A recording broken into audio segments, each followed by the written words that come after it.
Chapter 1. James and the team clinch Olympic gold. Lin Hao challenges Chamberlain. In the early hours of August 11th, 2024, at 4:44 a.m., Lin Hao found himself in his modest rental in the capital, witnessing James lead his team to victory. As he watched these legends ascend the highest podium at the Paris Olympics, adorned with gold medals, celebrating their triumph, Lin Hao could not help but reflect on the inevitable passage of time. Realizing that an era would soon fade, he felt that his own youth would come to an end alongside James' gradual departure from the sport. Lost in thought, and having watched games throughout the night, Lin Hao downed a bottle of beer. Once upon a time, he harbored his own basketball dreams. During the finals of the National High School Championship, he delivered a triple-double performance, leading his team to victory at that moment. All he wished for was to become a professional player, to break into the NBA, don a national jersey of his homeland, and grace the Olympic stage. During the summer of his senior year, Lin Hao's parents took him to a provincial team tryout, where he outshone all competitors. Yet it was not he who joined the first team, but rather a chubby lad who had only played for 3 years. Lin Hao later learned that this boy's mother was the director of the Provincial Sports Bureau. Disheartened, Lin Hao resolved to pursue a different path, applying for a basketball scholarship at the prestigious Qingbei University. Once again, his performance was nothing short of dominant, yet his name did not appear on the scholarship list. This time, he was overshadowed by the son of a wealthy businessman and a relative of the school's administration.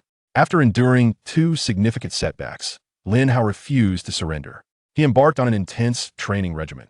However, fate dealt him a cruel hand during a late-night practice. He slipped on the freshly waxed gym floor while attempting a jump, resulting in a shattering fracture of his left knee, thus bidding farewell to his professional basketball aspirations. Subsequently, Lin Hao enrolled in an ordinary university and found an average job post-graduation. The one constant in his life remained his unwavering love for basketball. He devoted all his leisure time to watching games. Now, under the influence of fatigue and alcohol, Lin Hao suddenly felt dizzy, the world spinning around him. With a crash, he collapsed to the ground, never to rise again. The world lost a passionate young man who adored basketball. Meanwhile, in a parallel universe, a basketball prodigy emerged. "Hey, big guy, your head bumped into mine, move aside." Lin Hao was jolted awake by a forceful shove. He opened his eyes to find himself on a speeding bus, seated next to a towering African-American who stood at least 7 feet tall. Rubbing his eyes, Lin Hao attempted to piece together the events that had just transpired. Believing he was in a dream, he vigorously shook his head and pinched his arm. The sharp pain brought clarity to his senses, confirming his reality. The burly man beside him could no longer contain himself and shoved Lin Hao again, exclaiming, "Kid, what are you doing? Apologize quickly, or I swear I'll toss you off this bus and make you run to the arena." Lin Hao scoffed in response, "Are you out of your mind? If anyone's running, it will be you." The imposing figure of the African-American man widened his eyes as he exclaimed, "Young man, do you know who you are speaking to? I am Wilt, the leader of this team." It was at this moment that Lin Hao recognized the legendary figure before him. He was none other than Wilt Chamberlain, a basketball icon famously known as the Big Dipper. His more illustrious title, however, was that of the basketball emperor. Yet at this juncture, Chamberlain appeared youthful, no older than 20. He held numerous NBA records, with the most formidable being his encounters with 20,000 female opponents. Before Lin Hao could fully comprehend the situation, another towering African-American approached. "Wilt, please keep it down, we're nearly there. Just bear with it a little longer." Wilt Chamberlain glared, rising from the bus. The man before him was of similar stature.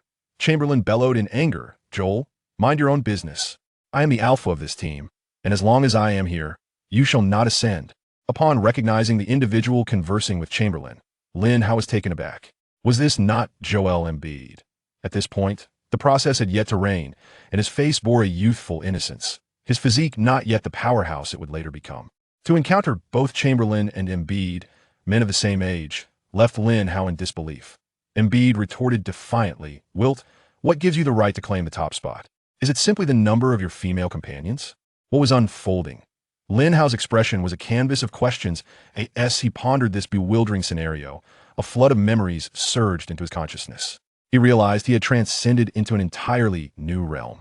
In this world, known as Basket Star, the original timeline had been disrupted.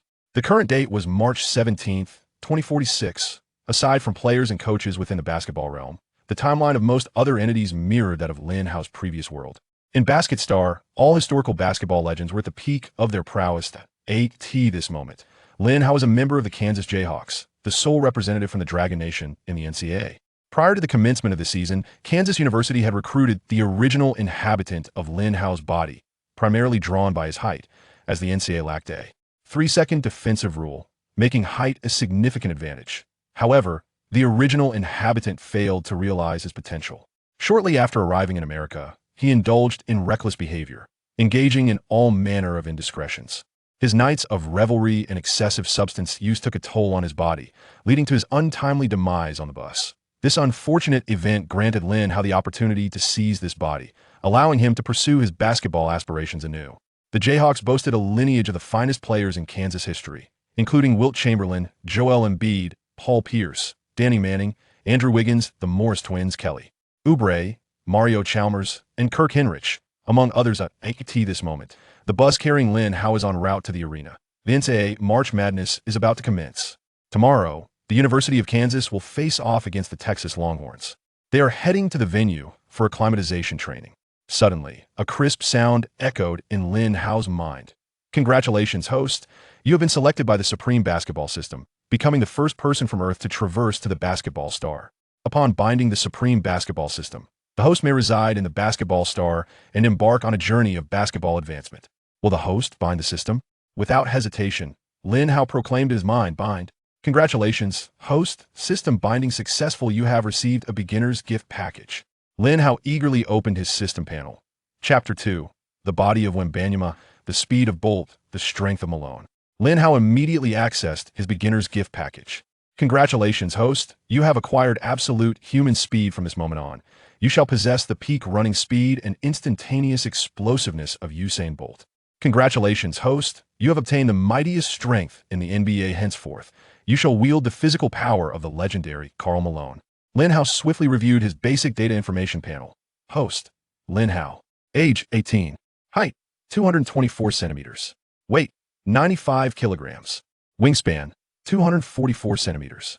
Standing reach, 305 centimeters. Body fat percentage, 4.8.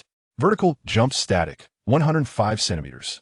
Maximum vertical jump, 122 centimeters. Maximum bench press, 230 kilograms. Three-quarter court sprint, 2.89 seconds. 3 seconds area 4-point movement, 9.58 seconds. Having played basketball since childhood, Lin Hao was well aware of what these statistics implied. They indicated that he had acquired a divine physique for basketball. The strength of Malone, the speed of Bolt, combined with Wembanyama's lithe frame, resulted in a remarkable chemical reaction. With his body, even without ever having played basketball, he could easily become a lottery pick in any NBA draft. It was truly astonishing. Lin Hao felt that his long-awaited hardships were finally coming to an end. No longer could the sons of officials or wealthy magnates impede his development. These individuals would at most play in the CBA. His future was destined for the NBA courts. Just as Lin Hao was about to celebrate, the system's prompt sounded once more. Ding! The system issued a main quest. The host must lead the Kansas Jayhawks to win the NCAA championship. By completing this task, the host will unlock the next level of competition, the NBA, and receive its level treasure chest. The host has triggered a temporary task. The host must become the leader of the Kansas Jayhawks to unlock its level skill. Lin Hao's heart raced. It seemed he could no longer remain idle and must rise to the occasion. With such abundant rewards from the system, he was determined to give his all. At this moment, Wilt Chamberlain and Joel Embiid were still embroiled in a heated argument. Wilt, you are merely a blue-collar player, entirely reliant on your physical prowess. Your technical skills are inferior to those of a 15-year-old me. By the way, you may not know this, but I only just began learning basketball at 15. Upon hearing Embiid's words, Chamberlain responded in a near roar, Joel, if you doubt it, let's have an unknown match and see who truly is the leader of this team. Though the mighty Embiid hails from Africa, he comes from a prestigious lineage and has lived a life of comfort from a young age. Unwilling to shy away from Chamberlain's provocation, he retorted, All right then, I shall make you experience my technical prowess. Wait a moment, can I join your match? I also wish to partake in this battle for supremacy. Chamberlain, taken aback, nearly fell to the ground in disbelief. Lin, are you out of your mind? With your frail stature, what makes you think you can contest with me for the title of leader? Is it your pretty face? While you may have many female fans in the arena, it is prowess that reigns supreme. Before Lin Hao could respond, Embiid interjected, Lin, have you been intimidated by Wilt?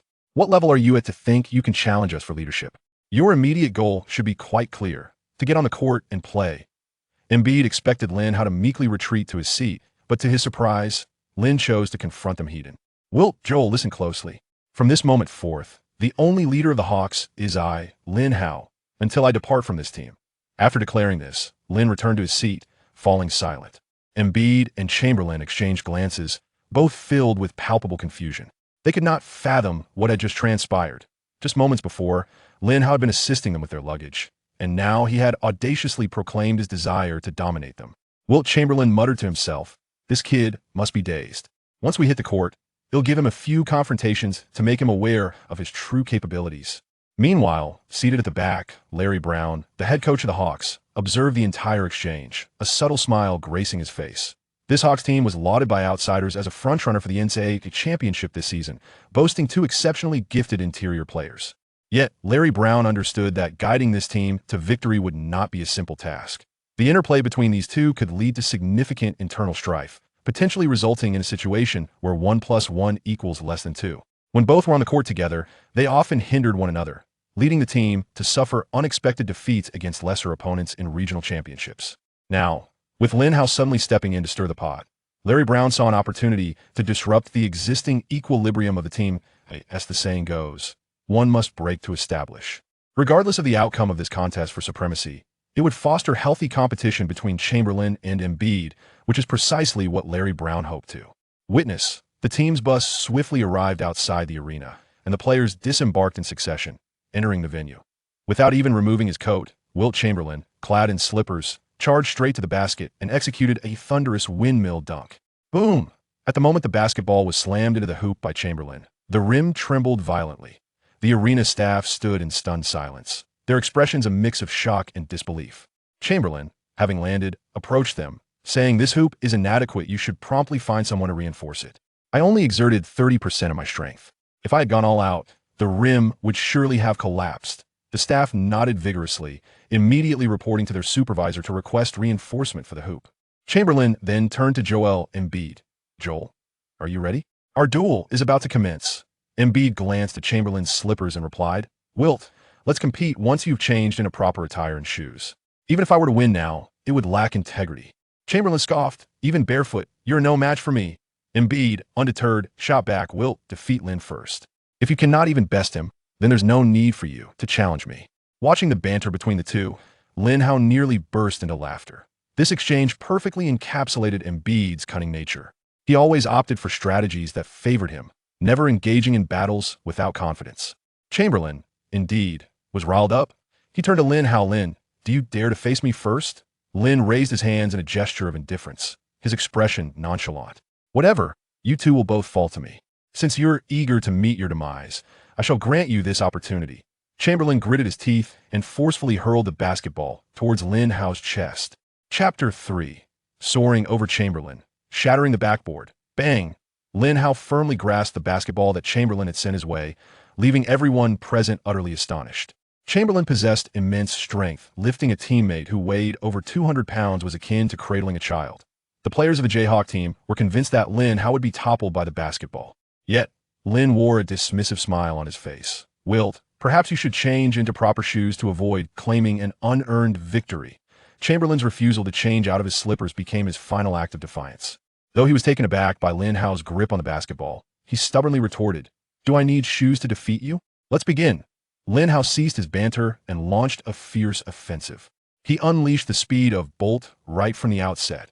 Combined with the physical prowess of Karl Malone, the impact upon contact sent a jolt through Chamberlain, a sensation he had never experienced before.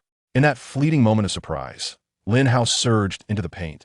Bang! The terrifying power of Malone, contained within the lithe frame of Victor Wembanyama, propelled Lin Hao's feet as if they were spring-loaded. As Lin soared into the air, he swung his arm with ferocity. He forcefully slammed the basketball into the hoop, causing the rim to tremble violently. This was followed by an immense crash. Due to Lin Hao's overwhelming strength, the hoop was yanked away, and the backboard shattered into countless fragments. All the players of the Kansas Jayhawks stood in stunned silence. The first to react was Paul Pierce. He exaggeratedly exclaimed, "Lin, how have you become so powerful? I've watched numerous martial arts films from your homeland. Have you mastered some extraordinary technique?" Lin Hao, taken aback, realized the sheer magnitude of his newfound strength, as his body had yet to fully acclimate.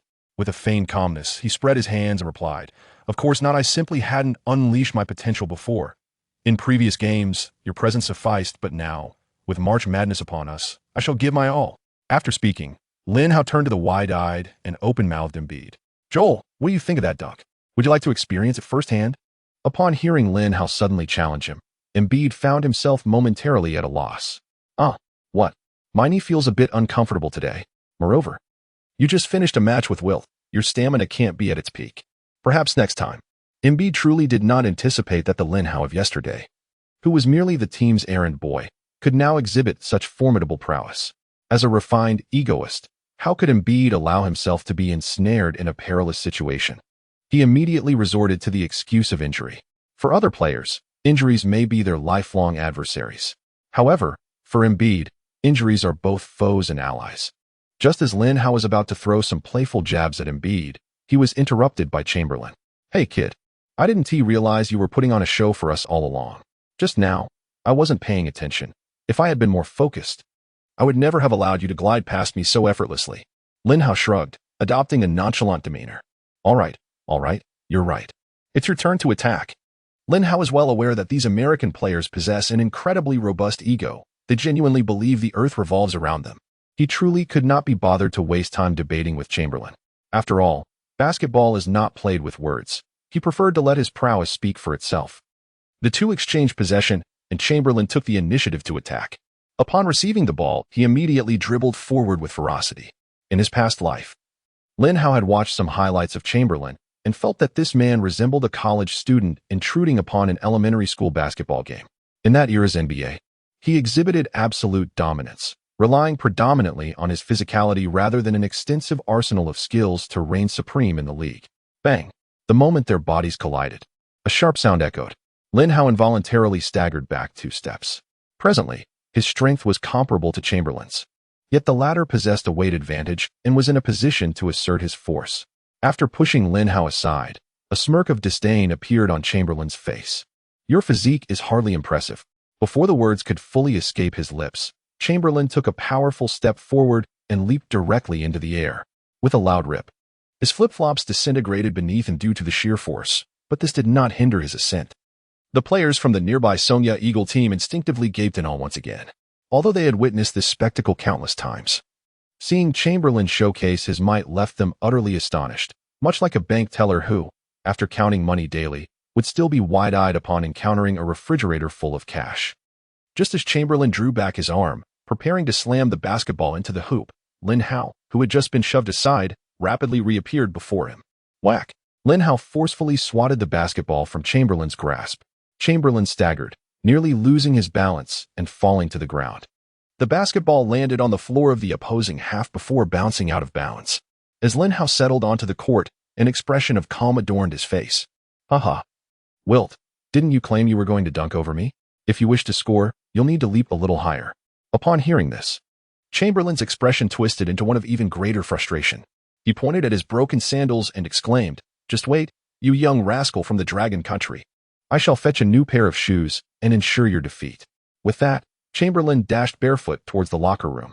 "All right, that's enough. We must commence today's training," declared Larry Brown, the head coach of the Blue Jays, his expression grave. Despite Chamberlain's status as a prominent star in the NCAA, the moment Coach Brown spoke, Chamberlain ceased his actions immediately. Within the collegiate teams, the coach wields absolute authority. Brown was acutely aware that if this continued, and Chamberlain were to face defeat, his character would suffer a tremendous blow. Thus, he opted to intervene promptly, sparing Chamberlain from humiliation. However, Lin Hao furrowed his brow. They had previously agreed this would be a contest for supremacy, and he had hoped to secure victory in this confrontation to establish himself as the team's leader, thus earning the system's rewards. It appeared that this ambition would not come easily. His aspirations to ascend as the leader of the Blue Jays would require careful deliberation. Subsequently, with a commanding voice, Larry Brown initiated the day's training for the team. Their primary quintet consists of Chalmers, Wiggins, Pierce, Embiid, and Chamberlain. Conversely, the bench lineup features Henrich, Oubre, Marcus Morris, Danny Manning, and Lin Hao. Originally, Lin Hao's position was intended for Markieff Morris, as according to previous assessments of skill levels, Lin Hao was not even deemed qualified to start in the exhibition match. He has only had a slight opportunity to play when the primary and rotation players are injured or fatigued. However, circumstances have now changed. After witnessing the one-on-one duel between Lin Hao and Chamberlain, Larry Brown suddenly realized that this towering figure from the Dragon Kingdom possesses considerable talent. Perhaps he could emerge as a secret weapon, leading the team to notable achievements during the frenzied month of March. Furthermore, Lin Hao's performance in the training matches has not disappointed Brown. He has maximized the innate talents bestowed upon his physique by the system.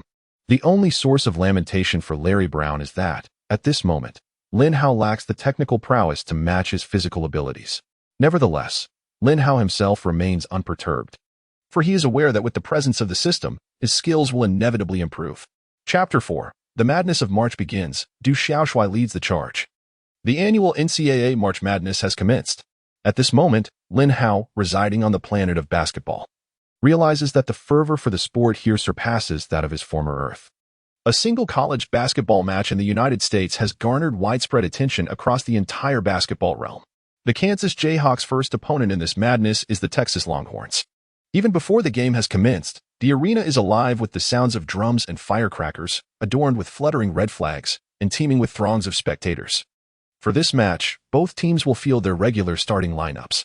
On the Jayhawks side, point guard, Mario Chalmers; shooting guard, Andrew Wiggins; small forward, Paul Pierce; power forward, Joel Embiid; center, Wilt Chamberlain.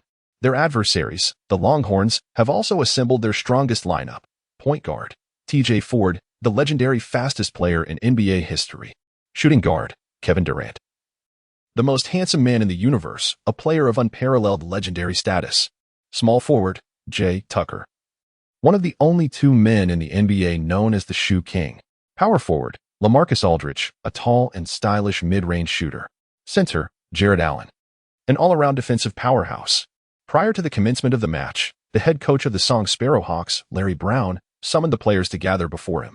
He earnestly cautioned, "I hope you do not underestimate our opponents. The University of Texas basketball team possesses considerable strength, particularly in their mid to long-range shooting, which we must vigilantly guard against. That slender boy wearing jersey number 35, I have watched numerous game tapes of him. He possesses a rare combination of technical prowess and speed for someone of his stature." As Larry Brown's words lingered in the air, Wilt Chamberlain displayed an arrogant grin. "Coach, I feel you are being overly cautious. Just look at that guy. He is even skinnier than our own player from Longhua. I hardly need to exert myself to overpower him." Upon hearing Chamberlain's boast, Joel Embiid couldn't resist interjecting with a hint of sarcasm. "Wilt, if memory serves me right, you said the same thing yesterday, yet it seems you did not gain any advantage against Lin." Chamberlain glared at Embiid. "Joel, if you dare to utter another word, I shall make you regret it." Embiid was well aware of Chamberlain's volatile temper, which was as foul as his feet. At that moment, he remained steadfast to his life philosophy. If you cannot win, avoid direct conflict. Embiid promptly headed towards the court, uninterested in further dialogue, stating, "I need to begin my pregame warm-up." On the sidelines, the renowned commentators Mike Breen and Doris Burke were engaged in pregame analysis. They hold a more favorable view of the Kansas Jayhawks, as NCAA competitions emphasize the supremacy of those who dominate the paint. In contrast, the two formidable big men, Wilt Chamberlain and Joel Embiid, from the University of Kansas, exhibit a more commanding presence. They all believe that under the leadership of these two individuals, the Thunderbirds will successfully advance to the top 32. With the referee's whistle signaling the start, the match officially commenced. Chamberlain and his counterpart, Jared Allen, faced off for the tip-off. Allen possesses remarkable height, wingspan, and impressive leaping ability. However, in comparison to Chamberlain, these attributes pale in significance. With a powerful leap, Chamberlain deftly redirected the ball behind him, landing in the hands of Paul Pierce. Instead of passing the ball to the team's primary playmaker, Chalmers, Pierce opted to dribble it himself into the front court, initiating the first aggressive assault. Opposing him was the formidable defender of the Longhorns, Jay Tucker. Pierce's physical prowess is often regarded as the pinnacle for his position. He famously survived 11 stab wounds in a bar, narrowly escaping a fatal injury. Yet, just 18 days later, he returned to the court, dominating his opponents once again. Pierce intended to leverage his robust physique to overpower Tucker, just as he had against other defenders in the past, driving to the basket for a forceful score. However, he was unprepared for the formidable challenge he faced this time. Thud! The two bodies collided fiercely, the sharp sound of muscle meeting muscle resonating throughout the arena. This is the very spectacle that American fans yearn to witness. Many among the crowd could no longer contain their exhilaration, rising to their feet to cheer for the two players. Pierce chose not to exert further effort, instead passing the ball to Chamberlain, who had firmly established his position in the paint. Despite Jarrett Allen's relentless defense, he failed to pose any threat to Chamberlain's powerful drive. With sheer determination, Chamberlain bulldozed past Allen and, with a seamless motion, executed a dunk that sent the ball soaring through the hoop, propelling the Hawks to a 2-0 lead. The Longhorns initiated their first offensive play of the match. Ford wasted no time, accelerating with lightning speed from the backcourt to the frontcourt. Before the Hawks players could react, Ford had already executed a layup, leveling the score. In the commentary booth, Mike Breen couldn't help but exclaim, "I believe his name shouldn't be Ford. It should be Ferrari." Larry Brown epitomizes the archetype of a defensive coach. Even at the mere onset of the game, Brown found it intolerable that his team had committed such a fundamental defensive blunder. He shouted loudly at the players on the sidelines, "What are you doing?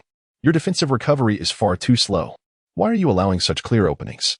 The Kansas players immediately became anxious. They are all acutely aware of the tyrant that their coach embodies. This time, the offense of the Sonya Eagle team is initiated by Chalmers. After dribbling the ball into the front court, he executed a pick-and-roll with the team's center, Embiid. Following the screen, Embiid extended his hand beyond the three-point arc, signaling for the ball. Aware of his own limited offensive prowess, Chalmers returned the ball to Embiid. From beyond the arc, Embiid launched a shot.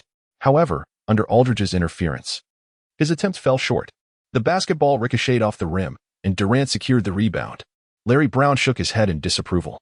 He could not help but express his frustration to the players on the bench. What on earth is this young man doing? With such remarkable physical prowess, he chooses to linger on the perimeter, acting merely as a rigid obstruction. It is truly perplexing. At that moment, Durant had already seized the ball and initiated a counterattack. The players of the Jayhawks quickly scrambled back on defense. Renowned globally for his exceptional athleticism, Wiggins began to sprint with utmost determination in pursuit of Durant. During his collegiate days, Wiggins had yet to embrace his cherished thermos. He is still a basketball youth with a sparkle in his eyes and dreams in his heart. He possesses an exceptionally remarkable leaping ability. However, his speed pales in comparison to Durant's. Durant surged ahead, arriving at the basket first, poised to deliver a thunderous dunk that would seal the moment. Yet, as Durant soared through the air, he was suddenly met with a fierce gust approaching from behind. Chapter 5. Lin Hao makes his entrance. The rare three towers strategy unfolds. With a resounding clap, while Wiggins struggled to keep pace with Durant, Chamberlain was certainly able to match him stride for stride. His block sent Durant, along with the ball, sprawling out of bounds. After executing this impressive rejection, Chamberlain cast a scornful glance at the prostrate Durant. "Young man, this court is clearly not suited for you. I would advise you to take up volleyball instead. That sport lacks physical confrontation and is far more fitting for someone of your slender build." Yet, with unwavering determination, Durant rose from the ground. "No. I am resolute in my choice to play basketball, and I shall dunk over you.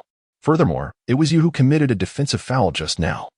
As his words hung in the air, he suffered yet another blow. Chamberlain's chest collided forcefully with Durant's. Bang! Durant once again found himself seated on the floor. Beep! With the sound of the whistle, the referee rushed to the scene. "Hey, what are you doing? No non-basketball actions." As he spoke, the referee made the gesture for a technical foul. Chamberlain bellowed, "The kid is slandering me. He claims I committed a foul just now. That was a splendid block." The referee, with a stern expression, shook his head and replied, "He speaks the truth. You indeed committed a foul. During that block, you infringed upon his vertical cylinder." Upon hearing this, Chamberlain widened his eyes, glaring at the referee. On the sidelines, Larry Brown immediately furrowed his brow. Wilt Chamberlain was the star player of the St. Louis Hawks. Now, having just entered the game, he had already received a technical foul. What would happen in the remainder of the match? Although Lin Hao had displayed remarkable prowess in the team-esque training sessions, he had never taken the court in an official game for the team prior. Larry Brown harbored some reservations about sending him in during such a crucial match. He is a traditional coach, seldom engaging in daring endeavors. Larry Brown could only shout from the sidelines, "Wilt, you must remain composed." Initially intent on continuing his dispute with the referee, Chamberlain finally settled down upon hearing Brown's words. He menacingly addressed the referee, declaring, "I shall remember you." The referee, however, paid no heed to Chamberlain's remarks. Durant stepped up to the free throw line. his wrist flicking delicately as he sank consecutive free throws. Following this, Durant executed a precise signature jumper, propelling his team ahead in the score. Still simmering with rage, Chamberlain strode purposefully toward the front court, fervently demanding his position. Jarrett Allen circled around Chamberlain, attempting to restrict his movements. Yet, the sheer strength of Chamberlain proved overwhelming. After a fierce confrontation, Allen quickly succumbed. As Chamberlain secured his desired position, he received a pass from Chalmers. Upon receiving the ball, Chamberlain swiftly pivoted, charging towards the basket.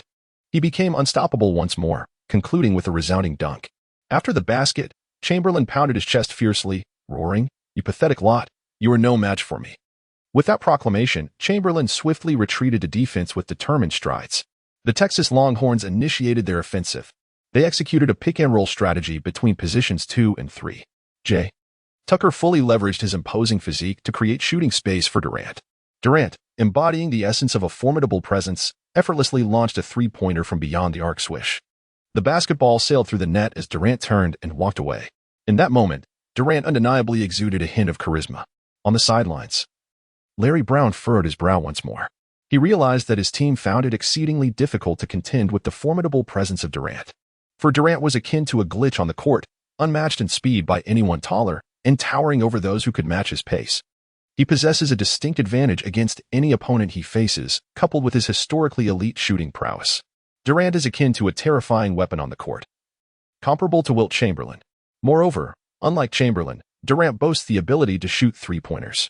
Just as Larry Brown wore a troubled expression, a tall figure suddenly obscured his view. Brown's frown transformed into a smile. Indeed, his team concealed an X-factor like Lin Hao. Lin Hao is that man who surpasses Durant in height and speed. As this thought crossed his mind, Brown called out, "Lin, what do you intend to do?" Lin Hao replied, "Coach, I drank too much water and need to use the restroom."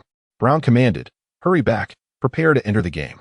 The players of the Sonya Eagle team exchanged bewildered glances upon hearing Brown's words. Until now, Lin Hao had never seen the court during the playoffs. He had been a diligent water boy. His impending entry into the game implied that the playing time of other regular rotation players would be curtailed. Sitting on the bench, Oubre muttered in discontent, "Why does this big guy get to start just because he performed well in yesterday's practice?" Quickly, Markieff Morris reassured him, "Don't worry, brother. He is likely replacing Wilt, playing the center position, which poses no threat to you or me." Yet, to the astonishment of all the Sonya Eagle players, Larry Brown chose to defy convention.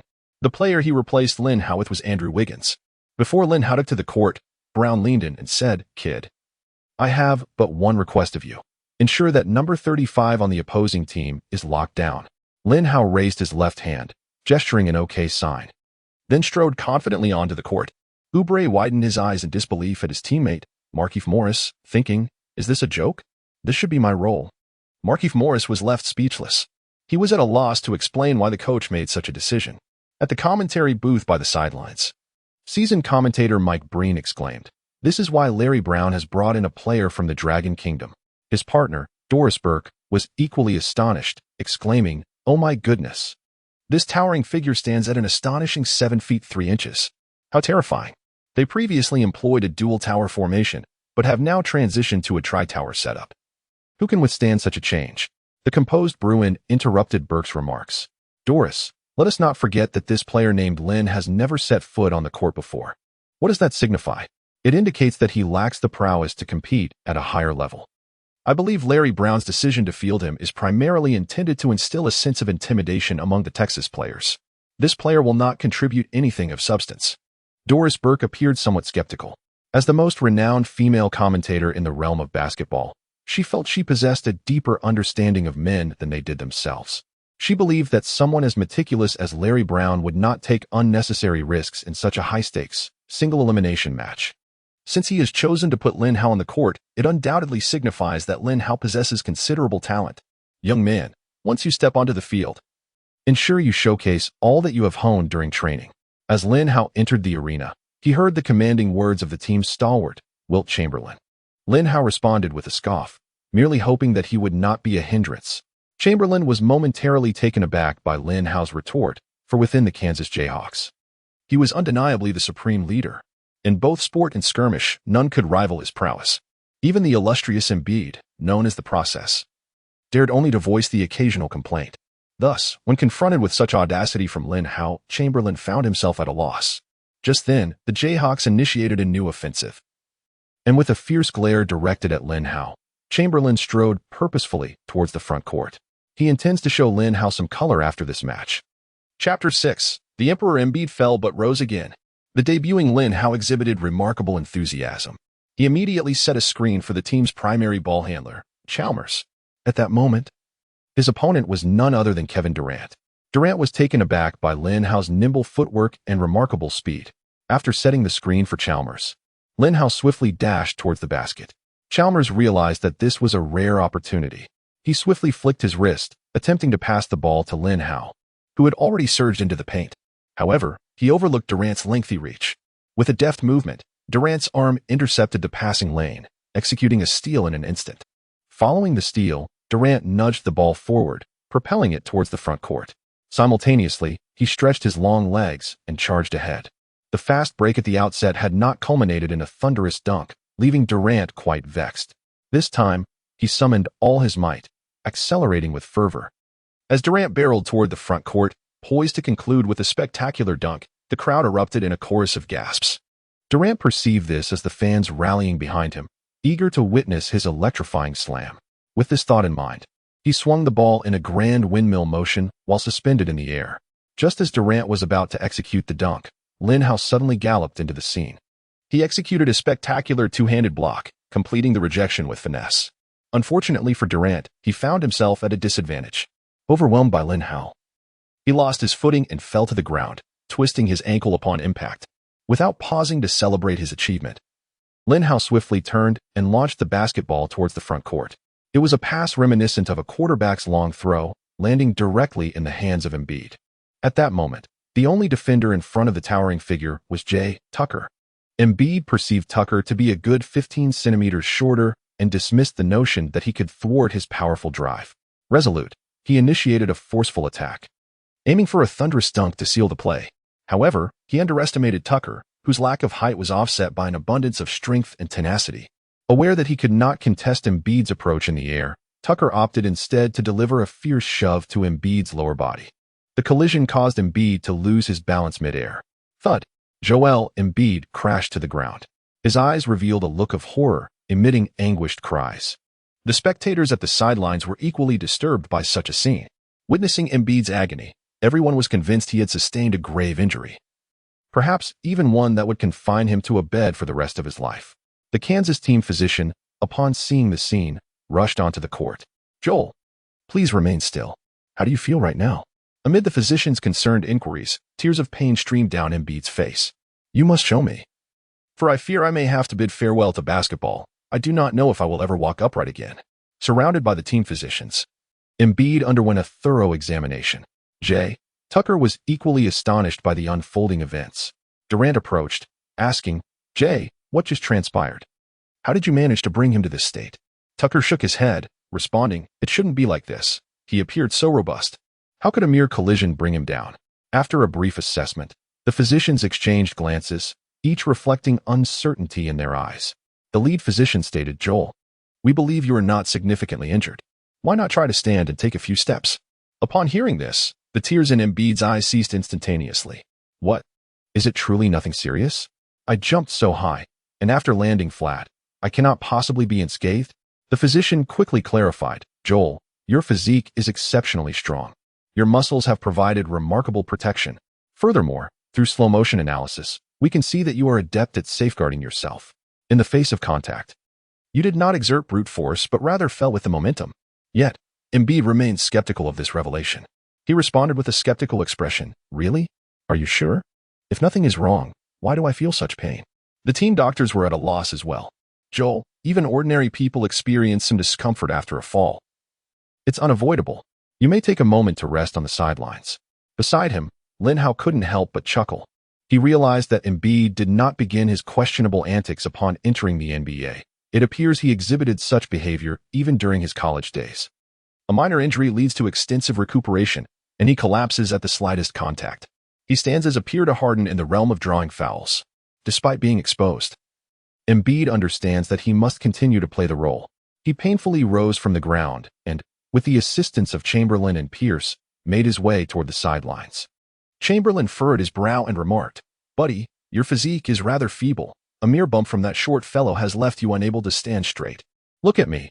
I single-handedly took on 5 opponents last night, and the Kansas cheerleaders are all in my grasp." Embiid immediately displayed a look of envy. "Wilt, how can I emulate your prowess?" Chamberlain disdainfully replied, "That is my innate talent. You will never reach such heights." Embiid weakly retorted, "Whether I reach it or not is irrelevant. This is quite taxing on the body. Health is of utmost importance." After being assisted off the court, Embiid headed straight to the locker room. Before departing, he turned back to Larry Brown and said, "Coach, I certainly cannot continue in this game. Please find someone to take my place." Brown rolled his eyes dramatically and called out, "Danny, you're up." Danny Manning then entered the fray, replacing Embiid as the team's power forward. Manning is regarded as one of the luminaries in the annals of Kansas University basketball. He led the team to victory in the NCAA championship in 1988, a year that became known as Danny and his Miracles. As one of the most versatile players in NCAA history, Manning stood at an impressive height of 208 centimeters, possessing remarkable mid-range shooting skills and an array of offensive techniques around the basket. In 1988, he was selected first overall by the Clippers. However, injuries ultimately derailed his professional career, preventing him from attaining superstar status in the NBA. The game continued between the two teams, with the first half now well underway. The rules of NCAA basketball differ significantly from those of the NBA, particularly in timing. Each possession lasts 35 seconds, and the game is divided into 2 halves, each lasting 20 minutes. Lin Hao glanced at the score, which stood at a deadlock of 23 points apiece. The Jayhawks were awarded a sideline ball in the front court. The basketball found its way into Danny Manning's hands. After a swift feint, he charged toward the basket, where the Texas Longhorns were guarded by Jarrett Allen. He leaped with all his might to thwart Danny Manning's attempt at the basket. Chapter 7. The Grim Reaper Durant arrives, yet without a torch. Danny Manning faced exceptionally formidable defense. Jarrett Allen directly interfered with his shot at the rim. Fortunately, Lin Hao was quick-witted and adept, promptly seizing control of the ball. Upon receiving it, Lin Hao immediately took a step and charged toward the basket.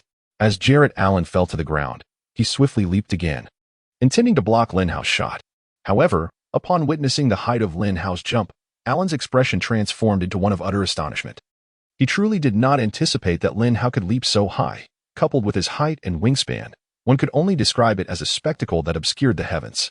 Lin Hao exhibited no semblance of modesty, forcefully slamming the basketball into the hoop, executing a thunderous dunk that resonated like a sudden clap of thunder. As the ball swished through the net, the spectators erupted in astonished gasps.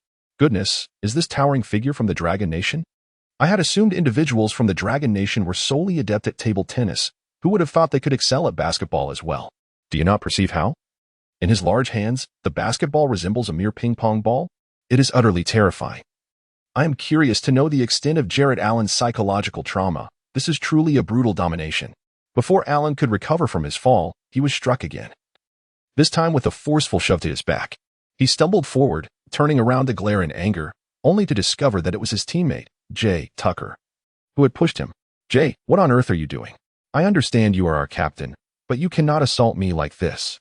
In response to Allen's accusation, Tucker's eyes bulged with intensity. "Jarrett, you are far too soft. You are being crushed by that giant from the Dragon Nation." Allen's expression was a canvas of defiance. "Jay, this is merely the first round. It does not signify anything conclusive. Just wait and see how I perform next." With that, Allen stormed towards the front court in a fit of fury. However, to his dismay, Lin Hao was not directly matching up against him. The most frustrated player on the Texas Longhorns was not Allen, but rather his teammate, Kevin Durant. At that moment, Lin Hao stood in front of Durant, preventing him from receiving the ball. Durant attempted to exploit his speed to evade Lin Hao's defense, sprinting rapidly before suddenly pulling back, engaging in continuous movement. Yet, he soon realized that Lin Hao's speed surpassed his own. He made several attempts to break free, all of which were thwarted by Lin Hao. Not only was Lin Hao swifter, but he also possessed greater height and strength. This disparity rendered Durant's multiple attempts to receive the ball fruitless. Beyond the three-point line, TJ Ford sought to lob the ball to Durant, yet there was no viable passing lane. Left with no choice, Ford passed the ball to the team's secondary attacker, Aldridge. Aldridge adeptly capitalized on his physical stature and shooting prowess. Upon receiving the ball, he promptly executed a turnaround jump shot. In this match, Aldridge's shooting touch was exceptionally sharp. as he effortlessly sank a mid-range jumper. Just as the ball swished through the net, a dark figure sprinted towards the opposite half of the court. From the baseline, Chamberlain focused his gaze and saw his teammate Lin Hao racing towards the front court. Without a moment's hesitation, he swiftly launched the ball towards the front court. Lin Hao extended his long arm to catch Chamberlain's pass, then rose effortlessly to deliver yet another thunderous dunk. Beep. The head coach of the Texas Longhorns could no longer contain his frustration. He had not anticipated that his opponent would field a player he had never heard of before. During their pregame preparations, the Longhorns had neglected to devise a strategy specifically for Lin Hao. Now, witnessing Lin Hao's remarkable performance on both offense and defense, the head coach of the Longhorns was drenched in cold sweat. Keep an eye on that tall fellow. We cannot allow him to continue performing like this. No sooner had the coach's words left his lips than Tucker stepped forward. Coach, allow me to guard him. I will give him a challenge. Before the coach could respond, Durant interjected with a dissenting opinion. There's no need for you. I will take him on. Tucker couldn't help but furrow his brow. He believed that in comparison to Lin Hao, Durant lacked advantages in terms of physique, speed, and strength, making it exceedingly difficult to contain Lin Hao. However, the coach promptly interjected, All right, KD, I have unwavering faith in your capabilities. You are not only the offensive cornerstone of our team, but can also make significant contributions on the defensive end. The coach had no alternative. Durant was the linchpin of the team, and to enhance Durant's performance, it was imperative to instill in him greater confidence. Following the timeout, the match resumed with the Texas Longhorns launching an offensive. As Durant arrived at the front court, he immediately signaled for the ball. Meanwhile, Ford, dribbling forward, had already advanced past the three-point line. He is an unparalleled superstar within the NCAA league. Upon hearing Durant's call, he swiftly slammed on the brakes and immediately pivoted to deliver the ball into Durant's hands. After receiving the ball, Durant pointed at Lin Hao, proclaiming, Big man from the Dragon Nation, come defend me. This time, I intend to score right over you. Upon hearing Durant's taunts, Lin Hao couldn't help but chuckle. KD, you truly are amusing. Do you really think you can breach my defense? As he spoke, Lin Hao had already positioned himself directly in front of Durant. Renowned American media outlet Sports Illustrated has conducted relevant statistics, revealing that Durant's acceleration rivals that of Allen Iverson. What does this imply? Iverson, standing at 183 centimeters, could already use his crossover to leave Michael Jordan in his wake. Now, with a genuine height of 211 centimeters, Durant's movements at the same speed are undoubtedly a nightmare for any defender. Having previously clashed, Durant was already aware of Lin Hao's prowess. This time, he shifted gears from 1 to 5, attempting to power past Lin Hao.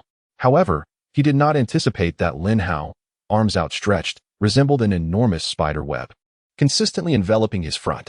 Durant executed rapid changes in direction, darting left and right, employing every trick in the book, yet he could not shake Lin Hao's impenetrable defense.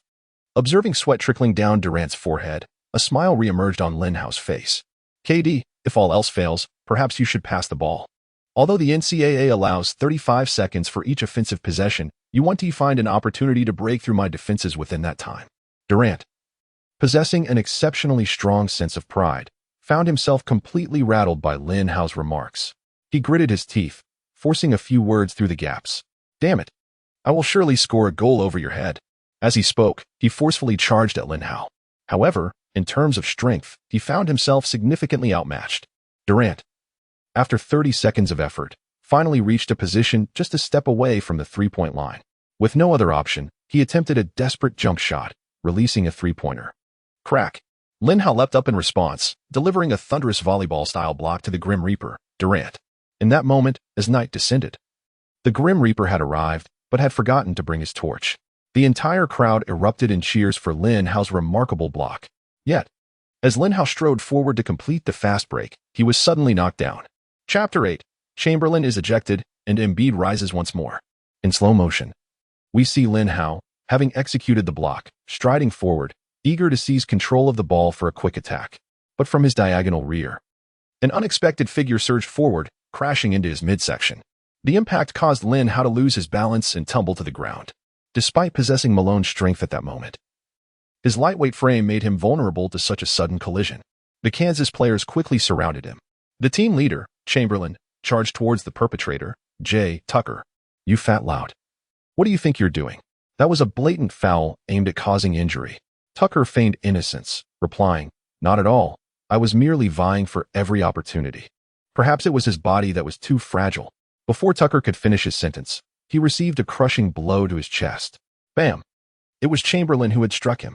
Staring down at the fallen Tucker, Chamberlain declared, "I absolutely detest liars." The players from the Kansas Jayhawks quickly rushed to the scene. They surrounded Chamberlain completely. They were acutely aware that Chamberlain had already accumulated one technical foul. Another would result in his expulsion from the game. Yet, the referee was vigilant. With a piercing whistle, the referee issued Chamberlain yet another technical foul. Having been assessed 2 TS, Chamberlain was summarily ejected from the court. Ignoring the official, he stormed towards Tucker, declaring, "I will not let this slide. Once the game concludes, we shall settle this outside." Tucker, having risen from the floor, called out to the nearby referee, "Ref, he is threatening me again.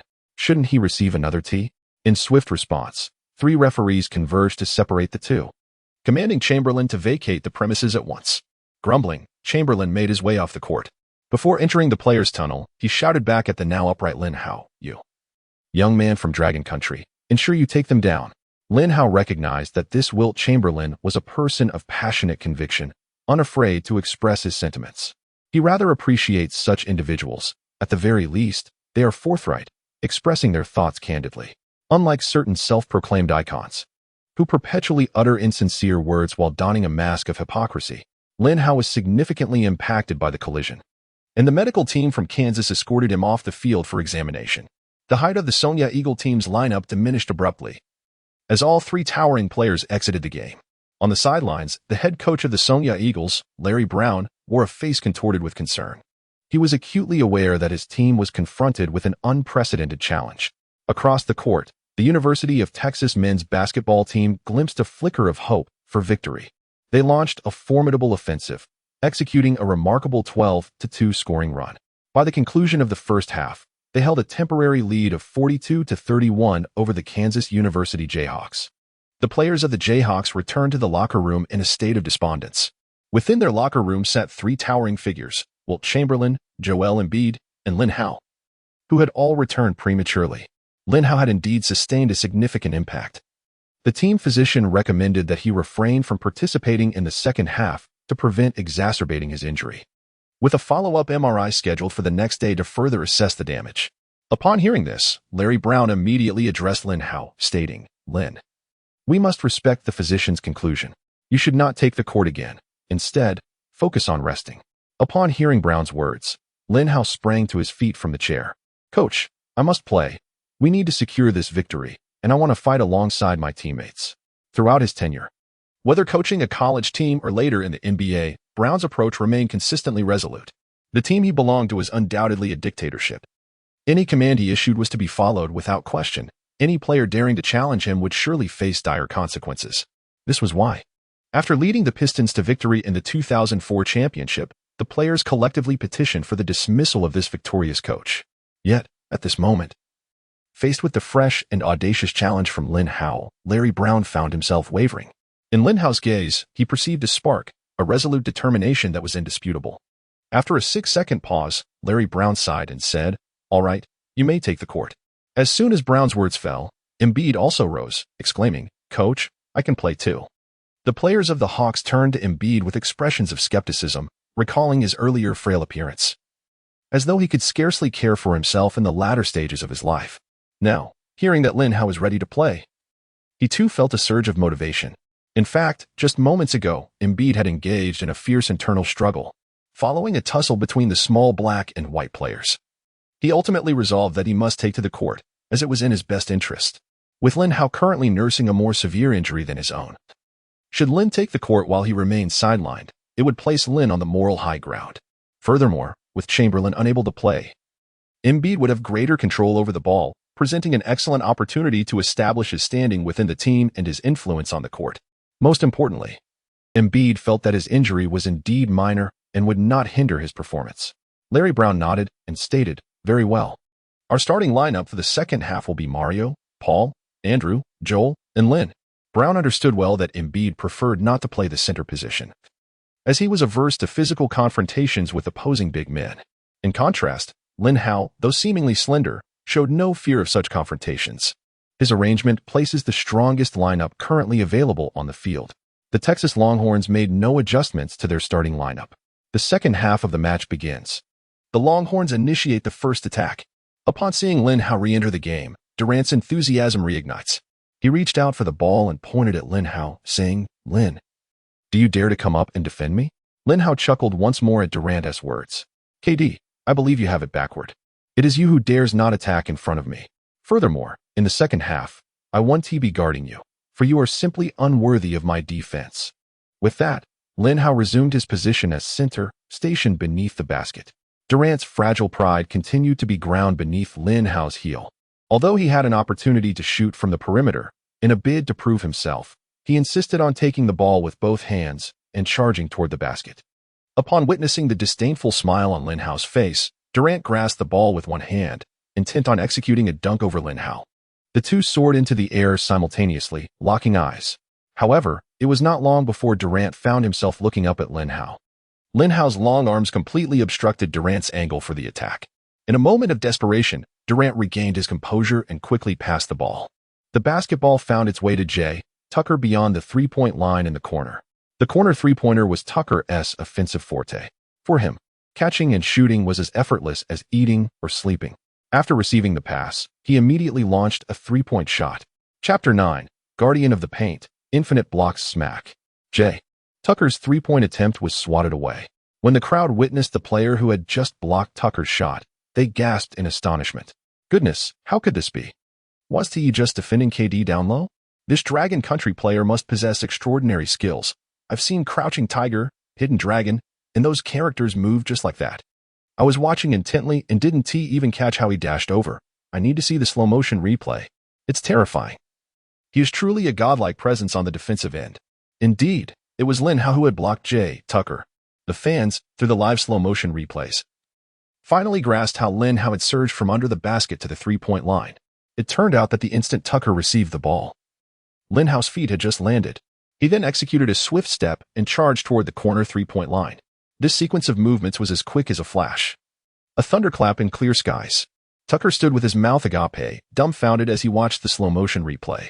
Durant shot him a reproachful glance and remarked, "Jay, you should have passed the ball to me when you saw him coming." Tucker was left speechless. "KD, his speed is so astonishing that even you couldn't react in time. How could I possibly keep up?" Witnessing the quarrel among teammates, the team's second-in-command, Aldridge, stepped in. "All right, enough of the bickering. KD, let's run a pick and roll from here on." The pick-and-roll collaboration between Durant and Aldridge stands as the paramount weapon of the Longhorns. Both towering at 7 feet, they possess elite mid-range and long-range shooting capabilities. On the NCAA stage, it is exceedingly rare for any team to effectively contain their synergy. With a mere 15 seconds remaining in this offensive possession, Tucker executed an inbounds pass from the sideline, delivering the ball to Kevin Durant at the top of the arc. As soon as Durant secured the ball, Lin Hao swiftly closed in. Aldridge promptly stepped up, placing himself beside Lin Hao as a formidable barrier.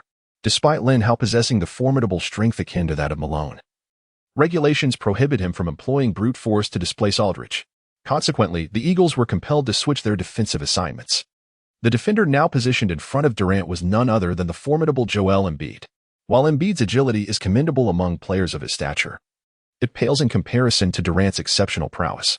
Seizing this opportunity, Durant accelerated toward the basket with unrelenting determination. He felt that he could finally unleash his pent-up frustrations. This time, he truly exerted all his strength, raising the basketball above his head, intending to complete a thunderous slam dunk. Just as he elevated the ball to its zenith, preparing to descend with force, he suddenly sensed a gust of wind rush past him from behind. Durant was suddenly gripped by a foreboding feeling.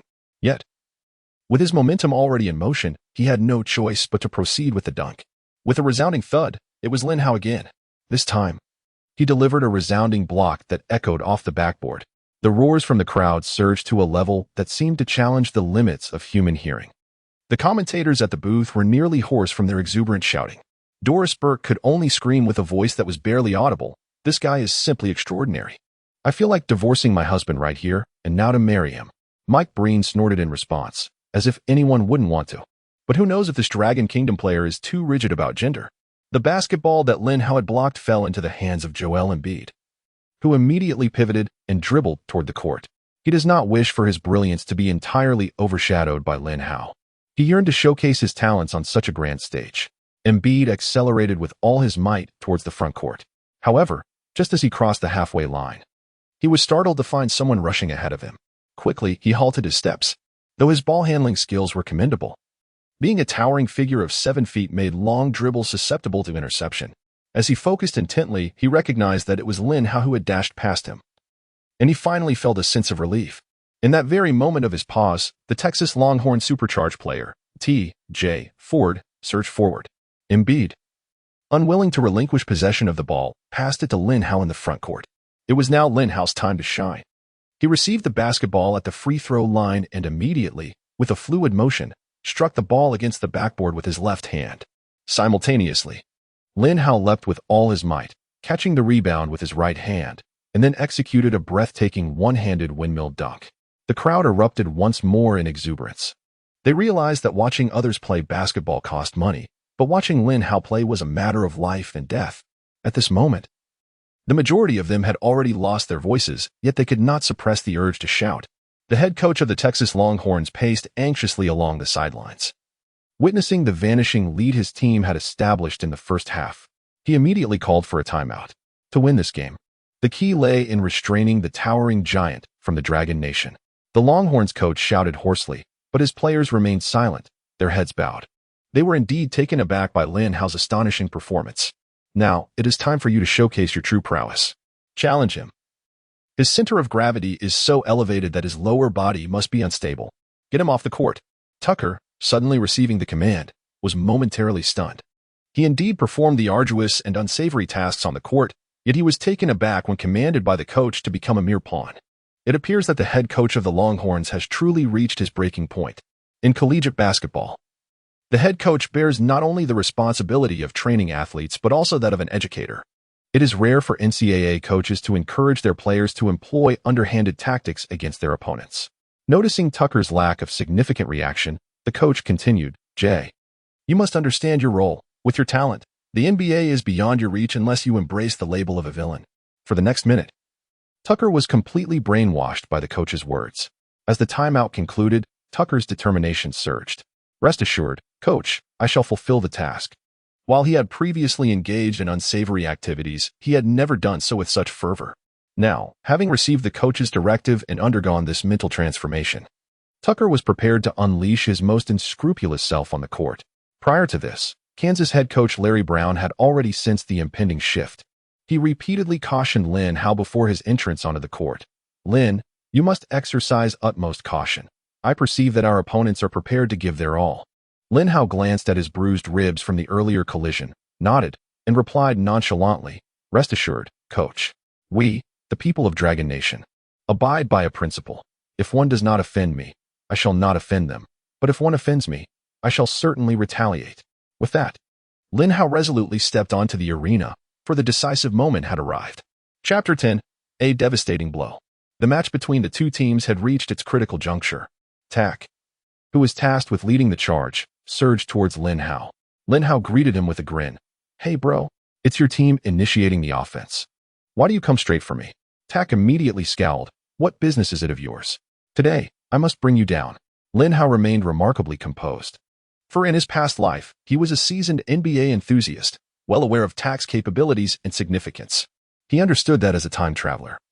Endowed with such a formidable system, he was indeed the chosen child of basketball divinity. How could a burgeoning superstar like him possibly be provoked by a role player engaged in menial tasks? Lin Hao nodded in agreement, responding, all right. As long as you are happy." After saying this, Lin Hao immediately strode towards the paint to assume a defensive position. The Texas Longhorns adjusted their offensive strategy. They instructed the players to steer clear of Lin Hao as they executed the final shot. After several passes, the ball found its way into the hands of Ford, who stood beyond the three-point line. Noticing Lin Hao positioned at a considerable distance, Ford exhibited no hesitation and promptly launched a three-point attempt. His shooting was indeed decisive. Yet the results left much to be desired. The basketball ricocheted off the front edge of the rim and soared away. Jared Allen, the center for the Texas Longhorns, endeavored to snatch the offensive rebound. However, a player behind him executed a deft maneuver, claiming the rebound before him. That player was Lin Hao. Just as Lin Hao secured the board and prepared to launch a counterattack, he was met with a devastating blow, having not yet stabilized his footing. The assailant was none other than Jay Tucker, whose singular objective at that moment was to find a way to remove Lin Hao from the court. Tucker had just exerted all his strength into a collision with Lin Hao's knee. This impact caused Lin Hao's left knee to twist unnaturally. Witnessing the slow-motion replay, Kansas head coach Larry Brown rushed onto the court in alarm. He shouted at the referee, "I will not permit my players to endure such injuries. Such scenes should not occur in the NCAA. This is a blatant act of intentional harm." The players of the Jayhawk team on the court began to lose their composure. Paul Pierce forcefully shoved the newly steadied Jay Tucker. Had the referee not intervened, Pierce would have undoubtedly thrown a punch, delivering a severe blow to Tucker. Ultimately, with the referee's admonition, a major altercation was averted. The referee imposed a severe penalty on Tucker, ejecting him from the game. The team doctors had already brought a stretcher onto the court. Based on their years of experience, such a hyperextended knee often entails structural damage. The spectators in attendance wore solemn expressions and began to pray. Doris Burke in the commentary booth struggled to contain her fury. She slammed her fist on the table and pointed at Tucker, exclaiming, "This scoundrel! Why resort to such a dirty move? It's utterly disgusting. I hope that all the injuries to NCAA players from now on fall solely upon him." Seeing that Burke was poised to continue, Mike Breen quickly interjected, fearing that his partner might utter even more offensive remarks, jeopardizing her career. "All right, Doris, this is part of the game, and he will face the consequences.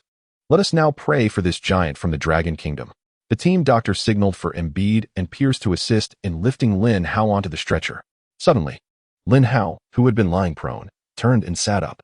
The team doctor gasped, "Lin, what are you doing? You need to lie flat to avoid further injury." Before the doctor could finish, Lin Hao pushed himself up and stood. Embiid, known for his cautiousness regarding injuries, was taken aback, exclaiming, "Lin, are you out of your mind? This could jeopardize your career." A smile appeared on Lin Hao's face as he replied, "I feel fine. It's not as severe as I thought. I can continue playing." The Jayhawk players stared in disbelief at Lin Hao's words. In truth, when he was initially knocked down, Lin Hao also believed he was in serious trouble. However, he quickly realized that his injuries were not as grave as he feared. He possessed the physique of Wembanyama and the strength of Malone. Although Wembanyama is tall and slender, he possesses remarkable flexibility, which is greatly attributed to his years of practicing yoga. Compared to many robust players, Wembanyama's ligaments exhibit exceptional elasticity. Coupled with Malone's strength for protection, Lin Hao narrowly escaped serious harm. To assure his teammates of his well-being, Lin Hao performed a few leaps, declaring, "See, I'm truly fine. I can jog and even leap high." Having spoken, Lin Hao did not wait for Brown to make arrangements, but directly stepped onto the court. The spectators, upon witnessing Lin Hao's return, erupted in enthusiastic applause. A significant number of neutral fans and Texas supporters swiftly shifted their allegiance, transforming into fervent supporters of the Kansas Jayhawks. More precisely, they could be regarded as Lin Hao's admirers, in the parlance of the adjacent entertainment industry. They could be categorized as devoted fans. The match continued, and inspired by Lin Hao's presence, the Jayhawks surged forward with renewed vigor. In the absence of Tucker, the Texas Longhorns' intensity plummeted dramatically. Even the formidable Embiid found himself able to penetrate their defense with ease. The head coach of Texas stood on the sidelines, utterly bewildered. He could not fathom how a player could endure such a devastating blow and yet continue to sprint across the field as if nothing had transpired. After fixating on Lin Hao's knee for 6 minutes, the Texas coach finally regained his composure. When he lifted his gaze to the large screen once more, he discovered that the point differential between the two teams had once again escalated to double digits. However, at this moment, it was his Longhorns who found themselves trailing. He swiftly called for a timeout. During this pause, he laid out a strategy that was strikingly clear: to unleash a barrage of three-point shots. The sharpshooters, such as Daniel Gibson and DJ Augustine, took to the court. This was the Longhorns' final gambit. The 5 players on the court, aside from the formidable interior presence of Allen, possessed commendable long-range shooting abilities. Allen, renowned for his prowess in securing offensive rebounds, played a pivotal role. In the closing moments of the match, the Longhorns executed a straightforward yet effective strategy of shooting and stealing. However, their opponents, the Kansas Jayhawks, led by the composed coach Larry Brown, remained unfazed. With a well-rounded roster adept in both offense and defense, the 5 players on the floor diligently thwarted the Longhorns' attempts at outside shooting. Particularly impressive was Lin Hao. who transformed into a veritable Spider-Man, weaving an intricate web beyond the three-point line. Every attempt to breach his defense proved arduous. Ultimately, as the referee signaled the conclusion of the game, the score settled at 85-71, with the Kansas Jayhawks triumphantly overcoming the Texas Longhorns. Lin Hao, who graced the court for 26 minutes and 12 seconds, achieved a remarkable tally of 31 points, alongside 18 rebounds and 8 blocks. Such extravagant statistics left Embiid enviously impressed. The highest scorer for the Longhorns was Kevin Durant, who managed 21 points but required 28 attempts, with none of his shots finding the net, while under Lin Hao's vigilant defense. Just as Lin Hao intended to celebrate the victory with his teammates on the sidelines, he was approached by a girl who rushed in from the edge of the court. Chapter 11. Rejecting Marilyn Monroe. Hello, big guy. Watching you play is truly a delight. You're so handsome. The voice was so enchanting that Lin Hao felt compelled to turn around. To his astonishment, he was taken aback. Goodness, could you possibly be Marilyn Monroe? The girl who had called out to Lin Hao gasped, covering her mouth in surprise upon hearing her name mentioned. OMG, you actually know my name. That's incredible. Lin Hao quickly realized that the girl watching the game was indeed Marilyn Monroe, and at the pinnacle of her beauty. It dawned on him that not only the players in this realm were at the zenith of their careers, but the starlets here were also in their prime. This revelation brought a joyful smile to Lin Hao's face. It seemed his journey through time was abundantly rewarding. He yearned to converse further with Monroe when suddenly a figure charged in and embraced him. Hey, kid from the Dragon Country, your performance today was exceptional. I've decided to refrain from bullying you in the future. Recognizing the voice, Lin Hao realized it was Wilt Chamberlain. After his declaration, Chamberlain wasted no time and attempted to take a hearty bite, only to be swiftly intercepted by Lin Hao. Wilt, mind your manners. Your persona is that of a lady killer. Such behavior could jeopardize your reputation. Wilt Chamberlain promptly released him and turned to Marilyn Monroe. Marilyn, you came to watch me play. Would you care to join me for a late-night snack? As soon as he finished speaking, Monroe let out a cold snort and declared, Who came to watch you play? I am here for Lin Hao. Chamberlain's romantic endeavors had always been remarkably smooth. Possessing an exceedingly rare and robust physique, he had consistently been the one to reject others, seldom encountering the experience of being turned down by a woman. Hearing that Monroe had come for Lin Hao left Chamberlain momentarily dumbfounded. However, he quickly regained his composure and thought, Wait a minute, Marilyn. Before this match began, even our team did not anticipate Lin Hao would take the court. How did you know? Monroe was undeterred by Chamberlain's skepticism. With a dismissive tone, she responded, Regardless, I came solely for Lin Hao. If I am to dine, it will only be with him. The rest of you should step aside. Chamberlain furrowed his brow as he glanced at Lin Hao. At that moment, sweat had already soaked Lin Hao's hair, and Chamberlain realized it was indeed a shame that this young man was not a celebrated star. His visage seemed as though it had been crafted by a 3D printer based on descriptions of male protagonists from female-centric novels, embodying all the virtues of the top 10 leading men. It was undeniable that any woman who beheld him would be instantly captivated. Even a wavering young man would find himself entranced. With a heart full of grievances, Chamberlain could only let out a long sigh and concede. All right, Lin, you win. Marilyn Monroe quickly interjected. Lin, would you care to join me for a candlelit dinner? Monroe believed that no man could refuse such an invitation. Even the titans of her era had succumbed to her charms. Perhaps another time. I wish to celebrate this victory with my teammates. Upon hearing Lin Hao's words, not only was Marilyn Monroe left in a state of bewilderment, but Lin Hao's teammates were equally astonished. To everyone's astonishment, he actually turned down Marilyn Monroe, a revelation more surprising than their victory in the NCAA championship. After a brief moment of bewilderment, Paul Pierce was the first to rush to Lin Hao's side. Lin, your actions were utterly magnificent. You were truly my idol. Beside him, Andrew Wiggins nodded vigorously, exclaiming, Lin, it is evident that you, as a representative of the Dragon Nation, understand the importance of wellness, recognizing that one cannot engage in another battle immediately following a fierce confrontation. Joel Embiid, however, furrowed his brow and directly inquired, Lin, I have a question. Are you perhaps uninterested in women? Before he could finish his sentence, Lin Hao delivered a swift kick to his rear. In a low voice, Lin Hao retorted, Scram. You are the one disinterested in girls. Your entire family lacks interest in them. You know nothing. This is called playing hard to get. A long game to catch the big fish. Take note. He then turned and waved goodbye to Monroe, saying, Perhaps we shall meet again, before striding confidently toward the locker room. The seasoned Marilyn Monroe faced an unprecedented defeat in her professional career today. Yet, rather than succumbing to anger, Lin Hao's actions ignited her competitive spirit. She silently vowed to capture Lin Hao's heart. As Lin Hao entered the locker room with his teammates, Chamberlain emerged from his locker with a bottle of champagne. "Lin, this marks your NCAA debut, and what a stellar performance it was. It deserves a celebration." With that, Chamberlain prepared to uncork the champagne. Larry Brown, who had just entered, immediately admonished him. "Wilt, what are you doing? Stop this at once." Chamberlain was taken aback, questioning the coach's reaction. "Why shouldn't we celebrate? We achieved a victory under challenging circumstances." Brown strode up to Chamberlain, snatching the champagne from his grasp. "Our goal is not merely to reach the Sweet 16. Our ambition is to win the championship. What is there to celebrate after defeating just one opponent?" Chamberlain stuck out his tongue in response. "All right, Lin, then let me take you out for a Hanny." Lin Hao was well aware of what Chamberlain meant by Hanny. He shook his head and said, "Wilt, you may go on your own. I shall return to the hotel to rest, for I must rise early for training tomorrow." Chamberlain gazed at Lin Hao with wide eyes. He suddenly realized that the towering figure before him felt utterly unfamiliar. Lin Hao had transformed entirely. Not only did he exhibit remarkable prowess on the court, but his off-court life had also taken a different turn. Chamberlain reminisced about the time when Lin Hao had just joined the Kansas Jayhawks basketball team, always trailing behind him, eagerly seeking to share in his resources. Yet now, Lin Hao had changed, even going so far as to decline his invitation.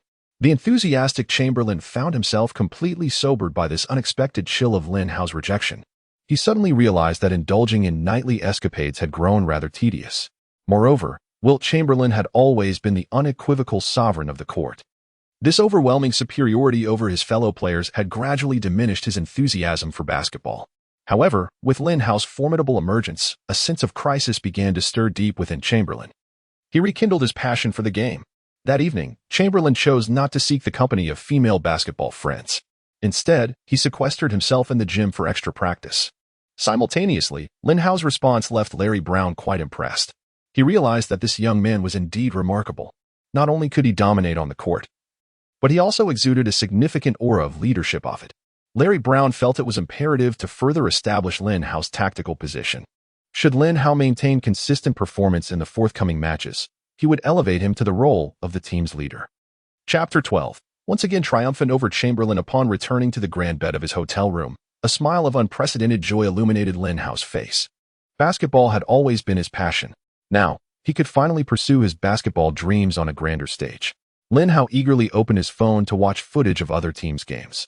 He beheld numerous familiar figures, many of whom he had never encountered in the live broadcast, having only glimpsed them in video highlights. He witnessed the electrifying showtime of Magic Johnson on the court. As Magic dribbled into the front court, he executed a magnificent bounce pass, delivering the ball to his Michigan State University teammate, Zach Randolph. At that moment, Randolph, later known as the Black Bear, had yet to develop his imposing physique. He leapt gracefully, executing a deft dunk. Their adversaries were the Houston University team, led by the formidable duo of Hakeem Olajuwon and Clyde Drexler. Michigan State also boasted a well-known player, Draymond Green. With two powerful offensive initiators, they flourished on the offensive end. However, Houston University displayed a more balanced approach to both offense and defense. The future Rockets' twin towers, Hakeem Olajuwon and Ralph Sampson, had already united at Houston University, their combination bestowing a significant advantage to their team on both ends of the court. Even the imaginative passing of Magic Johnson could not enable his teammates to gain an advantage in the interior against Houston University. Ultimately, Houston University triumphed effortlessly in this contest. Even a player as formidable as Magic had to accept the harsh fate of elimination in the first round of the tournament. Following this, he would take his talents to the NBA stage. According to the advancement rules set forth by the system, Lin Hao could only progress to the next level and embrace the challenges of the NBA by leading his team to an NCAA championship. Lin Hao, eager to compete alongside Magic, could only bide his time. He quickly turned his attention to the game footage of Kansas' next opponent. This match unfolded between Duke and Wake Forest. Wake Forest University boasted two players from the NBA's 75th anniversary team, Tim Duncan and Chris Paul. However, their adversary, Duke, was even more formidable. Duke's talent overflowed, rendering many NBA stars unable to secure a place on Duke's roster. In the end, it was the supremely talented Duke team that emerged victorious over Wake Forest. They are set to become the next adversaries of the Kansas University Jayhawks. Lin Hao is brimming with anticipation for the forthcoming match. In comparison to Texas, Duke boasts a more formidable lineup. Not only do the players excel, but Duke's esteemed Coach K is heralded as the preeminent tactician in the NCAA. Under his guidance, Duke stands as a formidable contender for the NCAA championship, just as Lin Hao was on the verge of drifting into slumber. A series of knocks echoed from outside the door, causing a wave of anxiety to wash over him. He is aware of the immense popularity of collegiate basketball players in the United States. He harbored concerns that once he opened the door, a procession of women of various hues would flood in, leaving him no respite for the evening. Lin Hao was certainly not devoid of interest in the fairer sex. In his previous life, he had devoted everything to basketball, sacrificing all his leisure time, and even his very essence, to the sport. Consequently, he had never even had a girlfriend. Now, Lin Hao aspired to relish life to the fullest. Yet he had no desire to emulate Wilt Chamberlain or become a modern-day Magic Johnson. Lin Hao was determined to adhere to the principle of quality over quantity. Given the exceptional resources available at BasketStar, he was intent on selecting only the finest. As Lin Hao indulged in his musings, a cacophony of shouts erupted from outside. The voice was one he recognized all too well, his rather troublesome teammate, Wilt Chamberlain. With a hint of disappointment, he opened the door. "Wilt, did I not make it clear that I would not be joining you for Hanny? Why do you persist in seeking me out?" Chamberlain retorted with a scoff. "I am not merely about Hanny. My passion for basketball is equally fervent. I came to challenge you to a one-on-one match." As he spoke, Chamberlain produced a basketball from behind him and attempted to pull Lin Hao outside. However, he was met with rejection once more. "Wilt, do you not see? Our next opponent has already been determined, Duke University. You ought to return and rest, preparing for tomorrow's training. I have no inclination to engage in a contest with you, a defeated rival." With that, Lin Hao pushed past Chamberlain and made his way to his bed. In truth, Lin Hao did not shy away from the prospect of challenging Chamberlain. Rather, he simply did not wish to partake in such a match at that moment. The task assigned to him by the system was to ascend as the leader of the Songya Eagles. Lin Hao understood that in literature, there is no first without second. And in combat, no second without first. If he could demonstrate his prowess by overpowering his teammates, he would naturally emerge as the team's leader and tactical nucleus. Defeating the current team captain, Chamberlain, would allow him to take his place. Yet, the timing was not yet right. He needed to complete this confrontation in the presence of all team members to ensure their unanimous respect. In contrast to his physically gifted yet intellectually simple teammates, Lin Hao possessed not only an extraordinary physique, but also a formidable intellect. Upon witnessing Lin Hao recline back onto his bed, Chamberlain's eyes widened. "Kid, do you look down on me, refusing my challenge? Do you believe I can't not only outplay you, but also destroy you?" Lin Hao scoffed dismissively. "If you are truly unsatisfied, we may engage in an arm wrestling match to determine who possesses greater strength. As for a one-on-one on the court, let us wait until after the next game." Chamberlain strode directly to Lin Hao's bedside. "Kid, I never imagined you could be so audacious as to challenge me to an arm wrestle. Do you believe I won't break your wrist?" Lin Hao extended his right hand and urged, "Enough of the chatter. If you lose, you shall return and rest peacefully. If you win, I shall engage you in a one-on-one duel." Lin Hao's wager piqued Chamberlain's interest. "Very well, it is settled." Before the words had fully escaped his lips, Chamberlain had firmly grasped Lin Hao's hand. What followed was a contest of strength between the two. At that moment, Lin Hao possessed the might reminiscent of Marlin. Marlin's power stands as an unparalleled pinnacle in the annals of NBA history. Although Chamberlain's strength was formidable, it paled in comparison to the current Lin Hao. After 58 seconds of struggle, Lin Hao succeeded in twisting Chamberlain's wrist, triumphing in this contest. Chamberlain gazed at Lin Hao in astonishment. "This cannot be. Your arm is merely half the thickness of mine. How can you wield such strength?" Unwilling to concede defeat, Chamberlain continued speaking while attempting to grip Lin Hao's arm. Lin Hao quickly withdrew his arm in caution, exclaiming, "Wilt, what are you trying to do?" He was genuinely concerned that Chamberlain might lose control, disregarding even his gender. Chapter 13, led by Old K, the Duke Blue Devils. "No way. I refuse to accept this. Let's have another match. We should head to the gym now. And I want to challenge you to a bench press," Chamberlain exclaimed, pulling Lin Hao along. Although Lin Hao possessed remarkable strength, his comparatively light weight almost caused him to be yanked to the ground by Chamberlain. With a vigorous twist, Lin Hao managed to shake off Chamberlain's grip. With a serious expression, he proclaimed, "Wilt, have you no sense of honor?" In our dragon country, we have a saying, a gentleman's word is as binding as a chariot pulled by 4 horses. You are a towering figure. How can you speak without integrity? Did we not agree upon a wager? If you are a man, you should be willing to accept defeat. Lin Hao's fervent outburst left Chamberlain momentarily stunned. He had not anticipated that the usually affable Lin Hao could unleash such ferocity, prompting him to instinctively take 2 steps back, then sigh, "All right, you win this time. However, you did mention that once we advance in the next round, we shall engage in a one-on-one showdown on the basketball court." With that, Chamberlain turned to leave. "Wait." Lin Hao suddenly called out to him. Chamberlain turned back, asking what was the matter. "Do you dare to wager again? If I defeat you in our next one-on-one challenge, I want to be the captain of this Jayhawk team. I shall be the leader henceforth." Chamberlain promptly responded, "No problem, but if you lose, you must obediently remain my subordinate, just like before." Lin Hao confidently nodded. After Chamberlain departed, Lin Hao quickly fell into a deep slumber. The following morning, Larry Brown, the head coach of the Jayhawk team, gathered the players early to commence a new day of training. "Gentlemen, our next opponent has been determined. It is the formidable Duke University Blue Devils. Their strength is self-evident, and I need not elaborate further. You are all well aware. Let us not forget that we once suffered defeat at their hands in the divisional championship." Before Larry Brown could finish his statement, Chamberlain interjected, "Coach, that game is irrelevant. I did not even take the court in the first half." Nearby, Joel Embiid immediately retorted with a sarcastic tone, "Oh, how can you say that? I recall that you fell prey to Coach K's charms." Chamberlain slammed his hand on the table, exclaiming, "That damn Coach K sent the entire Duke cheerleading squad to ply me with drinks.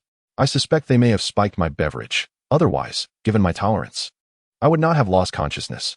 Embiid scoffed, saying, "You will inevitably find yourself in trouble. It would be wise to conduct yourself with more integrity." Chamberlain could hardly bear the insinuation against his character. He once again widened his eyes, his face pressed closely against Embiid's. "Kid, it's South not your place to lecture Maine. Even after a night of drinking, I can still outshine you." Upon noticing that Chamberlain was genuinely agitated, Embiid chose not to respond directly. He merely curled his lip and quickly turned his face away. Enough with the squabbling. Such discord among teammates is the most inept display. Larry Brown's admonition put an end to the internal strife. Subsequently, Brown led the players into a new day of training. This session was meticulously focused on intensifying their efforts to curb the Duke Blue Devils on both offense and defense. Meanwhile, in the training hall of Duke University, their players were equally diligent. Under Coach K's guidance, their training regimen was equally rigorous.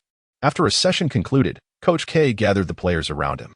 "Do not underestimate Kansas simply because you triumphed over them last time. Remember, tomorrow's match will be entirely different." The Duke players nodded in agreement. Coach K continued, "You have all seen the game footage of Kansas versus Texas. I expect you to treat every opponent with the utmost seriousness, especially that giant from the Dragon Kingdom named Lin Hao." With that, Coach K fixed his gaze on one player in particular, Zion. "You will match up against him in this game. I hope you can bring the intensity to that Dragon Kingdom player." Upon hearing this, Zion nodded affirmatively. "Don't worry, Coach. Leave it to me. I will dominate him on both ends." Coach K continued to caution, "Zion, I hope you maintain a balanced mindset. This guy is not easy to handle, especially given his incredible physical capabilities." Hearing Coach K praise his opponent's physical prowess, Zion could hardly contain himself. "Coach, let us not forget that when you recruited me, you proclaimed my physique to be a once-in-a-century marvel." Coach K recognized the defiance etched across Zion's face. He is well aware of this young man's temperament, which is that of a typical sycophant.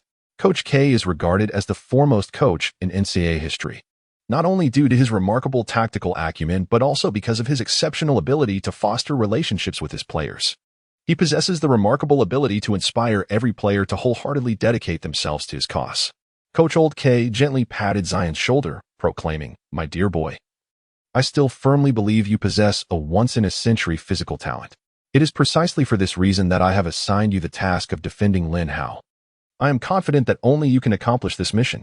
Coach Old K's approach resembles the technique of delivering a sharp reprimand followed by a sweet compliment. This method proves particularly effective for a player like Zion, who is physically gifted yet simple-minded. He pounded his chest and gritted his teeth, declaring to the coach, "I will ensure that every nightmare that Dragon Country's player has will bear my mark." Coach Old K smiled in satisfaction before resuming the training session. After a day of preparation, both teams finally faced off in this highly anticipated showdown. The match was broadcast live nationwide on ESPN with the Van Gundy brothers, Stan and Jeff Van Gundy, serving as commentators. For this game, the Kansas Jayhawks made adjustments to their starting lineup, as Larry Brown decided to forego traditional roles and placed Lin Hao directly into the starting position. Their starting five comprises point guard, Mario Chalmers, shooting guard, Paul Pierce, small forward, Lin Hao, power forward, Joel Embiid, center, Wilt Chamberlain. In contrast, their adversaries, the Duke Blue Devils, feature a starting lineup of point guard, Kyrie Irving, shooting guard, Jason Tatum, small forward, Grant Hill, power forward, Zion Williamson, center, Elton Brand. On their bench sat a multitude of stars, Battier, Boozer, Ingram, Banchero, and Redick. This truly was a clash of titans. The sidelines had transformed into a vast ocean of blue, with players from both the Blue Devils and the Blue Jays donning their striking blue jerseys. Their supporters donned blue attire, fervently rallying for the players on the court. Once the referee's whistle pierced the air, the basketball soared into the sky. Chapter 14. The Divine Duel between the God of Basketball and the Emperor Embiid. Wilt Chamberlain and Elton Brand leaped simultaneously, fiercely contesting for the ball. The Duke Blue Devils are a team brimming with talent, yet their interior strength is comparatively lacking. The sole all-star caliber center is Elton Brand. Brand is a stocky figure, standing just over 2 meters tall, who fiercely battles in the paint with his long arms and exceptional strength. However, in terms of vertical leap, Brand cannot hold a candle to Chamberlain. With a swift motion, Chamberlain swatted the ball behind him into the hands of Chalmers. Chalmers swiftly dribbled the ball into the front court, initiating the team's first offensive play. Outside the three-point line, Chalmers dribbled, searching for an opportunity to strike. After a brief moment of hesitation, he ultimately passed the ball to the team's stalwart, Chamberlain. Upon receiving the ball, Chamberlain immediately elevated his game, leveraging his physical stature and athletic prowess to aggressively challenge Elton Brand. Brand, though fiercely determined, found himself at a disadvantage. After all, basketball is fundamentally a sport predicated on physical capability. The disparity in their physical attributes was simply too vast. Despite Brand's utmost efforts to disrupt the play, he posed no genuine threat to Chamberlain's drive to the basket. Chamberlain effortlessly deposited the ball into the hoop, securing a 2-0 lead for his team. The Duke Blue Devils swiftly initiated a baseline play, with the ball finding its way to Kyrie Irving. Aware of Irving's exceptional ball handling skills, Chalmers opted for a tight defensive strategy. However, Irving executed a dazzling double cross, darting past Chalmers with remarkable speed. Pierce quickly came over to provide assistance. Yet Irving showed no signs of slowing down. He executed a stunning spin move, leaving Pierce utterly bewildered. The Duke fans erupted into a frenzy of celebration. Did you see that? No one can contain Kyrie. This is our basketball deity. Nobody can defend against him. Kyrie will lead us, the Duke, to triumph over Kansas, they proclaimed. He is not only my basketball idol, but also my life mentor. Irving captivated the hearts of the young fans at Duke. With unwavering confidence, he surged into the front court, while Chamberlain had retreated to the backcourt. Irving, undeterred, approached Chamberlain with an audacious layup. In the face of Chamberlain's defense, Irving ingeniously took off from the right side of the basket, gracefully maneuvering to the left for a low-handed finish. Chamberlain was indeed deceived. Having not anticipated a shot from such an angle, he deemed the difficulty of the shot to be insurmountable, even if he had not blocked it. Irving would still have been unable to score. Yet, the maestro Irving is indeed a maestro. What others cannot achieve does not imply that he cannot. He executed his unique signature move, the jelly layup. The basketball struck the backboard, tracing an uncanny arc before ultimately descending into the hoop. This shot was so astonishing that even Wilt Chamberlain found himself questioning the very nature of existence. He caught the basketball that had fallen from the hoop, his eyes widening in astonishment. Then, with a look of bewilderment, he turned to Irving, questioning how he had accomplished such a feat. Pondering whether this shot defied the laws of physics, Irving, with a face of solemnity, replied, "This is an action guided by my deity. It is destined to succeed." After uttering these words, Irving immediately made a mysterious gesture. Chamberlain was even more astonished, thinking to himself that this individual before him must indeed be an extraterrestrial traveler. How could his behavior on and off the court be so peculiar?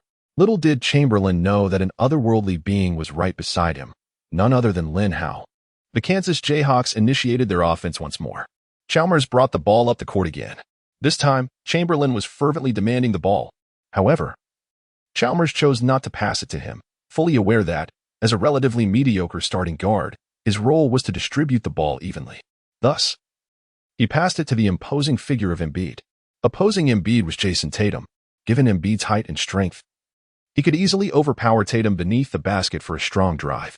Yet, this was not in line with Embiid's style of play. His favorite pastime remains darting around the perimeter, showcasing his mid-range finesse. Observing Embiid's fixation on his outside shooting, Larry Brown on the sidelines could not help but grasp his scalp in exasperation. In the commentary booth, Stan Van Gundy could not resist inquiring of his brother, Jeff, whether he could tolerate a towering player like Joel Embiid playing in such a manner. Jeff Van Gundy shook his head vigorously, declaring, "Absolutely not. If it were up to me, I would confine him to the bench. I truly do not comprehend why a coach as formidable as Larry would permit this." Stan Van Gundy remarked nonchalantly, "It is simply because this young man possesses extraordinary talent." After displaying his dribbling prowess for a good 20 seconds, Embiid pivoted and executed an incredibly challenging fadeaway jumper.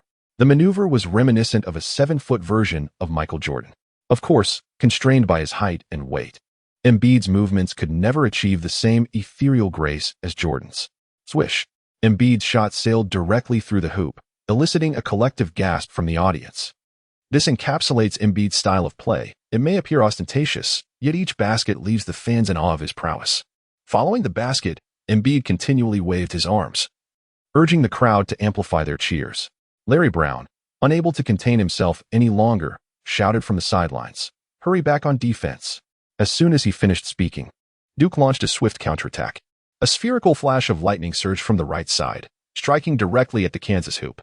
Simultaneously, Brand unleashed his long arm from the baseline, hurling the basketball towards the front court. Upon receiving the ball, Zion Williamson took a quick step and soared into the air. Boom! A thunderous dunk erupted, echoing like a clap of thunder against the rim. Stan Van Gundy shook his head repeatedly, marveling at the sheer talent on display from both teams, each player possessing extraordinary skills. Jeff Van Gundy nodded in agreement, captivated by the sheer beauty of the game. Before his words had fully escaped his lips, the Kansas Jayhawks launched yet another offensive. This time, Chalmers passed the ball into the hands of Paul Pierce. Witnessing Chalmers' actions, Lin Hao felt a chill of despair. He pondered within himself, having finally secured a position in the starting lineup, yet still relegated to the fourth player on the team. He would have to wait for Chamberlain, Embiid, and Pierce to take their turns before he could touch the ball. However, Lin Hao soon realized his naivety. In the subsequent play, Chalmers opted to take the shot himself, neglecting to pass the ball to Lin Hao. It dawned on him that he was, in fact, the fifth player in the starting lineup. Despite having showcased his skills in the previous match and during team practices, he had yet to solidify his standing within the Hawks. The actions of his teammates ignited a fire of indignation within Lin Hao. From this moment forth, he resolved to earn his recognition through his actions. Chapter 15. A block on Irving. The first half of the match had already passed its midpoint, and Lin Hao had scarcely had the opportunity to handle the ball. He sensed that continuing in this manner was futile and resolved to take the initiative. The Blue Devils launched a new offensive. Once again, Irving showcased his dribbling skills. After an in-and-out maneuver, he surged forward with remarkable force. After evading Chalmers, Irving found himself face-to-face with Chamberlain. Observing Chamberlain leap with arms raised, Irving released a high-arching floater. The apex of this shot soared beyond the top of the backboard. Even the formidable Chamberlain was unable to interfere. Irving felt assured that he could patiently await the ball's descent into the hoop. However, he was unprepared for the sudden appearance of an individual behind Chamberlain. At the moment the basketball reached its zenith, a hand struck the ball, sending it careening out of bounds. The spectators were left in awe at this unexpected turn of events. Lin Hao's sudden emergence was akin to that of a superhero rescuing humanity in a moment of peril. Always timely, his interventions were both exhilarating and uplifting. Irving gazed at Lin Hao in bewilderment, asking, "Big guy, how did you manage that?" "On the NCAA court, no one should be able to disrupt my floater." Lin Hao calmly replied, "Your belief stems from the fact that you have yet to encounter me." Irving shook his head in disbelief, insisting, "This is impossible. My God would not deceive me. I must try again." With that, he immediately reached out to Tatum, who was poised to inbound the ball. Tatum passed the ball into Irving's hands. Once more in possession, Irving directly challenged Lin Hao, saying, "Are you brave enough to defend against me, Dragon Kingdom man?" Without hesitation, Lin Hao positioned himself in front of Irving. Facing Lin Hao's defense, Irving flaunted his exceptional ball handling skills. Irving's control over the ball was unparalleled among basketball players. He possesses exceptional skills in both finesse and power. Irving believed he could effortlessly surpass the towering Lin Hao. However, upon their direct confrontation, Irving found himself somewhat taken aback. He realized that Lin Hao was not only distinguished by his towering height, but also possessed a terrifying speed of movement. Even a series of sharp directional changes failed to shake off Lin Hao's defense, causing Irving to feel a twinge of urgency. After an exaggerated gesture of reverence, Irving opted for a step-back jump shot. To evade Lin Hao's long reach, he deliberately increased the distance of his retreat. However, despite his efforts, he could not escape Lin Hao's defense. With a resounding clap, Lin Hao swatted Irving's shot away with ease. Upon landing, Lin Hao immediately surged forward, racing towards the basketball with remarkable speed. Before long, he had secured the ball in his grasp. Now, it was time for him to showcase his prowess. He soared into the air, swinging his arms with grace to execute a breathtaking windmill dunk. The typically composed Jeff Van Gundy rose from his commentary seat in astonishment. Isn't this precisely the type of formidable defensive player we admire? Stan Van Gundy nodded vigorously in agreement, exclaiming, "Indeed, this individual is truly fearsome with his physical prowess. If he maintains his stamina, he could seamlessly switch defensive assignments without limit." However, Jeff Van Gundy quickly shook his head, adding, "Upon further reflection, he does have his shortcomings. If he were to face a dominant interior presence like Shaquille O'Neal, he would undoubtedly struggle." Subsequently, the Van Gundy brothers began to eagerly anticipate the showdown between O'Neal and Lin Hao. They believed that if these two individuals were to engage in a fierce showdown, it would undoubtedly be a spectacle to behold. Alas, Coach K of the Duke Blue Devils could no longer bear to watch. He swiftly called for a timeout, summoning his players to gather around him. "Kyrie, refrain from fixating on individual plays. As the team's point guard, your role is to elevate your teammates." Irving nodded and performed a series of prayer gestures. Then, with a serious expression, he addressed Coach K. "Coach, I understand. I will strive to play better basketball from now on." Coach K promptly retrieved the tactical board and sketched out several strategies. His timeout proved to be quite effective. The Duke Blue Devils began to execute their plays cohesively. At the top of the arc, Irving received the ball, and Brand promptly stepped up to deliver a solid screen. Although Brand may not have been the tallest, his substantial frame made him a natural barrier for picks. Leveraging Brand's screen, Irving found himself with ample space to drive. As he advanced to the mid-range, he executed a fake shot that transformed into a precise pass to Grant Hill, who was lurking in the corner. Hill, lauded as the heir to Michael Jordan, possessed an exceptionally well-rounded skill set, coupled with remarkable first-step quickness. In a burst of speed, he outmaneuvered his defender, Paul Pierce, and then launched a mid-range shot. The basketball circled the rim before ultimately dropping into the net. Both teams engaged in a fierce exchange of offense. The Hawks substitute guard, Kirk Hinrich, also initiated a pick and roll. After teaming up with the similarly substituted Manning, Hinrich drove to the basket and then passed the ball back to Manning. Without hesitation, Manning took a shot. The battle for rebounds was intense. Brand firmly boxed out Chamberlain, intent on securing the defensive board. However, to his astonishment, an unexpected player descended from above, snatching the rebound he thought was his. Brand gazed in shock at the individual who had claimed the board. He could hardly fathom that this individual from the Dragon Kingdom possessed such extraordinary abilities. Soon after, Brand was astounded by Lin Hao's astonishing leaping speed. The moment Lin Hao's feet touched the ground, he immediately soared into the air once more. Then came a thunderous dunk reminiscent of a mighty strike upon Mount Hua. In that instant, Brand felt as though Lin Hao's feet were equipped with springs. How could an ordinary person possibly exhibit such terrifying physical prowess? This emphatic follow-up dunk once again electrified the atmosphere in the arena. The resounding cheers from the fans nearly threatened to bring the venue crashing down.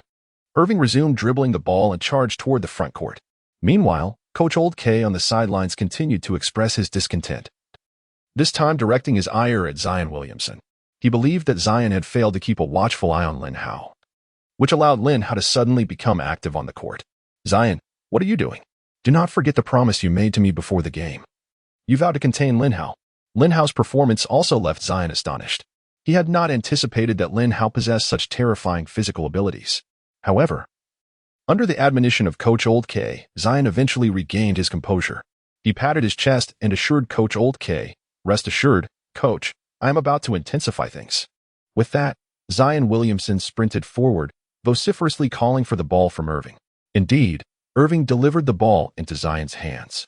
The imposing figure of Zion stared intently at Lin Hao, who could not help but furrow his brow, for Zion's earnest expression was undeniably comical. Chapter 16. The overzealous Zion holding the ball. Zion Williamson did not immediately launch an aggressive attack. Instead, he took a few steps backward. On the commentary panel, Stan Van Gundy gazed at his brother with a perplexed expression. "Jeff, what on earth is this kid doing? Why is he retreating when Lin Hao isn't pressuring him?" Jeff Van Gundy rubbed his bald head thoughtfully. It is often said that intelligent minds are devoid of hair, yet despite his wisdom, he could not fathom Zion's intentions. Just as their confusion reached its peak, Zion suddenly surged forward. In various media's assessments of the greatest talents in NBA history, Zion Williamson frequently ranks among the top. He is akin to a slightly slower yet more powerful version of James. When he accelerates, he resembles a speeding off-road vehicle. Who dares to impede him? As Zion barreled towards Lin Hao, Larry Brown shouted, "Lin, evade him. Do not confront him head-on." Yet, it was too late. Their bodies collided with a resounding thud. Zion struck Lin Hao like an uncontrollable bowling ball, causing Lin to stagger and retreat. Zion, too, lost his balance and crashed into Tatum, who then toppled into Embiid, sending Embiid crashing into the referee. The court descended into chaos. The referee had no choice but to halt the game. After reviewing the slow-motion replay, the official called a charging foul on Zion Williamson.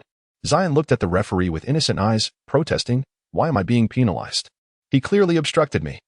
The referee shook his head, asserting, "The slow-motion replay clearly shows that Lin Hao remained stationary. You collided with him." Zion attempted to argue further, but Kyrie swiftly intervened, saying, "Zion, enough. I saw it clearly. You indeed charged." Kyrie's moral standards are notably high, influenced by his beliefs, making him a paragon of sportsmanship. Zion scoffed and turned to Lin Hao, remarking, "You're nothing special. I easily knocked you aside." Lin could not help but chuckle, responding, "Brother, have you lost your mind? This is basketball, not football." He then pointed to his temple, continuing, "Zion, remember, basketball is played with your mind. Sheer physicality won't suffice." Zion's face flushed with anger at Lin Hao's words. He noticeably intensified his defensive maneuvers against Lin Hao. Even before Lin Hao reached the front court, Zion engaged him with ample physicality. Lin Hao, undeterred, promptly pushed him back towards the front court. On the sidelines, Stan Van Gundy shook his head and remarked, "This Zion is truly the quintessential example of brawn over brains. His physical gifts are of historic proportions, yet his basketball IQ leaves much to be desired." Jeff Van Gundy swiftly countered, "You are absolutely right, brother. However, I hold a greater optimism for Lin Hao's future.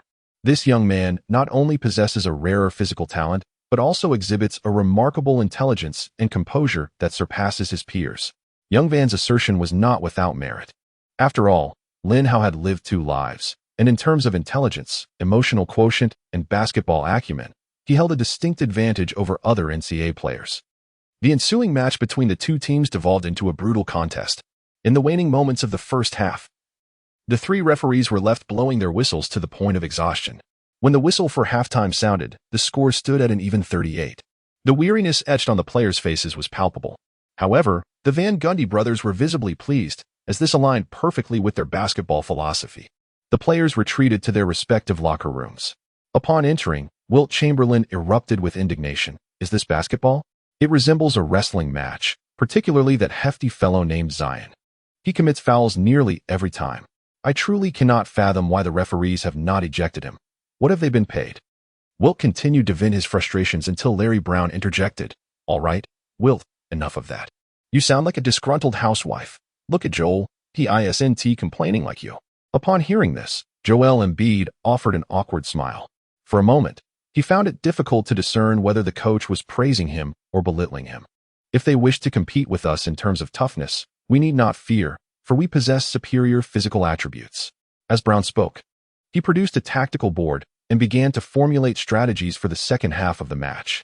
He repeatedly emphasized that we must fully leverage our advantages in the paint, always remembering that we have three towering figures on the court. He then directed his piercing gaze towards Mario Chalmers. "You need to pass the ball more to Lin Hao. His height gives him an edge, allowing us to play with greater simplicity and clarity. Lin, capitalize on your speed and physicality to drive straight to the basket. Mario, you can simply launch the ball skyward, akin to tossing a frisbee to a dog, aiming for the hoop." Upon hearing Larry Brown's words, Lin Hao couldn't help but furrow his brow.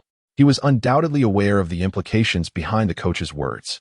However, the analogy was rather inappropriate. Wasn't it akin to likening oneself to a dog fetching a frisbee?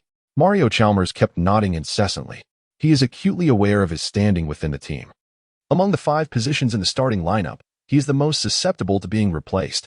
Should he inadvertently displease Larry Brown, he could find himself benched in the second half.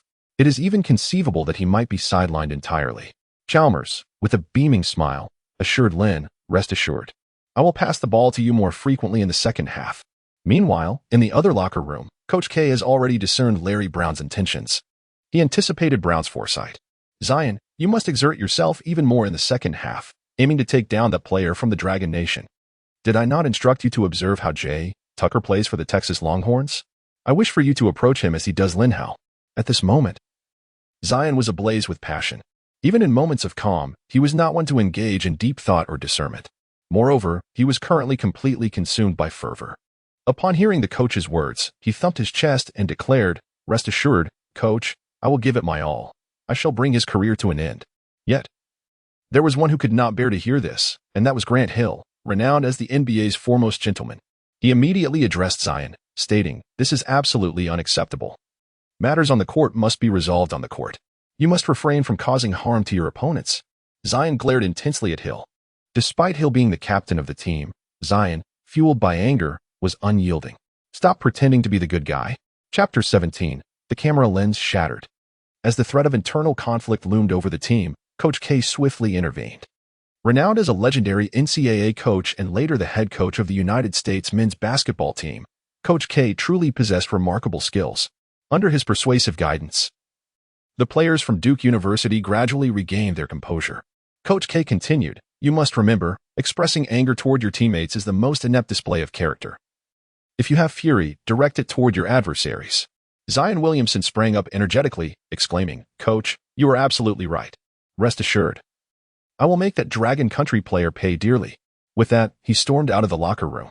The second half of the game was about to commence. The Blue Devils launched the first offensive. Zion Williamson eagerly called for the ball as soon as he stepped onto the court. Irving passed the ball into his hands. Upon receiving the ball, Zion shouted at Lin Hao, "Big guy from Dragon Country, come defend me. I want you to witness my prowess." Zion's words were laced with intensity and fury. Paul Pierce, observing his demeanor, quickly warned Lin Hao, "You'd better not face him one-on-one. Otherwise, I'll step in." Pierce's concern stemmed from his awareness of the significant weight difference between the two players. He feared that Lin Hao's slender frame might not withstand a collision with Zion. Yet, Lin Hao remained resolute, positioning himself before Zion. Zion did not employ any intricate maneuvers. He relied purely on instinct. With a resounding thud, their bodies collided once more. Lin Hao staggered back 2 steps, but this time, he was mentally prepared. He chose not to confront Zion Williamson head-on, instead deftly sidestepping him. Upon noticing that Lin Hao had cleared a path, Zion hesitated no longer. He surged towards the basket, resolved to finish with a thunderous dunk. However, he was unprepared for Lin Hao, who had already anticipated his move and was racing back. Both players leaped simultaneously, but Lin Hao, possessing a lighter frame, exhibited a quicker vertical leap. Before Zion could ascend to his peak, Lin Hao was already soaring above him. With a resounding slap, Lin Hao delivered an exquisitely spicy Sichuan-style hot pot to Zion, swatting his dunk attempt out of bounds. Interestingly, the most unfortunate victim in this exchange was not Zion Williamson, but rather the cameraman stationed beneath the basket. The basketball struck the camera lens with a loud crash, shattering it instantly. The cameraman, startled, let out a yelp. Lin Hao, having landed, quickly bent down to check on him. "Hey, buddy, are you all right?" The cameraman shook his head and replied, "I'm fine, just a bit shaken." That was truly terrifying. I felt like if the ball had hit me in the head, it could have been catastrophic. Such an incident garnered significant attention from the NCAA organizers. They promptly informed all the photographers on the sidelines that henceforth, it is imperative to wear rugby protective gear while capturing images at the venue, for the risks are indeed considerable. The equally startled figure was Zion, the hefty tiger. He believed his strength was formidable enough to crush a pair of sneakers underfoot. Yet, he suddenly became aware that Lin Hao's power seemed to surpass his own, a realization that was utterly terrifying. In the ensuing rounds, Zion Williamson was clearly out of sorts. He either dribbled the ball off his foot, sending it out of bounds, or failed to defend properly. allowing Lin Hao to effortlessly penetrate the paint. After observing several plays, Duke's coach, the venerable Coach K, could no longer bear to watch and promptly made a substitution. Entering the game was another NBA rookie sensation, Paolo Banchero. Compared to Zion, Banchero's physical gifts were noticeably less impressive. However, his skill set was far more comprehensive, enabling him to provide greater assistance on the offensive end. Once on the court, Banchero showcased a commendable level of enthusiasm. Kyrie orchestrated the offense from the top of the arc, and Banchero swiftly positioned himself alongside Kyrie to set a solid screen. Utilizing the pick, Kyrie drove towards the basket. Upon noticing Lin Hao in a help defense position, Kyrie wisely opted not to challenge Lin further, instead passing the ball to Grant Hill. Hill executed a series of feints, evading Paul Pierce's defense, and took a mid-range shot. Little did he anticipate the swiftness of Lin Hao's footwork. As he jumped from the free throw line, Lin Hao was still positioned beneath the basket. Yet, at the very moment he released the ball, Lin Hao suddenly lunged in front of him. In a state of urgency, Hill was compelled to elevate the arc of his shot. However, it became evident that such an adjustment was futile in the face of Lin Hao's remarkable talent. Thud. Another resounding block echoed through the arena. The Duke fans on the sidelines displayed expressions of utter despair. They shook their heads in disbelief at the sidelines, exclaiming, "Where did this fellow emerge from? How is he so formidable? He strikes me as a basketball demon, impenetrable in his defense." Now, I find myself yearning to witness a confrontation between him and the legendary Kareem Abdul-Jabbar of UCLA. I wonder if he can thwart that player's skyhook. I believe he can, for his blocks are capable of thwarting anyone. The complaints from the Duke University fans were soon overshadowed by the jubilant cheers of the Kansas supporters. As Lin Hao surged once more into the forefront, he felt that a mere ordinary dunk was insufficiently exhilarating. So he soared into the air and executed a stunning between-the-legs reverse dunk to seal the moment. Such an astonishing display has already elevated Lin Hao to the status of the most sought-after basketball star in America. His prominence has even overshadowed many previously renowned players. Duke University found itself once again halted by Lin Hao. Coach K paced restlessly along the sidelines, contemplating strategies. Yet, it appeared he had limited solutions against this physically formidable giant. After a rapid mental deliberation, Coach K decided to substitute in Zion Williamson. "Zion, you must recognize the advantages you possess in comparison to Lin Hao." Upon hearing the coach's words, Zion felt a twinge of confusion. He exclaimed in astonishment, "Coach, do I have an advantage over him? What exactly is my advantage?" Coach Lao K appeared somewhat speechless. "Of course you possess advantages. Your strengths lie in your weight and power. You must engage him more physically. Do not compare your jumping ability, as that is not your forte." Subsequently, Coach Lao K outlined his strategies to the players. The timeout soon came to an end.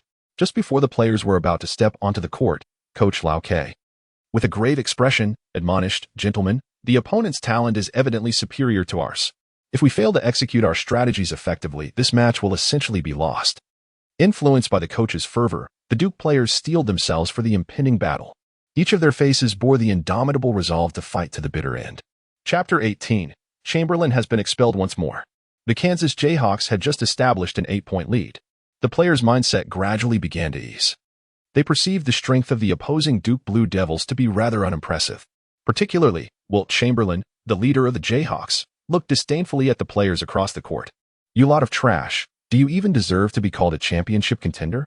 If we do not triumph over you by at least 20 points, we might as well consider ourselves defeated."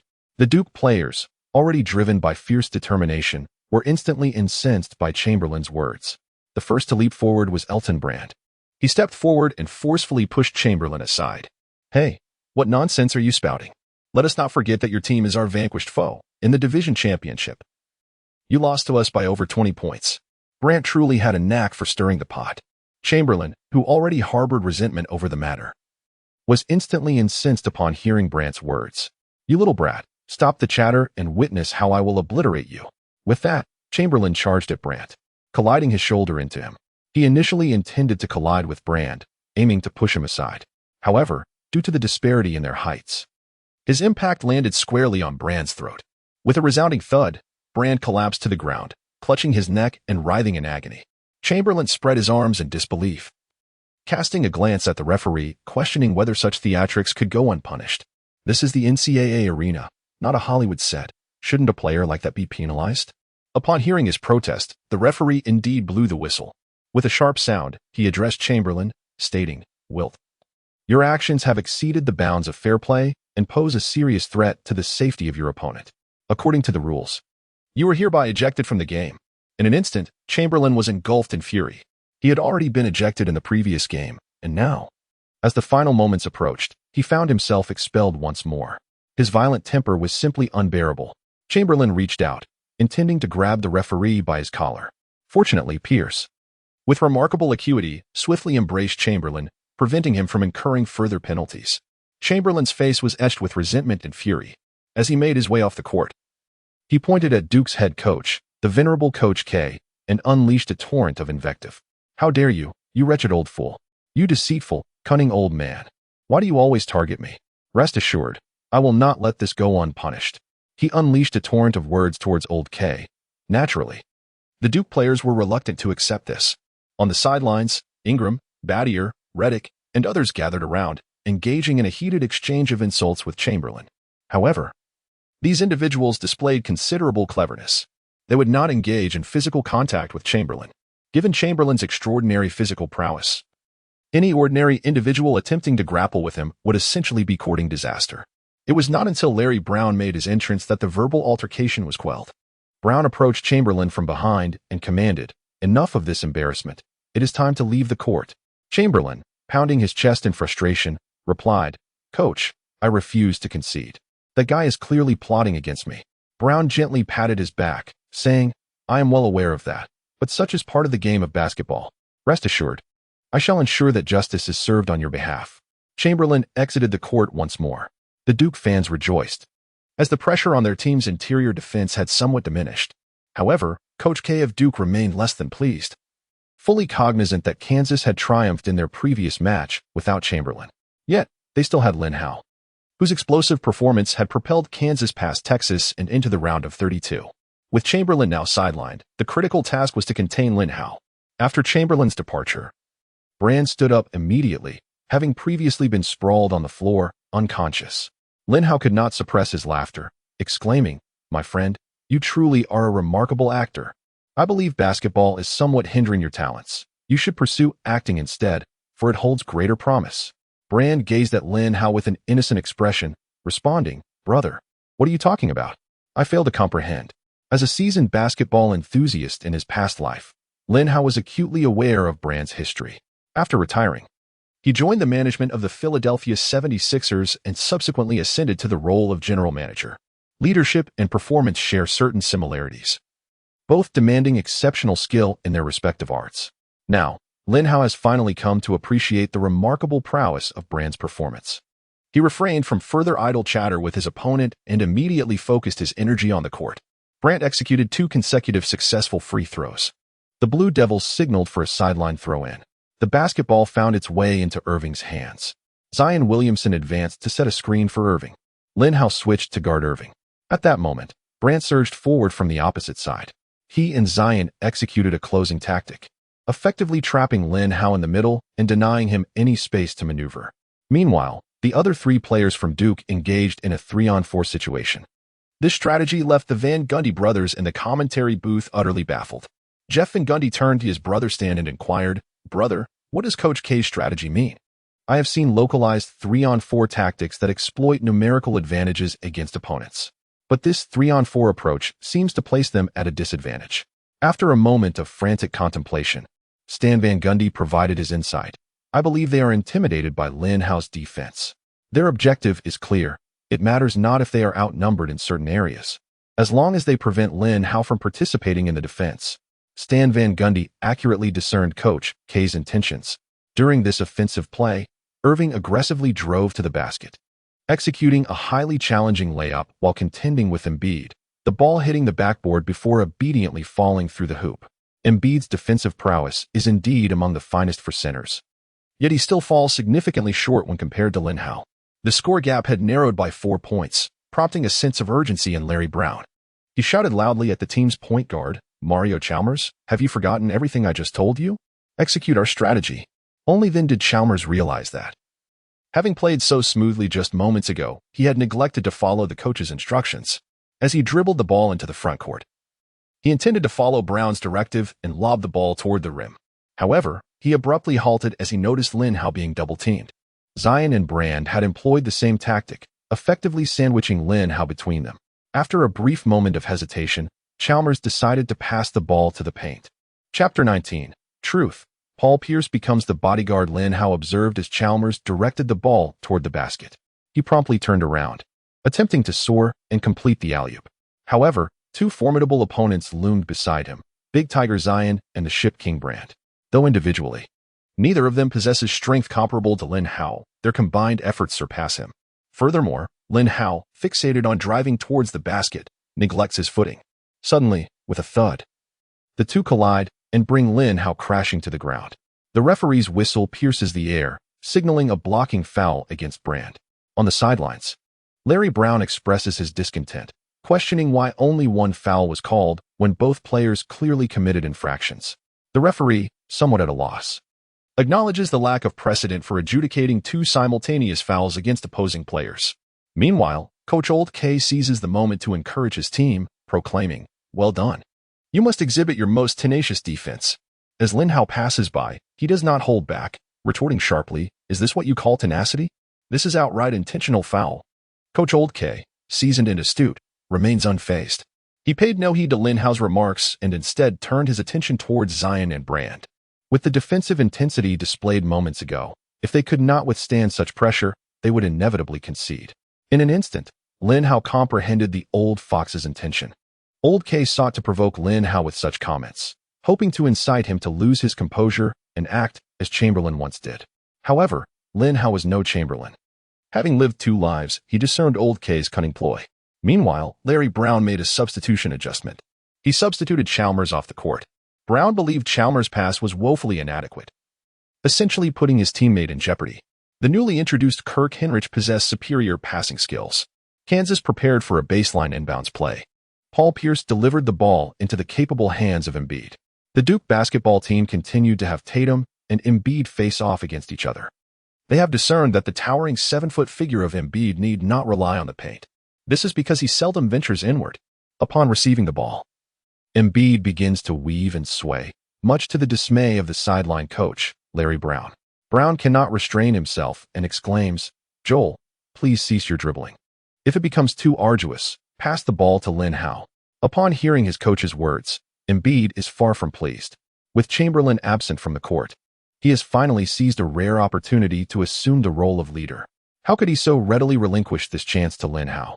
His pride clouded his judgment. Embiid propelled himself forward, followed by a retreating step. This time, he opted for a three-point attempt. Tatum's defense was impeccably executed, obscuring Embiid's vision and disrupting his shooting rhythm. Ultimately, Embiid's shot ricocheted off the rim. Brand raised his arms, striving to secure the rebound. Suddenly, an individual descended from above, forcefully slamming the deflected basketball into the hoop. Boom. This celestial dunk earned Lin Hao a resounding ovation. The Kansas fans were in a frenzy, with many so exhilarated that they discarded their shirts. Such scenes were traditionally reserved for soccer fields, but Lin Hao's astonishing display had transformed the basketball court into a stage for jubilant celebrations. Coach K from Duke found it exceedingly difficult to come to terms with that remarkable play. He shouted at his players with fervor, "What have I just instructed? Do not allow that player from the Dragon Nation to enter our 3-second zone." Coach K has always exuded an air of refined gentlemanliness, and it is indeed rare to witness him lose his temper to such an extent. This is all thanks to Lin Hao. Zion responded with a hint of exasperation, "Coach, we had no choice." In that fleeting moment, it was neither an offense nor a defense. Who would have anticipated that he would suddenly leap out while we were rebounding? Coach K continued to bellow, "I have made it abundantly clear. You must keep a vigilant eye on him at every second on the court. From now on, do nothing but focus on him." Zion harbored considerable resentment towards such a directive, as he is the most gifted player on the Duke men's basketball team. Typically, he soars to great heights, yet now the coach has him rolling in the mud, grappling with Lin Hao. The pent-up frustration caused Zion's movements on the court to become increasingly exaggerated. Larry Brown sensed that this approach was untenable. He worried that Zion's vigorous actions might injure Lin Hao. To safeguard Lin Hao, Brown called for a timeout. "Paul, you need to step up and help Lin apply pressure on that hefty opponent." Upon hearing the coach's words, Paul Pierce immediately understood. "Rest assured, Coach. I will ensure Lin is protected and that he contributes maximally on both ends." Lin Hao nodded and said, "Thank you, brother." Of course, Lin Hao could assert himself, as his current physical prowess would give him a certain advantage in a direct confrontation with the headstrong Zion. However, Lin Hao was acutely aware that the leader of the team never had to take matters into his own hands. Much like how Jordan had Rodman and LeBron had TT, Pierce had now become Lin Hao's bodyguard. The ever-reliable Pierce truly lived up to his word. Upon re-entering the game, he proactively set screens for Lin Hao.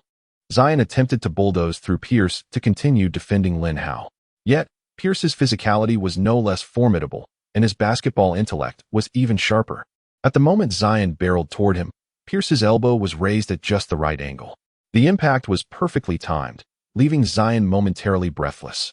Of course, Pierce incurred a flagrant foul for this, but it became exceedingly difficult for Zion to challenge Lin Hao in the ensuing plays. As he exerted himself, a sensation of discomfort and bloating enveloped his lower abdomen. Coach K, in a state of helplessness, had no choice but to substitute him off the field. Enter Bancaro once more. However, the disparity in strength between Bancaro and Lin Hao was insurmountable. Despite his earnest efforts, he posed little threat to Lin Hao. Lin Hao was utterly liberated. Sincerich took the opportunity to soar freely on the court. He repeatedly tossed the basketball into the air, while Lin Hao soared high time and again, forcefully slamming the ball into the hoop. The players from Duke University could only watch in awe as Lin Hao delivered his spectacular performance. Meanwhile, the Kansas fans on the sidelines were envious of the Duke players, for they had the privilege of witnessing Lin Hao's explosive dunks up close.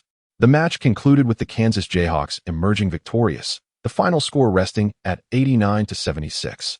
Lin Hao amassed an impressive 36 points, 18 rebounds, and 8 blocks throughout the game, with a staggering 30 points scored in the second half alone. However, after the game, Lin Hao refrained from celebrating, for he was acutely aware that a more significant contest awaited him.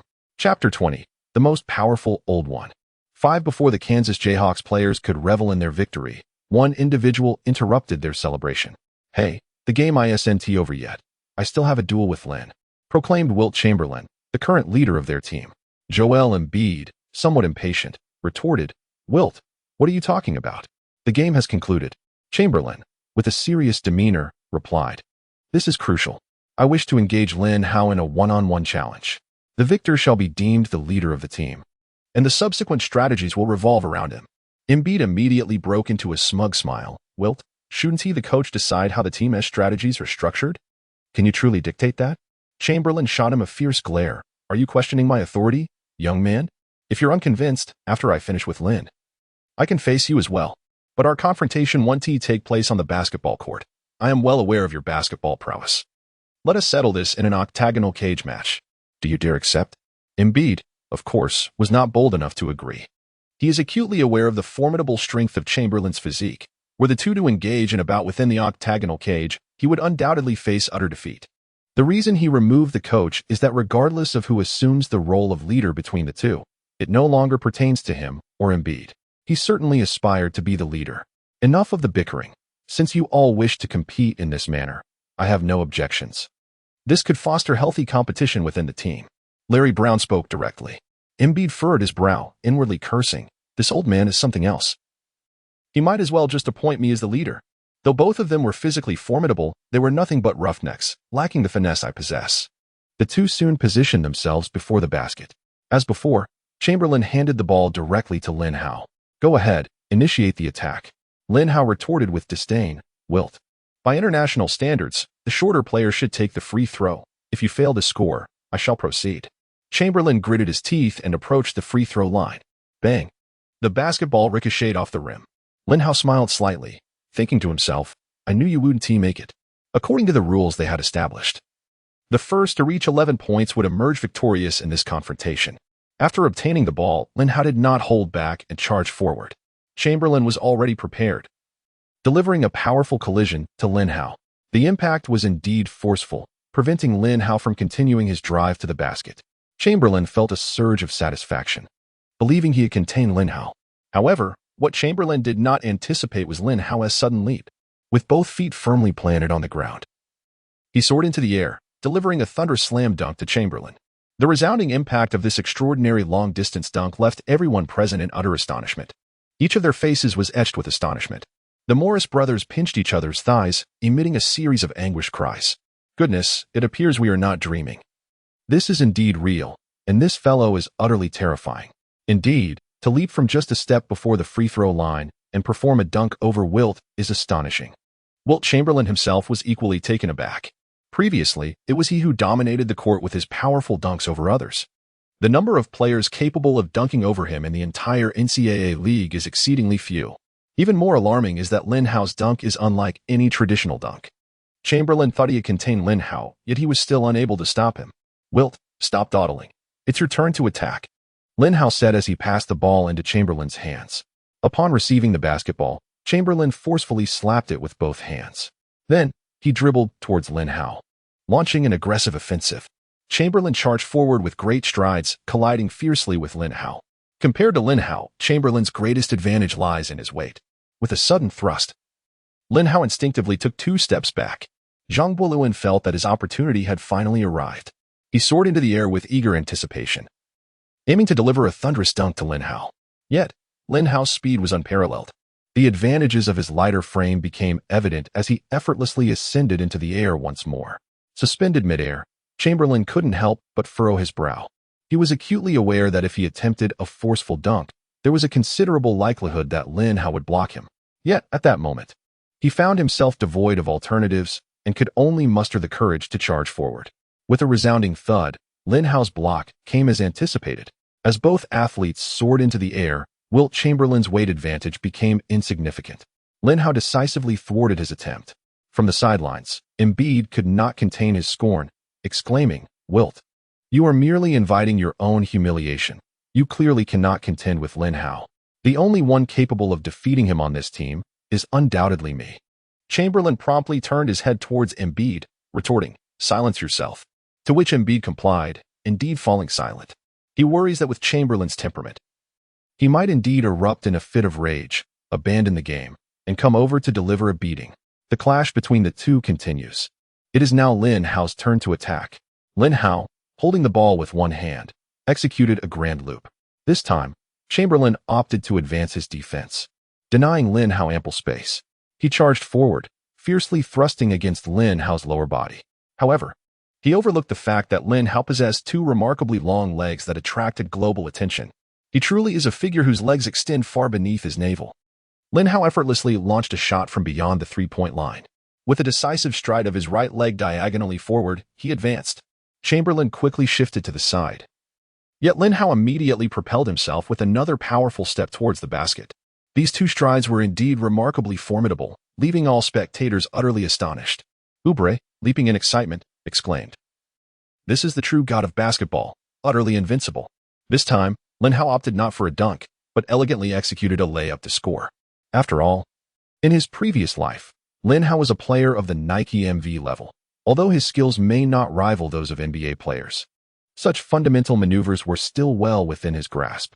Following the basket, Lin Hao shook his head at Chamberlain, saying, "Wilt, I now lead 4-0. If you wish to concede, now is the time. I could consult with the coach and teammates to ensure you don't become the second in command of the team. That would sound rather unflattering. How about we designate you as our team S1-5 instead?" No sooner had Lin Hao spoken than Chamberlain retorted angrily, "Get lost, you and your 1-5 nonsense. I am the one in charge." Upon hearing this, Embiid chimed in with a mocking tone, "Being called 1-5 is already a compliment." However, this time, Embiid refrained from shouting. He dared not let Chamberlain hear him again, for he truly feared a beating. Chamberlain retreated once more beyond the 3-point line, extending his hand to grasp the ball, poised to initiate a new offensive. Lin Hao had also firmly established his position. He yearned for the tempest to intensify, a crucible to test his unparalleled physical prowess of historical caliber. Chapter 21. Overcoming Chamberlain, ascending as the vanguard of the team. The resurgent Chamberlain exerted every ounce of strength. This time, he finally succeeded in sinking the ball into the hoop, thus averting the humiliation of being shaved bald by Lin Hao. Following the successful shot, Chamberlain instantly pounded his chest with fervor. "Did you witness that? When I charge at full force, you cannot restrain me." Newly triumphant, Chamberlain began to flaunt his arrogance once more. Lin Hao, unperturbed, swiftly retaliated with a barrage of taunts. "Wilt, to the uninformed, it might seem you are the one in the lead. You've merely scored a single point. Is such exuberance truly warranted?" Wilt Chamberlain seethed with indignation. His teeth clenched in frustration. Once again, he forcefully struck the ball towards Lin Hao, the young lad from Dragon Country. It is your turn to attack. This time, Chamberlain dared not advance too far forward, for Lin Hao's speed was simply too swift. If he were to restrict Lin Hao from a position too elevated, it would be effortless for Lin Hao to surpass him in a single stride. This time, he afforded Lin Hao a greater offensive latitude. Lin Hao, unreservedly, accelerated forward, closing in on Chamberlain with remarkable swiftness. Subsequently, Lin Hao engaged directly, confronting Chamberlain's defense, and executed a swift sidestep. With just 2 significant strides, Chamberlain was left utterly bewildered. Not only him but also the other players of the Songya Eagles present at the scene were equally astonished. They had never witnessed a 224 centimeters giant moving with such rapidity and magnitude. Chamberlain stood frozen in place as if struck by a spell. Meanwhile, Lin Hao executed another dunk, sealing the fate of the moment. Wilt, it's not too late for you to concede. Let's conserve some energy. I can allow you to remain the old one. 5. Lin Hao's words jolted Chamberlain back to reality. He immediately retorted, I shall never concede. In my dictionary, the term abandon does not exist. Lin Hao chuckled and replied, if you are unfamiliar with it, I can teach you. Abandon means to relinquish. Get lost. Chamberlain once again erupted in fury and launched an aggressive attack. This time, Lin Hao opted for a close and relentless pursuit. He strode forward with purpose, positioning himself firmly in front of Chamberlain, extending his arms to disrupt his movements continuously. Chamberlain soon realized that penetrating Lin Hao's defense from the perimeter was no easy feat. Lin Hao resembled an immense spider's web, ever present before Chamberlain. Moreover, the stickiness and resilience of this web were maximized, rendering Chamberlain incapable of breaking through. After several attempts to maneuver the basketball, Chamberlain was compelled to resort to sheer force, colliding with Lin Hao. A resounding thud echoed through the arena as their bodies collided once more, the sound of muscle striking muscle reverberating throughout the venue. Observing this scene, the onlooker Embiid furrowed his brow in concern. He displayed a look of utter dismay. Wilt's technique was undeniably quite rudimentary. Had I been in his position, I would have undoubtedly opted for a step-back three-pointer at that moment. Yet he lacked such finesse. Indeed, Chamberlain did not possess that skill. Throughout his development, he never required an extensive repertoire of techniques, as his physicality alone was sufficient to overpower all opponents. Utilizing his strength and mass, Chamberlain relentlessly pressed Lin Hao back into the paint. He exerted all his strength and finally pushed Lin Hao to the basket. Once at the rim, Chamberlain took a deep breath and soared with ferocity, aiming to execute a powerful two-handed slam. Yet, Lin Hao's tenacious defense returned with a vengeance. He reappeared before Chamberlain once more. With a resounding smack, another block ensued. Chamberlain, along with the ball, collapsed to the ground. After this fall, he did not rise immediately. Instead, he remained seated on the floor, lost in contemplation for a moment before finally standing up. At this juncture, Lin Hao had retreated beyond the three-point line, gesturing for the ball. Yet, Chamberlain did not hand it over right away. Instead, he carried the ball towards the bench, approaching the players of the Songya Eagle team. He handed the ball to the team's head coach, Larry Brown, and remarked, as you can see, I have lost this confrontation. I shall accept my defeat with grace. From now on, Lin Hao will be the leader of this team. I hope we can rally around him and secure the championship title this season. With that, Chamberlain turned on his heel and strode down the players' tunnel back to the locker room. His display left everyone astounded. This was their once mighty leader. Not only in the game, but even during casual card games, Chamberlain would flip the table if he lost. He possesses an innate competitive spirit, striving to emerge victorious in every domain. Convincing him to concede defeat is a far more arduous task than overcoming him in battle. Until now, none had dared to envision such a scenario. Even the ever-derisive Joel Embiid found himself momentarily speechless. Ultimately, it was the venerable coach Larry Brown who broke the silence. All right, gentlemen, through the course of these recent games, it has become abundantly clear that Lin Hao possesses a rare and extraordinary talent for basketball. To enhance our team's performance in future matches, I have decided to establish Lin Hao as the tactical nucleus of this team. Larry Brown's declaration unequivocally solidified Lin Hao's standing within the team, anointing him as the leader. After delivering his proclamation, Brown cast a discerning gaze over the other players of the Hawks, inquiring, "Do any of you harbor dissenting opinions?" His gaze eventually settled on Embiid's face, for he was acutely aware that this young man possessed a rebellious nature. If anyone were to disagree with his decision, it would surely be Embiid. Yet, this time, Embiid bowed his proud head in acquiescence. Paul Pierce, ever eager, interjected, "All right, coach, let it be decided thus.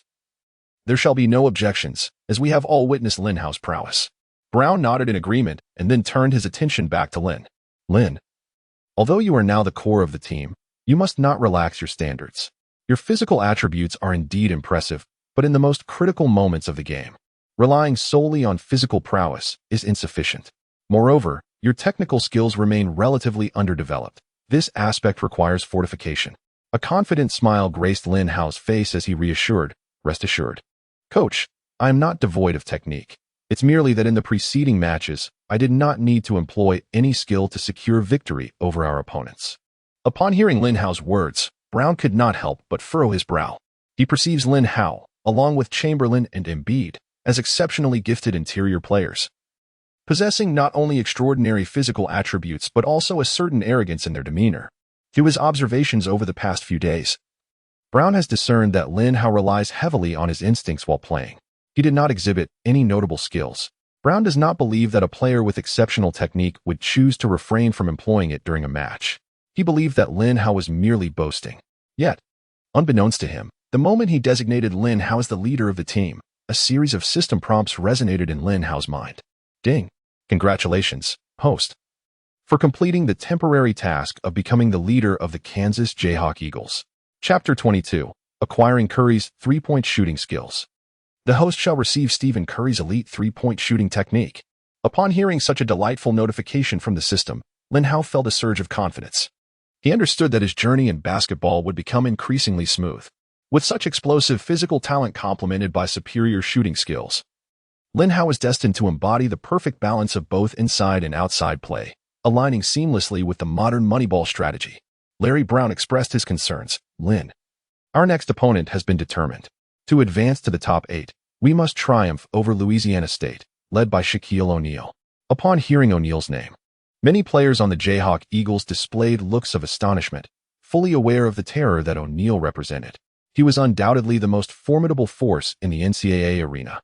In the regional championship, O'Neal had previously delivered a remarkable performance, single-handedly taking on 5 opponents. At that moment, all 5 players from the opposing team lunged at O'Neal. Yet he remained unfazed, executing a thunderous dunk reminiscent of Kilimanjaro's summit, not only sending the ball through the hoop, but also bringing down the rim. Thanks to O'Neal's dominant display, Louisiana State surged forward as they entered the madness of March. They triumphed over the Connecticut team, led by Ray Allen, and the formidable Michigan 5, advancing steadily to the Sweet 16. "No worries, coach. You'll see how I dismantle that little shark, Shaq." Larry Brown sighed profoundly. Choosing not to elaborate further, he privately mused that this young man was exceedingly arrogant. Did he truly comprehend the prowess of O'Neal? However, Larry Brown quickly reconsidered, pondering that the youth might simply possess such audacity. Perhaps once he faced O'Neal on the court, he would grasp the vastness of the challenge before him. In the ensuing 2 days, Larry Brown devised numerous strategies centered around Lin Hao. Yet, Lin Hao refrained from showcasing his three-point shooting skills during practice. He was merely practicing his three-point shots alone in the gym when, within less than an hour, Lin Hao remarkably sank 500 three-pointers. A sense of elation welled up within him. With such prowess from beyond the arc, how could O'Neal possibly withstand it? Soon, the much-anticipated showdown of the NCAA's March Madness Sweet 16 commenced. The match between the Kansas Jayhawks and the Louisiana State University Tigers unfolded as scheduled. In this contest, the Jayhawks made another adjustment to their starting lineup. Larry Brown appointed Kirk Hinrich to replace Mario Chalmers as the starting point guard.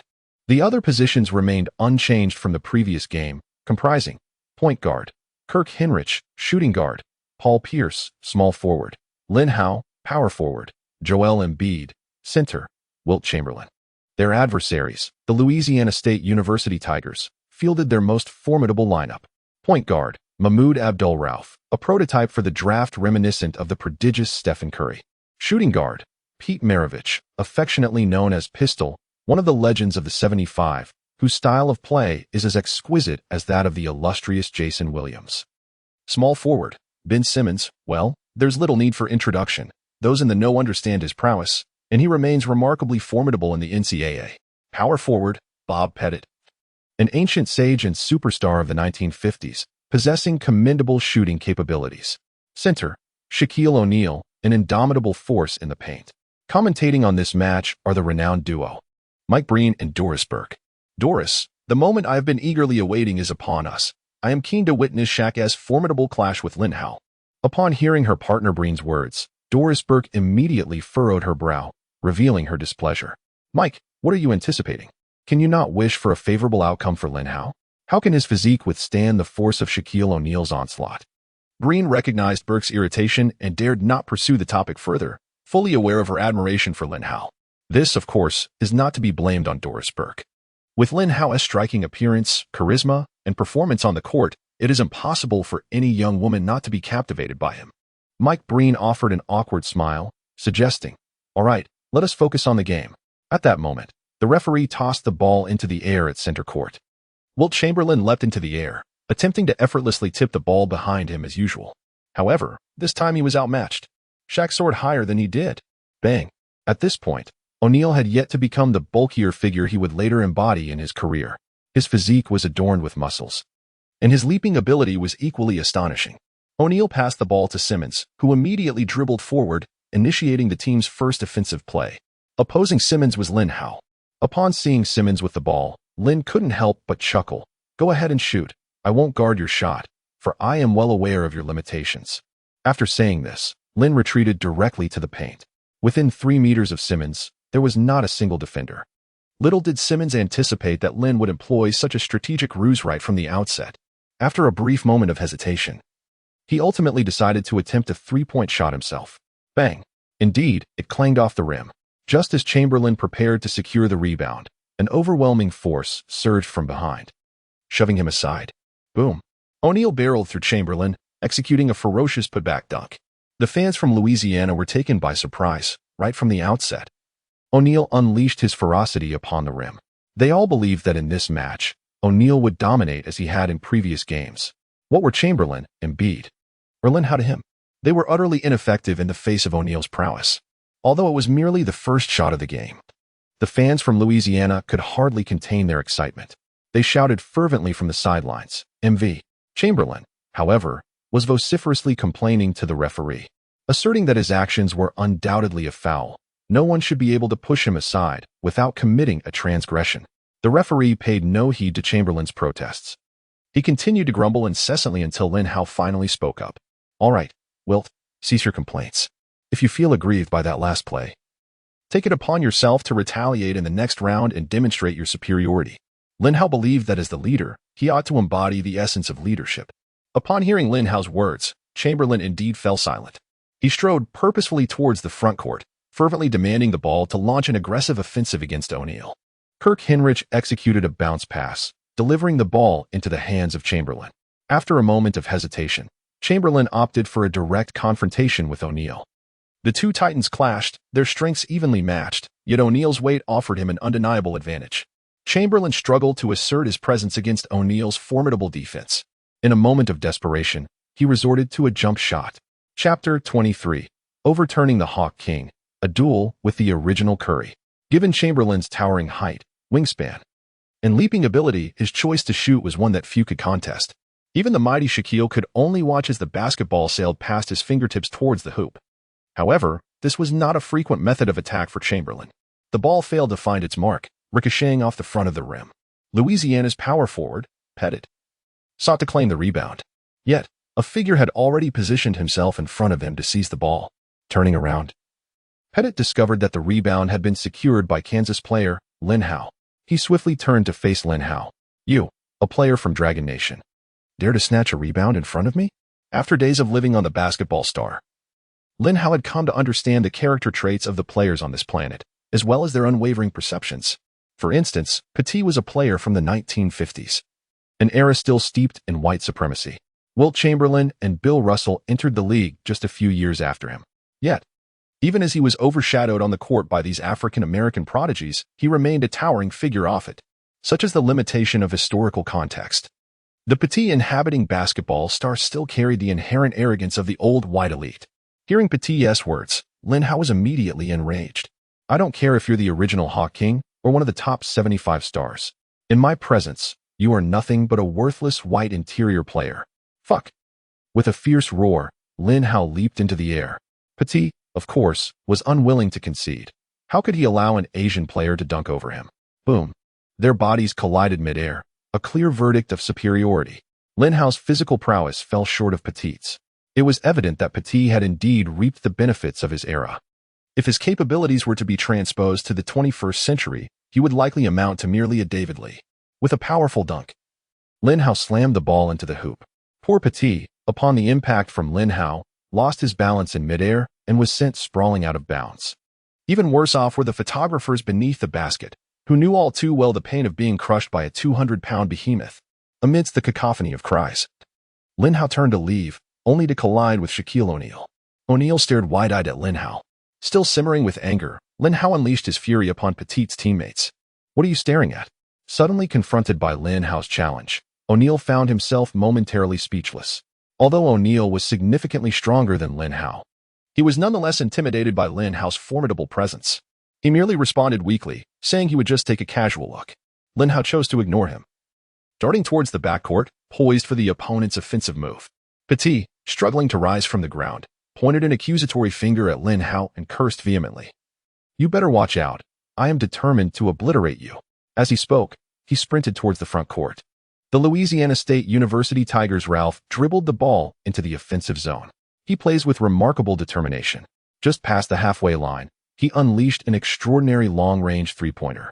The Kansas players had prepared beforehand, aware that Ralph could shoot from an impressive distance. However, they were taken aback when he attempted a shot from such a far range.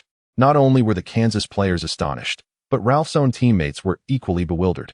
Petit shouted at Ralph, "What are you doing? Have you lost your mind? If you don't want to play, just step aside." He wished to express more, yet words eluded him. Ralph's shot was akin to precision-guided munitions, landing squarely in the hoop. Following his successful basket, Ralph refrained from exuberant celebration, calmly retreating to the defensive end. However, the spectators on the sidelines were far from placid. Not only the fans from Louisiana, but even those from Kansas could not contain their exhilaration, erupting with a resounding cheer. Wow! The Kansas Jayhawks initiated a new offensive thrust. This time, the ball was in the hands of Paul Pierce beyond the three-point line.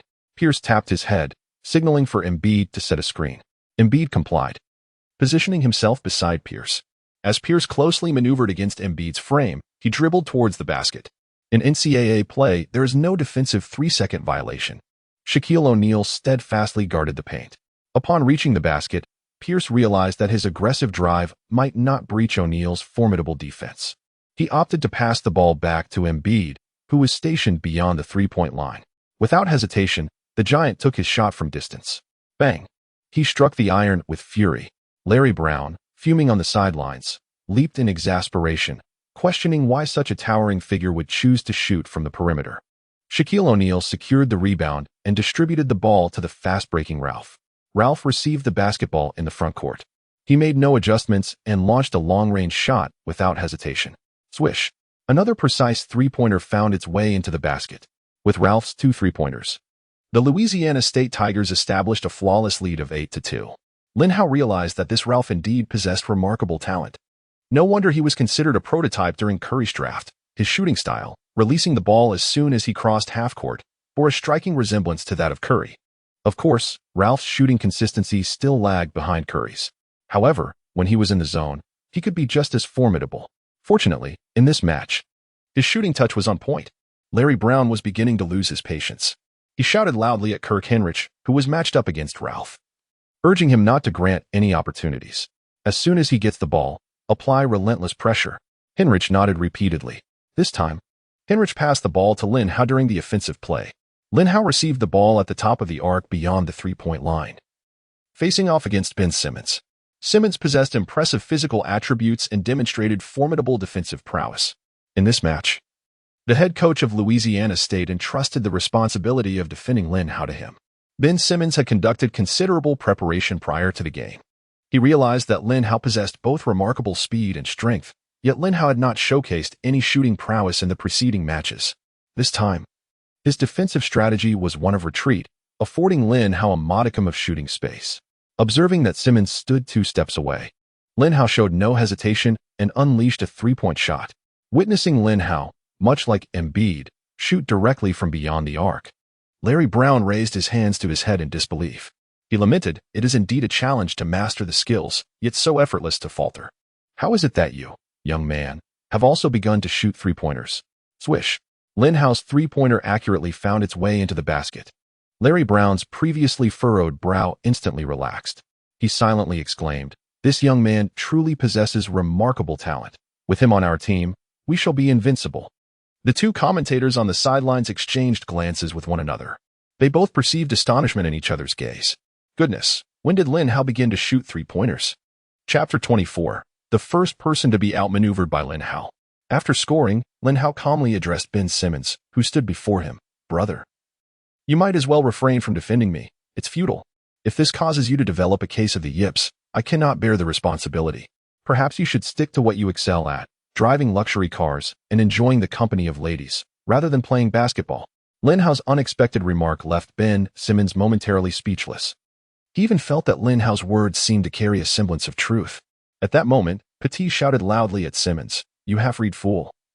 It's precisely because you have black blood that you've become so dim-witted. Stop defending that player from the Dragon Kingdom. Allow me to take him on. Watch how I restrain him." After uttering these words, he shoved Simmons aside and strode towards Lin Hao. "Kid, I'm ready to go head-to-head with you. Prepare yourself for a thorough beating."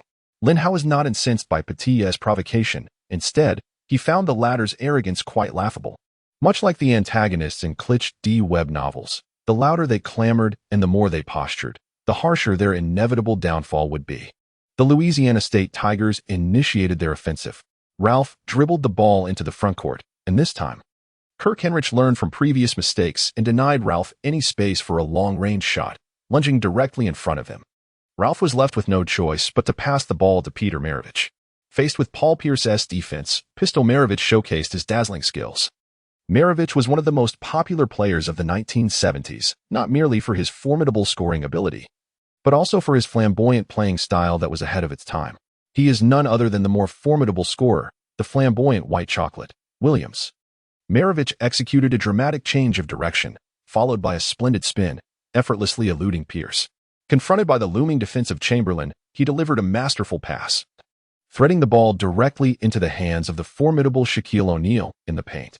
Once O'Neal secured the ball in such a dominant position, there was no one capable of restraining him. He then unleashed a quintessential O'Neal logo-style two-handed slam dunk. Boom. The backboard reverberated in response. Photographers positioned beneath the basket hastily scrambled out of the way, genuinely concerned that the backboard might succumb to O'Neal's might. O'Neal cast a playful glance at the photographers, reminding them to ensure they purchase ample insurance for future games. Despite his breathtaking display of athleticism, O'Neal was not spared from the scolding of the team leader, Pettit. "What are you doing, you big luck? It was just a basket. What's the big deal? Get back on defense." Such a proud individual as O'Neal surely found it hard to bear such remarks from his own teammate. He indeed returned to defend, but on his way, he directly confronted Petit. How could Petit's physique withstand the forceful charge of O'Neal? He stumbled and staggered from beyond the three-point line all the way to beneath the basket. Just as he intended to confront O'Neal, the opposing team launched an attack. Petit could only cast a fierce glare at O'Neal, muttering, "You little brat. I'll settle the score with you once this game concludes." With that, he lunged in front of Lin Hao, eager to channel all his frustrations from the match onto him. Observing Petit's menacing demeanor, Lin Hao couldn't help but chuckle. After regaining possession of the ball, Lin Hao executed a triple threat stance beyond the arc. Having already demonstrated his three-point shooting prowess, Petit dared not give him any space and immediately closed in for tight defense. This provided Lin Hao with the opportunity to break through. He feigned to the right before accelerating sharply to the left. Although Petit was aware of Lin Hao's speed, he had not anticipated it to be this swift. Confronted with Lin Hao's lightning-quick drive, Petit found himself mentally and physically out of sync. He stumbled as his left foot moved to the right and his right foot to the left, causing his legs to become entangled. With a thud, he was knocked to the ground by Lin Hao. Unfazed, Lin Hao surged towards the basket to attack the hoop. Standing beneath the rim, O'Neal raised his arms, attempting to block Lin Hao's shot. However, Lin Hao leapt with such height that his fingertips surpassed the upper edge of the rim. After elevating the basketball, Lin Hao forcefully thrust his arm down, executing a devastating slam dunk. The crowd erupted in excitement. "Oh my goodness, did you see that? Lin Hao just outmaneuvered Bob Pettit and dunked over Shaquille. It's absolutely astonishing. I've always maintained that this guy is the best in the NCAA." and now he has truly fulfilled his potential. I never imagined a player from the Dragon Kingdom would dominate the NCAA like this. I can't fathom who could possibly stop Lin Hao. The cheers of the fans reverberated throughout the arena. Meanwhile, Doris Burke in the commentary booth was once again overwhelmed. She rose to her feet, waving her arms, exclaiming how incredibly handsome Lin Hao is, declaring her willingness to be his devoted fan. Beside her, Mike Breen, though equally astonished. Couldn't he help but chuckle at Burke's enthusiastic declaration. He whispered with a hint of sarcasm, "She must be an old fangirl." Just then, a chorus of anguished cries erupted from the court. The source of these cries was Petit, who lay sprawled on the floor. He clasped his hands over his knees. Racked with agony, the team physicians from Louisiana State University hurried onto the field. After a thorough examination, they signaled for a stretcher to be brought in. Thus, Petit was carried off the field. Post-match assessments revealed that Petit had suffered a torn anterior cruciate ligament in his left knee. He also became the first player to be toppled by Lin Hao. From this perspective, he should feel honored. After Petit was carried off the court, O'Neal approached Lin Hao's side. He curled his lip and said to Lin Hao, "Young man from the Dragon Country, perhaps we could become friends. As we share a common disdain for certain individuals, I too find that fellow quite bothersome. He plays mediocrely yet carries himself with an air of superiority simply because he is white." Lin Hao couldn't help but chuckle, exclaiming, "Well, you ought to express your gratitude to me then." O'Neal offered a smile that was awkward yet polite. "I do owe you my thanks, but not just yet. Once that fellow is out of the picture, I'll be able to play freely again. After we secure victory in this match, I shall properly thank you." Lin Hao responded with a serious expression, "I regret to inform you that victory will elude you in this game." O'Neal displayed a look of disdain, retorting, "That is impossible. I shall give it my all." With that, he strode forward, charging into the front court. Replacing Petit on the court was the player known as Little Shark, Glenn Davis. This time, Ralph dutifully passed the ball into O'Neal's hands. O'Neal, with his back to the basket, confronted Chamberlain's defense head-on. He forcefully thrust against Chamberlain, then showcases his footwork in the paint. Whoosh, whoosh, whoosh. Chapter 25, Consecutive Blocks Against the Great Sharks. O'Neal is not merely a figure of physicality. His footwork in the paint is remarkably strong. It is said that he practices his post spins privately while wearing roller skates, all to showcase a fluid and rapid turn during games.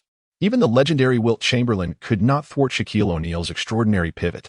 After a swift spin akin to a spinning top, Chamberlain found himself behind O'Neal.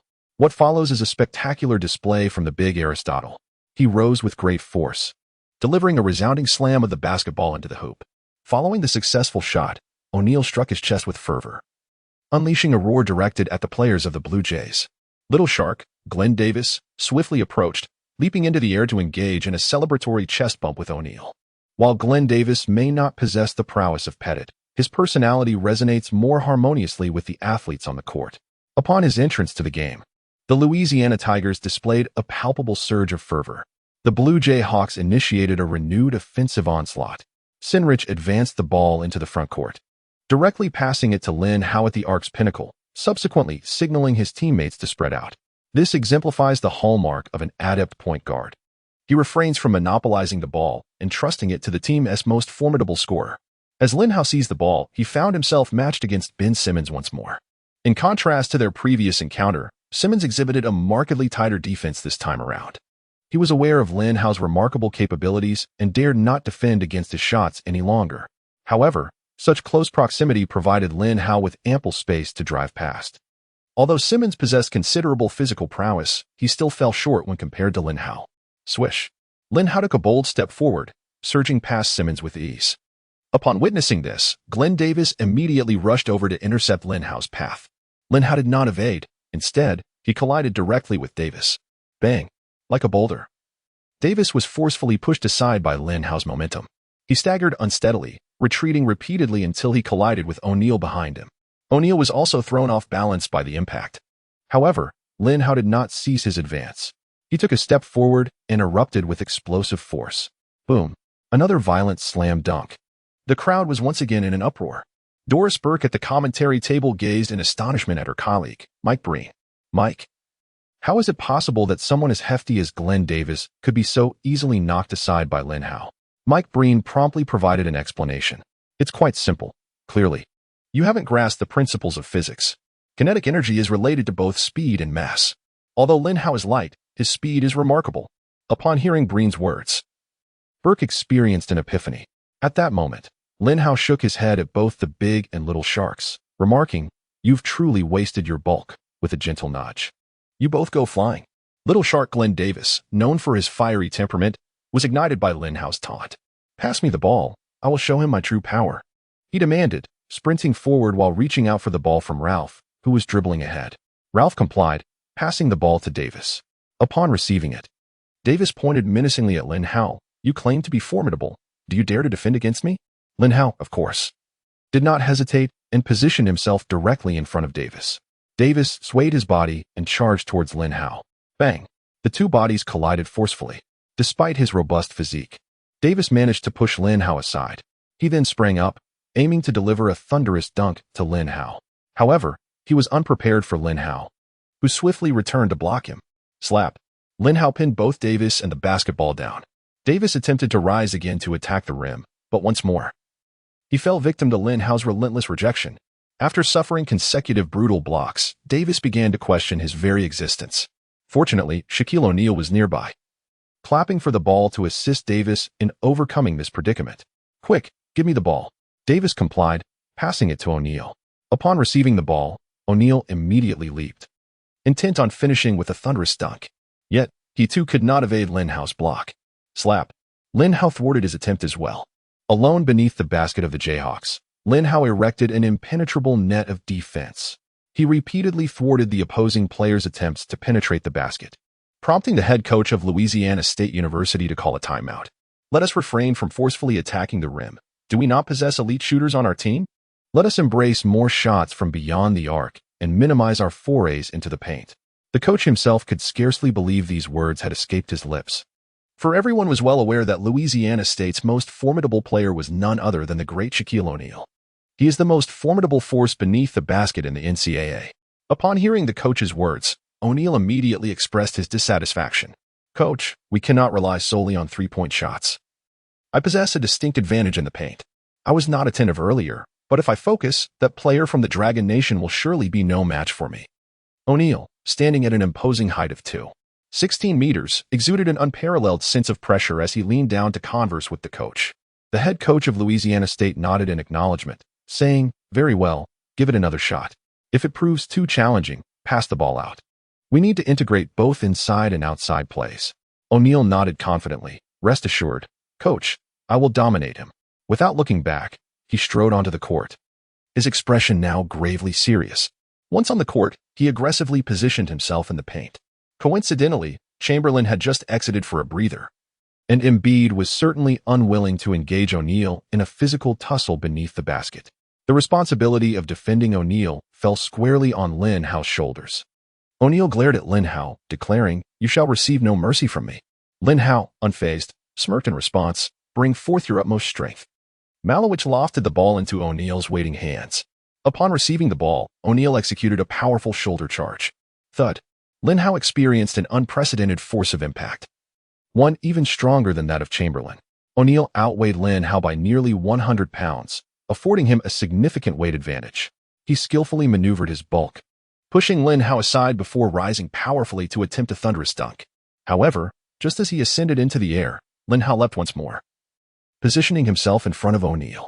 O'Neal felt a twinge of frustration as Lin Hao seemed akin to an unyielding piece of bubblegum that he could not shake off. In midair, O'Neal exerted all his strength, vowing to slam the ball through the hoop. Naturally, Lin Hao was determined not to allow him an easy victory. Thus, the two engaged in a fierce confrontation high above the court. Chapter 26. The Kardashian sisters activate Simmons smack. Lin Hao did not relent against O'Neal this time, delivering a two-handed block that snatched the basketball from O'Neal's grasp. Once again, the crowd erupted in astonishment. They all rose to their feet, fervently waving their arms and vociferously cheering for Lin Hao. "Lin, you are truly invincible. By conquering this formidable shark before you, you shall ascend to become the foremost figure in the NCAA. Brother, calm down. There are still legends like Michael Jordan and Kareem Abdul-Jabbar to contend with. I don't care.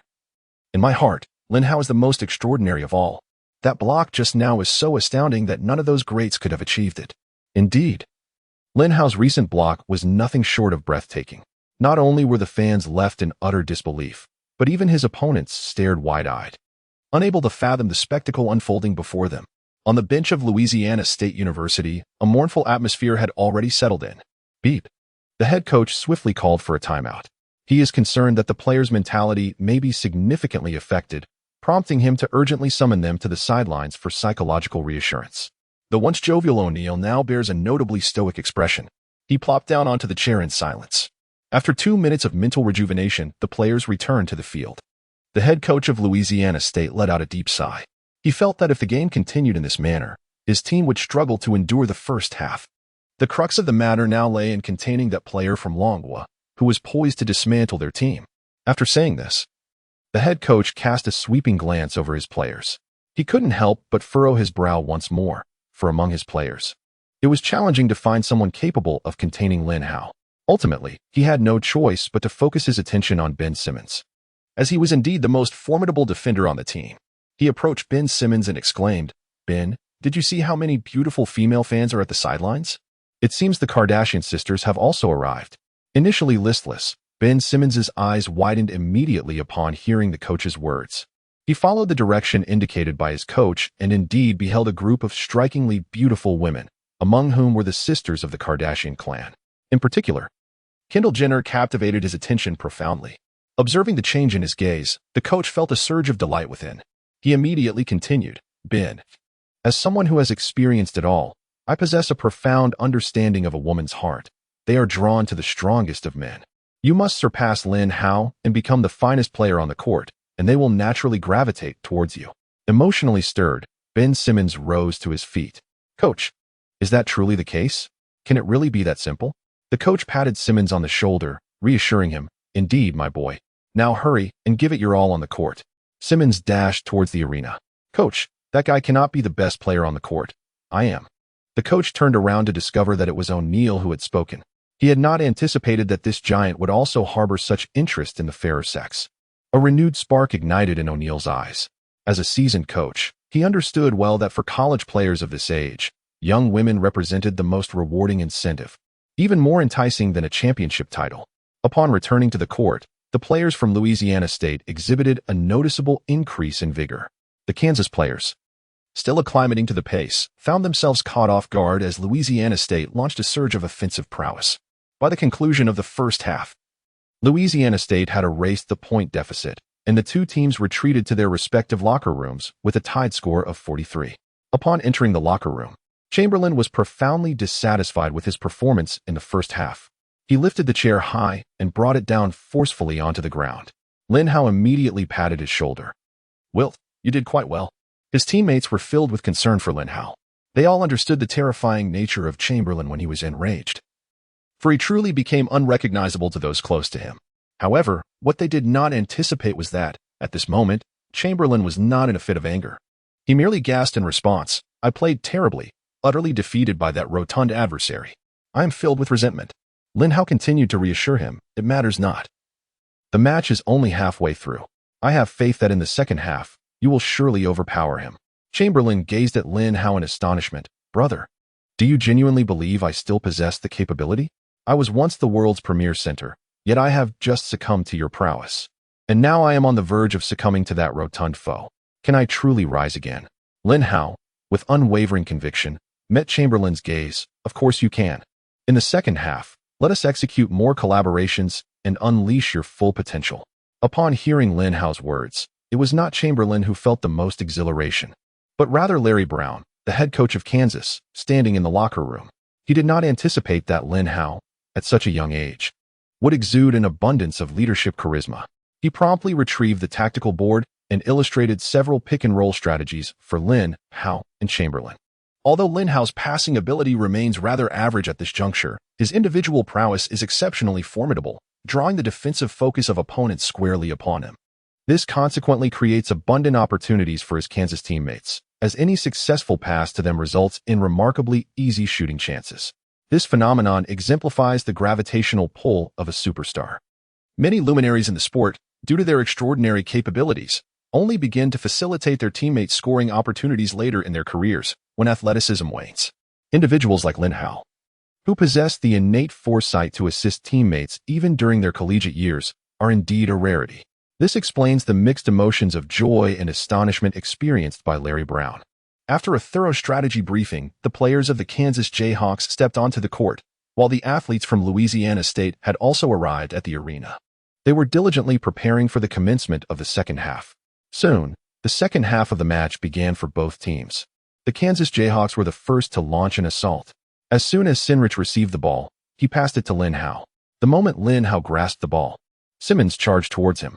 At that moment, Simmons cast a fleeting glance at the Kardashian sisters on the sidelines. He noticed that the gazes of these women were all fixed upon Lin Hao, which left Simmons feeling a tad overwhelmed. He gritted his teeth, revealing an unprecedented ferocity in his expression. Upon witnessing the intensity in his gaze, Lin Hao was taken aback. Despite having watched numerous games featuring Simmons, he had never seen him approach the game with such seriousness before. Simmons lunged forward with fierce determination. At that moment, Lin Hao's dribbling skills were not yet refined, and the overwhelming pressure of Simmons' defense left him somewhat flustered. Fortunately, at this critical juncture, Chamberlain made his entrance. He sprinted to Lin Hao's side, executing a robust screen. Utilizing Chamberlain's pick, Lin Hao seized the opportunity to drive aggressively towards the basket. Chapter 27. Acknowledgement from the Kardashian family. The defensive strategy of Louisiana State was unequivocally clear. Target Lin Hao. Upon witnessing Lin Hao's breakthrough, they swiftly adjusted their defensive formation. Ben Simmons, Glenn Davis, and Shaquille O'Neal converged upon him. The two formidable sharks, resembling two hefty masses, completely obstructed Lin Hao's path. With no route ahead, Lin Hao ingeniously carved out an alternative. He leaped into the air. O'Neal quickly followed suit to contest the shot. However, his vertical leap was evidently inferior to Lin Hao's. Soaring high, Lin Hao raised the basketball above his head, and with a subtle flick of his wrist, he released the ball. Everyone anticipated that Lin Hao would opt for a sudden jump shot, as he had previously showcased his three-point prowess. Yet, unexpectedly, Lin Hao chose to pass instead. He passed the basketball in his hands to Chamberlain, who had surged down to the basket. The timing of the pass was impeccable. Chamberlain rose seamlessly, catching the ball and executing a powerful slam dunk. Boom. He and Lin Hao executed a breathtaking alley-oop dunk, leaving Mike Breen in the commentary booth utterly exhilarated. Doris, did you witness that? Lin Hao plays with such maturity. It's astonishing that this is merely his third official game.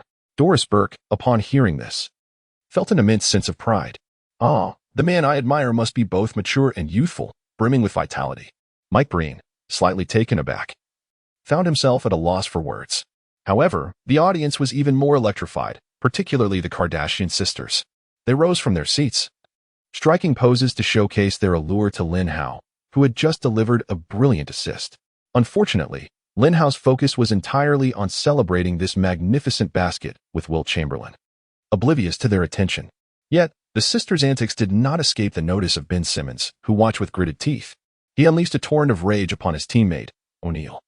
Hey Shaq, what are you doing? Why didn't you guard the paint? Keep an eye on Wilt Chamberlain.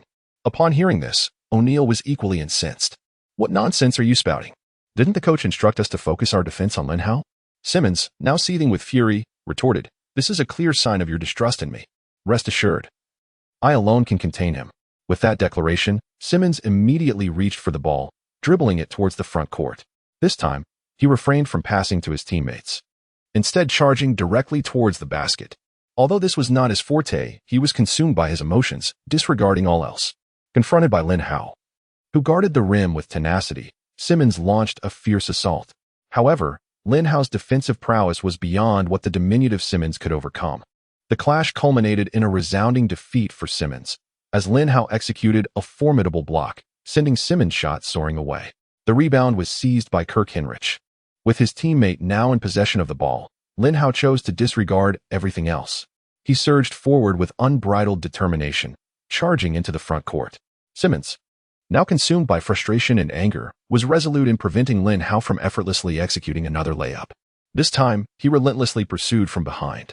However, what he did not anticipate was that Lin Hao had unleashed a speed akin to that of Bolt. By the time Lin Hao reached the front court, his velocity was unmatched. Despite Simmons' desperate attempts to catch up, he remained unable to close the gap to Lin Hao's figure. He could only watch in despair as Lin Hao executed a resounding dunk to seal the game. The Kardashian sisters began to fully embrace their true selves, particularly Kim Kardashian, the most influential among them. He shouted loudly towards Lin Hao on the field, Lin, Do you have any plans for tonight?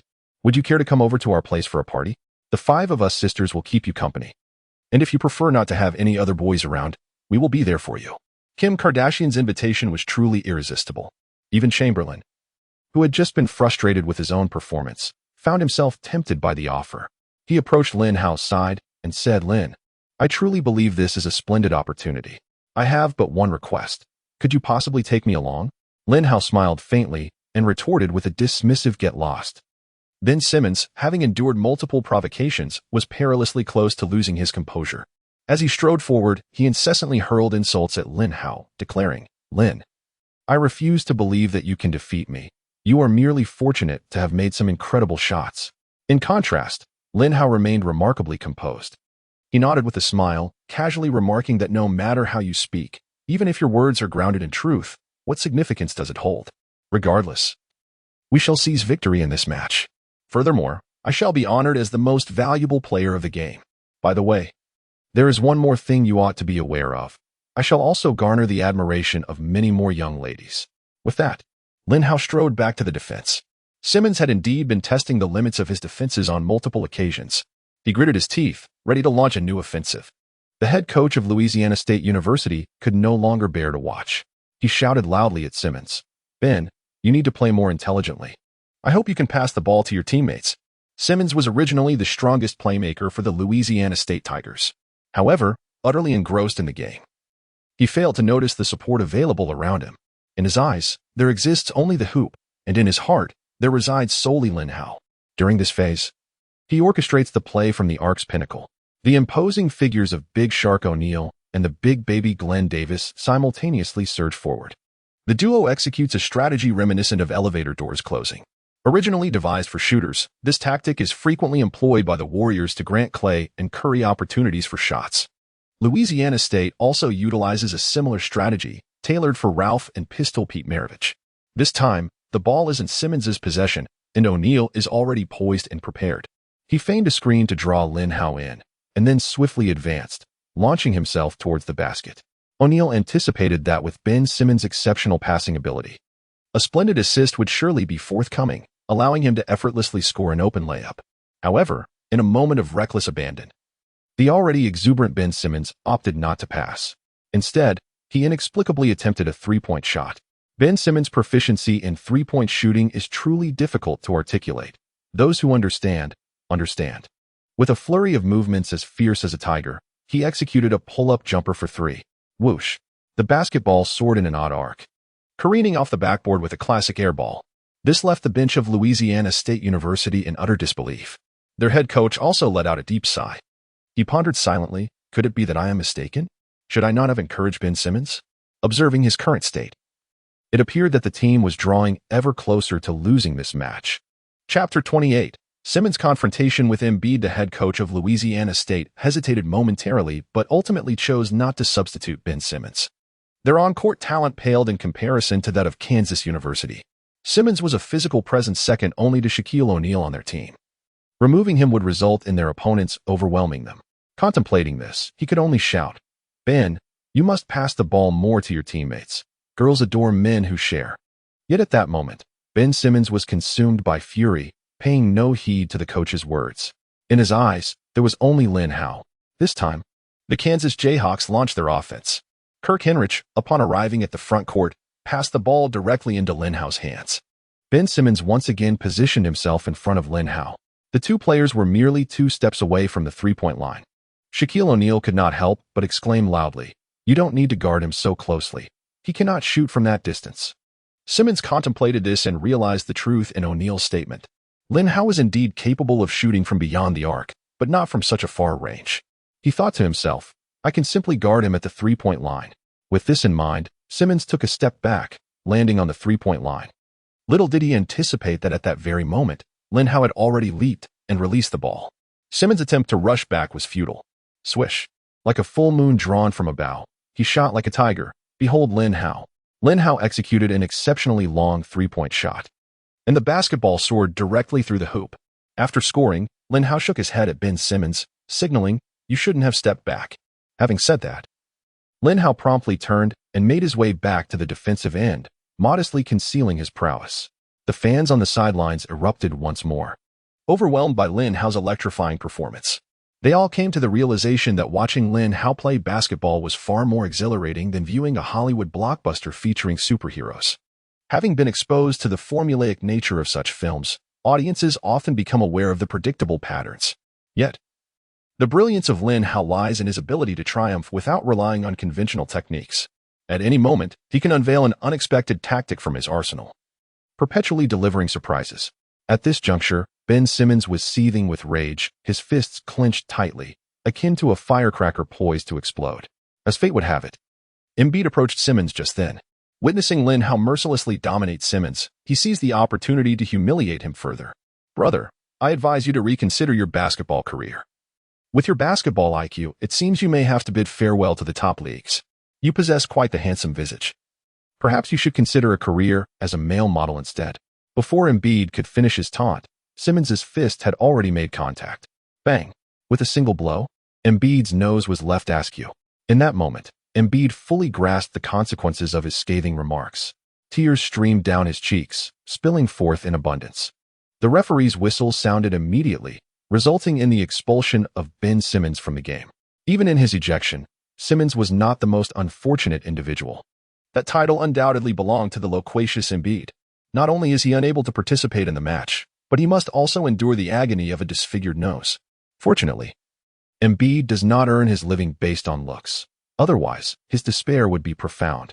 After the farce subsided, the contest between the two teams resumed. While Simmons was on the court, Louisiana State was able to impose some restrictions on Lin Hao. However, once Simmons departed, they found themselves utterly defenseless against Lin Hao. In a moment of desperation, their head coach instructed O'Neal to position himself at the three-point line to match up against Lin Hao. This course of action was akin to drinking poison to quench one's thirst. O'Neal, with his impressive height, wingspan, and mobility, was formidable in the paint. Yet he still fell short when compared to Lin Hao. Furthermore, Louisiana State had only O'Neal as their dominant center. Once he was drawn out, the interior became the domain of Chamberlain. In the ensuing possessions, although Lin Hao was not permitted to attempt any more three-pointers, Chamberlain unleashed a series of thunderous dunks in the paint. After receiving 5 consecutive assists from Lin Hao, Chamberlain's emphatic finishes had widened the score gap to double digits. The head coach of Louisiana State could no longer remain idle and quickly called for another timeout to make adjustments. He realized that adhering to conventional strategies could no longer narrow the score gap, and thus, he resolved to take a bold gamble.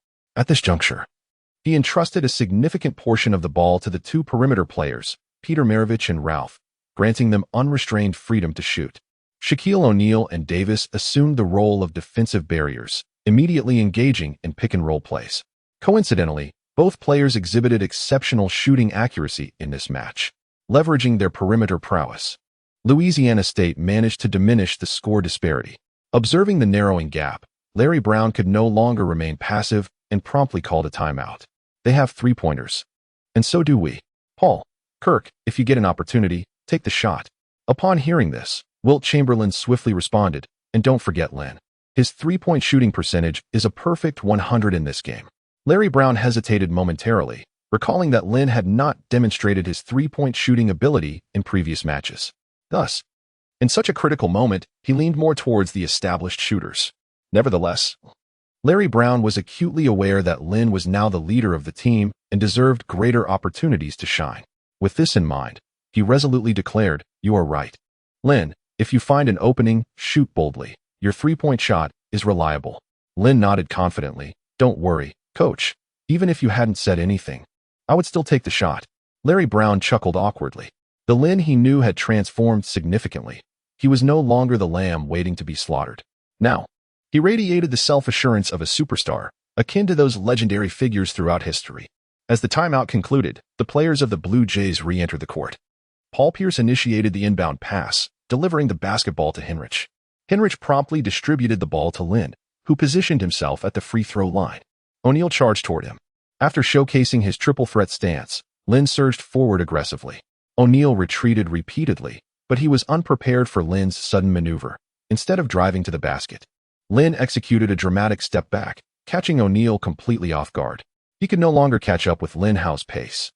He could only watch helplessly as Lin Hao retreated beyond the three-point line. Without a moment's hesitation, Lin Hao launched a three-point shot. Swish. With a swift motion, the arrow-like shot pierced through the net. Louisiana State continued their previous three-point strategy.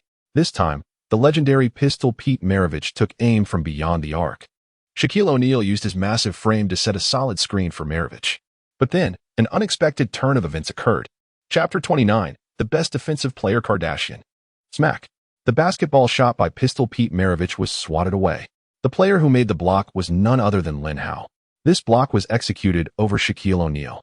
Everyone present was in disbelief at the astonishing spectacle unfolding before their eyes. The fans on the sidelines erupted into chaos. My goodness, how did he accomplish that? He blocked it. Indeed, it was utterly incredible that he managed to block it over Shaq. It was truly terrifying. Lin Hao was like a glitch on this court, dominating both offense and defense with unparalleled authority. After swatting the ball, Lin Hao soared towards it, quickly gaining control. Next, it was time for Lin Hao's personal showcase. A soaring dunk launched from the free throw line. Boom. This dunk received thunderous applause. Amidst the cheers and shouts of the fans, the head coach of Louisiana State returned to his seat. He realized that victory in this match was beyond reach. Not only the coach, but the players on the field also shared this sentiment. O'Neal, with his hands raised in surrender, addressed his opponent Maravich, saying, "Peter, I have done my utmost to provide you with cover, yet it remains insufficient." Maravich sighed in response, "Brother, it is not your fault. He is truly formidable. The most formidable defender I have encountered in this league." Lin Hao's defensive and offensive maneuvers were akin to delivering a fatal blow to the contest. The Louisiana State Tigers could no longer muster any significant response. Ultimately, the Kansas Jayhawks secured a hard-fought victory in the match.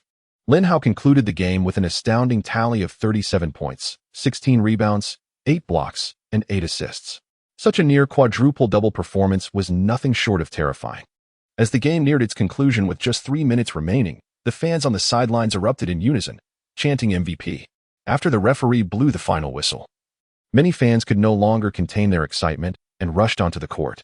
Among them, the Kardashian sisters were particularly exuberant. The 5 of them joined hands to form a protective barrier, encircling Lin Hao. "What are you all doing? If Shaq cannot contain me, do you truly believe you can?" Lin Hao chuckled, "Though I must admit, you are quite robust."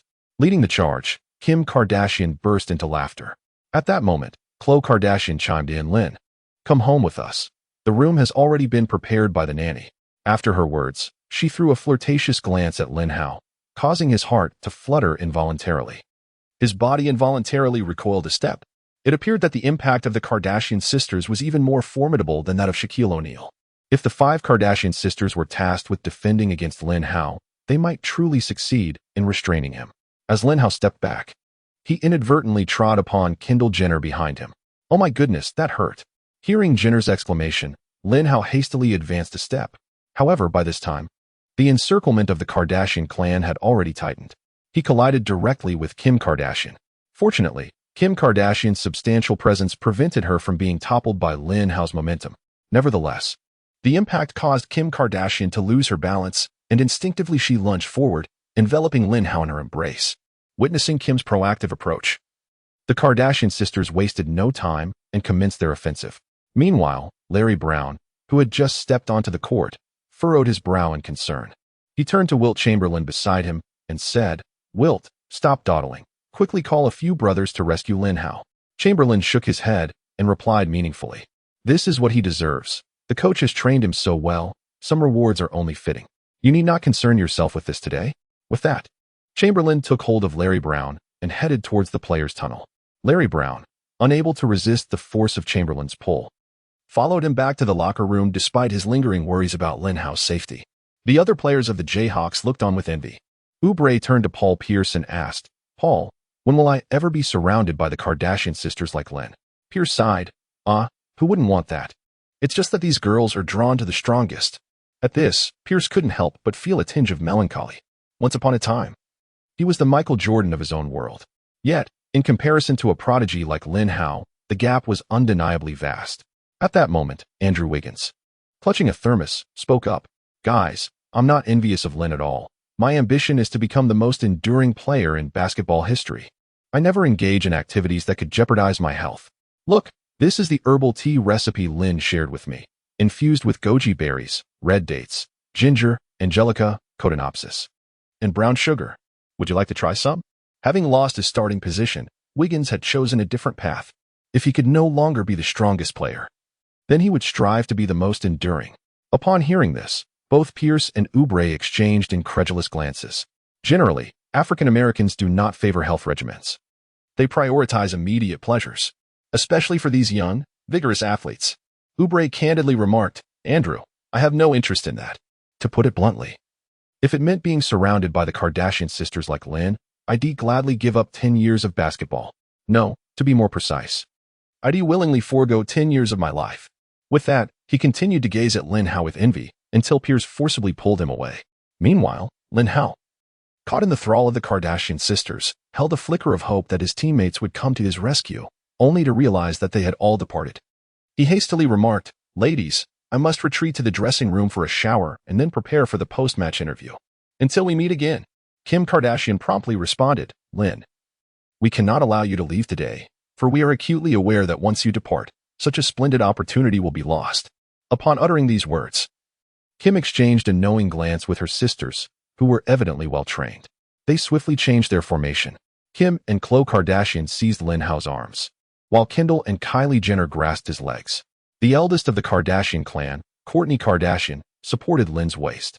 Together, the sisters hoisted him above their heads, carrying him triumphantly from the arena. Before a crowd of thousands of fervent fans, they bore Lin out of the venue, as if the Kardashian sisters were the true victors of the event. The Kansas Jayhawks celebrated their victory, while Lin achieved remarkably lavish statistics, and the Kardashian sisters secured the rights to Lin for the night. Chapter 30. The Vanishing Lin Hao. The following morning, the Kansas Jayhawks training session commenced, only for Larry Brown to discover that Lin Hao had not arrived at the training grounds. He struck the tactical board with fervor and addressed his players, "Listen closely. None of you are permitted to indulge in frivolous pursuits until we reclaim the championship. Particularly, you must refrain from associating with the women of the Kardashian clan. Do you understand what they are? These nefarious women could jeopardize your careers." As he spoke these words, Larry Brown displayed a visage of profound distress. He remained uncertain whether Lin Hao's condition would significantly deteriorate after that night. At that moment, Chamberlain quickly clarified, "Coach, when Lin Hao arrives, please refrain from criticizing him. He is now the cornerstone of our team, and we must uphold his authority." Chamberlain, a man of strong emotions, had previously been completely won over by Lin Hao. In the last match, Lin Hao had proactively assisted him in regaining his form. He felt an immense gratitude towards Lin Hao. Thus, before the coach could unleash his wrath upon Lin Hao, he took the initiative to speak in his defense. Larry Brown scoffed, "I am the head coach of this team. I do not require your guidance. Focus on your training, and for the upcoming match, I shall not allow Lin Hao to participate." The coach's words left all the players present in a state of shock, for Lin Hao had become the undeniable linchpin of the Sonya Eagles. The forthcoming match was a critical quarterfinal clash. They are set to confront the formidable Kentucky Wildcats. Their star players possess an exceptionally high caliber. The absence of their captain would significantly diminish the strength of the Sonya Eagle team. The suspense surrounding the upcoming match will dramatically escalate. Larry Brown, with a serious expression, declared, "Have you all heard me? Very well, let us commence our training now." With that, Larry Brown led the players of the Sonya Eagle team into today's practice session. The tactics they rehearsed were all pre-existing strategies prior to Lin Hao's arrival. The players were compelled to accept that Lin Hao would not participate in the upcoming match. On this day, Lin Hao was conspicuously absent from the team's training facility. Staff and teammates attempted to reach him via phone, yet his device remained persistently powered off. Kirk Hinrich expressed his concerns, saying, "Lin, could there be some danger? Should we alert the authorities?" Paul Pierce quickly intervened, cautioning, "Kirk, do not act impulsively. What if Lin is merely indulging in some leisure? If we call the police, the situation could escalate beyond our control." Paul Pierce, being more experienced in such matters, maintained a relatively relaxed demeanor. He chuckled, "Did you never play too hard as a child and forget to return home? I believe Lin will return once he has exhausted his fun. He may miss today's training, but he will certainly be back for tomorrow's game." Some players had already approached Larry Brown with inquiries. "Coach, should we go look for Lin? I know the exact location of the Kardashian family's villa in Beverly Hills." To this, Larry Brown scoffed, "What do we need to find him for? If he chooses not to return, let him be. We can still clinch the championship without him." After this remark, Brown's gaze shifted to Joel Embiid, who was sitting on the sidelines. his nose noticeably swollen and red from a punch delivered by Simmons in the previous game, making his already unappealing visage even less so. Joel, you need to play more aggressively in the next match. You must step up to fill Lin Hao's role. Upon hearing the coach's words, Embiid quickly shook his head. Coach, I can't play in the next match. I must recover my nose first. At this point, I can't even wear a mask. The doctor warned that if I don't heal properly, my nose might be permanently crooked. Larry Brown, exasperated, stomped his foot. You're a grown man. You're not relying on your looks for your career. A crooked nose is no great concern. Embiid continued to shake his head insistently. No, I definitely can't play. You'll have to find someone else. The interior of the Hawks was initially quite robust, but with the absence of two key players, Larry Brown found himself in a precarious position. However, having already committed to keeping Lin Hao off the court, Brown could not afford to reverse his decision. Lin Hao's absence from the training ground persisted into the next day, and when the team arrived at the arena for pregame warm-ups, Lin Hao was still nowhere to be found. Even the usually composed Wilt Chamberlain began to feel a sense of unease.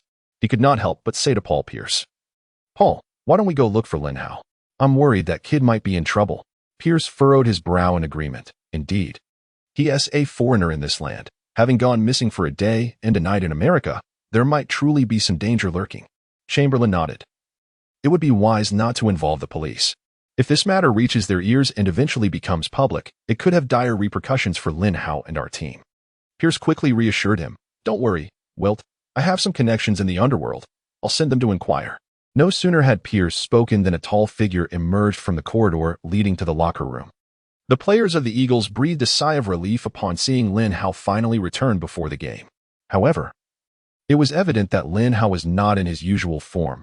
He appeared utterly exhausted, with dark circles under his eyes, and he walked unsteadily.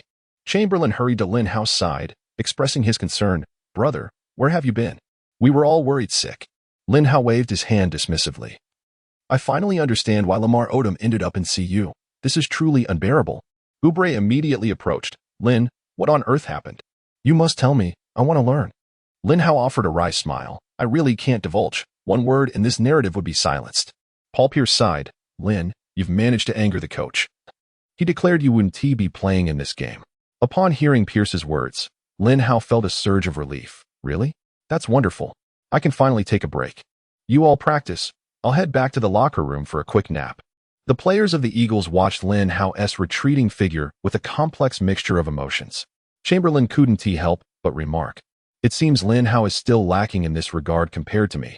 Had it been me, I would have extricated myself unscathed, completely unaffected. Unbeknownst to Chamberlain, had he been in Lin Hao's position, he would likely be lying in CU right now. His cause of death may be akin to that of Ximin Qing in Jinping Mei. Chapter 31. The Concealed Lin Hao. The NCAA's thrilling battle for the Final Eight has commenced. The Kansas Jayhawks face off against the Kentucky Wildcats in this match. Kansas has once again made adjustments to their starting lineup. Their starting lineup comprises point guard Mario Chalmers, shooting guard Paul Pierce, small forward Andrew Wiggins, power forward Danny Manning, and center Wilt Chamberlain. Notably absent from this lineup is Lin Hao. The Van Gundy brothers in the commentary booth exchanged glances, each reflecting a profound sense of bewilderment. Why was Lin Hao not on the court? Unable to contain his curiosity, younger brother Jeff Van Gundy voiced his perplexity. In response, elder brother Stan Van Gundy shook his head, admitting, I truly cannot comprehend this. Could it be that Lin Hao is injured? Just observe his slumped posture on the bench. He appears utterly exhausted. Their confusion was shared even by the players from Kentucky. Upon noticing Lin Hao's absence from the starting roster of the Blue Jays, their star center, DeMarcus Cousins, broke into a broad grin. Without Lin Hao, what do we have to worry about? They are certainly no match for us. Hearing this, head coach John Calipari immediately adopted a serious demeanor, cautioning, we must not underestimate them. I suspect Larry Brown has some scheme in mind. Lin Hao might unexpectedly enter the game at a crucial moment and catch us off guard. Cousins scoffed in response, what does it matter? I believe this Lin Hao is not as formidable as you think. His frail physique could not possibly withstand my offensive prowess. Calipari, well aware of his disciple's arrogant nature, chose not to elaborate further. The starting lineup he dispatched is as follows. Point guard, John Wall, shooting guard, Shai Gilgeous-Alexander, small forward, Devin Booker, power forward, Anthony Davis. Center, DeMarcus Cousins. The University of Kentucky is equally abundant in talent. On their bench sat Rondo, Murray, Fox, Towns, Walker, and others. As the referee's whistle sounded, the match between the two teams commenced. Chamberlain remains the preeminent figure in the realm of jump balls. Bang! With a vigorous push, the basketball landed in Chalmers' hands. He swiftly dribbled into the front court.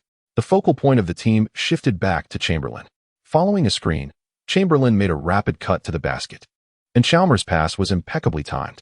Upon receiving the ball, Chamberlain soared into the air, executing a thunderous dunk, thereby securing the first 2 points for the Blue Jays. On the sidelines, the head coach of the Kentucky Wildcats, Calipari, shook his head and remarked, "See, I told you, even without Lin Hao on the court. This team is formidable." In contrast to the Blue Jays, the Wildcats appeared to possess a more balanced strength. John Wall exhibited remarkable speed, leaving Chalmers unable to keep pace. He swiftly dribbled to the front court and immediately passed the ball to Booker. Without a moment's hesitation, Booker caught the ball and launched a precise three-pointer.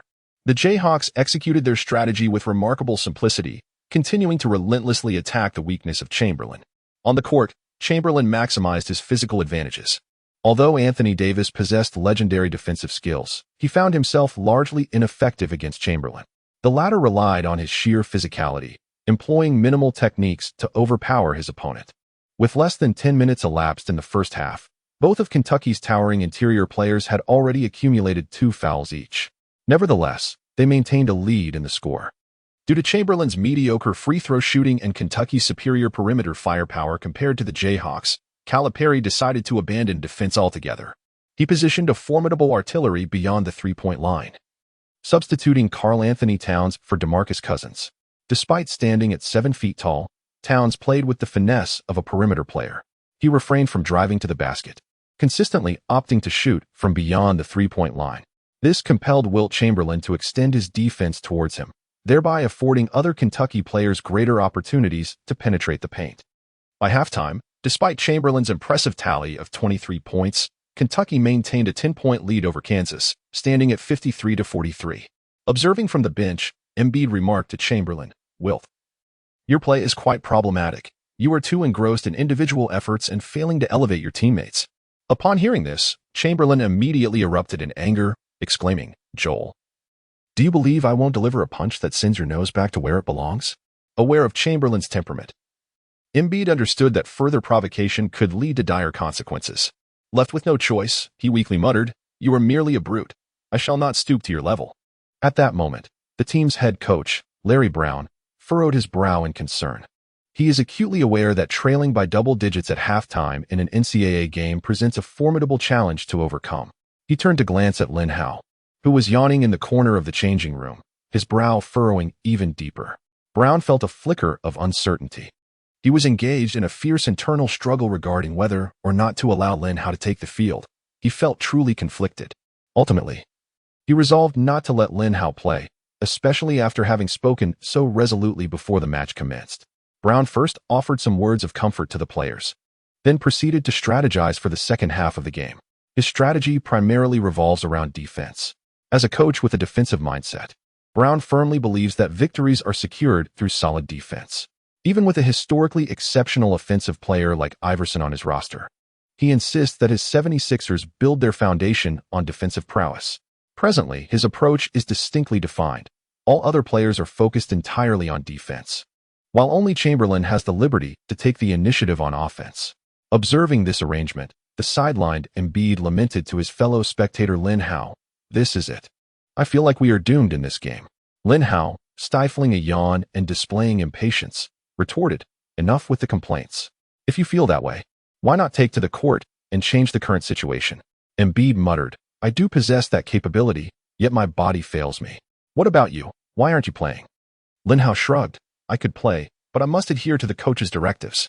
After some strategic deliberation, the players from Kansas returned to the court, where a more brutal second half awaited them. Meanwhile, their adversaries, the Kentucky Wildcats, were already prepared. Each of their faces was inscribed with an unwavering determination, as if they had already pocketed the victory of the match, merely awaiting the final zip to secure it. The broadcast by ESN focused intently on Lin Hao's visage. He still wore a weary expression. Whether he would participate in this match became the most significant X factor determining the outcome. Chapter 32. The Arrival of That Man.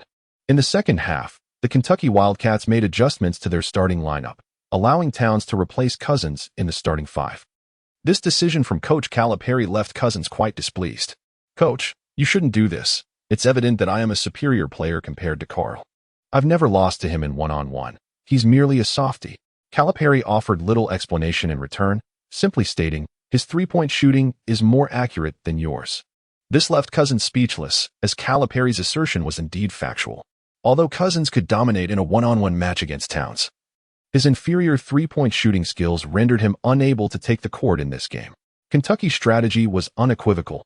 Their path to victory lay in increased perimeter shooting. Despite his dissatisfaction, Cousins had no choice but to sulk back to the bench. The first offensive drive of the second half was initiated by Kentucky, with John Wall rapidly dribbling toward the front court. His breakthrough offensive prowess remains formidable, compelling Kansas defense to contract. Seizing the opportune moment, Wall distributed the ball. The basketball found its way to SGA. Under immense pressure, he continued to drive aggressively towards the basket. Although his speed may not rival that of Wall, his rhythm is undeniably superior. Moreover, his proficiency in mid-range shooting is more pronounced. After a series of deft fakes leading to the mid-range, he passed the ball to the corner beyond the three-point line. The recipient was Devin Booker. With no extraneous movement, Booker caught the ball and immediately leapt for a shot. His motion was as fluid as water, and the three-pointer sailed effortlessly through the net. The point differential between the two teams continued to widen. Stan Van Gundy, seated at the commentary booth, shook his head and remarked, "Kansas is in a precarious position. To reach the Final Four, they must implement significant changes."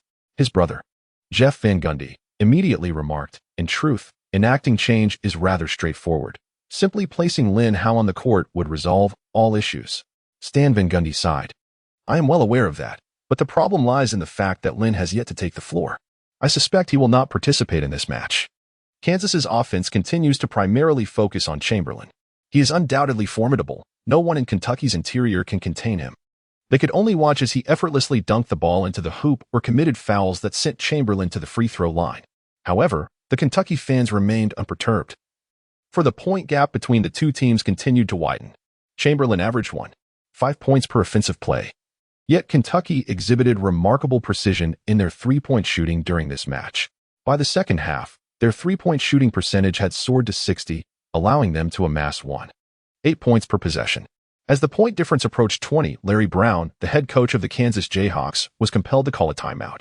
"We can no longer permit our opponents to take so many three-point attempts. If we continue down this path, we shall surely be vanquished by their long-range shots." Just as Brown concluded his statement, Paul Pierce stepped forward. "Coach, I believe it's time to bring Lin Hao onto the court. If we fail to do so, we stand no chance in this game." Pierce had always been a forthright individual, unafraid to voice his opinions. His words caused Brown to furrow his brow. At this moment, Chamberlain also spoke up. "Coach, Paul is correct. If you wish to secure a victory, you must put Lin Hao on the court." In truth, Larry Brown could not have desired to substitute Lin Hao any less. He understood that if Lin Hao could replicate his miraculous three-point performance from the previous match, the Kansas team would be capable of turning the tide and reversing the outcome of this game. However, words once spoken are akin to water that has been spilled. He has previously declared that Lin Hao should not take the stage, yet he now retracts his statement, which appears somewhat self-contradictory. As a seasoned and resolute coach, Brown finds it difficult to reconcile this change. At this moment, Marcus Morris interjects, "Coach, have you not always been renowned for your democratic approach? I propose we conduct a vote to ascertain how many among us support Lin Hao's appearance." His words indeed illuminated Brown's mind. This was undoubtedly a clever approach, allowing him to maintain his authority while providing an opportunity for Lin Hao to take the stage. With this in mind, Larry Brown nodded and declared, "All right. Those who wish for Lin Hao to participate in the game, please raise your hands." Upon hearing this, the players eagerly raised their hands, with Oubre even lifting both. Only two remained seated at the end of the bench, Lin Hao and Embiid. Lin Hao felt no need to raise his hand, finding the situation somewhat awkward, reminiscent of voting for oneself in a childhood class election. Embiid, on the other hand, contemplated the implications more deeply. He believed that if neither he nor Lin Hao played and the team lost, he would have a valid excuse to assert that the absence of their two best players was the reason for the defeat. However, if Lin Hao entered the game and they managed to come back, it would imply that Embiid's influence was negligible. Larry Brown immediately turned the pressure onto Embiid. Joel, why aren't you raising your hand? Don't you want Lin Hao to play? Embiid furrowed his brow and replied, everyone can see that Lin is not in good shape. He appears quite fatigued. I believe he should rest well, as we all know that in such a state, injuries can easily occur. Before Embiid could finish, Larry Brown's gaze shifted to Lin Hao. Lin, the final decision rests with you. Do you wish to play? Lin Hao yawned and stretched, having sat on the bench for over an hour, allowing his stamina to recover considerably. After all, as a system-enhanced traveler, his recovery was far superior to that of an average basketball player. Thus, even after spending so much time with the Kardashian sisters, he still felt invigorated enough to perform on the court. As Lin Hao's mind gradually cleared, he suddenly realized that Kansas had to win this game. The system's task was to lead the team to victory. Losing this match would render all efforts futile. Shaking his head to sharpen his focus, he firmly addressed Larry Brown. Coach, I want to fight alongside my brothers on the court. At this proclamation, thunderous applause erupted from the Kansas bench. All the players from the Jayhawks cast appreciative glances at Lin Hao, while only Embiid sat awkwardly, once again becoming the team's sole jester. Larry Brown nodded and said, all right. Our strategy will remain the same as the last game. Lin, you are still the core player of our team. Meanwhile, on the Kentucky bench, players had begun to celebrate prematurely. Their head coach, Calipari, shouted to temper their excitement, don't rejoice too soon. They still have an ace sitting on the bench. Jamal Murray was the first to notice Lin Hao stepping onto the court, and he quickly alerted, Coach, that man has entered the arena. Chapter 33, The Unveiling of Mr. Soft Tang. Spectators on the sidelines began to murmur excitedly upon seeing Lin Hao's entrance. Goodness, I thought Lin would not take the court. He has finally arrived. This is the true return of a champion. Do you think he can lead the team to a comeback? I find it exceedingly difficult. Trailing by such a margin in an NCAA game is no small feat. If it were anyone else, it would be hopeless, but let us not forget. He is Lin Shun, the one true deity of this realm. Following Lin Hao's explosive performances in the previous 3 games, various legends about him surged across the internet. Many have begun to refer to Lin Hao as Lin Shun, claiming he is the only individual worthy of being called the god of basketball. Such declarations, of course, incited discontent among many, particularly Michael, who resided in North Carolina. After entering the game, Lin Hao glanced at the large screen on the court, noting that there were 8 minutes and 58 seconds remaining in the match. The Kentucky Wildcats were currently leading the Kansas Jayhawks by a score of 84-68. With a smile, he addressed his teammates, Gentlemen, there is no need to panic. We have ample time, and this match is certainly ours to win. Chamberlain patted Lin Hao on the shoulder, saying, Brother, just let me know what you need. I can provide you with cover. Chamberlain's words astonished many players of the Sonya Eagle team. The natural center stage player was voluntarily offering to assist others. Lin Hao quickly responded with a grin, Wilt. You need not do anything extra. Simply continue to be yourself as you have been, and leave the rest to me. The Sonya Eagle team members took their respective positions, each fulfilling their roles. Paul Pierce initiated the sideline throw-in. He directly lobbed the ball to Lin Hao at the arc's pinnacle. At this moment, Lin Hao was matched up against the elusive Karl-Anthony Towns, whose defense is notoriously feeble. The debate over who is softer between him and the great Embiid could indeed spark a spirited discussion. Lin Hao shows no mercy toward such a soft player. He immediately delivers a powerful shove. Towns is taken aback by Lin Hao's strength. The moment their bodies collide, Towns stumbles back 2 steps. Lin Hao, unrelenting, leaps into the air and executes a clean jump shot from beyond the arc swish. It is the flame of hell. On the sidelines, Cousins witnesses his teammate Towns being humiliated by Lin Hao and cannot help but exclaim, this guy is truly too soft. I believe he doesn't even deserve to wear our Kentucky jersey. Towns continues to complain to the referee, insisting that there must have been a foul, lamenting how he was hit with such force that it hurt his chest. The referee shakes his head, stating, there was absolutely no foul. That was a perfectly normal move. Towns mutters persistently, grumbling about the referee's unjust calls. The referee, unyielding, issues a warning, saying, if you say one more word, I will immediately give you a technical foul. Upon hearing this, Towns finally quiets down. Yet, he is eager to prove himself in front of Lin Hao. This time, on the offensive end, Towns is highly proactive in demanding the ball. Wall delivers the ball into his hands. After receiving it, Towns feints, then steps back for a 3-point shot. He had consistently made such shots prior to this game, having already sunk 6 3-pointers. However, now he found himself facing the formidable Lin Hao. While similar shots would have been effortlessly converted against other players, before Lin Hao, he could only meet with a resounding rejection. Wham! Lin Hao delivered a signature block right in front of Towns. In that fleeting moment, Towns felt as if he were not even participating in the same sport as Lin Hao. After executing the block, Lin Hao did not pause in his stride. He leaped forward, securing the deflected basketball with precision. Then, he charged towards the basket, leading to his moment of glory. This time, he treated the onlooking fans to a spectacular spinning dunk. As the ball thundered through the hoop, the crowd erupted in reverence, rising to their feet in admiration. In that instant, the fans had completely forgotten the team they had come to support. Their hearts were utterly captivated by Lin Hao's dazzling slam dunks.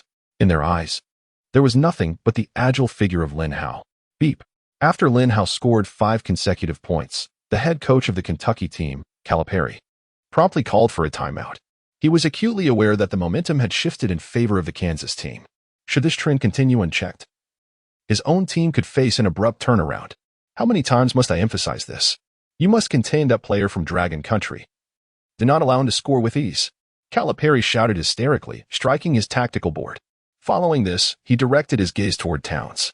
Carl, do not defend Lin any longer. Let Anthony take him on. Anthony Davis nodded in agreement. As one of the finest interior defenders in the NCAA, Davis was eager to experience the intensity of Lin Hao's offensive prowess. Although Calipari had instructed Towns to refrain from guarding Lin, he still did not substitute him out. On the offensive end, Calipari made no alterations to his strategy. He hopes that Kentucky can secure victory through three-point shooting. The match between the two teams continues. John Wall orchestrates the offense in the front court. Towns proactively steps up to set a screen for him. The duo executes a pick and roll, and Wall delivers a pass to Towns on the move. Towns assesses Lin Hao's defensive positioning and notices that Lin is still quite distant from him. Yet, Towns still hesitates to take the shot. He was psychologically scarred by Lin Hao's recent block. Towns hurriedly passed the ball into SGA's hands. Under immense pressure, he drove towards the basket. He also wished to challenge the dual rim protection of Lin Hao and Chamberlain. Alexander's breakthrough was indeed commendable. Yet when confronted by these two historical titans, he found himself at a loss. Upon penetrating to the basket, he discovered that he had no feasible angle to shoot. Overwhelmed by pressure, he was compelled to pass the ball out. This time, he delivered it to Devin Booker, stationed at the left corner. Upon receiving the pass, Booker immediately launched a three-point attempt, convinced that Lin Hao would be unable to contest it, as Lin was still 2 steps away. However, he evidently underestimated Lin's leaping prowess. In the very instant he released the ball, Lin Hao soared into the air, as if casting a celestial net, decisively blocking Booker's shot. With a resounding clap, Booker's attempt was sent soaring to the third tier of the stands. Lin shook his head at him, stating, "Devin, I acknowledge your shooting accuracy, but perhaps refrain from attempting that next time." Booker, visibly startled, cast an anxious glance at Lin Hao. At that moment, the arena erupted with astonished exclamations from the fans. "Goodness, that is utterly terrifying. OMG, I can't even begin to describe it. It simply defies human capability. I doubt any player from Kentucky will dare shoot in front of Lin Hao again. No one can conquer my Lin, not even the divine." Chapter 34. Gummy Bears Won't Do. Enter Cousins. Such is the intimidation Lin Hao exudes on the court. He not only dominates offensively but also instills trepidation in his opponents defensively. After being blocked by Lin Hao, Booker's demeanor underwent a noticeable transformation. Subsequently, he played with increasing uncertainty, even experiencing instances of airballs. Such a performance is uncharacteristic for a player of his shooting caliber. Observing this, Calipari promptly made a substitution, bringing another shooter onto the court. Entering the game was Jamal Murray, who approached the competition with great determination. He engaged in a pick-and-roll collaboration with Towns. However, Towns lacks the passing prowess of his mentor. Once the basketball was in his possession, it became challenging for him to distribute it. Towns hesitated for a moment, standing beyond the three-point line, while Lin Hao positioned himself at the free-throw line. In the past, under such circumstances, Mr. Towns would have recklessly seized the ball and taken the shot. Yet now, he found himself hesitant to shoot. He was captivated by Lin Hao's presence. After observing for a few seconds, Towns ultimately passed the ball into Murray's hands. The embodiment of the Mamba spirit, Murray was fearless and audacious. Upon receiving the ball, he took a bold shot from 2 steps beyond the arc, unleashing a remarkable three-pointer. He believed that such a shot would undoubtedly evade Lin Hao's block and find its way into the basket. Little did he anticipate that Lin Hao would suddenly surge forward. soaring into the air with remarkable speed. Murray had deliberately elevated the arc of his shot, yet it proved futile. Lin Hao's fingertips grazed the basketball, causing it to plummet from midair. In that instant, Wilt Chamberlain, positioned behind Lin Hao, leaped and seized the ball. The moment Chamberlain secured it, Lin Hao had already taken off in a powerful stride. Chamberlain hurled the ball with one arm, sending it soaring towards the front court. Simultaneously, Lin Hao sprinted ahead with astonishing speed. From the sidelines, Kentucky's coach Calipari shouted fervently, urging his players to prevent him from obtaining the ball and to swiftly guard against him. Kentucky's players endeavored to retreat in defense, but none could match Lin Hao's velocity. Thud! The basketball struck the backboard with a resounding impact and bounced back. At this moment, Lin Hao had charged beneath the basket, catching the rebounding ball before emphatically slamming it into the hoop. Such a miraculous, long-distance alley-oop coordination left all fans in attendance utterly astounded. What a combination! No one in the realm of basketball could possibly defend against such a play. Not only in basketball, but even the entire universe would struggle to contain such synergy. Not even extraterrestrials could withstand it. In this world, only Wilt and Lin could execute such a connection. They are the pinnacle of basketball excellence. At this moment, Lin Hao reveled in the thunderous cheers of the fans. His arms waved incessantly upwards, beckoning the cheers of the fans to grow even louder. Lin Hao still possesses considerable charisma.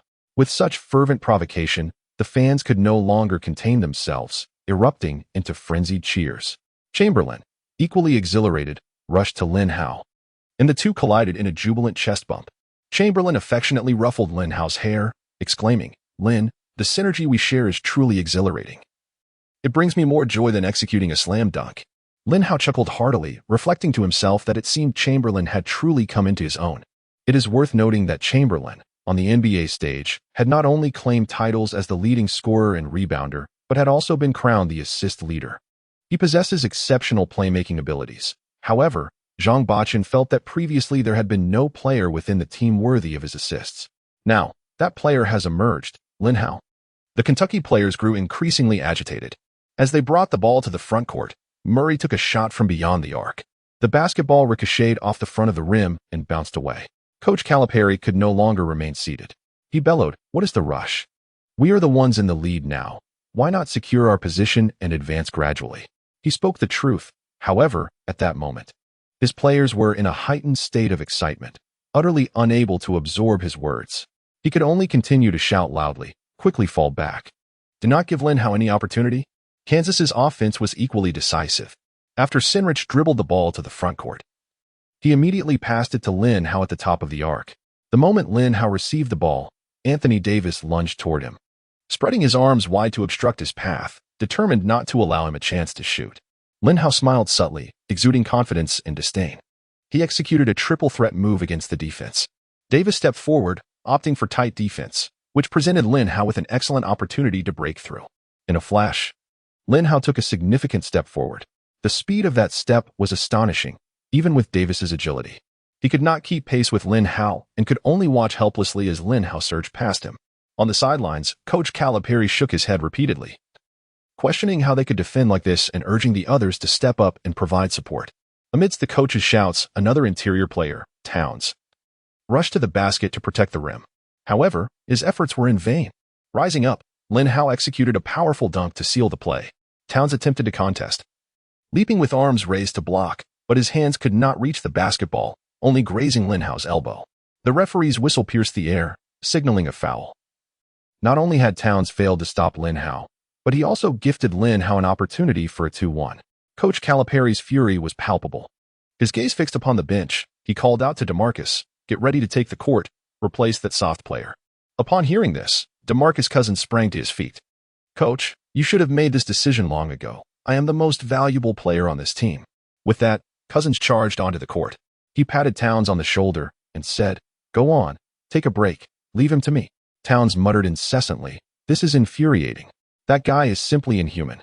I believe the league ought to impose a suspension on him."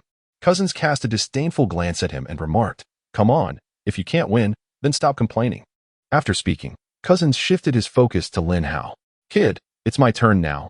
I will utterly dominate you." Observing Cousins' overly dramatic expression, Lin Hao couldn't help but chuckle. "You'll soon discover how your arrogance leads to failure." After Lin Hao spoke, he took the free throw. Bang! At this moment, Lin Hao's free throw was still lacking in consistency, and the ball ricocheted off the rim. Cousins immediately rushed in, prepared to secure the rebound. Yet, Lin Hao had already soared into the air. He made a decisive move past DeMarcus Cousins, forcefully slamming the basketball into the hoop. Chapter 35. The cousin goes completely berserk. Standing beneath the basket, DeMarcus Cousins gazed in bewilderment at Lin Hao before him. How did you manage that? It felt as though you didn't take a step forward after your free throw. You just soared to complete the putback. Lin Hao couldn't help but chuckle. Brother, that's what we call talent. Have you ever heard the saying that basketball is a sport that emphasizes natural ability? Upon hearing Lin Hao's words, Cousins felt a twinge of defiance. I cannot accept that statement. My talent is of historic proportions. With that declaration, Cousins strode purposefully toward the front court. Upon reaching the front court, he immediately reached out for the ball. Dribbling toward him was his friend, John Wall, who promptly passed the ball into Cousins' hands. Positioned at the top of the three-point arc, Cousins held the ball and pointed at Lin Hao, declaring, "Come on, kid, step up and guard me. Watch how I dismantle you." Witnessing Cousins' audacious demeanor, Lin Hao felt compelled to show him a thing or two. As Lin Hao charged forward, Cousins swiftly angled his body and opted for a powerful side drive against Lin Hao. Cousins lunged fiercely toward Lin Hao. He believed that with his physique, he could undoubtedly collide with Lin Hao. However, he did not anticipate that Lin Hao would not confront him head-on. At the moment Cousins charged forward, Lin Hao swiftly evaded, leaving Cousins caught off guard by this sudden turn of events. His body suddenly lost its balance, and he fell to the ground, clutching the basketball tightly in his arms. Beep! The referee's whistle immediately pierced the air, signaling a traveling violation against Cousins. Lin Hao, looking down at the fallen Cousins, shook his head disdainfully. Brother, you are truly too easy to deceive. Your basketball IQ is approximately 0. With that, Lin Hao led his team to initiate an offensive play. Unable to endure such humiliation from Lin Hao, Cousins seethed with indignation. He unleashed a torrent of trash talk directed at Lin Hao. Kid, you are just like every other person from the Dragon Nation I know, so cunning. However, I fear you not. I shall utterly obliterate you next. I will make you realize that in the realm of basketball, mere cunningness is insufficient. Cousins harbored a deep-seated grudge against Lin Hao, his words dripping with venom as he spoke. Yet, Lin Hao remained unfazed, wearing an expression of utter disdain. He strode purposefully towards the front court. Sinrich swiftly delivered the ball into Lin Hao's hands. Cousins immediately rushed to confront Lin Hao, his arms flailing as he attempted to thwart Lin Hao's advance. With one hand gripping the ball, Lin Hao executed a grand spin. Many players seated on the sidelines gazed enviously at his exaggeratedly large hand. Marcus Morris turned to his brother and remarked, "Maki, if only I possessed such a remarkable hand, I could execute numerous maneuvers with just one hand." His brother, McKeeve Morris, immediately shook his head, saying, "Brother, it's not as simple as you think. You must understand that many players with large hands struggle with shooting accuracy, such as Shaquille O'Neal and Rajon Rondo."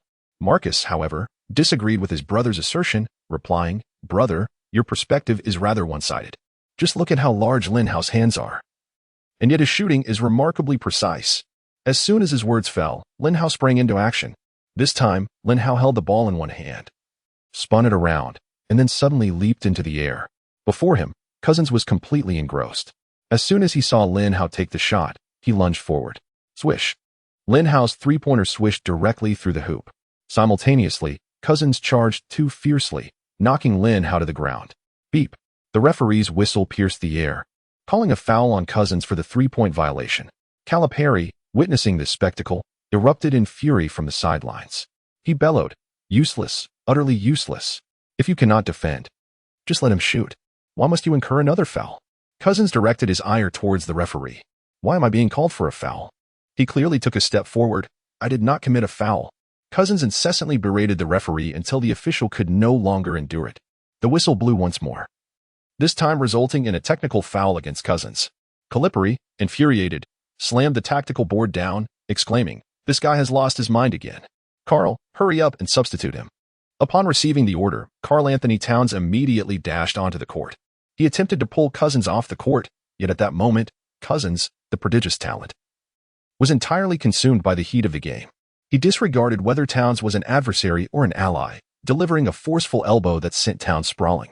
Observing this, his Kentucky teammates quickly encircled Cousins, apprehensive that he might engage in further unsportsmanlike conduct. Accompanied by the team staff, Cousins exited the court. As it was deemed unwise for him to remain in the arena, all members of the Kentucky team were concerned that Cousins might act out again. Once escorted to the locker room, Cousins began to undergo psychological treatment. The medical team at Kentucky is notably larger than that of other teams, as they not only include standard physicians but also necessitate the presence of a psychologist. This psychologist was specifically assigned to Cousins for otherwise he would resemble a ticking time bomb, capable of erupting at any moment. Yet, even with the psychologist's presence, Cousins' fury had already reached a boiling point, making it exceedingly difficult for him to rein in his emotions. He unleashed his fury once more in the locker room. After his violent outburst, the space was left in utter disarray, with shattered items strewn about. Meanwhile, the match continued unabated. This time, after Lin Hao sank his free throw, the score gap was narrowed to a mere 2 points. With only 3 minutes and 42 seconds remaining in the game, Calipari realized that his team's defensive efforts were insufficient. Their defense, no matter how tenacious, could not contain Lin Hao. To seize victory in this match, they would have to engage in a fierce offensive battle against their adversary, Kansas. With this realization, Calipari promptly called for a timeout and addressed his players. "Gentlemen, we have nothing left to lose. If we succumb to defeat in this game, we shall be forever etched in the annals of NCAA disgrace. No team could possibly be more humiliated than we are." The coach's words cast a pall over the Kentucky players, each of them visibly disheartened. At the halfway point of the second half, they still held a lead of nearly 20 points over their opponents. If they were to lose from such a position, the shame would be unbearable. It was at this moment that Rajon Rondo, sitting on the bench, rose to his feet. "Coach, we must take a bold leap now. Why not employ a strategy of 1 big man and 4 smalls? Since we are unable to defend against Lin Hao, we might as well bring in more guards to enhance our agility on the court." Calipari recognized that Rondo not only possessed exceptional passing skills but also boasted a remarkably high basketball IQ. Even during his college days, Rondo could have retired gracefully to become a commendable coach. Hearing Rondo's suggestion, Calipari nodded in agreement. "Rondo, you are absolutely right. You will take the court next to orchestrate our offense." Chapter 36, Alone Against All, reducing opponents to PTSD as the competition reached its climactic moment. Kentucky's all-star point guard Rajon Rondo made his debut in the game.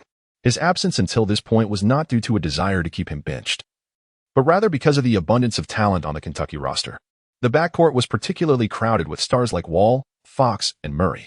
Furthermore, Coach Calipari aimed for a better spacing strategy, rendering Rondo, who was not particularly known for his shooting, a spectator on the bench. Now, in the decisive moments, Calipari hoped Rondo could wield his playmaking abilities to alter the dynamics on the court. Rondo orchestrated the offense, matched up against Sinrich. He tapped his head, signaling Anthony Davis to set a screen for him. Obediently, Davis moved to Rondo's side. Following the screen, Davis promptly rolled toward the basket. His agility among interior players was notably exceptional. As Davis surged toward the hoop, Rondo swiftly delivered a pass, a high lob that he believed would evade all defenders, granting Davis an opportunity for a thunderous dunk to seal the victory. However, Rondo was taken aback when Lin Hao suddenly leaped into the air, executing a stunning interception. Lin Hao grasped the ball with one hand before landing gracefully on the ground. Rondo was filled with frustration. He had never encountered anyone capable of thwarting his passes in such a manner. He immediately pursued Lin Hao, attempting to mitigate the damage. Yet, Lin Hao offered him no chance. He flung the ball forward with great force and sprinted down the court. Rondo intended to commit a foul on the spot, but alas, he could not make contact with Lin Hao. Lin Hao's speed was simply astonishing. Like a bolt of lightning, he dashed toward the front court. "What are you doing? Do not allow him to score so easily. You must foul him," Calipari shouted hoarsely from the sidelines. Yet, his cries could not alter the unfolding reality. The Kentucky players were equally eager to defend against this play, but Lin Hao unleashed the speed of bolt. In the entire NCAA league, no one could match his pace. The spectators in the arena had risen to their feet, fully engrossed in the exhilarating moment.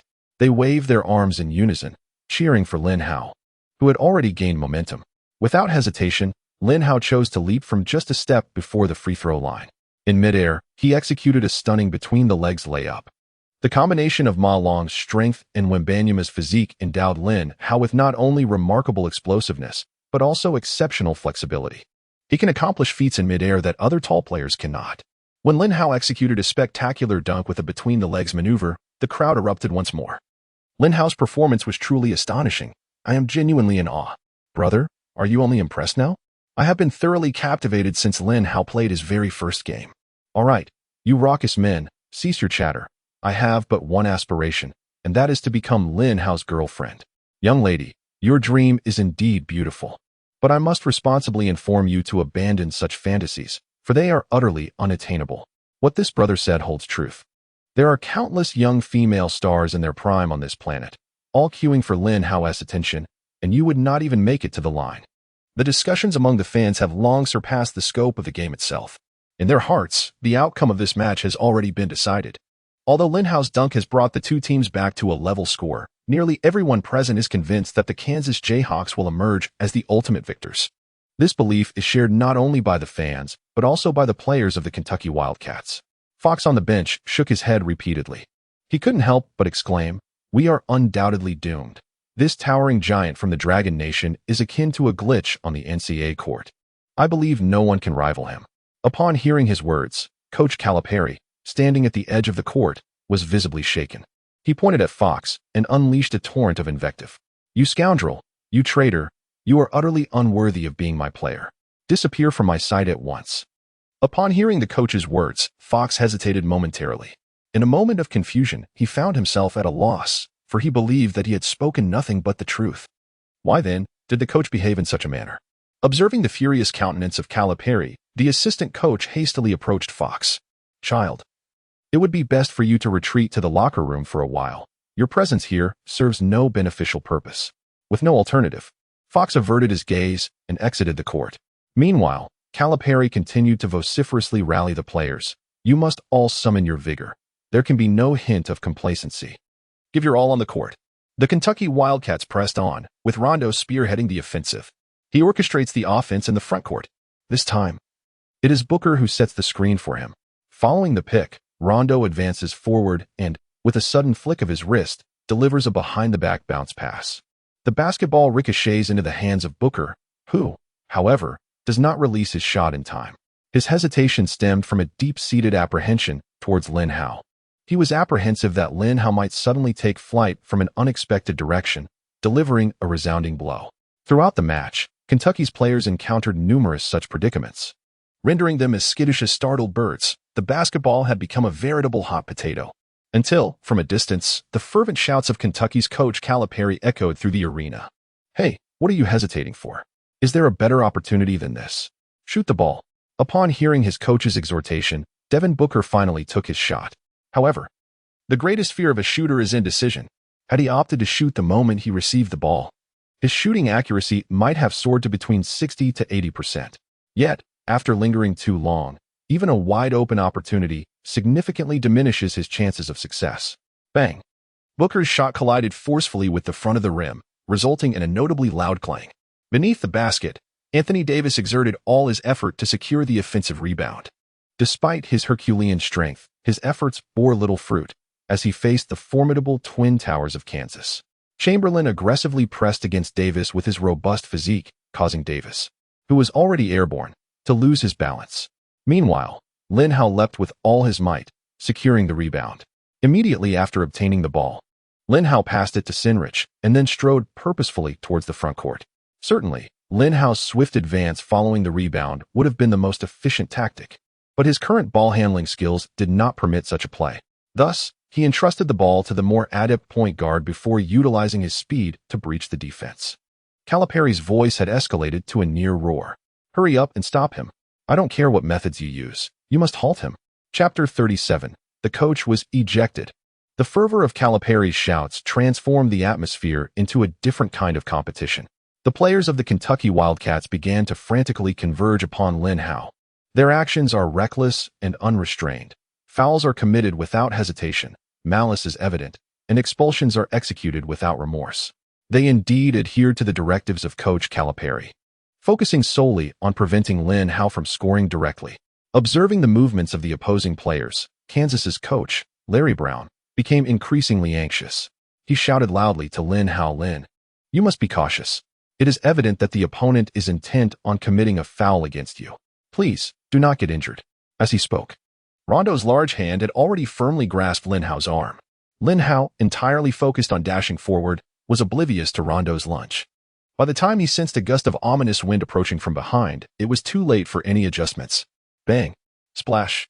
Rondo lunged fiercely, sending Lin Hao crashing to the ground. In slow motion, it was evident that Rondo's elbow collided directly with Lin Hao's waist. The crowd of spectators erupted in discontent. Even the fans of the Kentucky Wildcats could not condone such harm inflicted upon an opponent by their own player. At this moment, the referee realized that in order to regain control of the situation, Rondo must face severe repercussions for his foul. Without uttering a word, he promptly expelled Rondo from the court. However, there was one individual who was quite pleased with Rondo's foul: the Kentucky head coach, Calipari, who had instigated Rondo's fierce transgression. He clapped his hands while addressing Rondo, saying, "Rage on, you performed splendidly. If our team triumphs in this match, you shall be our hero." Calipari observed that following Rondo's foul, it was exceedingly difficult for Lin Hao to rise from the ground. This exemplifies the resilience of elite athletes. Had it been an ordinary individual, a mere shove from Rondo could have resulted in a lifetime of paralysis. Rondo offered no response, instead making his way towards the players' tunnel. Lin Hao, lying on the floor, took a moment to compose himself before standing up with the assistance of his teammates. Paul Pierce inquired with concern, "Brother, how do you feel? Can you continue the game? Or do you need to rest?" Lin Hao, with unwavering determination, shook his head and replied, "Paul, I am fine. I simply believe we cannot proceed in this manner. From this point forward, I will intensify our efforts. Let us strive to eliminate any uncertainty in this game within a minute." Upon hearing this, Paul Pierce was momentarily taken aback, but quickly responded, "No problem, Lin. I have complete faith that you can achieve this." Just as the game was about to resume, a commotion arose from the sidelines. The onlookers realized that the two head coaches were embroiled in a heated argument, a rare occurrence in NCAA competitions. Calipari, while clapping and encouraging his players, shouted, "Boys, do not forget your mission. Swiftly take down that player from the Dragon Nation." His voice was loud enough for Larry Brown to hear, and as the head coach of Kansas, he recognized the necessity of defending his players. In response, Larry Brown pointed at Calipari and vehemently retorted, "You scoundrel. I have finally discerned how you became the head coach of this team, by brainwashing your players and turning basketball into a brutal free-for-all." Calipari erupted in arrogant laughter upon hearing Brown's remarks. As the saying goes, a dead pig fears not boiling water. Calipari was unperturbed in his quest for victory. "Larry, you sanctimonious fool, cease your bickering with me and prove your worth by winning this match." Larry Brown, undeterred, pointed to the large screen and replied, "Do you see? My team is currently in the lead." Calipari scoffed, "How absurd. What does that even matter?" The two continued their verbal sparring, exchanging barbs until the referee could no longer tolerate their antics and issued a warning. "You must understand that basketball is a gentleman's sport. Your bickering may deter many parents from allowing their children to play. If you persist, I will issue warnings to both of you, and should you continue, I shall eject you from the game." Upon hearing this, Calipari's eyes lit up with newfound realization. He chuckled and said, "Referee, while I can refrain from arguing, it is imperative that this fellow offers me an apology, or I shall refuse." With Larry Brown's disposition, how could he possibly concede an apology? Moreover, Larry himself was oblivious to what he had done wrong. Consequently, the two began exchanging heated words once more at the sidelines. Before they could hurl even 10 insults, the referee could no longer tolerate the situation. With a sharp whistle, he expelled both head coaches from the court.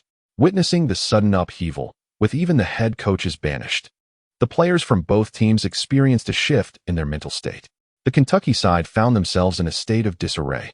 Ideally, Rondo, with his profound understanding of basketball, should have taken the court at this moment to act as the commander. However, he had already been ejected, one step ahead of Calipari.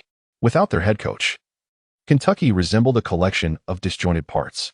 In stark contrast, the Kansas Jayhawks were entirely different. At this juncture, Lin Hao stepped forward. He addressed his teammates, saying, "Brothers, do you see?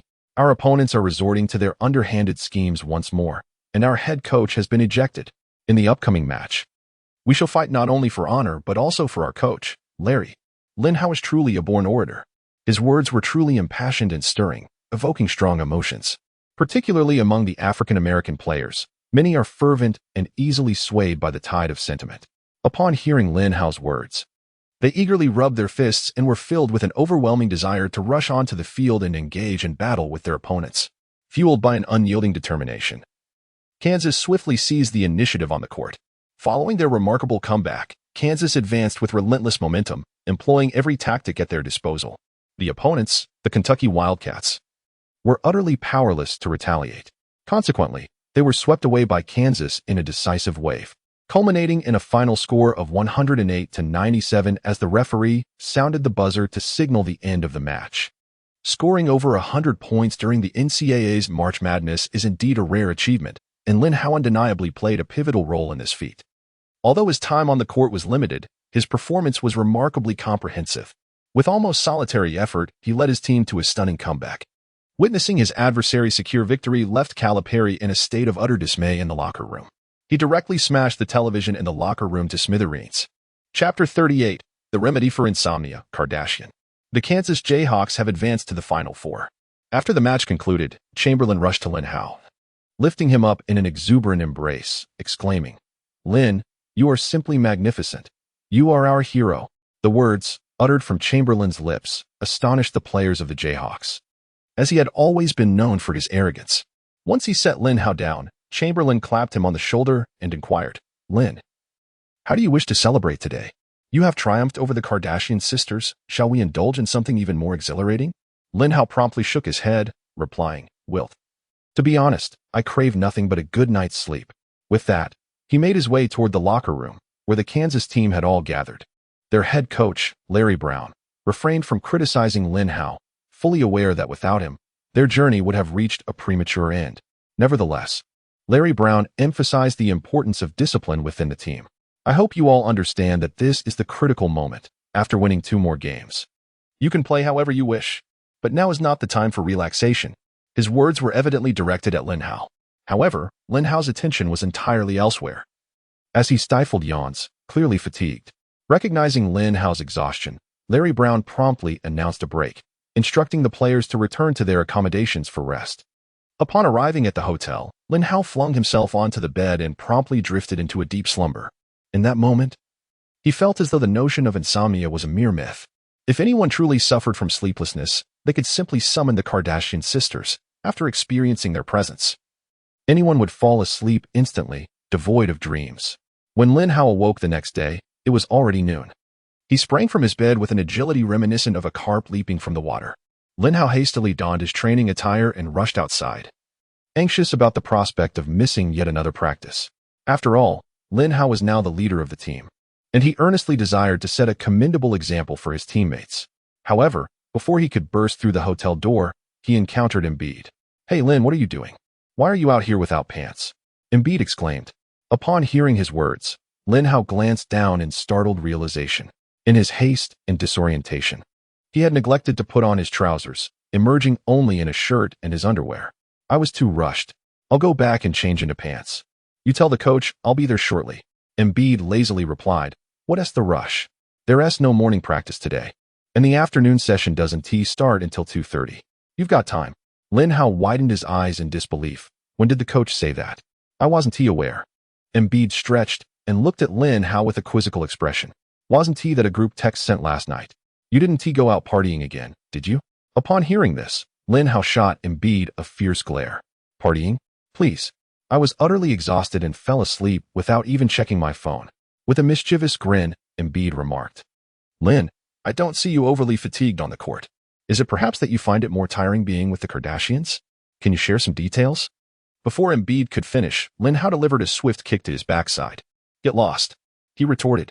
Embiid muttered in response, "I was just joking with you. No need to get so upset." As he spoke, he rolled back into his room. Lin Hao also returned to change his clothes, and then arrived punctually at the training ground at the designated time. The players appeared quite relaxed, engaging in lively conversation and laughter, entirely unlike individuals preparing for a fierce battle. In stark contrast, the most serious and tense presence within the team was their head coach, Larry Brown. He spoke with a grave expression. "Do you know who our next opponent is?" Uber was the first to respond. "It's UCLA." Lin Hao had yet to check who their next adversary was, and it was only upon hearing Uber's words that he became aware. Larry Brown nodded in affirmation. "Indeed. It is the formidable UCLA." Upon hearing this from Larry Brown, Chamberlain could not help but chuckle. "Coach, are you serious? Do you truly believe they are formidable?" I find it hard to see them as a match for us. Brown's demeanor grew even more serious. Do not underestimate UCLA. Their strength is considerable, particularly in their interior presence, Kareem Abdul-Jabbar. The mention of Jabbar's name surprised Lin Hao, for according to his understanding, Jabbar had changed his name only after entering the NBA. During his time in NCAA, he was known as Ferdinand Louis Alcindor. Lin Hao realized that many aspects of the basketball world differed from his previous life on Earth. For instance, Jabbar's name change had also occurred earlier in this realm. Just as Lin Hao was lost in thought, Larry Brown spoke again. Lin, how about you take on him in the upcoming match against UCLA? Suddenly being called out by Larry Brown felt akin to Lin Hao's experience in his previous life when a teacher unexpectedly called on him during a university class. He quickly widened his eyes to gaze at Brown. Yet, before Lin Hao could utter a word, Chamberlain spoke up first. Coach, I wish to match up against that towering figure. Lin should bear a greater burden on the offensive end. Leave the defensive responsibilities to me. Chamberlain's expression was quite serious as he made this declaration, exuding an air of undeniable confidence. Larry Brown hesitated for a moment before responding. Very well. We shall proceed as you suggest. He then turned his attention back to Lin Hao, saying, Lin, although you will no longer be defending Kareem, there is still someone you must contend with. Lin Hao nodded in acknowledgement. Coach, I understand. It is Bill Walton, isn't it? Larry Brown affirmed. Indeed, it is him. Although he may not possess the scoring prowess of Kareem, his playmaking ability is unparalleled among all NCAA big men. Lin Hao was well aware of this.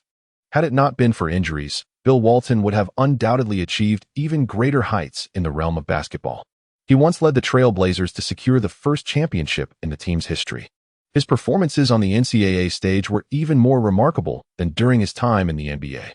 In the realm of NCAA basketball, he was undoubtedly the finest center of his era. His partnership with Jabbar in the paint is the crucial factor that propelled UCLA into the Final Four. Having faced several formidable interior players, Lin Hao now encounters a playmaking center, presenting him with yet another formidable challenge. Chapter 39, The Triple-Double Dynamo, Westbrook. The exhilarating NCAA March Madness has reached the Final Four stage. In this matchup, the Kansas Jayhawks will face off against the UCLA Bruins. The victor of this contest will advance to the championship game against the North Carolina team led by Michael Jordan. In this game, the Kansas Jayhawks have once again adjusted their starting lineup. Point guard, Mario Chalmers; shooting guard, Paul Pierce; small forward, Andrew Wiggins; power forward, Lin Hao; center, Wilt Chamberlain. Their opponent, UCLA, fielded their most formidable starting lineup. Point guard, Russell Westbrook; shooting guard, Zach LaVine; small forward, Reggie Miller; power forward, Bill Walton; center, Kareem Abdul-Jabbar. Among the starting five are legends who could easily be inducted into the NBA's 75 greatest players. It is indeed astonishing. Even the commentator Mike Breen on the sidelines shook his head and remarked, this game is exceedingly challenging for Kansas. Their opponents are undeniably formidable. His partner, Doris Burke, promptly voiced her dissent. I beg to differ. Although the NCAA boasts more stars, the Kansas team has Lin Hao, and no one can contain him. Mike Breen chose not to continue the debate with Doris Burke. He is aware that the present-day Doris Burke has gradually succumbed to the whims of fandom. Her admiration and affection for Lin Hao mirror the fervent devotion of those young girls enamored with their beloved idols. Mike Breen merely replied with a subdued enthusiasm. All right. The game has commenced. Let us observe with anticipation. Once again, it is the moment where Wilt Chamberlain excels. He leaped gracefully at the sidelines, deftly redirecting the basketball behind him. His teammate, Andrew Wiggins, received the pass. Upon gaining possession, Wiggins immediately sought out his fellow players. His intentions were straightforward. Although he possessed the capability to dribble past the half-court line, it contradicted the laid-back ethos he had long embraced. Wiggins aimed to deliver the ball into the hands of Mario Chalmers. Larry Brown had chosen to start Chalmers in this match, hoping he could impose some restrictions on Westbrook. Given that Kirk Hinrich was a smaller Caucasian player, Brown felt his physique would struggle to withstand the formidable presence of Westbrook. Just as Chalmers was about to seize the basketball, an unexpected hand swiftly intercepted it. Then, a figure emerged with the agility reminiscent of a ninja turtle. His speed was astonishing. By the time Chalmers regained his composure, Westbrook had already dribbled his way to the front court. What followed was a moment of sheer brilliance. Entirely orchestrated by Westbrook himself, he soared into the air as if riding the clouds, only to descend abruptly, forcefully slamming the basketball into the hoop. Boom! A dunk so spectacular it reverberated through the Kansas team's rim, leaving the spectators in awe. The fans on the sidelines rose in unison, paying tribute to the illustrious Russell Westbrook. Lin Hao was equally stunned by this magnificent display. Upon his arrival from another realm, Westbrook had already joined the Denver Nuggets on a veteran's minimum contract. Many had come to regard the once-celebrated MVP, the triple-double titan, as one of the league's greatest jokes. Yet, they had forgotten the adage, a number one pick may be a bust, but an MVP is undeniably legitimate. At this moment, Westbrook had not yet succumbed to the decline brought on by injuries and age. He could still breeze past any guard in the league and utilize his unorthodox jump shot to create space for his drives. Moreover, his defensive prowess was elite, making him one of the finest point guards in the NCAA. Observing the bewildered Chalmers, Lin Hao hurried over to offer reassurance. "Mario, you cannot blame yourself for that play. He is simply too formidable. Those points are rightfully his." Mario Chalmers nodded in understanding and proceeded to dribble the ball up the court, initiating the Kansas Jayhawks' first offensive play. Throughout the journey, he faced relentless pressure from the indomitable Westbrook. He dribbled the ball to the front court, utterly exhausted. Upon noticing his condition, Lin Hao swiftly approached to provide support. To Chalmers, seeing Lin Hao was akin to encountering a savior. He leaped into the air, intending to pass the ball to Lin Hao. However, at that moment, Westbrook took his shot. Bam! Like a famished tiger pouncing upon its prey. He swatted away the ball that Chalmers had passed. Larry Brown, witnessing this spectacle, immediately gestured to Kirk Hinrich on the sidelines, instructing, "Get ready to substitute him." Having successfully executed the steal, Westbrook surged forward with great strides, his gaze solely fixated on the hoop. He leapt from the free throw line, contemplating the maneuver with which to execute his powerful dunk. Ultimately, he resolved to conclude the contest with a thunderous one-handed slam. However, as he soared through the air, he suddenly sensed a menacing gust approaching from behind. With a flicker of his peripheral vision, he cast a glance over his shoulder. He discovered that a giant was lunging towards him. Westbrook had no time for extensive preparation as Lin Hao's hand had already reached his basketball. With a resounding thud, Lin Hao executed a spectacular chase-down block against Westbrook. The brilliance of this play left the spectators in an uproar. In the commentary booth, the female commentator Doris Burke looked proudly at her companion, Mike Breen. "Did you see that, my friend? You may claim I lack knowledge of basketball, but you cannot say I am mistaken in my judgment of men. The man I have chosen is undoubtedly exceptional." Upon hearing Doris Burke's words, Mike Breen offered an awkward smile. He dared not speak further, for he understood that discussing basketball with girls might not provoke their ire. But to dare speak of their favored male players would be a different matter entirely. The basketball struck the backboard and ricocheted into the hands of Chalmers. He hastily dribbled it back to the front court. Just as Lin Hao arrived at the offensive end, Chalmers swiftly passed the ball into his hands. At last, he had not been intercepted by Westbrook once more. Upon receiving the basketball, Westbrook lunged toward Lin Hao. "Dragon Country man, last time you blocked my dunk. This time I shall snatch the ball from your grasp." With these words, Westbrook's eyes widened as he fixated on Lin Hao. Yet, Lin Hao dismissed him entirely. At this moment, Lin Hao smiled slightly. "Go ahead, give it a try." Standing beyond the three-point line, he faced Westbrook's defense. Westbrook waved his arms incessantly before Lin Hao. Meanwhile, Lin Hao's Kansas teammates refrained from providing support, as they all believed in Lin Hao, confident that he possessed the ability to contain Westbrook. All eyes were fixed upon the two players at the arc. Lin Hao suddenly took a probing step. Westbrook reacted impulsively, attempting to steal the ball. Lin Hao afforded him no opportunity, leaping immediately for a three-point shot. Chapter 40. The Passionate Youth, Mr. Westbrook. Swish. Lin Hao commenced with an exceptionally hot hand, landing a three-pointer directly through the hoop. After scoring, Lin Hao shook his head at Westbrook. "Russ, your physique is commendable, but your basketball IQ is woefully lacking. Your defensive choices are simply poor. Have you not reviewed my game footage?" Westbrook could hardly tolerate such accusations regarding his basketball intelligence. Upon hearing Lin Hao's words, he erupted with fury, eager to intensify the challenge against Lin Hao, only to be restrained by Reggie Miller behind him. The finest player on the UCLA Bruins team was undoubtedly Jabbar. However, Jabbar's reclusive nature rendered him ineffective as a leader among players. Conversely, it was Reggie Miller who could fulfill that role. He possesses considerable charisma within the team. "Russ, as the primary playmaker, you must maintain your composure." Reassured, Westbrook patted his chest and responded, "Rest assured, Reggie, I shall fulfill my role as the team's leader." Upon hearing his words, Reggie Miller couldn't help but furrow his brows.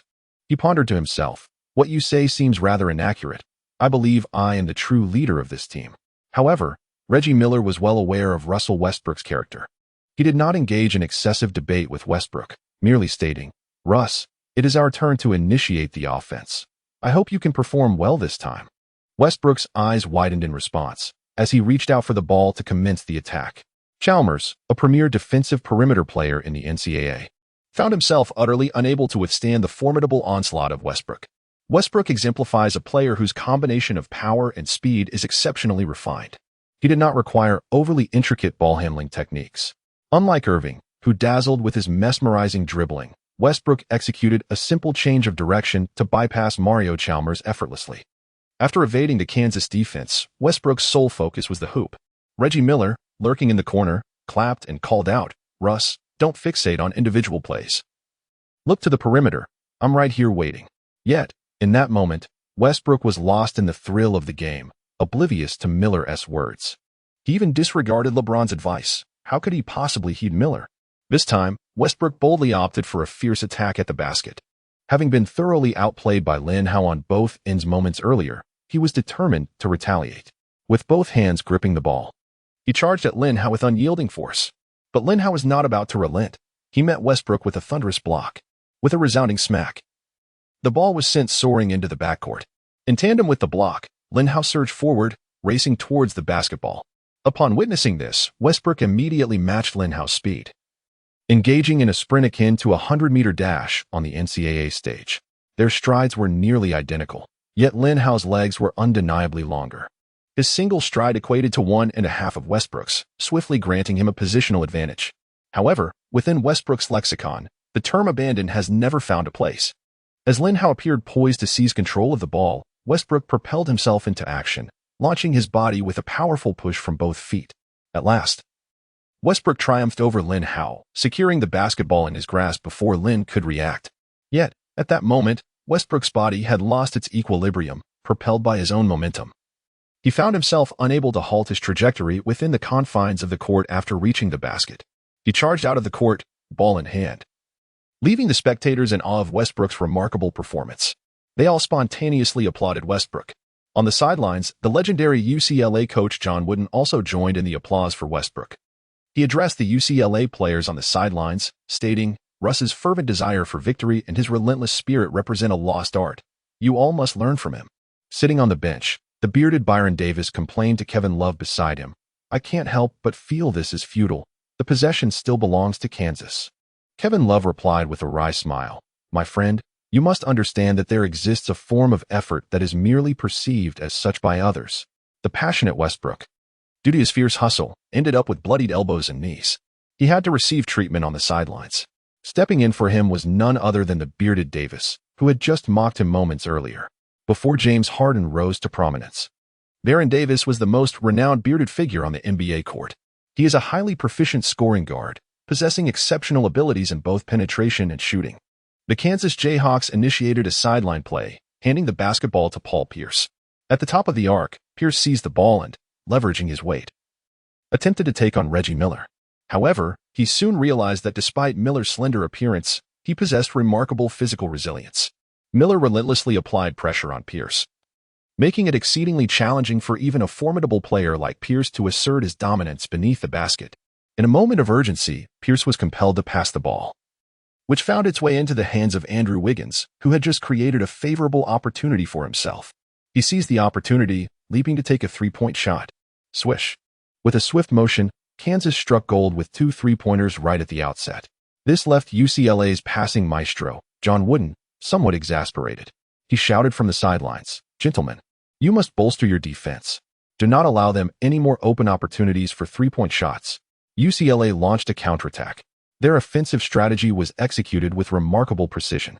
Once Davis advanced the ball into the front court, he promptly delivered it to Bill Walton, stationed at the free throw line. Walton and Jabbar displayed an exquisite synergy with their low-high post collaboration.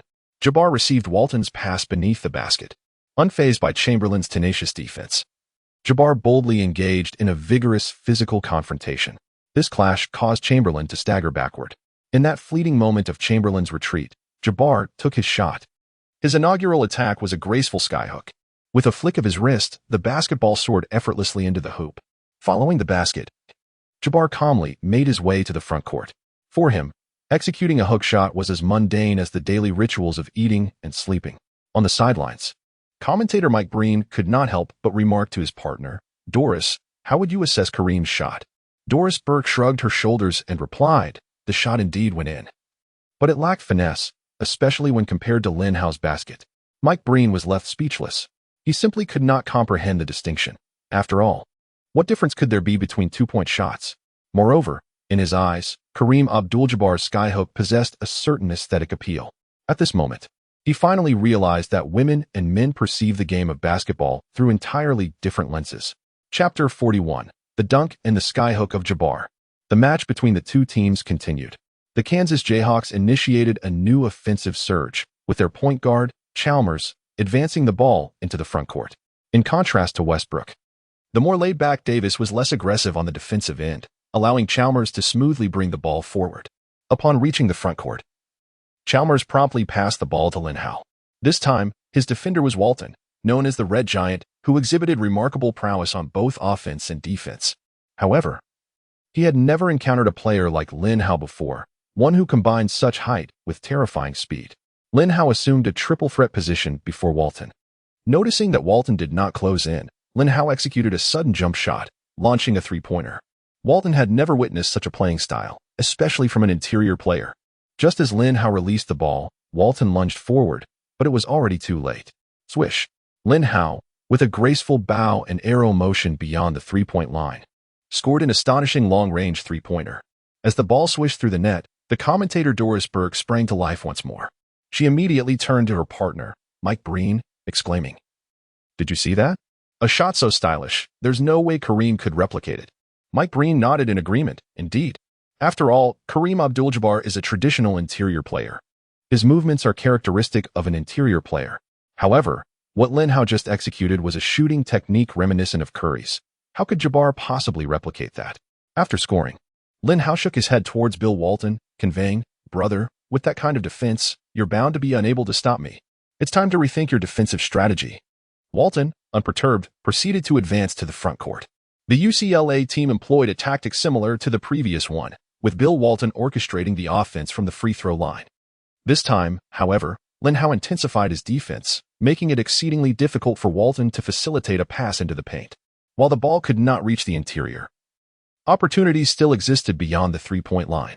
Let us not forget that this UCLA team boasts an historically significant sharpshooter, the former league three-point champion, Reggie Miller. It can be said that Reggie Miller was the first player in the NBA realm to achieve fame through his three-point shooting prowess. His shooting is not akin to Curry's, often launching extraordinary long-range three-pointers. In contrast to Curry, Miller's three-point shots resemble those of Klay Thompson, steady, precise, and capable of sealing the game in crucial moments. Miller maneuvered adeptly, creating an opportunity from the corner. As others arrived, Wharton's pass swiftly found its mark. Miller, upon receiving the ball, immediately launched a three-point shot. Swish. He effortlessly sank the three-pointer, keeping the score tightly contested between the two teams. The triumphant Reggie Miller turned to Lin Hao, provokingly stating, "Do you think you're the only one capable of shooting three-pointers in this world?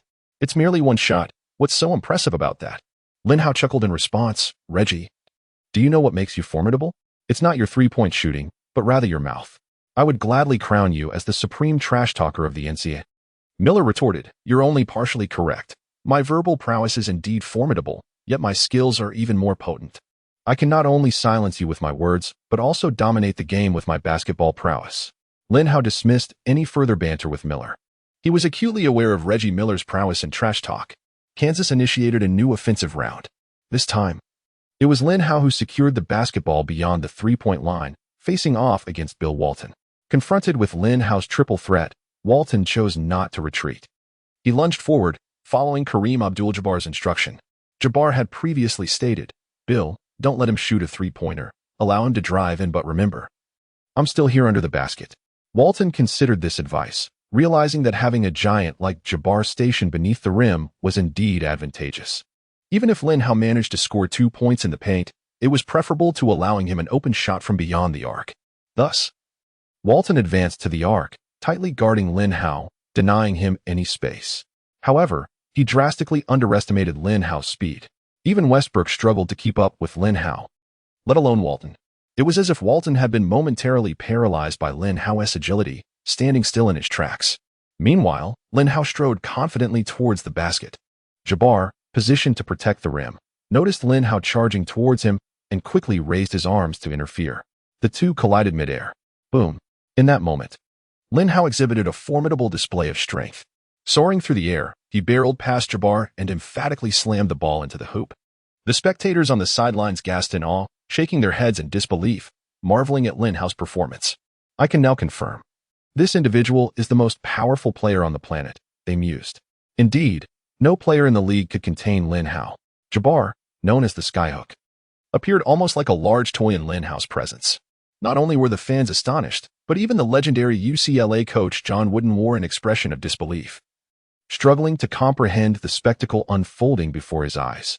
In his understanding, players like Jabbar were already considered basketball prodigies.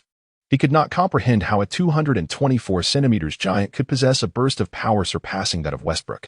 This evidently transcended his understanding of human anatomy. Shocked, Coach Wooden promptly called a timeout. The UCLA players returned to the sidelines. Observing his despondent teammates, Westbrook immediately took the initiative to stand up. He clapped his hands and addressed his teammates. Brothers, do not keep your heads bowed. Raise your proud heads high and confront our opponents with our fierce attacks. This is Westbrook. Regardless of the challenges faced by the team, he will never bow his head. After he finished speaking, the team leader, Reggie Miller, chimed in. Russ is correct. It does not matter that we cannot contain that player from the Dragon Nation. We can secure victory through our defense. The head coach, John Wooden, nodded in agreement, stating, you make a valid point. This Kansas team is evidently more formidable than we had anticipated, primarily due to their exceptionally talented player from the Dragon Nation. However, we too possess a wealth of gifted players. At this juncture, he cast a glance over his own team members. He is not mistaken. This UCLA team possesses the highest number of 75 superstars within the entire NCAA league. Ultimately, John Wooden fixed his gaze upon the towering figure seated in the center. Kareem, I believe there is only one person in this league who can contain that dragon from the east. Chapter 42. A sensation like flight. Jabbar nodded and replied, I understand. John Wooden was well aware of the personality of this formidable player. Regardless of the time or circumstance, he maintains an unwavering composure that can even evoke a sense of heaviness. This demeanor may be significantly influenced by the stern nature of his father. Despite possessing extraordinary, historic-level basketball talent and a towering physique, Jabbar is, in fact, an exceedingly sensitive individual. Coach Wooden has grown accustomed to Jabbar's silence. He was not in a hurry. Rather, he patiently comforted Jabbar until the latter regained his confidence. By this time, the pause had concluded, and the players from both teams returned to the court. UCLA initiated an offensive play. The basketball found its way into Jabbar's hands beneath the basket. Opposing him was still Chamberlain. In an effort to contain Jabbar, Chamberlain engaged him physically beforehand. However, Jabbar's shooting touch remained unaffected, as he executed a remarkably powerful hook shot, effortlessly sending the ball through the hoop. After scoring, Jabbar did not celebrate. Instead, he immediately sprinted back to the defensive end. Having been repeatedly scored upon by Jabbar, Chamberlain found it increasingly difficult to cope. He incessantly berates, his words flowing without restraint. Although both are superstars, Chamberlain's demeanor lacks the steadiness of Jabbar. He wears his emotions on his sleeve. At this moment, he is consumed by rage, eager to exact revenge, ready to dunk the ball over Jabbar. Observing Chamberlain's demeanor, Lin Hao promptly declared, Wilt, I shall pass the ball to you shortly, allowing you to vent your frustration. Upon hearing these words, Chamberlain nodded, determined to demonstrate his prowess to this fellow. In the ensuing play, it was Lin Hao once again at the top of the arc with the ball. Walton found himself in a bit of a predicament. He was acutely aware that if he moved in for close defense, Lin Hao would effortlessly evade him. Conversely, allowing Lin Hao an open shot would be tantamount to gifting him points. Just as he hesitated, Lin Hao unexpectedly sprang into action. He surged forward, penetrating from the right side of Wharton's body. This sudden breakthrough took Wharton by surprise, leaving him unprepared. Upon noticing the imminent threat from Jabbar behind him, Lin Hao swiftly adjusted his strategy. Instead of pressing further against Jabbar's formidable defense, he unexpectedly lifted both hands, delivering a precise pass. This created a golden opportunity for Chamberlain. who was positioned just behind Jabbar. He soared through the air, deftly receiving Lin Hao's pass, and executed a thunderous slam dunk, forcefully sending the ball into the hoop. This was yet another breathtaking display of aerial teamwork. The synergy between the two players was remarkably harmonious, much to the satisfaction of Larry Brown, the head coach of the Kansas Jayhawks. Conversely, John Wooden, the head coach of UCLA, found little joy in the spectacle. Coach Wooden was acutely aware that containing Lin Hao alone posed a formidable challenge. If he were to further elevate Chamberlain's performance, Kansas would become invincible. The only strategy that Wooden could conceive was to vocally urge his team from the sidelines, increase pressure on Lin Hao, make him expend more energy on defense. This was the sole course of action that came to his mind. The UCLA offense continued to be orchestrated by the high-post presence of Bill Walton. He is also the initiator of the triple threat. Lin Hao has exerted considerable effort in his defense, yet Wharton's pass remains remarkably lethal.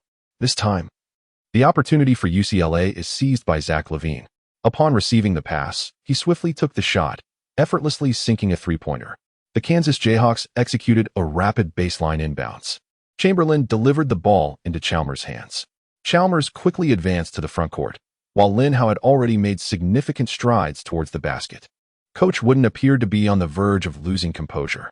He shouted from the sidelines, "How can you allow him to reach the basket so effortlessly? You must continuously challenge him." Yet, it was too late to voice such sentiments. Although Chalmers' passing ability is rather ordinary, it does not require exceptional skill to assist Lin Hao. He simply tossed the ball into the sky. Lin Hao showcased his remarkable leaping ability as he soared towards the heavens. With a powerful push from both feet, he ascended into the air. In that moment, he grasped the basketball and, with tremendous force, executed a spectacular slam dunk. The fans on the sidelines erupted in excitement once again. "Oh my goodness, this individual from the Dragon Nation is simply unbelievable. Did you see that?" At his peak, his entire head was above the rim. "I seriously suspect there is something unusual with his shoes. I'm curious if they're equipped with springs. How is that even possible? If that were the case, the league would surely investigate. However, I have my suspicions about his legs. I wonder if he has implanted a chip to enhance his jumping ability." The fans began to speculate about the authenticity of Lin Hao's physical prowess. Of course, one cannot blame them, as Lin Hao's strength has transcended their understanding. Coach Wooden made yet another substitution.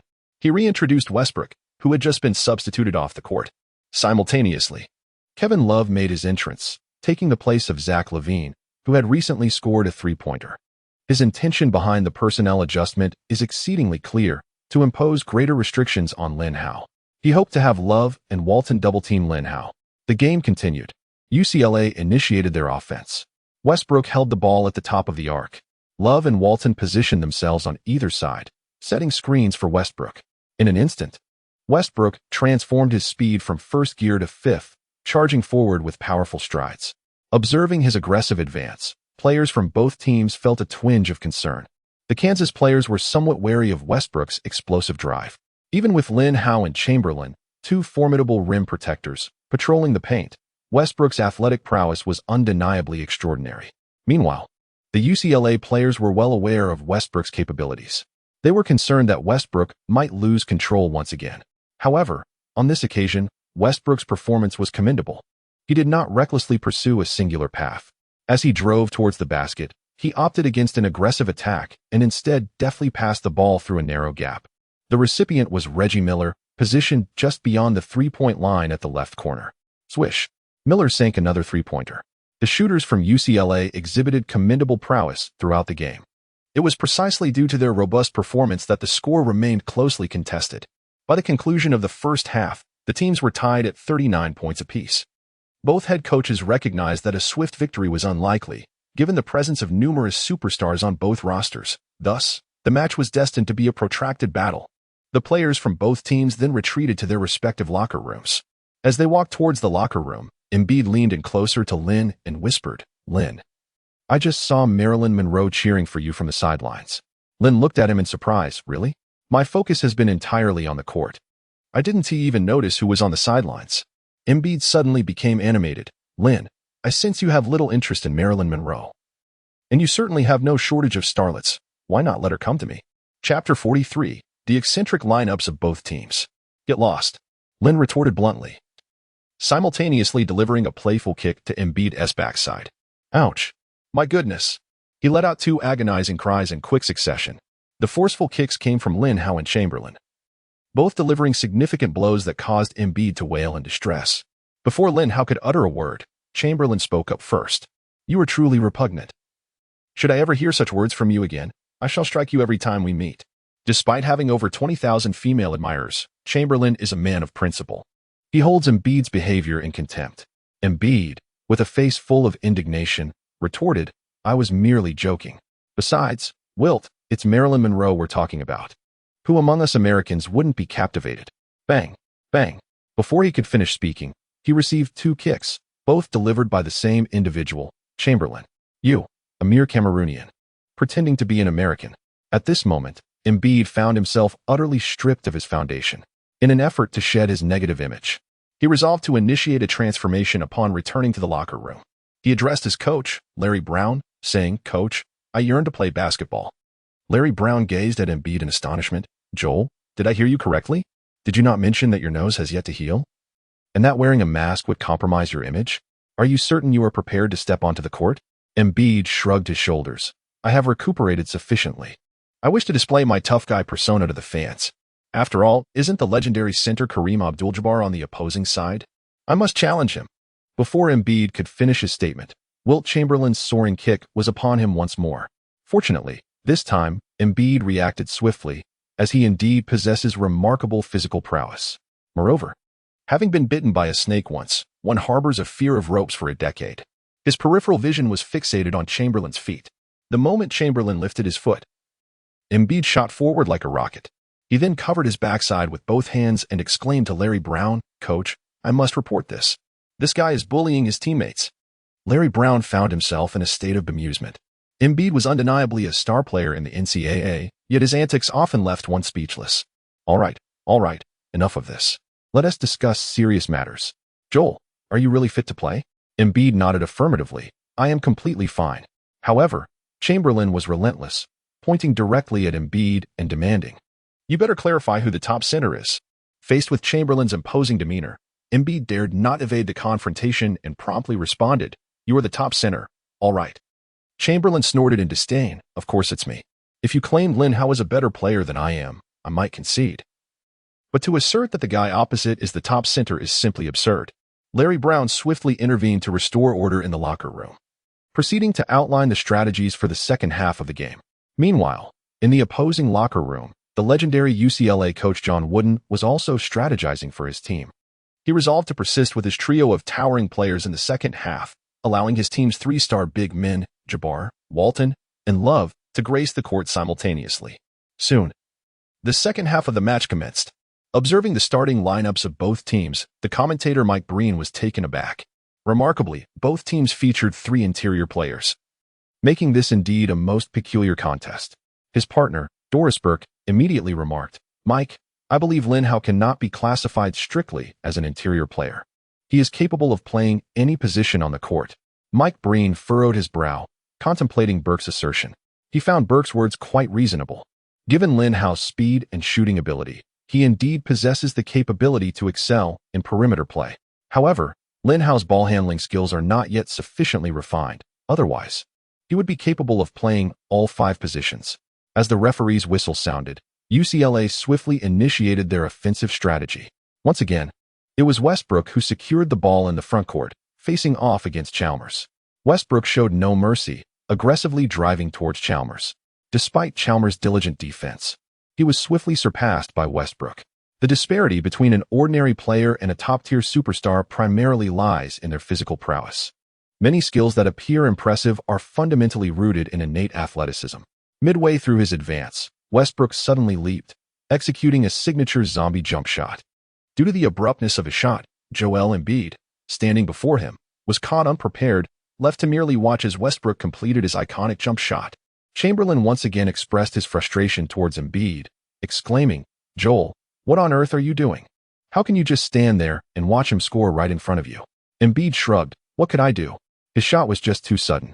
I can't be blamed for that. No one could defend against it. Chamberlain scoffed, I don't believe it. Let me guard him next time.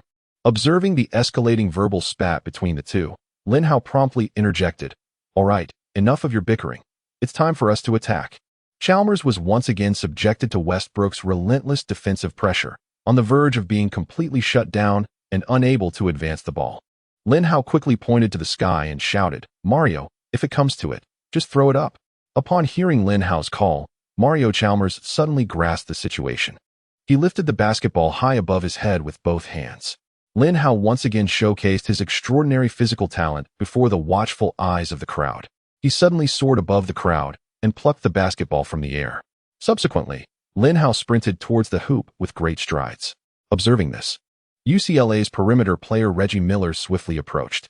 Although Miller appeared leaner than Lin Hao, he was never one to shy away from confrontation and possessed commendable defensive prowess. Dribbling was indeed not Lin Hao's forte at this stage, and Miller's sudden intervention proved effective. He exerted himself to push forward, successfully intercepting the basketball from Lin Hao's grasp. Following this, it was time for Westbrook to showcase his prowess. He once again showcased his reckless style of play, with a spectacular diving tackle. He accomplished a steal from Lin Hao. Seizing possession, Westbrook immediately surged forward towards the front court. He gallops across the NCAA arena like a wild stallion that is broken free from its reins. Numerous spectators along the sidelines have risen to their feet. They yearned to witness how this vibrant turtle would achieve its conclusion. However, their attention swiftly diverted from Westbrook. They soon realized that behind Westbrook, there was someone who could outrun him. Chapter 44. The Emperor Embiid is ascending. Westbrook also sensed someone racing towards him from behind. Yet, he did not evade. At this moment, Westbrook was poised to strike, with no choice but to unleash his potential. He accelerated further, suddenly leaping beneath the basket. Bang! He could not evade Lin Hao's imposing block. Lin Hao delivered a spectacular, thunderous rejection to Westbrook. As the basketball ricocheted away, Lin Hao soared once more to seize the rebound. Upon securing the ball, Lin Hao addressed Westbrook, saying, "Russ, let me offer you some advice. If you aspire to achieve greater heights, refrain from recklessly charging to the basket for dunks." However, at that moment, Westbrook was already caught up in the heat of the game. Upon witnessing Lin Hao snatch the rebound, Westbrook immediately initiated a tight defense against him. Lin Hao, shaking his head in resignation, thought to himself, "You truly do not heed my counsel, thus, I shall not hold back." With that, Lin Hao tossed the ball ahead and sprinted towards the front court. Although his ball handling skills were still developing, his speed was undeniably advantageous. In the realm of martial prowess, swiftness reigned supreme. Westbrook was already remarkably fast, a top-tier athlete in the league. Yet, Lin Hao's velocity placed him on an entirely different level. Lin Hao was akin to a rocket. The head coach of UCLA shouted, "Quickly, double-team him. Do not allow him to secure the ball easily in the front court. Move swiftly to contain him." At the coach's command, Kevin Love and Bill Walton rushed forward simultaneously. They stood on either side of Lin Hao, one to the left and the other to the right. Lin Hao was acutely aware that with his current control over the game, any further attempts to break through would inevitably result in a loss of possession. He was compelled to halt his steps. As Lin Hao came to a stop, Westbrook swiftly caught up from behind, transforming the scenario into a three-man encirclement. However, this triad of defenders proved ineffective against Lin Hao, for he possessed an impressive height. At that moment, Lin Hao elevated his arm, passing the basketball into the hands of Joel Embiid stationed at the corner. This time, the towering Embiid finally rose to the occasion. He took a direct shot from the corner for a three-pointer. Swish! With a swift motion, the ball found its mark. Following the successful basket, Embiid appeared incredibly exhilarated. He engaged in a fervent exchange of banter with the UCLA players on the sidelines. "Did you witness that? I am undeniably the finest player on this team. Should you wish to contain me, you must resort to double-teaming." The UCLA players swiftly retaliated. "My goodness, you are truly amusing. What a colossal joke. I perceive you as nothing more than trash. Is that all you've accomplished? A mere basket? What is so impressive about that? Joel, I recall you. You are nothing but a towering garbage bin. Hurry back to the bench, where you truly belong, you mere water boy." The most formidable aspect of Embiid is undoubtedly his sharp tongue. How could he endure such taunts from the UCLA bench players? He did not retreat to the backfield to defend. Instead, he continued to engage in a verbal exchange with them in the front court. It was only when Chamberlain shouted at him, "Joel, what are you doing?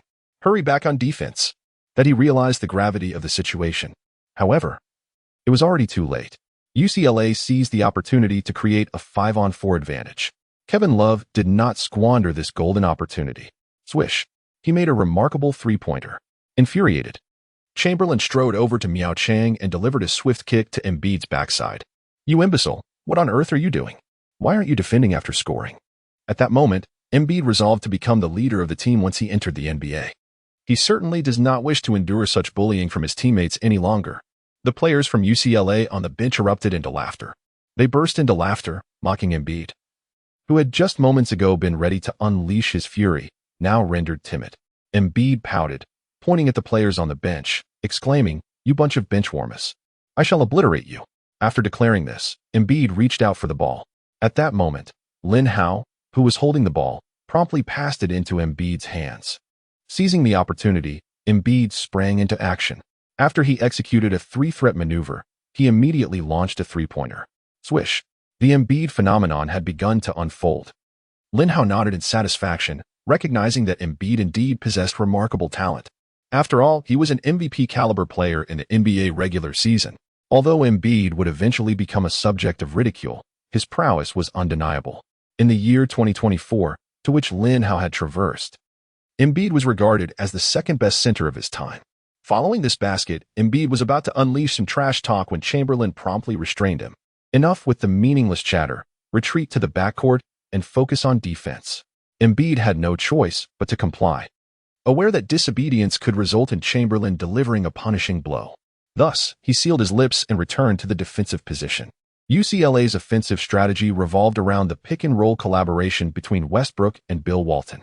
After their screen, Westbrook passed the ball back to Walton. Suddenly, Walton executed a direct pass, delivering the basketball into the hands of Abdul-Jabbar beneath the rim. Jabbar rose powerfully, aiming to finish with a dunk. However, Chamberlain denied him the opportunity. With a resounding slap, Chamberlain forcefully swatted the ball out of Jabbar's hands. The ball landed in the possession of Love, who attempted to attack the rim once more. Yet, he too fell victim to Chamberlain's rim protection, receiving another emphatic rejection. This time, the rebound found its way into Walton's hands. Walton swiftly took a mid-range shot, but his attempt was thwarted as well. The block was executed by Lin Hao. With a volleyball-like rejection aimed at the red giant Walton, Lin Hao, after the block, strode forward with determination. The UCLA players were momentarily stunned, allowing Lin Hao to dribble the ball swiftly into the front court. Under the gaze of all, Lin leaped into the air, performing a full rotation while executing a magnificent windmill dunk. Boom! An exhilarating slam dunk thrilled the audience, igniting a wave of rapturous applause and thunderous cheers that reverberated through the arena. "Lin, you are magnificent. You are my only deity, my idol. Lin, I can't take it anymore. I want to have your children." "Buddy, perhaps you should first clarify your gender before considering that." The atmosphere was electric, and the fans were fervently expressing their admiration, leaving the UCLA players somewhat overwhelmed. Reggie Miller shouted emphatically to his teammates, "Brothers, we can no longer allow them to breach our defense so effortlessly. We must summon all our strength and battle them." As soon as he finished speaking, Westbrook beside him began to shout as well. "We must defend our victory in this game with our very lives. Let us go, brothers. Let us give it our all." Chapter 45. A thunderous dunk with a behind-the-back switch with the fiery spirits of Reggie Miller and Westbrook igniting the atmosphere. The UCLA Bruins regained their momentum. Under the strategic guidance of Coach John Wooden, UCLA launched a new offensive surge. Westbrook, possessing the ball in the front court, received a screen from Kevin Love, who approached him with remarkable synergy, a testament to their strong camaraderie off the court. After the screen, rather than driving to the basket himself, Westbrook passed the ball to Love. As soon as Love received the ball, Joel Embiid charged towards him. At that moment, Embiid was fully engaged, his arms outstretched, applying significant pressure on Love. When Embiid committed to defense, his imposing presence was undeniably formidable, given his towering height and athletic prowess. In contrast, Love's physical capabilities were evidently at a disadvantage. Love attempted several feints but struggled to create space, ultimately resorting to a side attack. After all, strength is a notable advantage for players of his stature, and Love sought to leverage his power to forge a better shooting opportunity. Bang, bang, bang. Love collided repeatedly, yet he was unable to carve out an advantageous shooting space. It became evident that Embiid's strength was no less formidable. Observing Embiid's performance, Kansas coach Larry Brown on the sidelines was not pleased. Rather, he began to grit his teeth in frustration. He could not help but complain to the substitute players beside him. This guy, possessing such a remarkable physique, fails to utilize it properly, and insists on being a mere nuisance beyond the three-point line. Upon hearing his words and observing his demeanor, the players of the Kansas Jayhawks could not suppress their laughter, for they understood that Larry Brown spoke nothing but the truth. Embiid truly was like that. Westbrook, noticing that Love struggled to execute his offense, could not refrain from clapping his hands for the ball. "Kevin, just pass me the ball." Yet Kevin Love remained steadfast, continuing to push against him. Embiid, feeling a surge of confidence, became somewhat arrogant. Realizing that Love could not overpower him, his taunting words flowed forth. "Brother, you might as well save your energy. I sense you won't achieve much in basketball. I suggest you consider a career in modeling instead." Love found himself increasingly irritated by Embiid's incessant trash talk. He could no longer endure the torment and launched a fierce assault. With a sudden surge of strength, he collided forcefully with Embiid and then attempted to execute a jump shot to conclude the offensive play. Love possessed commendable shooting skills. However, Embiid's athleticism evidently overshadowed his capabilities. With a resounding clap, Embiid successfully blocked the shot once more. Witnessing such a display from Embiid, Mike Breen on the sidelines lost his composure. He shook his head repeatedly, exclaiming how terrifying the Kansas Jayhawks truly are, possessing three formidable 7-foot giants that haunt all their opponents. After the basketball was swatted away by Embiid, the gaze of every player on the court fixated upon it. 10 players surged towards the ball in unison. Leading the charge was Westbrook, his reflexes astonishingly swift, a testament to his innate ability. However, just as his hand was about to make contact with the ball, another hand intervened, and indeed, it belonged to Lin Hao. Lin Hao's speed is nothing short of a phenomenon on the court. Westbrook could only watch in astonishment as Lin Hao strode confidently towards the front court. Despite his desperate attempts to catch up, he could not thwart Lin Hao's drive to the basket. Ultimately, Lin Hao executed yet another spectacular dunk. After the basket, he raised his arms, urging the fans to amplify their cheers. The crowd was indeed stirred, particularly due to the explosive nature of Lin Hao's dunk, which easily ignited their enthusiasm. "We must not confine ourselves to blind one-on-one plays. We must embrace teamwork and remember the cohesiveness of our team," John Wooden bellowed. His emotions grew increasingly fervent, for he was acutely aware that if the game continued in this manner, his team was likely to be swept away by the tide. This time, Westbrook brought the ball into the front court and passed it into the hands of Bill Walton. This possession returned to Walton, orchestrating the play from the top of the arc. He elevated his game, deftly maneuvering the ball beneath the basket. Upon receiving the ball, Jabbar executed a straightforward yet effective motion, lifting it effortlessly to score with his signature hook shot. Jabbar's hook remains the most reliable scoring technique for the UCLA Bruins. With his precision, the point differential between the two teams never expanded. As the clock dwindled to 4 minutes and 58 seconds, the score was once again tied.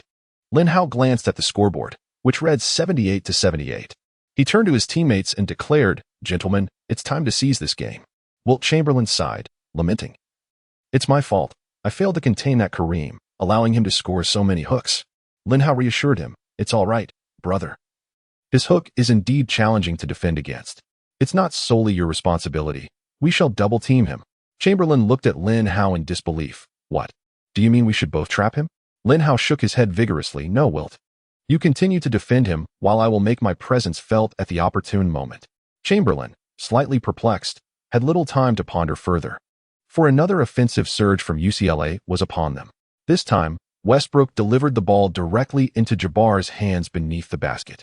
After receiving it, Jabbar resorted to his tried-and-true technique once more. He thrust forward, delivering a powerful nudge to Chamberlain, then unleashed his signature skyhook once more. However, he failed to notice that, at the very moment he executed his shot, a figure had leapt into action. It was Lin Hao. This time, Lin Hao's timing for the steal was impeccable. Kareem's shooting point was exceptionally high, which had often thwarted many teams' attempts to double-team him. Yet, this instance was markedly different, for it was Lin Hao who approached with the block. Just as the basketball reached its zenith, Lin Hao's hand arrived just in time. He performed a precise aerial interception, snatching Kareem's hook shot midair with a single hand.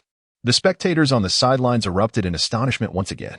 Chamberlain, obscured behind Kareem, remained oblivious to the unfolding drama. He merely heard the fervent cheers of the fans. Upon glancing again, he noticed the basketball had found its way into Lin Hao's hands. In an instant, Zhang Boli envisioned the events that had just transpired. He was certain that Lin Hao must have performed another astonishing feat. The moment for Lin Hao's performance had arrived once more. He directly hurled the basketball towards the backboard at the front court. Subsequently, Lin Hao sprinted forward with great strides. As the ball struck the backboard and ricocheted, Lin Hao soared toward the basket beneath. He caught the basketball midair and, with a fluid motion, executed a swift behind-the-back switch.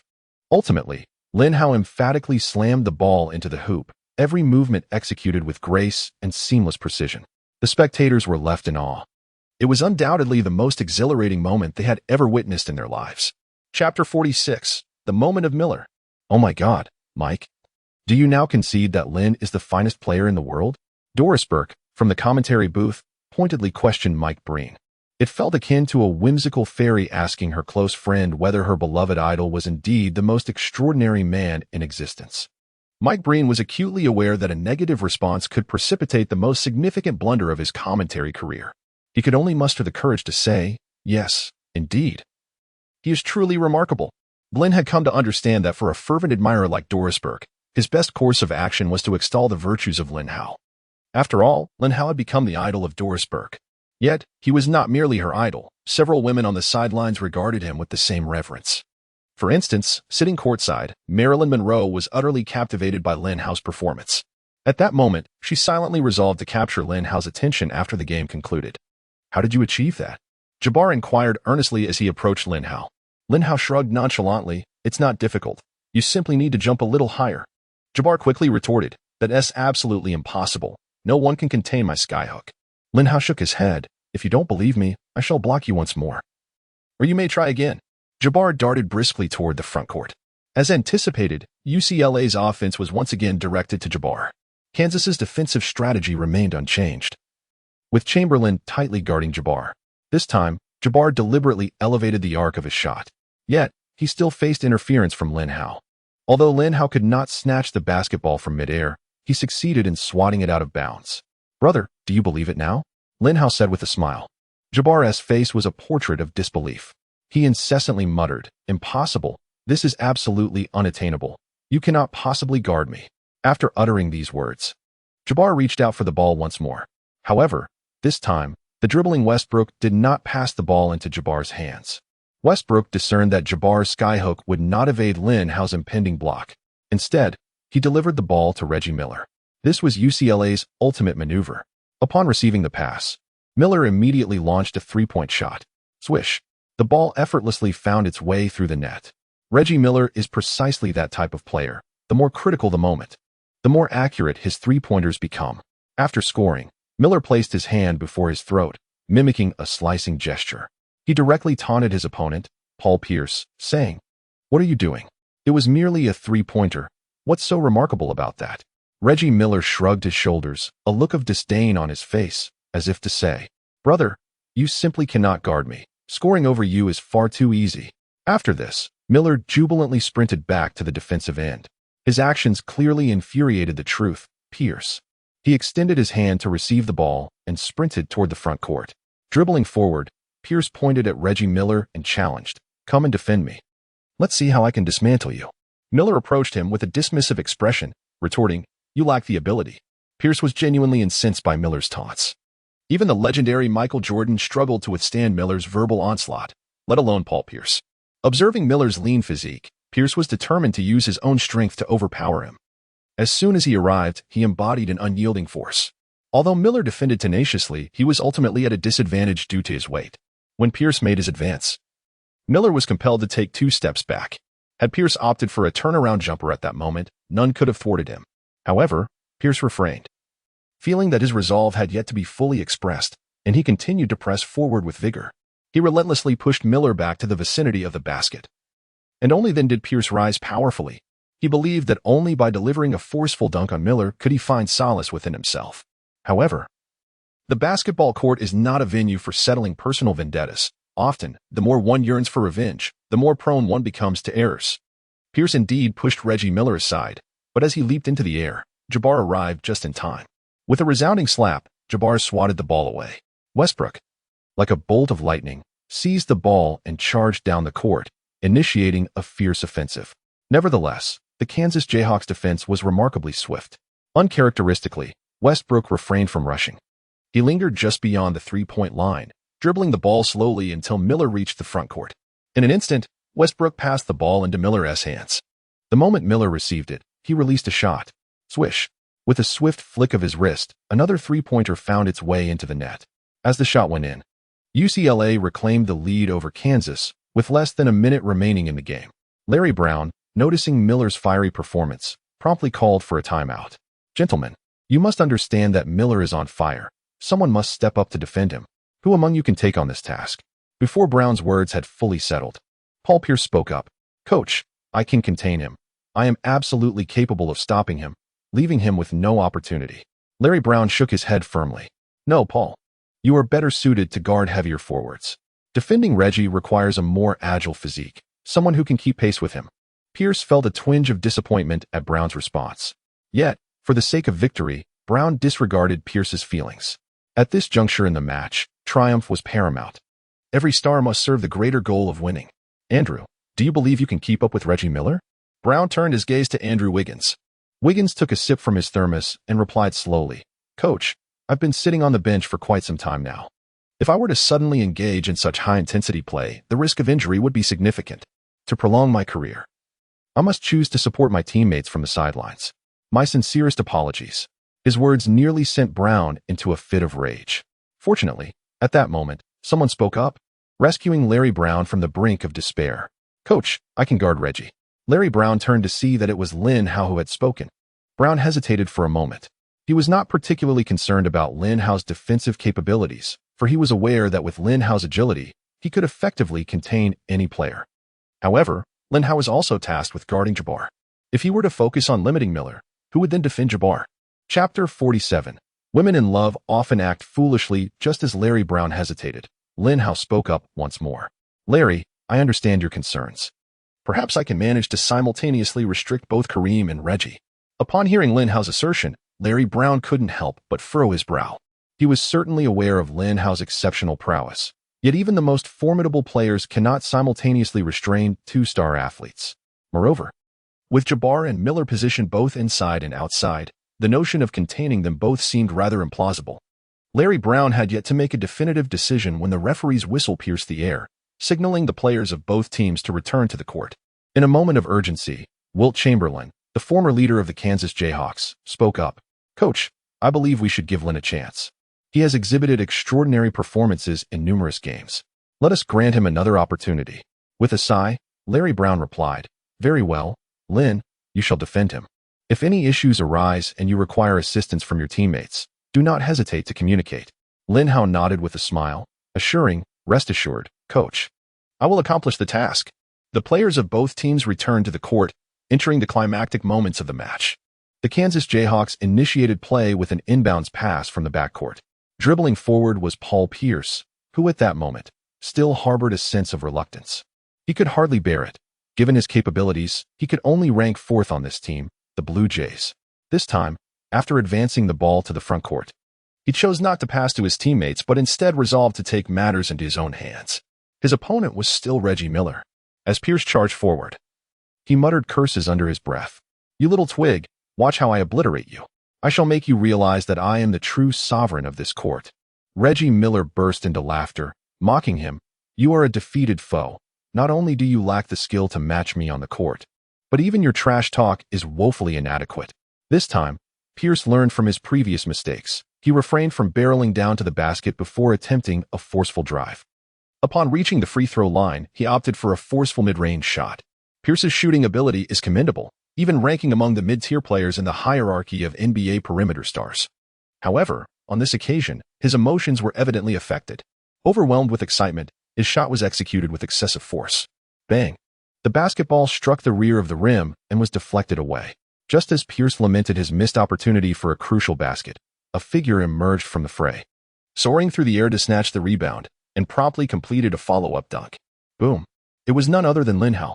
Once again, Lin Hao rescued his teammates from dire straits. With this slam dunk, the Kansas Jayhawks regained a 1-point lead. Yet their opponents, the UCLA Bruins, remained unfazed, confident that they still held the reins of the game. After all, they possessed the unassailable Reggie Miller for critical moments. As Westbrook brought the ball up court, he passed it to the high post where Bill Walton awaited. Walton immediately scanned beyond the three-point line, searching for Miller's whereabouts. However, a look of astonishment quickly crossed his face as he realized that a towering player was shadowing Miller closely. Lin Hao effectively enveloped Miller with his height and wingspan, making it exceedingly difficult for him to find space for a shot, let alone attempt a shot. He had no opportunity to even receive the ball. "Hey, why is a center like you defending me here? Don't you find that rather bothersome?" Miller complained in frustration to Lin Hao, who remained unperturbed. With a smile, Lin Hao replied, "This is my power. I can not only contain the interior, but also ensure that a perimeter player like you finds no advantage before me." Miller retorted, "That is absolutely impossible. If I run a few more laps, you'll have no choice but to surrender." With that declaration, Miller indeed commenced a fervent series of sprints. Whoosh, whoosh, whoosh. He continuously dashed back and forth along the two baseline corners. Given that an NCAA offensive possession lasts for 35 seconds, he had ample time to run. Miller believed that for a towering player like Lin Hao, the energy expended while covering the same distance would undoubtedly be greater than that of a perimeter player like himself. He felt that after a few laps, Lin Hao would be utterly exhausted and unable to keep up with himself. However, he never anticipated Lin Hao's remarkable stamina. While Miller was already panting heavily, Lin Hao showed no signs of fatigue whatsoever. Meanwhile, Bill Walton, positioned at the arc and prepared to make a pass, was momentarily bewildered, uncertain of how to proceed. Just then, John Wooden, the head coach of the UCLA Bruins, spoke up. "Bill, do not merely focus on passing to the perimeter. We still have a formidable weapon lurking beneath the basket." Upon hearing the coach's words, Bill Walton finally experienced a moment of clarity. He swiftly lobbed the ball to Jabbar beneath the basket. Upon receiving the ball, Jabbar unleashed his signature skyhook. Little did he anticipate that, at the very moment he executed the shot, Lin Hao, who had been pursuing Miller beyond the three-point line, suddenly retreated to the basket. It was yet another remarkable aerial interception. With a single arm, Lin Hao snatched Jabbar's shot from midair, delivering an astonishing block. After securing the basketball, Lin Hao launched a counterattack on the spot. The players from UCLA were left in awe of Lin Hao's extraordinary performance just moments ago. As they stood still, momentarily caught off guard, Lin Hao had already surged towards the front court. It was now time for Lin Hao to showcase his prowess. With a spectacular gliding dunk, he sealed the play. At that moment, the Kansas Jayhawks held a slender lead over the UCLA Bruins, 95-92. Only 32 seconds remained for the Bruins to mount their offensive.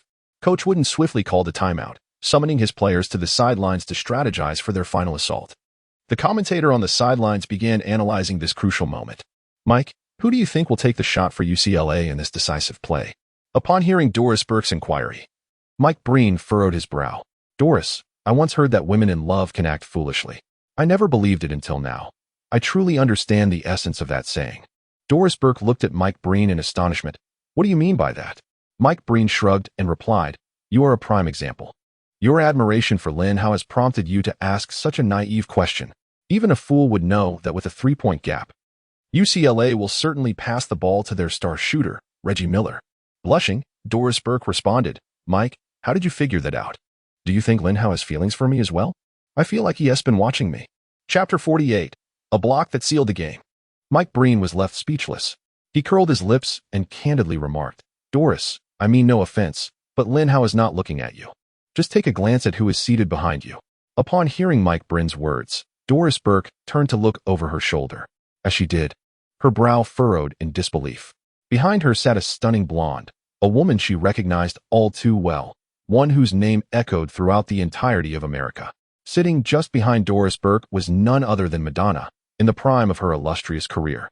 Upon beholding Madonna's alluring visage, Doris instantly realized she was no match for her. The comparison was utterly futile. With a resigned sigh, she murmured, "In any case, I sincerely hope Lin Hao's Kansas Jayhawks emerge victorious in this game." Mike Breen, seated beside her, nodded in agreement. They had undoubtedly gained a significant advantage, and barring any unforeseen circumstances, victory was within their grasp. No sooner had Breen spoken than the players from both teams returned to the court, and the climactic moments of the game commenced. The UCLA Bruins initiated a sideline inbound, with Bill Walton receiving the ball at the top of the arc. Although Russell Westbrook was the team's primary playmaker, Walton was renowned for his exceptional passing ability.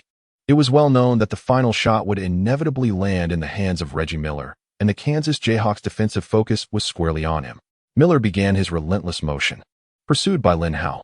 As he ran, He unleashed a stream of trash talk. You, as a Dragon Country man, really shouldn't be playing basketball. You ought to consider volleyball instead, with your slender frame and towering height. Sooner or later, you'll find yourself outmatched on the court. Lin Hao couldn't help but chuckle at Miller's taunts. Reggie, what are you saying? With your physique, do you really have the right to mock me? Even if I'm slender. I'm a healthy individual. I have no ailments. Once again, Lin Hao had breached Miller's defenses. The latter, who struggled with a congenital condition that had led doctors to declare that even normal activities would be challenging for him, had managed to defy the odds by playing professional basketball.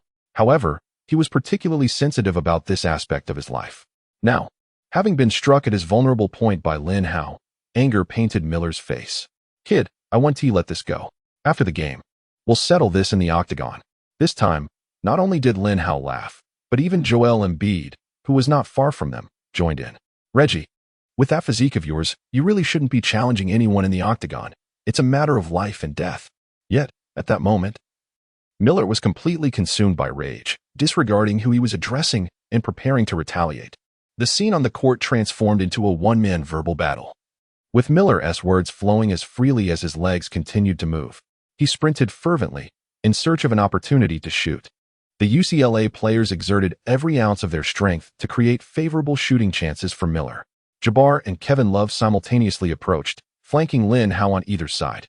Observing Lin Hao ensnared at the arc, Bill Walton, the orchestrator at the top, swiftly delivered the ball into Miller's hands. Without a moment's hesitation, Miller received the pass. He immediately rose to take a shot, releasing a three-pointer with precision. Upon witnessing Miller's attempt, all the players of the Kansas Jayhawks were engulfed by a wave of anxiety. Miller's three-point shooting percentage was already impressive, and under pressure, it seemed to enhance further, creating an aura of inevitability about his shots. Just as the basketball reached its apex, a formidable hand suddenly obstructed its trajectory. With a resounding slap, Lin Hao emerged once more at a crucial juncture, positioning himself perfectly. Although flanked by Love and Jabbar, he managed to leap within the confined space and executed a spectacular block. As Lin Hao swatted the ball away, the referee signaled the end of the game. His monumental block decisively sealed the match. The crowd erupted into a frenzy, and the security personnel on-site struggled to maintain order. They spontaneously surged around Lin Hao. A muscular Caucasian approached and swept Lin Hao into a princess carry, lifting him effortlessly above his head. Before Lin Hao could utter a word of dissent, he was hoisted aloft. With the assistance of others, Lin Hao was raised ever higher, being passed from one person to another amidst the crowd. Larry Brown anxiously shouted, "Children, please put Lin down. The finals have yet to be played, and if he gets injured now, who among you will take responsibility?" However, the fans were in a state of ecstatic frenzy, rendering his words unheard. Thus, Lin Hao continued to be tossed about by the jubilant crowd. While the male fans were relatively composed, the female fans were particularly fervent, each unwilling to let Lin Hao slip away easily. Whenever he landed in their arms, they seized the opportunity for a moment of indulgence. Embiid watched with envy, lamenting, "When will I ever be this popular?" Beside him, Chamberlain doused his enthusiasm with a cold reality check, saying, "You might as well forget it. You will never be as beloved as Lin." At that moment, Reggie Miller approached them, exclaiming, "You need to have a word with that guy from the Dragon Nation. I won't let him off the hook. Call him over. I want to challenge him to a bout in the octagon." Embiid retorted with irritation, "Why don't you speak to him yourself? Do you see if he can hear you right now?" Miller, in a fit of anger, redirected his ire towards Embiid. "If you're too scared to face him, then you take his place. Weren't you just talking big earlier? Come face me in the octagon." Miller's challenge was swiftly dismissed by Embiid. The refined, self-interested individual that he was, there was no way he would acquiesce to such a demand. Although he appeared considerably stronger than Miller, he recognized his slim chances of victory and feared injury in such a confrontation. So, he merely shook his head and said, "Brother, you may not know me well, but though I hail from Africa, I come from a prestigious lineage. You might not believe it, but I am a true intellectual, and intellectuals do not engage in fights." With that, Embiid turned on his heel and departed. Chamberlain, however, was not as soft as Embiid. He boldly stepped in front of Miller, declaring, "If you can't find anyone to fight you in the octagon, you can challenge me." Miller instantly regained his focus. He gazed upon Chamberlain's robust physique. Realizing that he was undoubtedly no match for him, he did not wish to perish within the confines of the octagonal cage, yet his resolve remained unyielding. "This matter does not concern you. My enmity lies solely with that individual from the Dragon Nation. I shall only confront him. With that declaration, Miller turned on his heel and departed. Chamberlain furrowed his brow in discontent, muttering, "A bunch of spineless cowards." Chapter 49. Madonna also met with rejection. After enduring much speculation, Lin Hao was finally released. At that moment, he beheld a vision before him, a lady clad in white. He recognized her as Marilyn Monroe, with whom he had previously shared a fleeting encounter. "Lin, we meet again. You did not accept my invitation last time. Surely, you won't refuse me this time?" Lin Hao, feeling somewhat bashful, scratched his head and replied, "I'm afraid I must decline again, as the next match is the final, and our coach forbids us from going out." Should any ordinary person dare to reject Marilyn Monroe in such a manner, they would undoubtedly face her ire. However, upon hearing Lin Hao's words, Monroe merely laughed. "No problem, Lin. I shall wait until after the finals to ask you again." With that, she bestowed upon him her signature smile, a smile that could enchant 1,000 hearts. Even after enduring the allure of the Kardashian sisters in this world, Lin Hao found himself utterly captivated by Marilyn Monroe's radiant smile. As Monroe strolled towards the exit of the arena, Embiid, watching Lin Hao with a look of incredulity, exclaimed, "Brother, are you out of your mind? You could turn her down." Lin Hao shrugged, stating, "To excel in the finals, I must forego some unnecessary distractions." Embiid shook his head, responding, "What you say is commendable. Yet I fail to comprehend. Your rejection of her signifies an opportunity for me." With that, Embiid dashed towards Marilyn Monroe. Though Embiid was not as well known for his romantic pursuits as Chamberlain, he was nonetheless a spirited young man. What normal man could possibly resist the allure of Marilyn Monroe? He approached her with fervor. "Marilyn, I have time this evening. May I invite you for a glass of red wine?" Upon hearing his words, Monroe turned her head and coolly replied, "Get lost." Her tone left no room for doubt. Even Embiid, with all his audacity, dared not speak further. He walked towards the locker room with a rather grim expression. However, before he could step into the players' tunnel, he felt a forceful kick to his backside. Without even glancing back, Embiid surmised that the culprit was none other than Chamberlain, for no one else possessed such strength. When he turned around, it was indeed Chamberlain standing behind him. "Come on, Wilt, this is rather excessive. I haven't done anything to provoke you, so why kick me?" Chamberlain glared at Embiid with fury. "How dare you speak? You are precisely the type I detest most in this world." In that instant, Embiid comprehended the reason behind the kick. It was due to his confession of feelings for Monroe, who was enamored with Lin Hao. Perhaps Chamberlain, with his multitude of female companions, had developed a heightened sensitivity to such matters. It was akin to an ancient emperor with countless beauties in his harem, yet forbidding any man from touching his women. In many dynasties, the inner palace could not harbor a complete man. Only eunuchs were permitted. Embiid pouted and muttered, "Fortunately, there is still one game left. After that, we shall never have to see each other again." With that, he strode into the players' tunnel. At that moment, Lin Hao also intended to leave. The match had been arduous, especially in the final moments when he had expended considerable energy chasing Reggie Miller. All he desired now was a good night's sleep. Yet, just as he was about to enter the players' tunnel, a sweet voice suddenly called out to him, "Lin, let us grab a bite together. Don't leave just yet." Lin Hao couldn't help but furrow his brow, realizing that being too popular wasn't necessarily a blessing. For instance, now even his wish for a peaceful slumber seemed difficult to attain. In his previous life, he had never imagined being troubled by such matters. He suddenly recalled the various comments he had seen beneath reports about the Aquaman on social media. Those who suffer from drought perish, while those afflicted by floods meet the same fate. Upon arriving at the star-studded event, Lin Hao truly grasped the profound essence of this statement. Out of courtesy, he was compelled to turn his body. What greeted his gaze was a stunning blonde beauty. Lin Hao instantly recognized the renowned global icon before him. It was none other than the illustrious Madonna. "I sincerely apologize, but I wish to rest this evening. Our coach has a strict rule against going out before the finals." Lin Hao invoked the name of Larry Brown as a shield. Yet Madonna pouted, "Really, Lin? I've heard that your coach only concerns himself with your performance on the court. He doesn't mind what you do off it." Lin Hao looked at her in surprise. "How did you come to know that?" Madonna smiled faintly. "It was your teammate, the towering Wilt Chamberlain, who informed me. That fellow has been persistently asking me out, but I have never acquiesced." In contrast to Marilyn Monroe, Madonna was determined not to be overshadowed. She employed her own tactics, believing that this would surely compel Lin Hao to accept her invitation.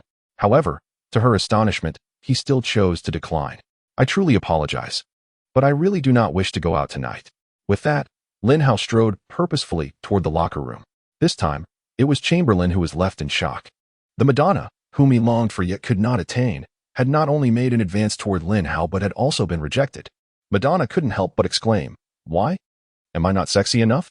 Lin Hao smiled gently. "No, you are indeed very alluring, but the timing is simply not right." With that, he offered no further explanation and turned to leave, leaving Madonna standing awkwardly in place. "Why is this happening? This is the first time in my life a man has turned me down." After saying this, Madonna turned to Chamberlain. "What do you think his reason for rejecting me is?" Now it was Chamberlain's turn to feel awkward. "Well, I really can't say.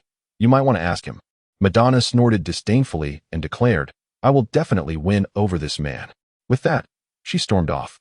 Chamberlain sighed, pondering Lin Hao's irresistible charm, wondering how he might possess such allure himself. As soon as he finished speaking, Paul Pierce patted him on the shoulder. "Brother, give it up. Some things you will never attain in your lifetime." Wilt Chamberlain looked at Pierce with surprise. "Paul, why is that? Do you not see my impressive physique?" As he spoke, Chamberlain flexed his muscles. He continued, "In certain areas, muscles are even more formidable. Perhaps it is best you do not witness them, for I fear it may frighten you." Chapter 50. Coach Zhang is also a fan of Monroe. Pierce quickly waved his hand. "All right, Wilt, spare me the view. It's too dazzling for the eyes." "That is not what I meant."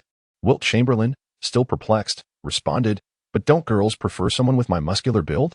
Pierce smiled slightly, adopting a mysterious tone. "That may be true for ordinary girls, but stars like Marilyn Monroe and Madonna are drawn to more than just muscle-bound men." Chamberlain's eyes widened further. "Then what do they desire?" Pierce's expression grew serious. "They are attracted to superstars who eclipse them in fame." Chamberlain's face clearly displayed discontent. "Paul, am I not a superstar? With my popularity, am I not considered a megastar?" Pierce offered an awkward yet polite smile. "You are indeed a star, but right now, Lin is the most celebrated sports figure in America." This statement left Chamberlain momentarily stunned. He had to acknowledge that Lin Hao was indeed a stronger player than he was, and undoubtedly the most fervently celebrated star in the nation. Chamberlain sighed and then patted Pierce on the shoulder, saying, "Paul, I must become more formidable, striving to be a player greater than Lin Hao." After uttering these words, Chamberlain strode into the players' tunnel. Not only did he express this sentiment to Pierce, but upon returning to the locker room, he conveyed the same declaration in front of all the players of the Kansas Jayhawks. This proclamation left everyone, including the team's head coach, Larry Brown, in a state of astonishment. Brown was concerned that such remarks from Chamberlain could disrupt the harmony within the locker room. After all, the Kansas Jayhawks had a singular objective: to secure the NCAA championship. With the fierce competition imminent, any intense conflict at this juncture could jeopardize the efforts of the entire season. Just as anxiety enveloped the room, Lin Hao spoke up. He stepped forward and gently patted Chamberlain on the shoulder, assuring him, "No matter if you wish to challenge me one-on-one or aim for a better performance in the next game, I shall wholeheartedly support you." Larry Brown was taken aback by Lin Hao's words. Having traversed the realm for many years, he had witnessed the rise of numerous superstars. He understands that every player who achieves remarkable success in the realm of basketball possesses an exceptionally strong sense of self. A player as selfless as Lin Hao is someone he has never encountered before. Of course, Lin Hao's statement is not born out of indifference. Rather, it stems from his profound confidence. He was acutely aware that, with his current capabilities, it was nearly impossible for Chamberlain to usurp the position of team leader from him. The pressure now rested squarely on Chamberlain's shoulders. "Rest assured, I shall lead us to the championship. However, M0 must undeniably be mine." With those words, Chamberlain strode out of the locker room. After his departure, Embiid lamented, "This guy is truly insane. Wasn't he previously content to let Lin take the lead? Why is he complaining now? With the finals approaching, his actions could jeopardize the team's morale." Beside him, Paul Pierce, aware of the underlying cause, sighed, "It's all the fault of women." Embiid, still perplexed, inquired, "What do women have to do with this?" Pierce candidly replied, "This fellow desires preferential courting rights." Embiid scoffed. "With a face like that, resembling a black bear, if I were a girl, I certainly wouldn't choose him. I would undoubtedly pick Lin Hao." Hearing this, Lin Hao quickly interjected, "All right, Joel, please spare me. If you were a girl, do not choose me." The other players erupted in laughter, thus diffusing the tension. In the ensuing days, the Kansas Jayhawks engaged in rigorous training sessions. Their opponents in the finals have been determined, the University of North Carolina Tar Heels. Led by the basketball deity, Michael Jordan, the team's name may seem peculiar, but its origins are deeply rooted in local history. What has truly catapulted this team to global fame is not merely their unusual name, but the fact that they nurtured the basketball legend, Michael Jordan. Beyond Jordan, this illustrious team has produced numerous formidable talents, including another renowned aerial artist of basketball history, Vince Carter, as well as James Worthy, the core player during Jordan's early days at North Carolina, and the NBA legends Bob McAdoo and the fierce Rasheed Wallace. With such remarkable figures in their ranks, it is no surprise that many American media outlets rank North Carolina as a premier institution in NCAA history.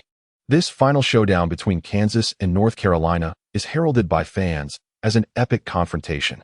Many enthusiasts have traveled great distances to witness the brilliance of these stars on the court. The commentary for this match is again provided by the Van Gundy brothers.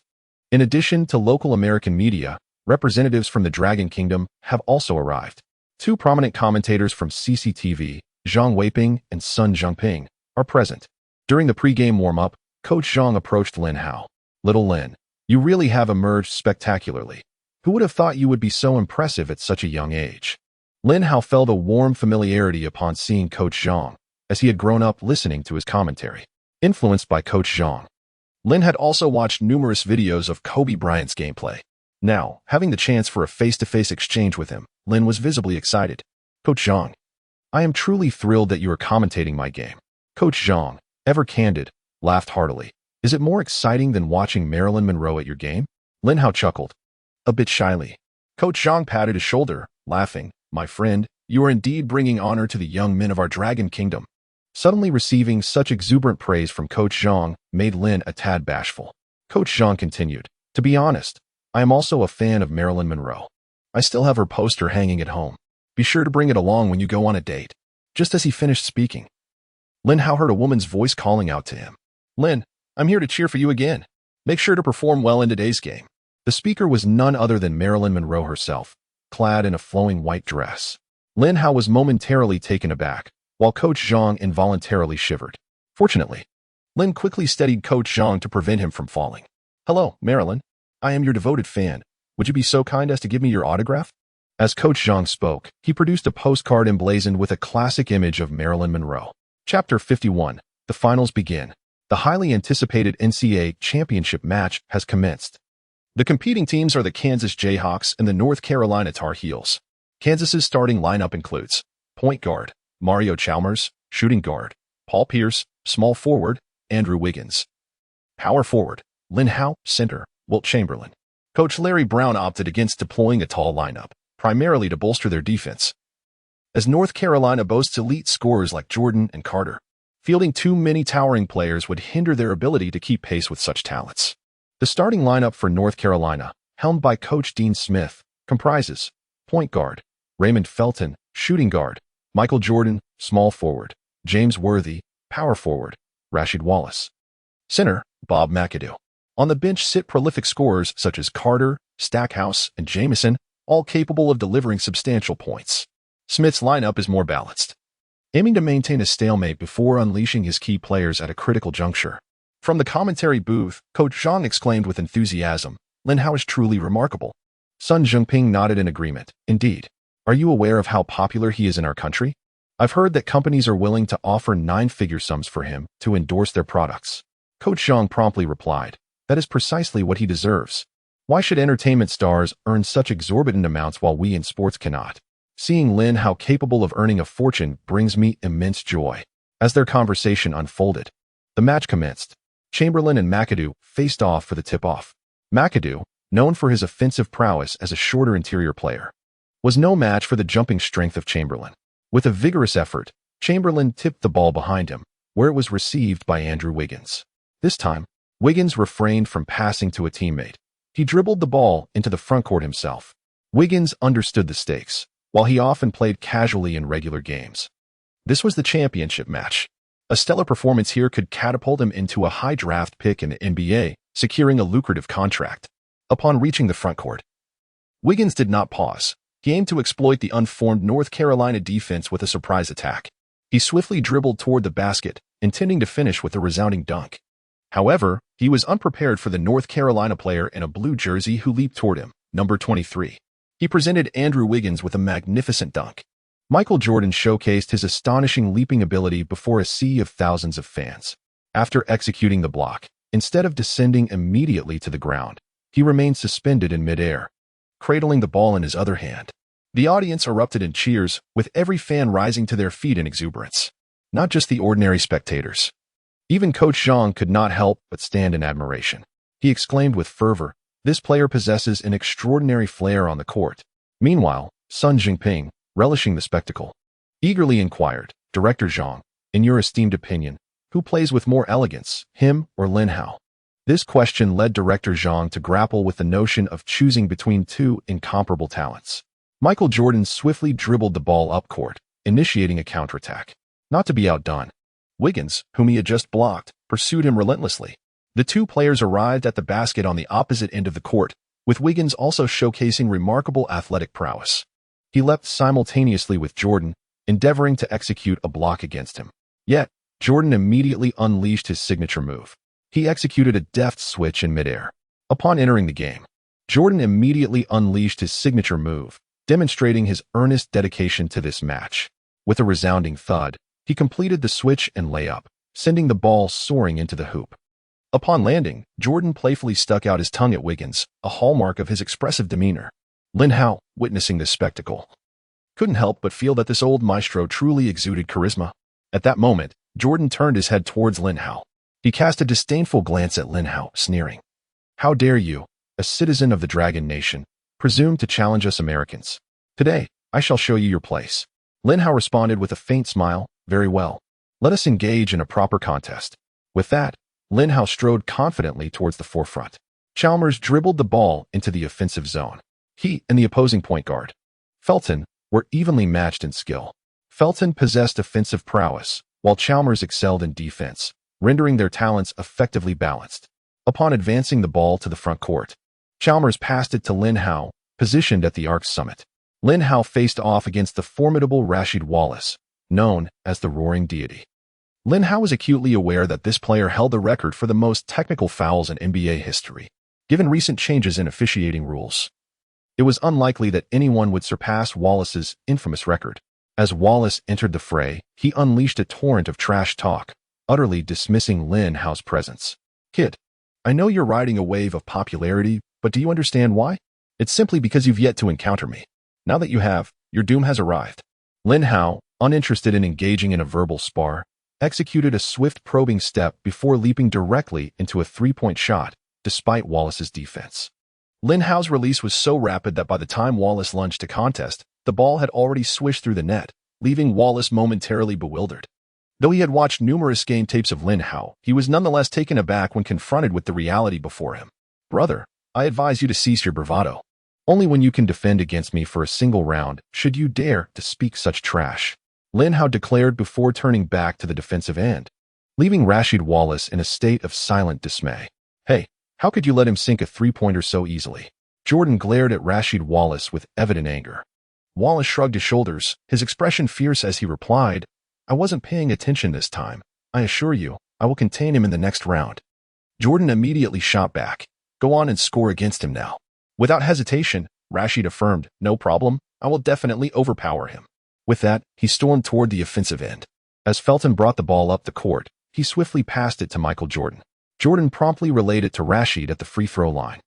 Rasheed Wallace assumed a triple threat position, but Lin Hao quickly positioned himself in front of him. The two faced each other, and Rasheed launched a fierce attack. Chapter 52, The Might of the Basketball God. Rasheed Wallace's offensive technique leaned towards the traditional. He initiated a robust confrontation with Lin Hao before opting for a turnaround jumper. Having studied the 2004 Pistons championship game footage, Lin Hao was well acquainted with Rasheed's offensive patterns. The moment Rasheed released the shot, Lin Hao lunged forward. With a resounding smack, he delivered a powerful block. After executing the rejection, Lin Hao strode forward, securing the ball in his grasp. He then surged toward the basket with fervor. Enraged, Rasheed Wallace swiftly turned and lunged, wrapping his arms tightly around Lin Hao. The referee's whistle pierced the air, calling Rasheed for a flagrant foul. Rasheed expressed his discontent with the referee's decision, intending to unleash his signature roar in protest. However, before he could utter a word, Michael Jordan intervened. "Shut your mouth and stop arguing with the referee. Your role is crucial. If you leave the court, how will we contend with them? If you truly possess the skill, then defend against Lin Hao." After being chastised by Jordan, Rasheed Wallace nodded, responding, "Rest assured, Michael, I will certainly hold him back this time." The next offensive round for the Kansas Jayhawks was once again initiated by Lin Hao. He seized the ball at the pinnacle of the arc. Rasheed Wallace, wary of Lin Hao's three-point shooting prowess, charged forward, denying him any opportunity to shoot. Yet, Lin Hao remained unfazed. He lifted the ball above his head and immediately executed a feint for a shot. Upon witnessing this, Rasheed Wallace leaped into action to attempt a block. He is truly a victim of the adage, "Once bitten by a snake, he is apprehensive of ropes for 10 years. After being struck by Lin Hao's swift three-pointer, he has already begun to harbor trepidation. Upon witnessing Rasheed Wallace being momentarily deceived, Lin Hao immediately surged towards the basket with unwavering determination. His speed was astonishing, leaving the North Carolina defenders utterly unprepared. At this moment, Lin Hao had charged to the basket, leaping with vigor to deliver a resounding dunk. Rasheed Wallace, feeling a sense of humiliation, contemplated approaching Lin Hao for a discussion, only to be intercepted once more by Michael Jordan. "Rasheed, you must understand that only after vanquishing your opponent does it make sense to engage in trash talk. To do so after being bested only reveals your inadequacy." Rasheed Wallace stood nearby, panting heavily. He then replied, "I understand." After uttering these words, Rasheed Wallace still approached Lin Hao, though he refrained from hurling further insults. Rasheed Wallace fixed a fierce gaze upon Lin Hao. Unfazed, Lin Hao retorted, "What are you staring at? Do you wish to devour me?" Rasheed Wallace pounded his chest and bellowed, "Just wait." In the ensuing offensive for North Carolina, Rasheed Wallace eagerly reached for the ball. However, Jordan withheld it. Having lost faith in Wallace's ability to score against Lin Hao, faced with Andrew Wiggins' defense, Jordan executed a sweeping crossover. While Allen Iverson's crossover is widely acclaimed, Jordan's change of direction is equally remarkable. Truly, the basketball deity possesses an arsenal of skills. Wiggins' defense, though commendable, seemed futile in the presence of Jordan. A stunning and rapid crossover created a shooting opportunity for Jordan. He soared into the air, executing his signature fadeaway jumper. Swish. 2 points secured with precision. As Jordan's mid-range shot found its mark, the commentator, Zhang, could not contain his admiration, exclaiming, "It must be Jordan. His jump shot is a work of art." Executed with such finesse. Beside him, Sun Jungping coughed lightly and whispered, "Be mindful, Director Zhang. Let us not forget our role." Zhang quickly recalled the gravity of their position as commentators for West TV, necessitating unwavering support for the Kansas Jayhawks, Lin Hao's team. The match continued to unfold with fervor, captivating the fans in attendance. It was indeed a clash of titans. Who do you think reigns supreme, Michael or Lin? In my view, Lin has the edge, for his stature is unmatched by Michael. Lin's physical prowess is indeed formidable. However, Michael's technical mastery is unparalleled. Fellow spectators, I am eager to witness a one-on-one battle between these two.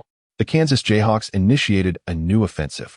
This time, Paul Pierce received the ball beyond the three-point line, where Lin Hao set a screen for him. Following the pick, Lin Hao swiftly rolled towards the basket. Understanding the unspoken signal, Pierce launched the ball skyward, believing that only Lin Hao could reach such heights. Little did he anticipate that the opposing North Carolina team also harbored a basketball deity. Michael Jordan suddenly emerged on the trajectory of the basketball game, leaping with determination to execute a remarkable interception midair. Following the steal, he rapidly dribbled towards the front court. Not only did Jordan possess astonishing leaping ability, but his speed was equally formidable. He rushed towards the basket with great speed, preparing to leap into the air for a powerful dunk. However, at that moment, Lin Hao had already arrived behind him. Jordan sensed a presence trailing him, yet he did not falter in his stride. He ascended forcefully, executing his signature airborne maneuver. Lin Hao leaped as well, intending to deliver a monumental block to the basketball deity. Just as Lin Hao's hand was about to intercept the ball in Jordan's grasp, Jordan unexpectedly performed a spectacular reverse layup, flicking the ball from the opposite side of the hoop. The basketball struck the backboard with precision and then ricocheted into the net. After the score, Jordan shook his head at Lin Hao, saying, "Brother, your defense is commendable, but restraining me will prove quite challenging." With that, he strode confidently back to the defensive end. Lin Hao smiled slightly, thinking to himself, "Don't be hasty. This is merely the beginning. I shall elevate the intensity shortly." He then sprinted towards the offensive end. This time, Chalmers recognized that Lin Hao and Jordan were engaged in a duel. So he directly passed the ball into Lin Hao's hands. As soon as Lin Hao received the ball, Rashid Wallace charged at him. Rashid used his lower body strength to press against Lin Hao, denying him any opportunity for offense. Yet, Lin Hao remained unperturbed. If advancing was not an option, then he would retreat. With this thought, he feigned a move forward and then suddenly executed a step back. One of Lin Hao's strides was equivalent to 2.5 strides of an average person. His exceptionally large retreating step left his opponent, Rashid Wallace, momentarily bewildered. He had never witnessed anyone play basketball in such a manner throughout his life. Even if there were, they were merely petite guards. How could there be someone towering over 2 meters who would suddenly execute such a move? As Lin Hao observed Rashid Wallace momentarily immobilized, he hesitated not for a second and unleashed an extraordinary long-range three-pointer. Swish! Lin Hao's super long-range shot was akin to a precision-guided missile. As if the basketball possessed its own vision, it sailed directly into the hoop. The sheer brilliance of this long-distance shot left even the basketball deity, Michael Jordan, momentarily speechless. The legendary North Carolina coach Dean Smith could not help but gasp in astonishment. He muttered to himself, "What sort of tactics are these? How am I to defend against them?" After uttering these words, he cast a glance at the bench. As the head coach of the team, he had come to the realization that Rashid Wallace was no match for Lin Hao, and he sought a different solution among the substitutes. However, after surveying the bench twice, Dean Williams relinquished his thoughts. He realized that none of his teammates could contain Lin Hao. The only course of action was to counterattack. With this thought in mind, he shouted to his players, "Gentlemen, pay no heed to them. Play at your own pace and execute a superior offense. We shall secure victory through our attacks." North Carolina's point guard, Raymond Felton, advanced the ball to the front court. Michael Jordan called for the ball from the left wing at a 45-degree angle. Felton, not daring to hesitate, promptly delivered the ball into Jordan's hands. As soon as Jordan received it, both Wiggins and Pierce converged upon him. Larry Brown had come to the realization that relying on a single perimeter defender to contain Jordan was utterly futile. Thus, the defensive strategy against Jordan shifted to a double team. However, the combined efforts of 2 defenders did not fluster Jordan in the slightest. He continued to perform his dribbling exhibition with rhythmic precision. The basketball danced around Jordan, spinning and leaping in a mesmerizing display. Suddenly, Jordan executed a behind-the-back dribble, followed by a breathtaking jump shot. Wiggins, realizing the moment, leaped into action. This time, he summoned every ounce of strength within him, fully aware that a spectacular block could catapult him into a high draft position in the NBA. However, little did he anticipate that he would merely serve as a backdrop to Jordan's brilliance. His image was strikingly reminiscent of the Jazz player in that iconic moment of Jordan's game-winning shot. The basketball grazed Wiggins' fingertips before soaring through the air, ultimately nestling securely into the hoop. At this moment, Jordan was not idle. He swiftly unleashed a barrage of taunts at Wiggins, saying, "Brother, if you wish to guard me, you will need to toil for a decade perfecting your defense. Oh, and even after 10 years, you still won't be able to contain me, for by then, your physical prowess will have diminished. What a pity it is that throughout your life, you will never have the chance to restrain me." A signature smirk adorned Jordan's face, radiating a sense of utter disdain. The players from Kansas attempted to rally in defense of Wiggins, yet they found themselves at a loss for how to respond. Ultimately, it was Lin Hao who stepped forward. He sprinted to Jordan's front. "Michael, I have heard of your formidable defensive prowess. Would you care to test your skills against me?" "Certainly," Jordan replied with unwavering determination. This caught Lin Hao by surprise. He had anticipated that Jordan would adhere to an unspoken rule of avoiding a direct confrontation. However, Lin Hao did not hold back. As soon as they reached the front court, he extended his hand, requesting the ball. Once the basketball was in Lin Hao's possession, Jordan immediately positioned himself before him. Due to his age, Lin Hao had not watched many videos of Jordan in action during his previous life. He initially perceived Jordan as merely an enhanced version of Kobe Bryant. Yet, upon facing him, Lin Hao quickly recognized the undeniable prowess of the basketball deity, who indeed surpassed other elite players. Jordan's defense rendered Lin Hao incapable of dribbling freely, as any moment he relaxed his grip on the ball, Jordan could snatch it away in an instant. Historically, discussions about Jordan's greatness often centered on his offensive capabilities. However, his defensive skills were equally remarkable. with many asserting that he is the strongest perimeter defender in history. Lin Hao attempted several triple threat fakes beyond the three-point line. Yet, despite his continuous feints, Jordan remained unfazed. Ultimately, with no other recourse, Lin Hao resolved to repeat his previous tactic, aiming to execute a three-point shot over the looming Jordan. Just as he raised the basketball to his chest, ready to shoot, Jordan struck. With a swift and powerful slap, Jordan's hand met the ball, sending it flying from Lin Hao's grasp. Even someone as strong as Lin Hao could only watch helplessly as Jordan seized control of the ball, immediately launching a counterattack. He swiftly dribbled towards the front court. Lin Hao, of course, would not merely stand by and watch him execute a counterattack following the steal. Lin Hao pressed closely behind him, and the two arrived at the basket almost simultaneously. Jordan disregarded Lin Hao's defense, rising powerfully in an attempt to complete an emphatic dunk over him. How could Lin Hao allow such an endeavor to succeed effortlessly? He leapt into the air as well, aiming to deliver a formidable block. The two met midair. Bang! This was a clash of significant force. Basketball is a sport where every inch counts. And in comparison to Jordan, Lin Hao's height advantage was glaringly evident. It was akin to a 175-meter player facing off against a 2-meter opponent in an offensive play. Even someone as formidable as Jordan found himself at a disadvantage. Had Jordan opted for a layup, he might have had a slim chance of success. However, his decision to attempt to dunk over Lin Hao proved to be a grave miscalculation. Ultimately, the basketball in his hands was deflected out of bounds by Lin Hao. Without hesitation, Lin Hao raised his right index finger and began to shake it. On the sidelines, Coach Zhang witnessed this scene and erupted into applause, filled with excitement. With an expression of exuberance, he turned to his companion Sun Zhengping and exclaimed, "Did you see that? This is the prowess of our Dragon Country players. It is truly remarkable." Sun Zhengping nodded repeatedly, remarking that Stalin was indeed extraordinary, reminiscent of the superheroes from our Dragon Country. Coach Zhang, somewhat astonished, gazed at his partner and inquired, "Superheroes? Do we have superheroes in our Dragon Country?" Sun Zhengping, with a serious demeanor, replied, "Of course. Sun Wukong, Neza, the Calabash brothers, and Chief Black Cat are all our superheroes."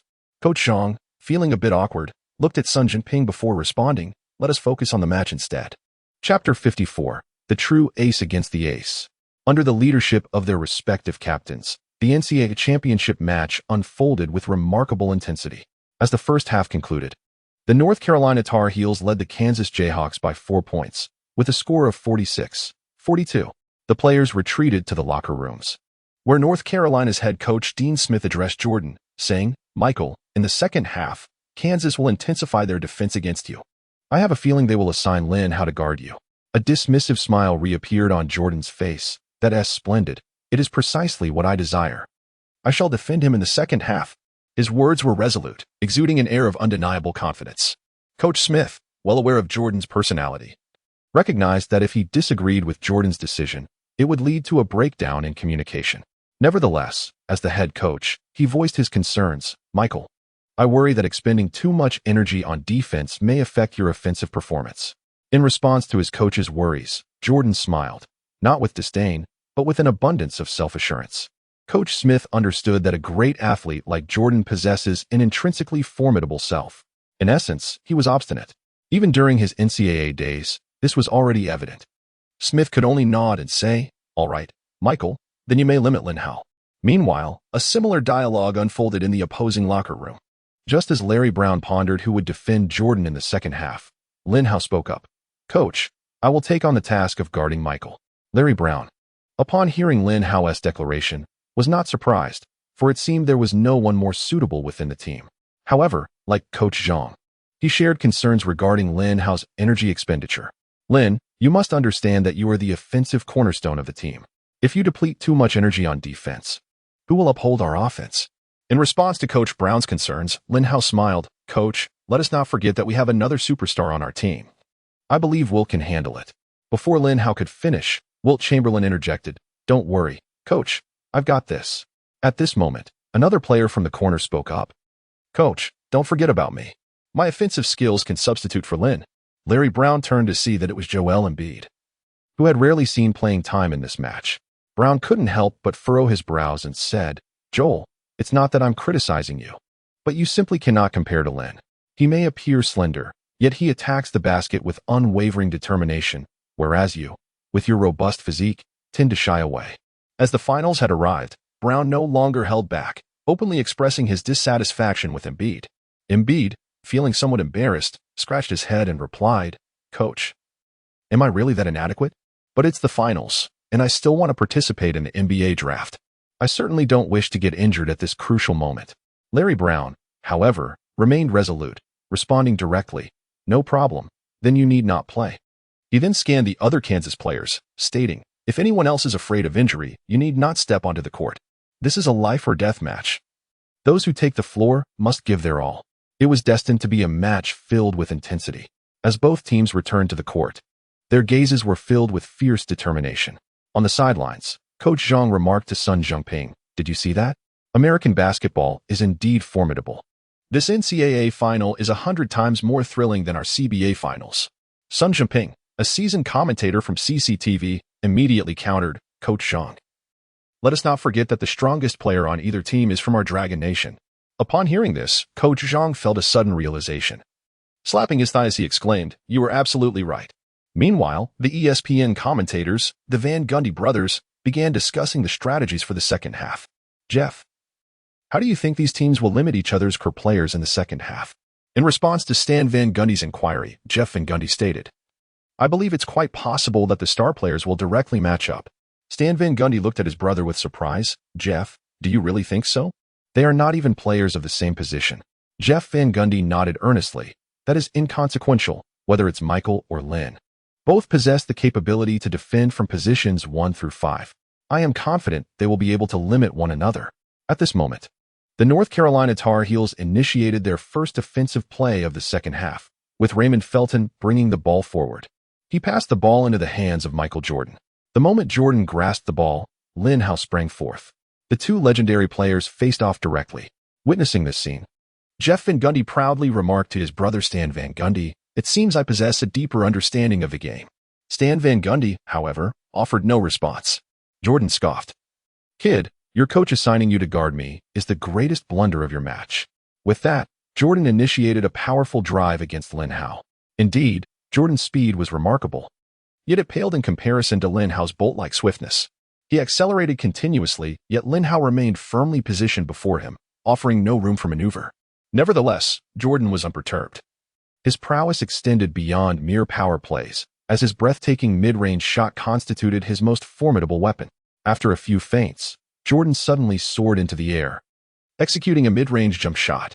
Simultaneously, Lin Hao leapt into action. In this contest of elevation, it was once again Lin Hao who held the advantage. Crack! He sent Jordan's shot flying. The two individuals on the ground swiftly pursued the direction of the basketball. Jordan exerted every ounce of his strength, yet he could not keep pace with Lin Hao. In a moment of desperation, Jordan disregarded everything else, launching himself forward with a powerful push from his legs. It was reminiscent of Rodman's iconic save. Through this reckless act, Jordan reclaimed possession for North Carolina. This time, instead of passing the ball to Felton, he dribbled it himself into the front court. Upon arrival, Jordan dribbled with his left hand while gesturing at Lin Hao with his right, tauntingly declaring, "Come defend me. Watch how effortlessly I will surpass you. I will glide past you as easily as crossing a street in the morning." Lin Hao, unperturbed, retorted, "Michael, your trash talk is truly outdated, even more so than your appearance." Chapter 55, Surpassing the Basketball God. Lin Hao's words incensed Jordan. This time, Jordan unleashed his full strength, opting for a back-to-the-basket play, attempting to overpower Lin Hao. However, Lin Hao was unfazed, responding with equal vigor. Their bodies clashed with a thunderous impact. Bang, bang, bang. The spectators on the sidelines were captivated, especially the female fans, whose eyes sparkled with pink hearts. At the sound of their muscles colliding, they wished to rush onto the court. Of course, what they desired most was to take Jordan's place and engage Lin Hao in a back-to-the-basket duel. Jordan's back-to-the-basket technique was formidable. In the latter part of his career, he relied on it to dominate the league when his foot speed diminished. Suddenly, Jordan exerted force, pushing back vigorously before taking a significant step forward. He then leaped into the air, completing a turn mid-flight. At that moment, Lin Hao also soared high, leveraging his height, wingspan, and jumping ability to create an imposing barrier before Jordan. Had Jordan attempted to shoot directly, Lin Hao would have mercilessly blocked him. Truly, he was the man revered as the god of basketball. Michael Jordan, suspended in midair, utilized his powerful core strength to arch his body backward dramatically. When his body was nearly parallel to the ground, Jordan finally took his shot. The basketball traced an enigmatic arc through the air, deftly circumventing Lin Hao's fingertips. Even the bench players of the Kansas Jayhawks could not help but express their admiration.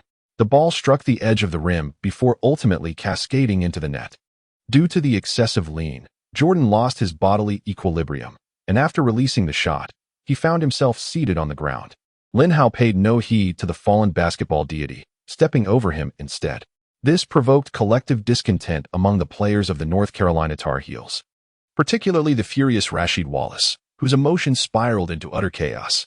He rushed in front of Lin Hao, shouting, "Hey, you little brat, what are you doing? Do you even know Michael's identity? How dare you step over him? Are you tired of living?" Lin Hao shrugged nonchalantly, displaying an air of indifference. "I don't care what his identity is. This is an intense basketball match.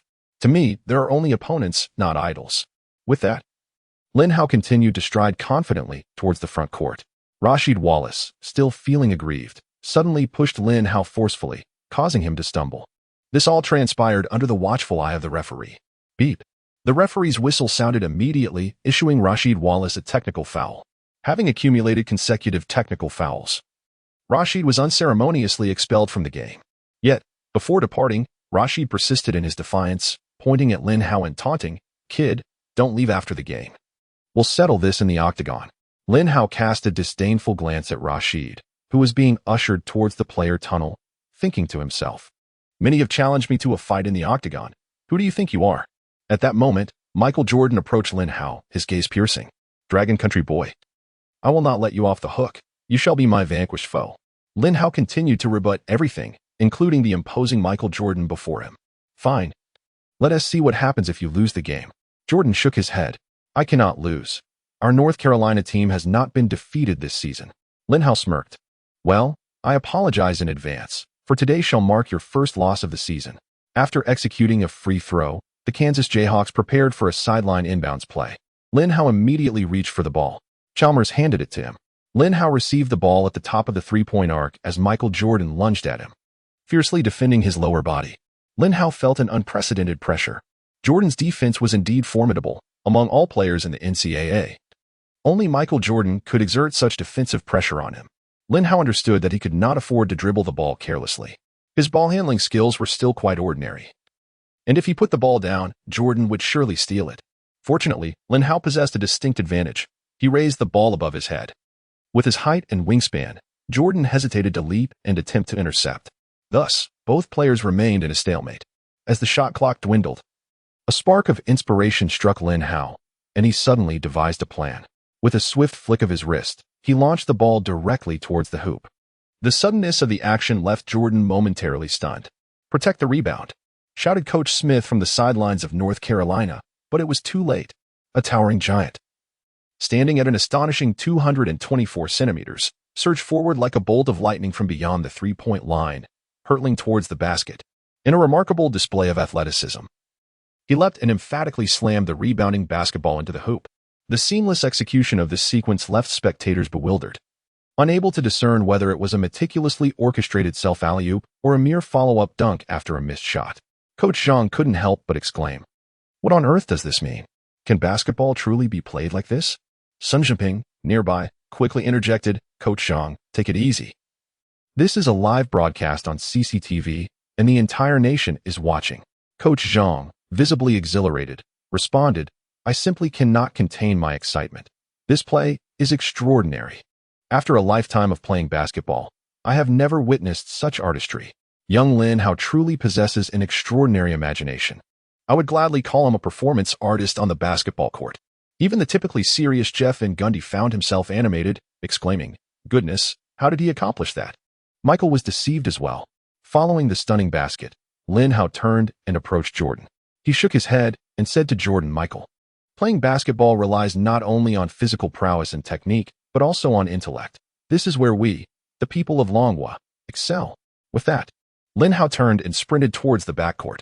Jordan was utterly infuriated by Lin Hao's words. He reached out and seized the basketball from Felton in the backcourt, striding purposefully towards the front court. Vince Carter replaced the substitute Rasheed Wallace on the court.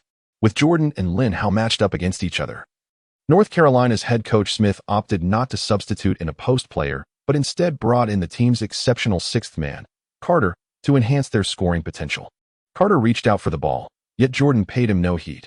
Bob McAdoo intended to set a screen for Jordan, but Jordan waved him off, signaling him to step aside.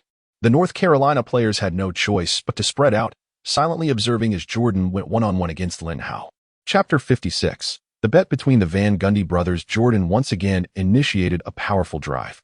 Lin Hao loomed like an immense spider's web, persistently enveloping him, making it exceedingly difficult for Jordan to locate the basket as he advanced. He could only rely on his instincts to play the game.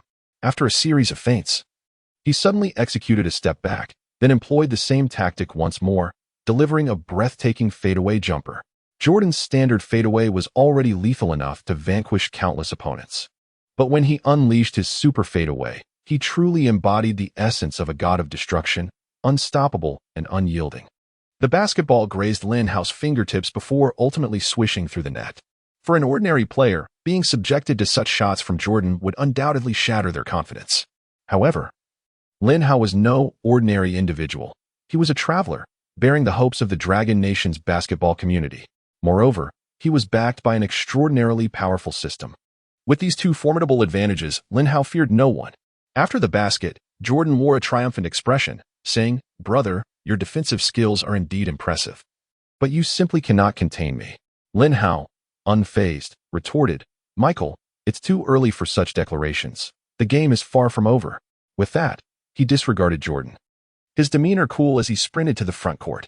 Jordan realized he was truly facing a formidable adversary, one whose basketball prowess matched his own, and whose ability to trash talk was equally formidable. With his innate competitive spirit ignited, Jordan's determination surged. Defeating Lin Hao had become more significant to him than winning the game itself. The two proceeded to the other half of the court, where Lin Hao extended his hand for the ball. Pierce passed it into his grasp. The Kansas players also demonstrated remarkable cooperation, creating ample space for Lin Hao to operate. They all recognized that speed is Lin Hao's forte. The greater the space created for him, the more effectively he can leverage his speed advantage. Lin Hao, understanding this implicitly, accelerates beyond the three-point line, charging fiercely at the seasoned veteran Jordan.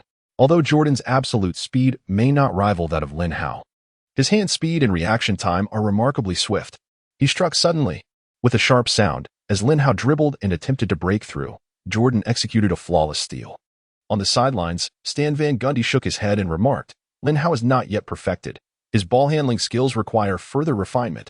His brother, Jeff Van Gundy, immediately interjected, "Brother, do not forget that Lin Hao stands at a towering 224 centimeters. He is indeed a formidable presence in the paint. To claim he lacks ball-handling skills seems rather excessive." Stan Van Gundy frowned and replied, "Jeff, you cannot say that. While he possesses the height of an interior player, he is currently playing on the perimeter." As their debate continued, Jordan had already dribbled the ball into the front court to launch a counterattack. This time, Jordan executed a magnificent Euro step, evading Lin Hao's attempted block and sending the ball through the hoop. Wilt Chamberlain approached and patted Lin Hao on the shoulder, offering words of consolation. "It's all right, Lin. This is merely part of the game, and remember, your opponent is Michael. Failing to stop him is nothing to be ashamed of." Lin Hao, however, shook his head and asserted, "Wilt, you need not comfort me. Rest assured, I will overcome that guy." With determination in his eyes, Lin Hao sprinted towards the front court. This time, after Chalmers brought the ball up, he hesitated, contemplating whether to pass it to Lin Hao, as he feared that Lin might struggle against Jordan. It was not until Larry Brown, the Kansas head coach, shouted from the sidelines, "Stop dribbling," and passed the ball to Lin Hao, that Chalmers dared not delay any longer and swiftly delivered the ball to Lin Hao. In an instant, Lin Hao executed a feint to drive past his opponent. Jordan reacted immediately, attempting to execute a steal. Yet, Lin Hao did not proceed with a direct drive as he had moments before. Suddenly, he clasped his hands and executed a step-back maneuver, catching Jordan completely off guard. By the time Jordan adjusted and lunged towards Lin Hao, it was too late. Lin Hao effortlessly launched a three-pointer from just 2 steps beyond the arc. Swish. The ball sliced through the air and fell directly into the net. With that shot, Lin Hao regained the fervent support of the fans. Spectators along the sidelines began to rally behind him, exclaiming, "See, I told you so. Lin is the only true deity on this court." Compared to Michael, he boasts a superior physique and a shooting range that surpasses his. Indeed, while Michael executes those intricate shooting techniques, he only manages to score 2 points each time, whereas Lin can effortlessly secure 3. If this continues, it is certain that Lin will emerge victorious. However, many fans still hold a preference for Michael Jordan. After all, Lin Hao is a superstar who burst onto the scene during March Madness, while Jordan has been the undisputed leader throughout the entire NCAA season. You people clearly do not understand basketball. All who truly comprehend the sport know that no one can surpass Michael. The essence of basketball lies in technique. Open your eyes and observe closely. Michael's skills are evidently superior to Lin's, and he cannot possibly be defeated. Regardless, I will always support Michael because he is an American player. In previous matches, Lin Hao captivated all the fans present with his performances. No matter whom these fans supported before the game, they ultimately converted into Lin Hao's admirers. However, this match was different. Jordan's followers stood their ground against Lin Hao's fans, each side fervently defending their idol, leading to lively debates. The media, of course, relished this spectacle. A one-sided affair would lack excitement, and without contention among the fans, the discussion would not hold as much intrigue. The current situation, with both factions at odds, is precisely what the media craves. Not only the fans are divided, but even the commentators along the sidelines are at odds. The Van Gundy brothers, indeed, are as close as siblings yet remain fiercely analytical, each ardently supporting their chosen player. Brother Stan Van Gundy has become a devoted admirer of Michael Jordan. He supports Jordan with the same fervor that the venerable Jean Rationale supported Kobe. Whenever Jordan executes a remarkable play, Stan Van Gundy cannot help but sing his praises, exclaiming, "What a splendid performance. Truly, he is Michael, destined to lead North Carolina to the NCAA championship." Meanwhile, his brother, Jeff Van Gundy, regards Lin Hao as his personal favorite. Whenever Lin excels on both offense and defense, little Van Gundy sheds his usual seriousness, applauding enthusiastically. Stan Van Gundy, unable to contain himself, challenges, "Jeff, dare you to make a wager with me?" Without hesitation, Jeff responds, "What are the stakes?" With a slight smile, Stan declares, "Let us wager on which team will triumph in this match." Chapter 57, The God of Basketball Blocks. Jeff Van Gundy inquires further, "What shall our wager be?" Stan, still smiling, replies, "The winner shall inherit our family's legacy." Jeff had not anticipated that his elder brother had set such a grand stake. Stan presses on, "What, are you afraid to bet?" Jeff grits his teeth and asserts, "What is there to fear? I have faith in Lin Hao. He certainly possesses the ability to lead us to victory." The match continues, reaching its climactic moment with just 5 minutes and 24 seconds remaining. Thanks to a challenging shot by Jordan, North Carolina Tar Heels temporarily lead the Kansas Jayhawks 88-80. Jordan shakes his head at Lin Hao, saying, "Brother, you are playing quite well, but soon you shall become my vanquished foe." Lin scoffs in response, "Michael, do not celebrate prematurely. The game is not over yet, and popping champagne at halftime is hardly a good omen." Jordan shrugs nonchalantly. "What you say applies to ordinary athletes. For me, it matters not when I choose to celebrate. I could even pop the champagne before the game if I so desired." Lin Hao bursts into laughter. "Michael, who bestowed upon you such confidence and bravado? Today, I shall use facts to bring you back to reality." With that, Lin strides purposefully to the front court. Receiving the ball at the arc, seeing Jordan rush towards him, he remains calm, tapping his head and directing his gaze towards Wilt Chamberlain in the paint. Chamberlain instantly comprehends Lin's intent and strides over to set a solid screen. Observing this, Michael Jordan cannot help but taunt, "Lin, what are you doing? You cannot match me one-on-one, so you resort to screens?" Unfazed, Lin retorts, "Basketball is a team sport. If you wish to challenge me one-on-one, I shall oblige you after the game, but this is not the time for individual duels." As Lin Hao spoke, he utilized Wilt Chamberlain's screen to forcefully drive towards the basket. The threat posed by this duo's pick-and-roll was undeniably formidable, granting Lin Hao an unimpeded path to the rim. Upon penetrating the paint, Lin Hao found himself besieged by an intense double team from North Carolina's interior defenders. Bob McAdoo, Vince Carter, and James Worthy converged around him. Lin Hao executed a feigned layup, drawing the trio's attention, and then swiftly released the ball, sending it soaring into the air. Following closely, Kansas player Wilt Chamberlain seized the opportunity. In an instant, he surged upwards, receiving Lin Hao's pass mid-air, before forcefully slamming the ball into the hoop. Not only did he score, but he also drew a foul from the defending Michael Jordan. As Jordan landed on the court, he lamented to his teammates, "What are you all doing? How could 3 of you fail to guard Lin Hao? You are nothing but a bunch of rubbish."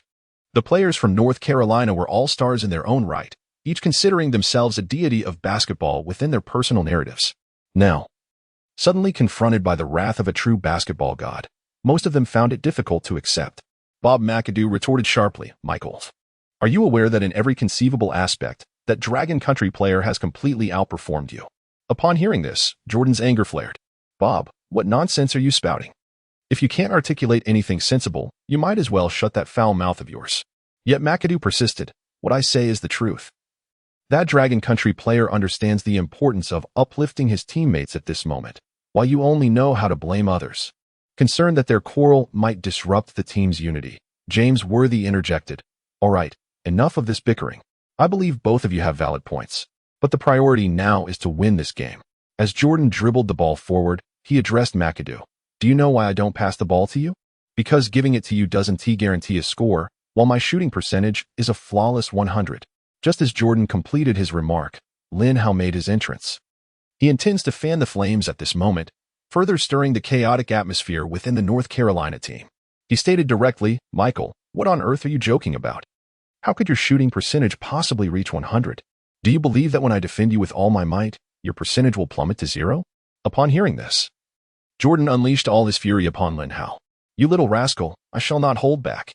After declaring this, Jordan seized the ball and charged at Lin Hao once more.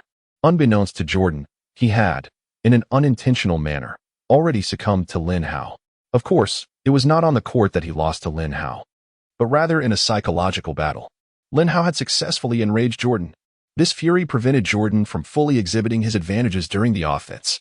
In comparison to Lin Hao, Jordan's greatest asset lay in his technical prowess. Yet, on this occasion, his focus was solely on the hoop. He accelerated with full force, launching himself into the air as he approached the basket, crashing into Lin Hao. Bang! Their bodies collided mid-air. Jordan executed a powerful dunk to conclude the play. But how could Lin Hao allow Jordan to complete an alley-oop over him? He responded with an even more formidable display. Bam! Lin Hao delivered an extraordinarily impressive block to Jordan. Witnessing this moment, even Stan Van Gundy, a supporter of Jordan on the sidelines, could no longer contain himself. "Hey, Michael, what on earth are you doing? How can you play so directly, failing to leverage your advantages?" Beside him, Jeff Van Gundy chuckled. "Brother, do not forget that Lin Hao is from the Dragon Kingdom. Their greatest advantage lies right here." As he spoke, Jeff pointed to his own temple. Stan Van Gundy furrowed his brow. "Are you implying that he is more intelligent than us Americans?" Jeff nodded vigorously. "Indeed. If it comes down to intellect, Michael would undoubtedly be no match for him." Jordan, who had fallen to the ground, seemed to be struck by a heavy blow, standing there momentarily dazed. Meanwhile, Lin Hao had already sprinted toward the front court. Without hesitation, Chamberlain snatched the rebound and swiftly tossed the basketball forward. Lin Hao surged ahead with remarkable speed. He seized the ball just before it soared out of bounds. Then, with a powerful leap, executed a graceful spin in midair, culminating in a thunderous slam dunk that concluded the contest. The crowd erupted with fervor once more. Lin Hao supporters were elated, vociferously proclaiming, "No one can defeat us. The Kansas Jayhawks will surely claim the championship." Lin Hao is undoubtedly the MVP. Chapter 58. The alley-oop three-point shot. At this moment, the cheers for Lin Hao had evidently overshadowed those for Jordan. Michael Jordan's face was now contorted with fury. He spoke to Lin Hao, who had returned to defense, saying, "You dare to block me, young man? I shall surely avenge this grievance." Lin Hao smiled faintly, replying, "Come on, baby." Jordan perceived that Lin Hao's expression and words were not significantly damaging to him, yet they were profoundly insulting. After regaining possession of the ball, he swiftly dribbled, executing a series of exaggerated fakes. Truly a basketball deity, his ball-handling skills were remarkable. Few could compel Jordan to showcase his utmost control. At this moment, Lin Hao had indeed drawn out the most formidable version of Jordan. Swish, swish, swish. Jordan's ball control was not merely for show. If one sought mere spectacle, they could watch streetball performances. For a superstar like Jordan, dribbling was an art form that melded seamlessly with practical execution. Each bounce was imbued with intense purpose. For instance, during this play, Jordan employed an in-and-out move. Any ordinary player would have rushed to intercept him, obstructing his path. However, Lin Hao remained unfazed, standing still to observe Jordan's next maneuver. Jordan then executed a pronounced crossover. Noticing that Lin Hao remained unfazed, he immediately accelerated. attempting to drive forcefully toward the basket from Lin Hao's left side. His speed was indeed formidable, and even Lin Hao, strong as he was, lagged slightly behind. Their bodies collided violently as they both reached the basket. Once again, Jordan leapt powerfully. However, this time he refrained from brute force. He had no intention of attempting an overpowering dunk over Lin Hao. Jordan understood well that to score against Lin Hao, he would need to employ more refined offensive techniques. He continued to weave and maneuver in the air, in a final grand display of agility, just as his body was on the verge of losing balance. He flung the ball away. The basketball struck the backboard and, with remarkable precision, nestled into the hoop. It was breathtaking. I dare say that no player in the world could have executed such a shot, Stan Van Gundy said with an air of pride to his brother, Jeff Van Gundy. Jeff, however, wore a look of disdain, reminding him, "Brother, let us not forget that our wager pertains not to the beauty of the shots, but to which of us can lead our team to victory." After saying this, he quickly added, "Moreover, I find Lin's style of play equally exquisite, rivaling that of Michael Jordan." The two engaged in a lively debate along the sidelines. For them, this match held profound significance. To the other spectators, it was a fierce NCAA championship. Yet for the Van Gundy brothers, it was a matter of their familial legacy. The contest between the two teams continued. Jordan's defensive intensity evidently escalated to a new level. As Lin Hao attempted to sprint towards the front court, Jordan swiftly positioned himself in front of him. Lin, somewhat bewildered, asked, "Michael, what are you doing?" Jordan, with a fierce expression, replied, "I am ramping up my defense. I intend to restrict you from the backcourt." Lin was momentarily speechless. Even a superstar like Jordan was starting his defense from the backcourt. Nevertheless, he remained undeterred, playing at his own pace. Lin Hao called for the ball at the arc. Jordan adopted an aggressive front defense, practically sitting on Lin's legs to prevent him from receiving the pass. The Kansas Jayhawks players exchanged the ball several times, struggling to create a threatening offensive opportunity. Ultimately, they had no choice but to deliver the ball into Lin Hao's hands. After some hesitation, Paul Pierce finally took possession. Lin understood that his opponent was concerned about a potential interception by Jordan. Lin shouted loudly, "Paul, feel free to pass. Just throw it high. I'll be waiting for you up there." Lin's bold declaration instantly resonated with Paul Pierce. He lofted the basketball high into the air, entrusting the remainder to Lin Hao. Michael Jordan possessed remarkable vertical leap, and in terms of jumping height alone, he might surpass Lin Hao. However, one must not forget that Lin Hao stands at an impressive 224 centimeters, complemented by an astounding wingspan of 244 centimeters. When it comes to reaching for the rim, there is scarcely anyone in the realm of basketball who can rival him. Lin Hao deftly seized the basketball with one hand. With no alternative, Jordan could only descend back to the ground in an attempt to contain Lin Hao. Yet, Lin Hao offered him no such opportunity. Upon securing the basketball, he swiftly adjusted his grip and executed a shooting motion. Even before his feet touched the ground, he had completed a flawless shooting gesture. Swish! Another three-pointer cascaded through the net, leaving everyone in attendance utterly astonished. Coach Zhang, situated at the sidelines, rose to his feet in sheer disbelief. He could no longer contain himself. This phrase is the only fitting description. Remarkable. Beside him, Sun Jinping no longer exerted control over him. For even Sun Jinping himself had succumbed to a state of disarray. He couldn't help but ask, "Coach Zhang, could you please explain to me how he accomplished that?"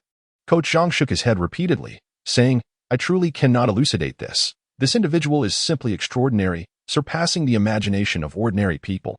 Even Jordan, who faced Lin Hao, was taken aback. He continually gazed at the large screen above him as he sprinted towards the front court. He was pondering the extraordinary nature of the situation.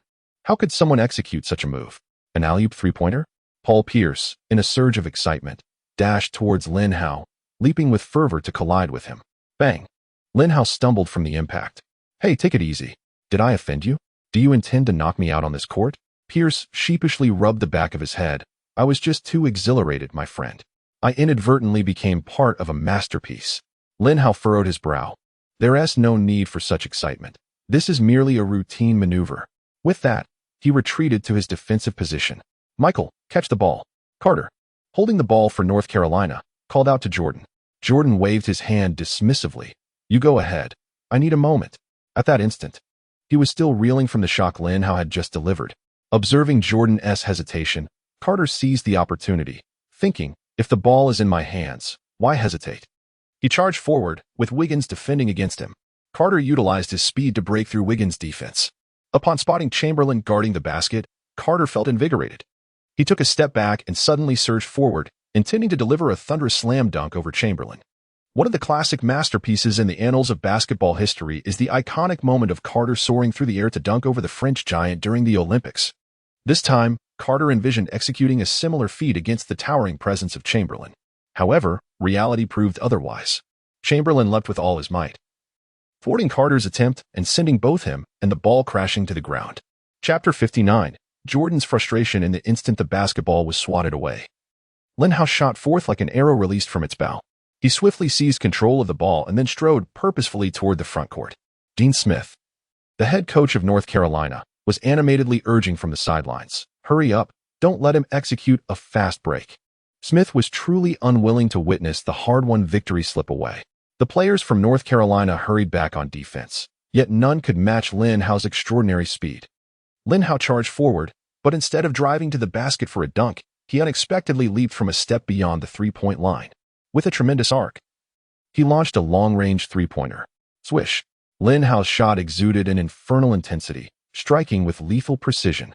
With this remarkable three-pointer, the gap between the two teams was reduced to a mere 2 points, with only 2 minutes and 28 seconds remaining in the game. Beep! Dean Smith promptly called for a timeout, gathering his players at the sideline. "Our advantage has vanished. We must now exert every effort to contain Lin Hao.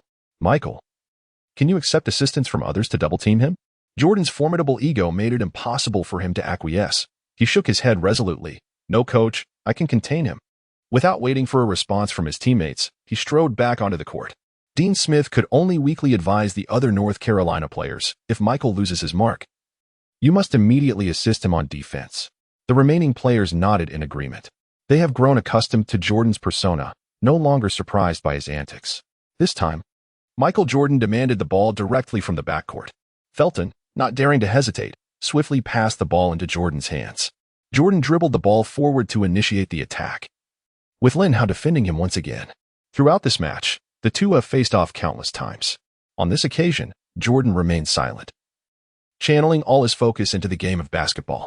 He executed a continuous dribble between his legs, attempting to shift Lin Hao's center of gravity, before suddenly launching himself to forcefully penetrate towards the basket.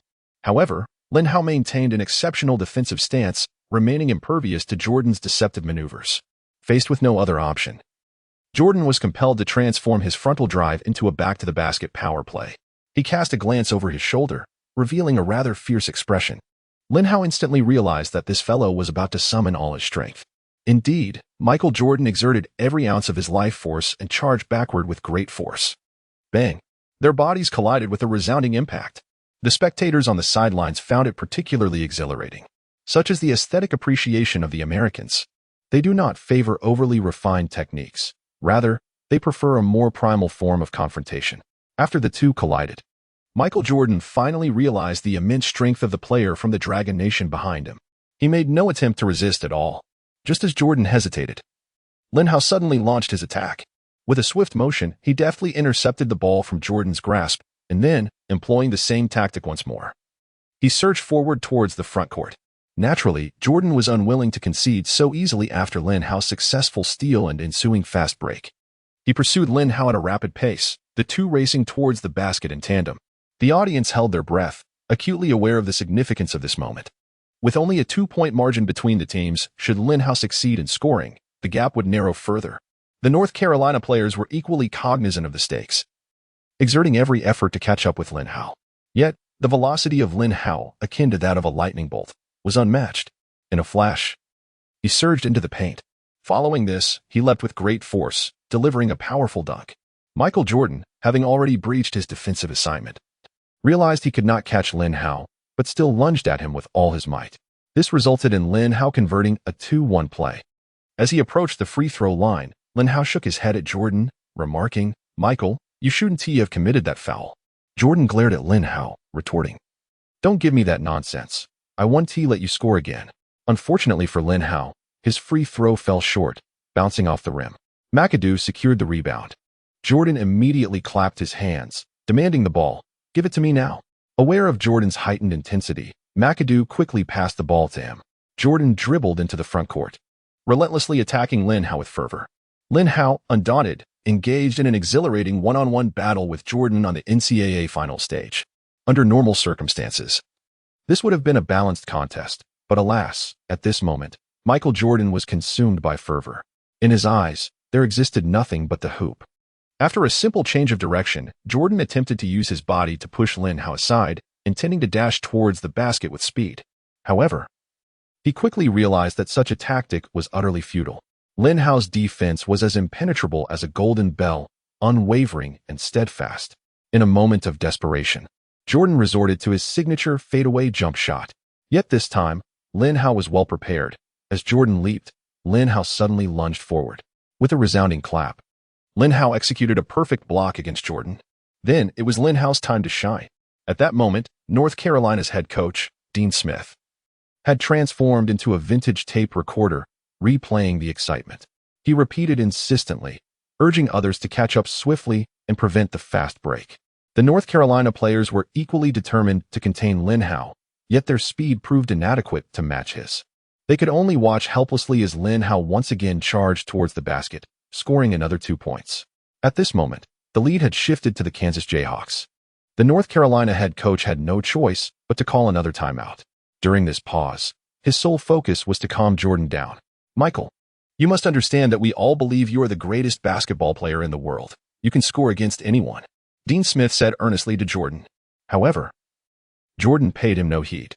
He bowed his head, draping a towel over it, remaining silent. Coach, what strategy should we employ next? James Worthy inquired. Smith responded with unwavering conviction. We will entrust the offense to Michael. I trust he will resolve the situation in a crucial moment. Everyone else, spread out and allow Michael to take on that player from the Dragon Nation. Upon hearing Smith's words, many North Carolina players felt a tinge of doubt within. As Jordan had failed to score on 2 consecutive attempts, they believed that this god of basketball had been brought down to earth by Lin Hao. However, they were all acutely aware of Jordan's character. No one dared to voice their doubts aloud. Chapter 60, a skill even gods cannot master, the fadeaway three-point shot. With the referee's whistle, the players from both teams returned to the court once more. At this moment, only 42 seconds remained in the game. The Kansas Jayhawks were leading the North Carolina Tar Heels 90-88. North Carolina initiated their offense. Following the coach's instructions, Michael Jordan took possession of the ball at the arc to orchestrate the attack. The other North Carolina players cleared space for him, allowing Jordan to engage in a one-on-one confrontation. Facing Lin Hao's defense, Jordan finally regained his composure. After all, he was the god of basketball. His ability to adjust surpassed that of ordinary players. After a series of feints, Jordan suddenly executed a shooting fake. Lin Hao understood that if Jordan attempted a fadeaway jumper, he had to commit early. Otherwise, given Jordan's leaping ability and the angle of his shot, defending against it would be nearly impossible. However, as Lin Hao lunged forward, Jordan unexpectedly unleashed the S0MA step. With 3 swift strides, he effortlessly completed the layup. The fact that Jordan employed the S0MA step left Lin Hao utterly astonished. It appeared that such footwork was not merely the creation of a basketball sensation from Dragon Country. The god of basketball, Michael Jordan, could perform such maneuvers as well. After making the basket, Jordan shook his head at Lin Hao, as if to say, "Brother, breaking through you was far too easy." With that, he turned and walked away. Lin Hao smiled slightly and called out to Jordan's retreating figure, "Michael, congratulations." Hearing this, Jordan turned back, puzzled. "Congratulations for what?" Lin Hao replied, "Congratulations on soon becoming a part of a world-renowned masterpiece." Jordan was even more confused. What masterpiece? Lin Hao remained calm. "I will complete the game-winning shot in front of you." On the sidelines, Larry Brown inquired, "Lin, do you need a timeout to discuss a strategy?" Lin Hao waved his hand at Brown. "No need. I can handle it." Brown complied, knowing that at this juncture, everything should be entrusted to the superstar on the court. Lin Hao glanced at the remaining time. Jordan had left him 15 seconds, which was ample time to execute an attack. Due to his still developing control, Lin Hao had to run to the front court to receive the ball. Vince Carter rushed over, attempting to help Jordan double-team Lin Hao. Fully aware that Kansas's final attack would certainly target Lin Hao, yet he was easily brushed aside by Jordan.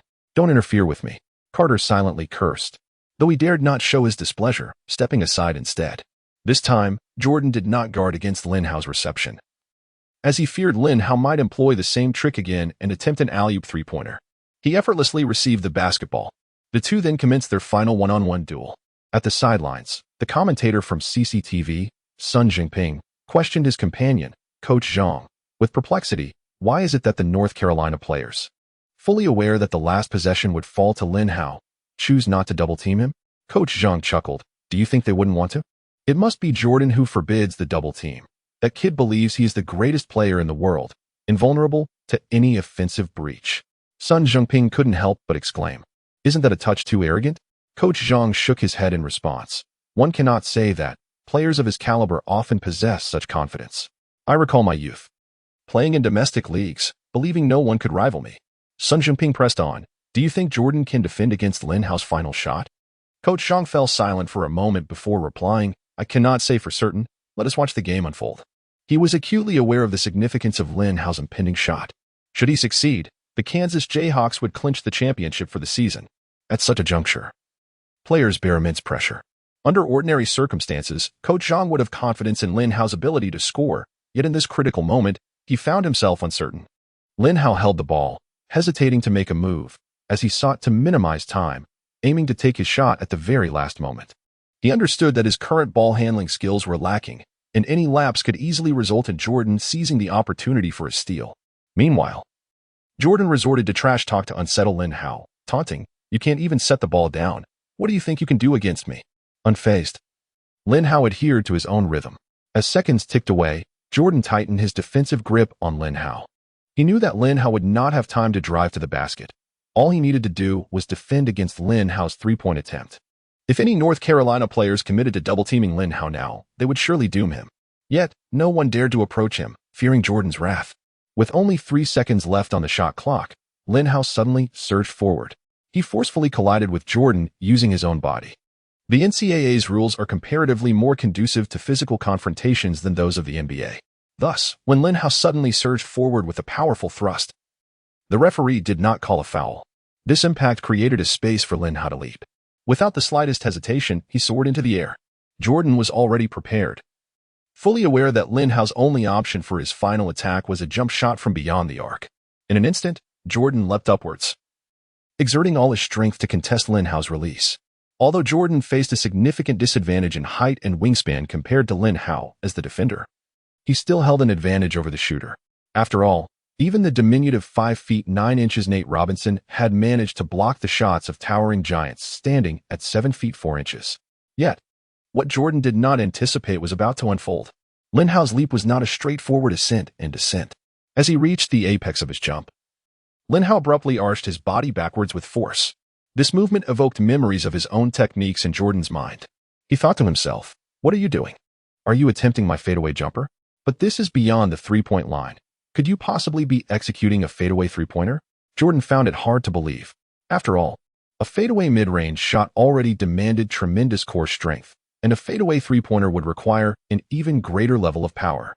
Moreover, with Lin Hao's slender physique, accomplishing such a shot was indeed a formidable challenge.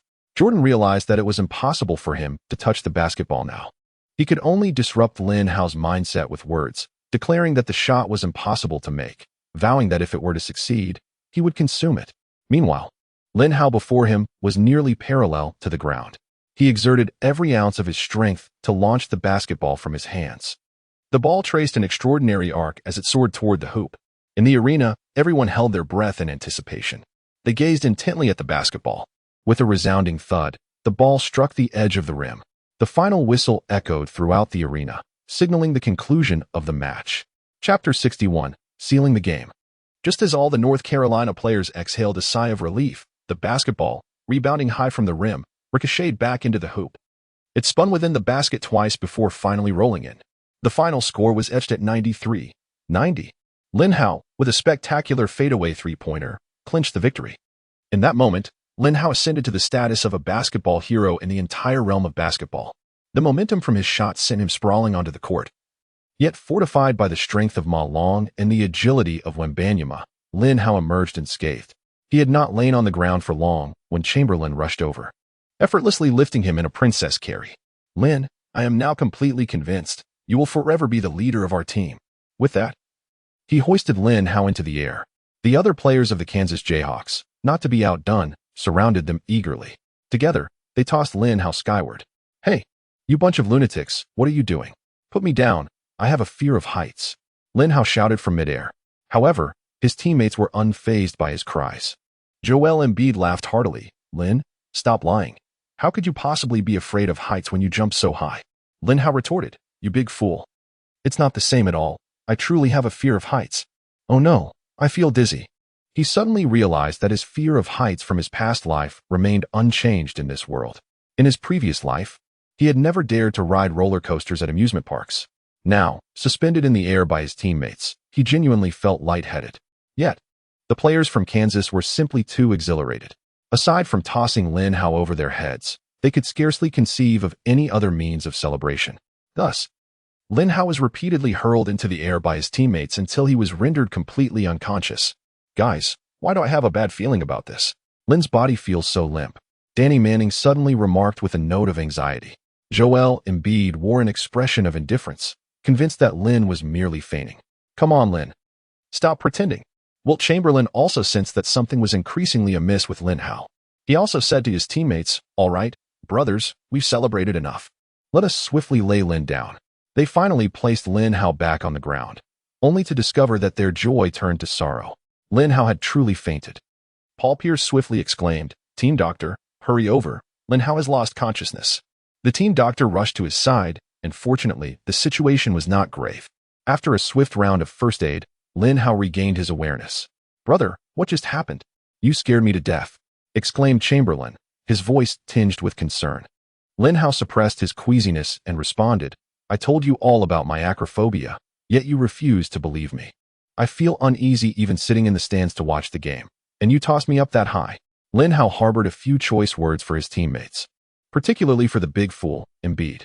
However, before he could continue, the staff approached hastily. According to tradition, the team that wins the NCAA championship sends a player to cut down the net from the hoop. Undoubtedly, Lin Hao was chosen to perform this task for the Kansas Jayhawks. A significant advantage of having Lin Hao cut the net was that he wouldn't need to ascend a ladder. He could simply stand beneath the hoop and snip it directly. Such physical prowess is indeed unparalleled in the entire NCAA. After cutting down the net, Lin Hao draped it over Larry Brown's head. He then addressed his teammates, saying, Brothers, I can't be the only one to experience the thrill of a high drop. Let's let our coach feel it too. At that moment, Lin Hao truly commanded the attention of all, and upon hearing his words, his teammates gathered around him. Larry Brown, shedding his usual serious demeanor, transformed into a lively and animated figure. No, no, no, he protested. He repeatedly shouted no, but the players paid him no heed. Moments later, Old Brown was tossed into the air. Lin Hao wished to join in but was called back by someone behind him. This time, it was not a woman but an elderly gentleman from the Dragon Nation. Lanxing, your performance in this match was truly exceptional. As a native of the old capital, Zhang's words rang particularly authentic. This made Lin Hao chuckle. Thank you, Coach Zhang, but I was merely performing as expected. Coach Zhang laughed and said, Lin, you made the Jordan turn pale. Lin Hao burst into laughter again. Did he really go pale? I didn't notice. I thought he still looked quite dark. Coach Zhang replied, it's fine if his face turned pale, as long as his cap doesn't. He intended to continue, but his partner, Sun Jingping, interrupted him. Coach Zhang, you weren't brought here to joke with Lin Hao. Ask him a serious question. Embarrassed, Coach Zhang scratched his head. All right, let's get serious. Then he feigned seriousness and looked at Lin Hao. Lanxing, please share your feelings about this match. Lin Hao sighed. It was quite challenging, but we won. Winning is certainly better than losing. Coach Zhang laughed heartily. However, Sun Jingping looked exasperated and remarked, that statement seems rather unhelpful. The two then conversed like long-lost friends, thoroughly enjoying each other's company, while only Sun Jingping remained discontented. What he seeks is a valuable interview. He perceived that the two individuals were merely engaging in idle chatter, their words devoid of any substantial value. However, Sun Jingping swiftly regained his composure, for another pair of American commentators was even more outrageous. The two individuals erupted into a heated argument at the sidelines. Stan, please draft a letter of commitment for me. Jeff Van Gundy handed a pen and paper to his brother, Stan Van Gundy. Stan widened his eyes in astonishment at his younger sibling. What on earth are you talking about? What letter of commitment? What am I supposed to commit to? Jeff Van Gundy replied with utmost seriousness. Did you not declare that if my favorite Kansas Jayhawks triumph in this match, I shall inherit our family's entire fortune? Stan Van Gundy's expression shifted dramatically. He shook his head repeatedly, his expression shifting dramatically. Stop with the absurdity. I was merely jesting. How could such matters be treated so frivolously? Upon hearing this, Jeff Van Gundy fixed a serious gaze upon his brother. Stan, if you fail to acknowledge this situation, I shall deny your existence as my brother. Stan Van Gundy stood firm, replying, very well, then I shall renounce you as my brother. Lin Hao could hardly fathom that two blood brothers would fall out over his decisive shot. Chapter 62, Acquiring Irving's Control. Unlocking the path to basketball stardom, next came the award ceremony. The Kansas Jayhawks emerged as the paramount victors of this NCAA season. The players from Kansas collectively hoisted the championship trophy. Lin Hao was crowned the most outstanding player of the Final Four. This accolade was undoubtedly well-deserved. Throughout the exhilarating March Madness, he averaged an astounding 33, 6 points, 16, 9 rebounds, 8, 3 blocks, and 5, 3 assists.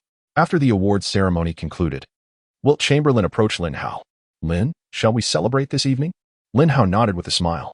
I had intended to rest, but since you wish to celebrate, I shall forego my rest. Joel Embiid chimed in eagerly. What do you mean rest? Look at my stamina. I could wreak havoc out there. Lin Hao let out a cold laugh. Of course you have stamina. You barely played a few minutes this game, and you've been coasting through the entire March Madness. Embiid's expression soured upon hearing this. Lin, how can you say such things? I am crucial to our team's victory. Before Embiid could finish his protest, he felt a kick on his backside. By now, Embiid had developed a reflex and immediately turned his head toward Chamberlain. From the strength of that kick, he surmised it was indeed Chamberlain's doing. Chamberlain's eyes widened in disbelief. Could you refrain from fabricating nonsense? You are hardly the key to our victory. Your only function is to retrieve the ball for me. Hearing this, Embiid pouted. Wilt, please don't speak so recklessly, especially not in front of those starlets tonight. Chamberlain snorted derisively. No wonder you put in minimal effort on the court. It seems you wish to conserve all your energy for tonight's festivities. Embiid hastily covered Chamberlain's mouth. All right, enough of that. He then turned to Lin Hao. Lin, will they all be attending tonight? As he spoke, he gestured toward the sidelines. Lin Hao followed the direction of Embiid's finger and was genuinely taken aback. A bevy of glamorous starlets was rising to their feet, approaching Lin Hao. This scene reminded him of an occasion in his past life at a certain karaoke venue. Yet, how could those girls compare to these dazzling celebrities? The players from Kansas fell into an abrupt silence. They no longer engaged in discussions about the competition. They all gazed intently at the approaching female celebrities. Lin, now that you have secured the championship, it is time for celebration, proclaimed Marilyn Monroe, addressing Lin Hao. Before Lin Hao could respond, Embiid could no longer contain himself, urging, Lin, quickly agree. Marilyn, rest assured, we will take him with us. Our entire team will join in. Madonna then approached, asserting, what does that have to do with you? We are solely inviting Lin. Your teammates are not included in this gathering. Embiid was instantly taken aback. Not only he, but the other members of the Kansas Jayhawks also stood in shock. Why? Is this not a celebration? Though Lin Hao is the principal architect of our victory, we too have contributed to this triumph. Paul Pierce interjected. With a serious expression, Madonna retorted, how amusing. I did not intend to celebrate with the Kansas Jayhawks.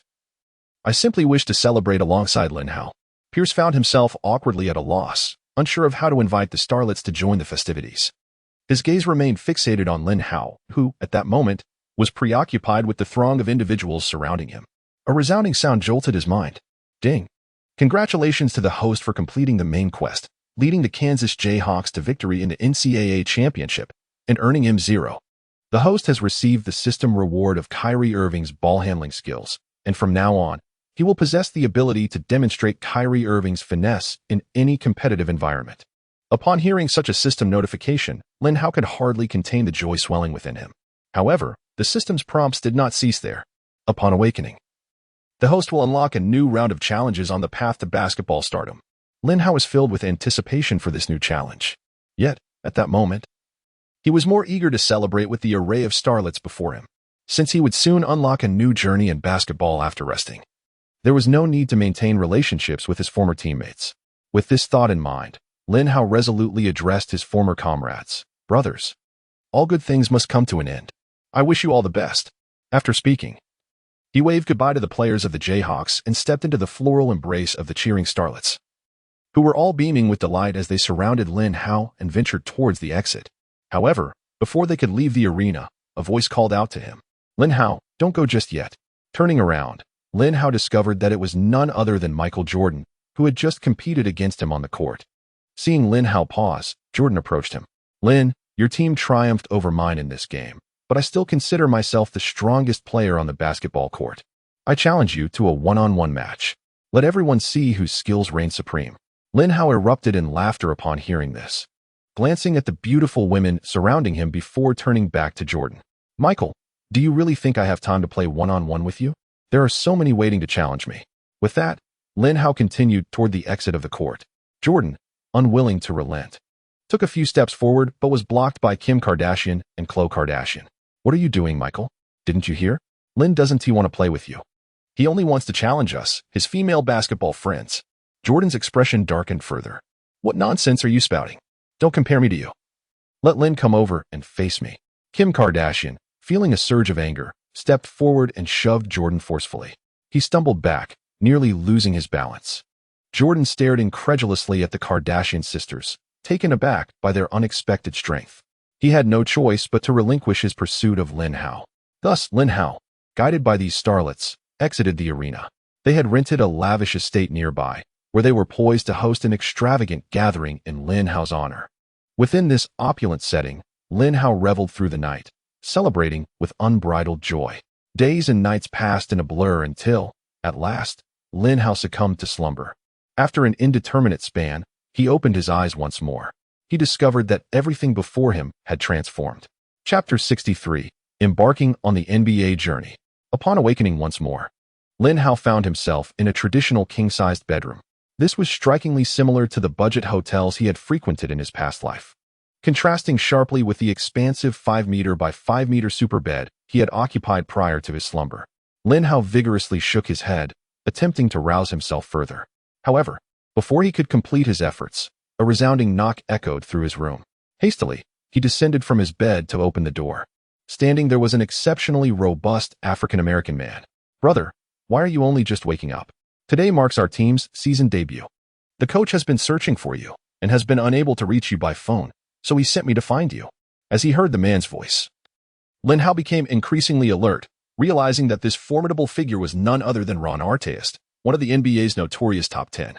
At that moment, a torrent of information surged into Lin Hao's mind, making him acutely aware that he had unlocked a brand new module in his basketball journey. He entered the NBA, becoming a member of the Indiana Pacers. This realm of basketball, unlike any NBA narratives Lin Hao had previously encountered, is devoid of specific temporal markers. Every player here is at the pinnacle of their professional careers. Each team comprises the most illustrious players in its history. Naturally, each player can only represent a single team.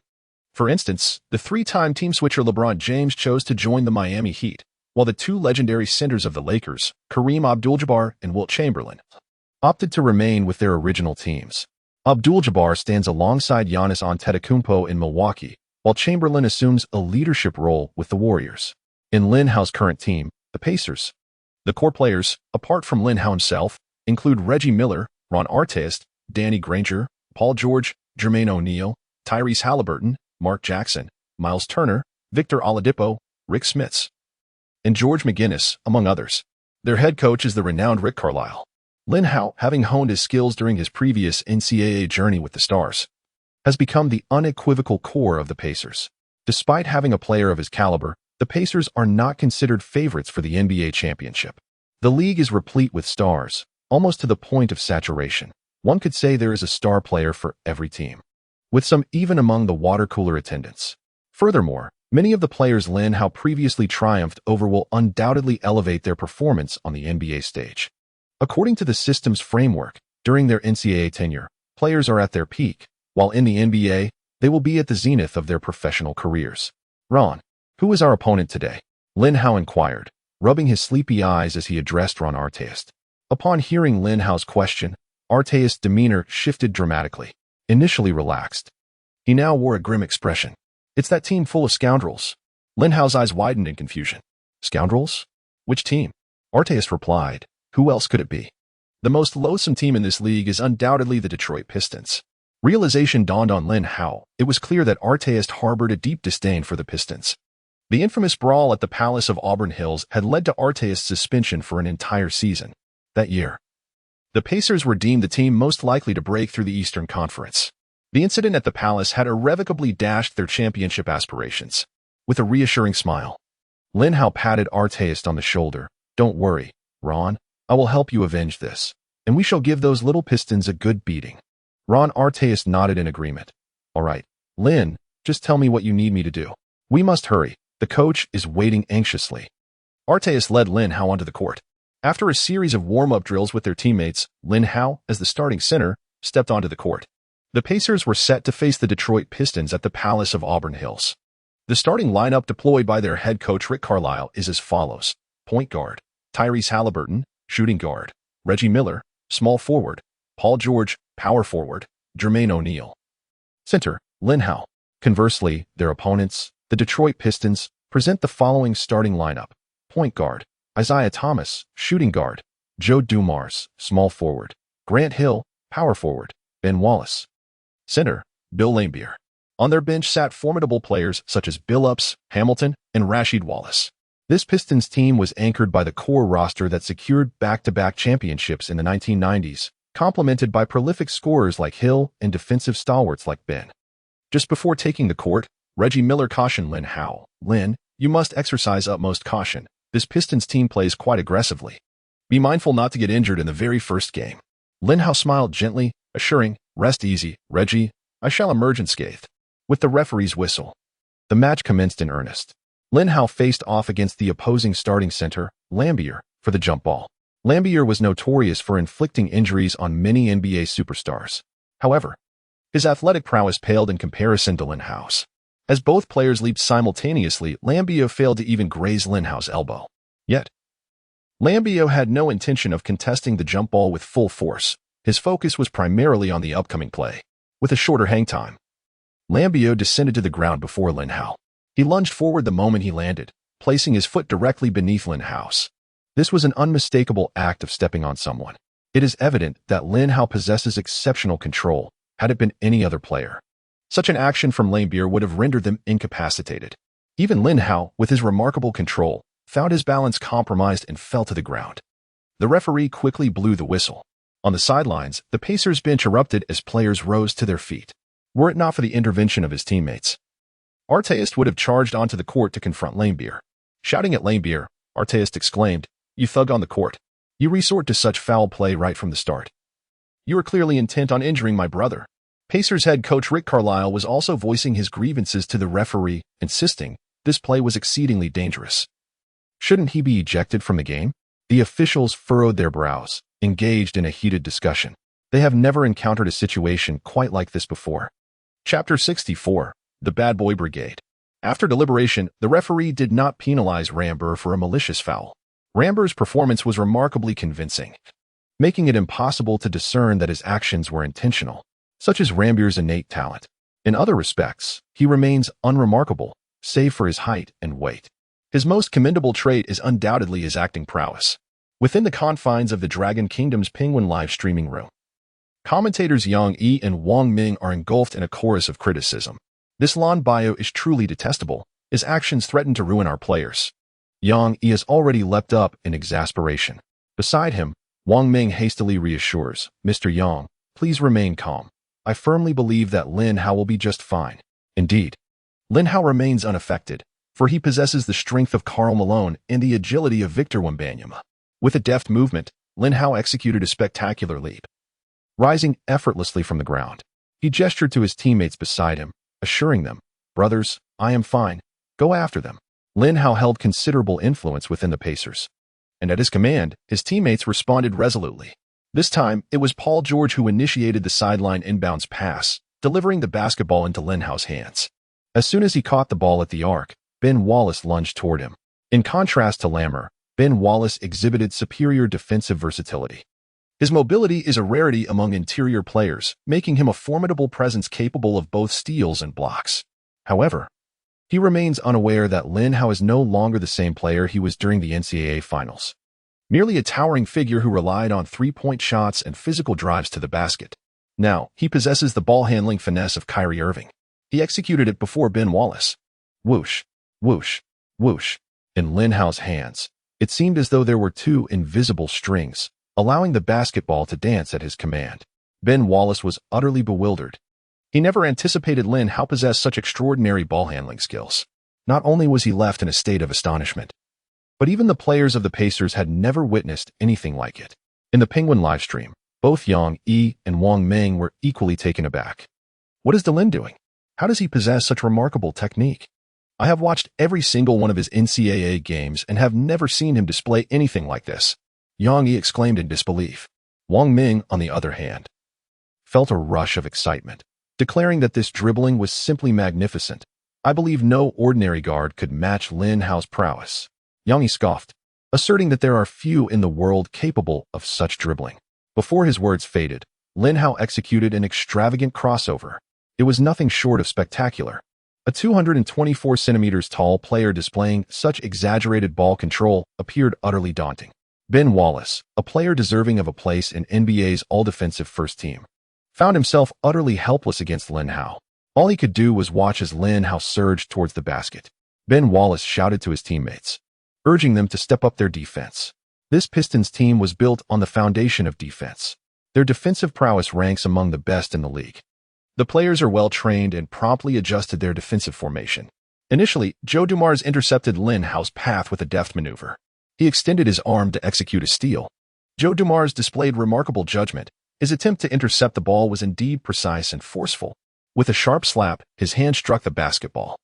Joe Dumars was a formidable guard, renowned for single-handedly defending against the original Michael Jordan. During those years, the Bulls, led by Jordan, were consistently defeated by the Pistons in the playoffs.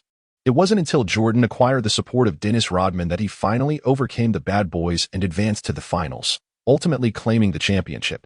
At the peak of his prowess, Joe Dumars aimed to steal the basketball from Lin Hao. However, to his surprise, the seemingly slender Lin Hao possessed an extraordinary strength. This time, he failed to secure the ball. It remained firmly in Lin Hao's grasp. Moreover, Lin Hao had already begun his approach to the basket, preparing to make a formidable drive. Positioned beneath the hoop, Bill Laimbeer chose not to leap, having realized that his jump would be futile and ineffective in disrupting Lin Hao's momentum. Instead, he resorted to verbal intimidation. "Hey, kid from the Dragon Nation, if you dare to dunk, I will take you out." Yet, before his words could fully escape his lips, Lin Hao launched himself towards the basket with unrelenting force. Boom! He executed a thunderous slam dunk. Laimbeer, standing beneath the hoop, felt the immense impact of Lin Hao's explosive athleticism. He could hardly maintain his balance, and Lin Hao's collision sent him tumbling out of bounds. On the ground, Lin Hao regarded Bill Laimbeer with a look of disdain. "You appear quite robust, yet you possess no resilience whatsoever. Given your plump and fair appearance, perhaps basketball is not your calling. You might find a better fit among the bears in our Dragon Nation." Laimbeer, somewhat perplexed by Lin Hao's words, discerned from his tone that they were certainly not complimentary.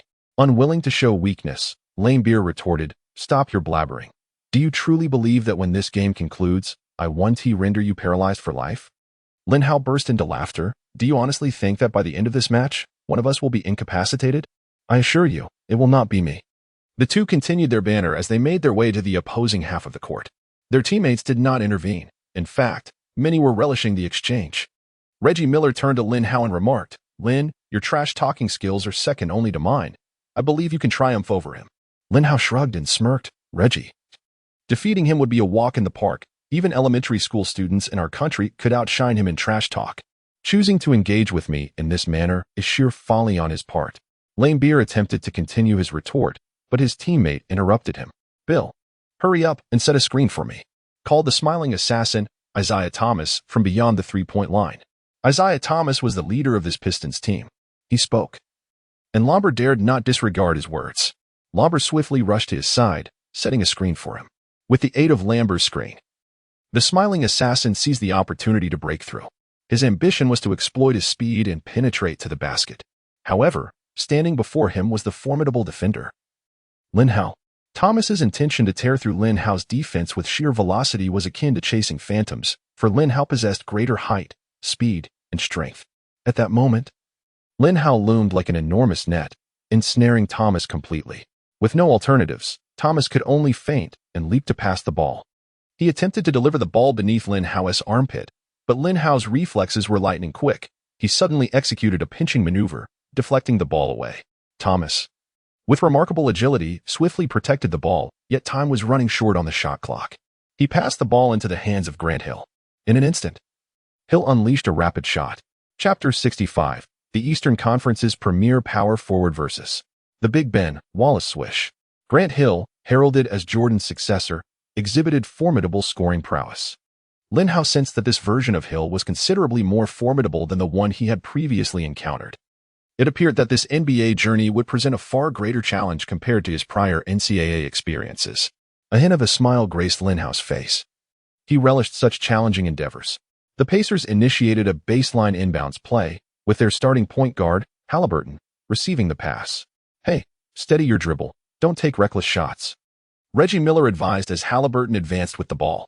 Halliburton's playing style was markedly different from that of Miller, while Miller's approach had been distinctive among his contemporaries. Halliburton's postmodern style was somewhat difficult for Miller to accept. Nevertheless, Halliburton exuded confidence, responding with a smile, "Don't worry, Reggie, I'll make this shot." Upon hearing this, Reggie Miller grew even more apprehensive. "Hey, did you even listen to me? I'm not telling you to shoot. I'm saying pass the ball to Lin." Before Miller could finish his sentence, Halliburton launched an audacious long-range three-pointer.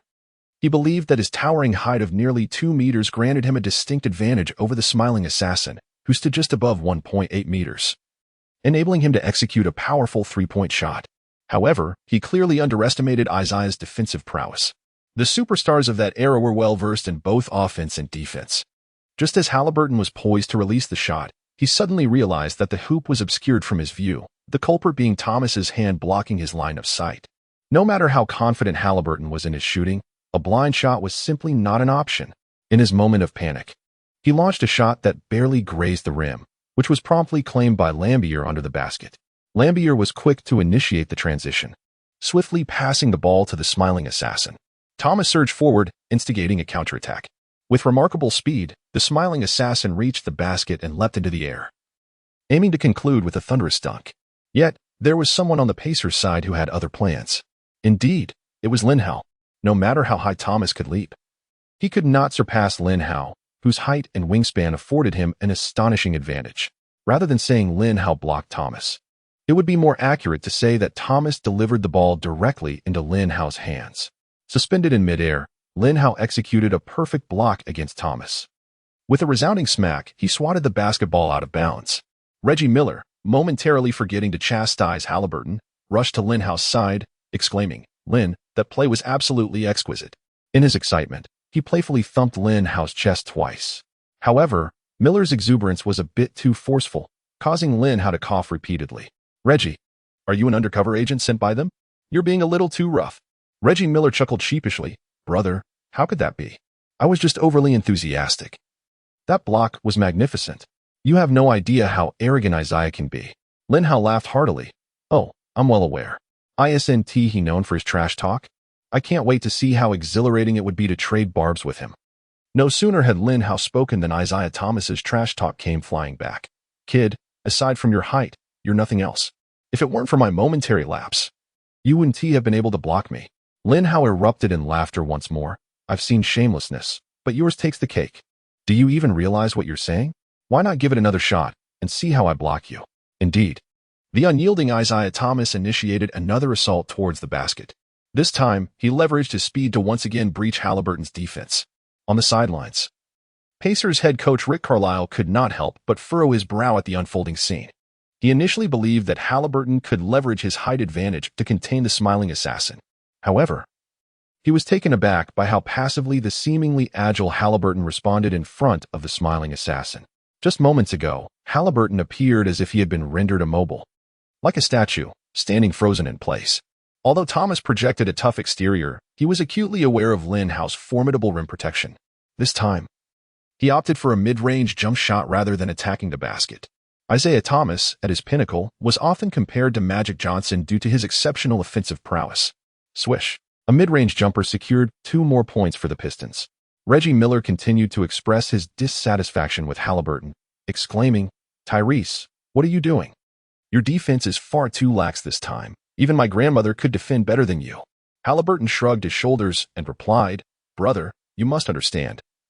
I am an offensive player. Defense is not my forte. Miller, with a furrowed brow, retorted, Don't give me this useless talk. As long as you are on the court, wearing a Pacers jersey, you must give it your all. Halliburton sensed the fierce intensity burning in Miller's gaze and dared not retort further. This time, upon bringing the ball up the court, he immediately halted and passed it to the Pacers' starting power forward, Jermaine O'Neal. Young O'Neal was also a remarkably versatile power forward. Once even dubbed the best in the Eastern Conference, a title that was somewhat influenced by the general lack of strength among Eastern power forwards at the time. With the likes of Garnett, Duncan, Nowitzki, and Webber all in the West, and even Rasheed Wallace not yet with the Pistons, young O'Neal found himself reigning supreme. As soon as O'Neal received the ball, Ben Wallace charged at him. Ben Wallace was one of the most physically dominant players in the NBA, and even Lin Hao would find it challenging to surpass him in strength. Young O'Neal attempted to back him down to get closer to the basket, but after several vigorous attempts, he abandoned the idea, realizing that he could not budge him. Big Ben stood firm like an unyielding rock, obstructing O'Neal's path. With no other option, young O'Neal had to resort to utilizing his technical skills for a one-on-one play. He initially turned his back to test the waters, then suddenly pivoted and executed a jump shot.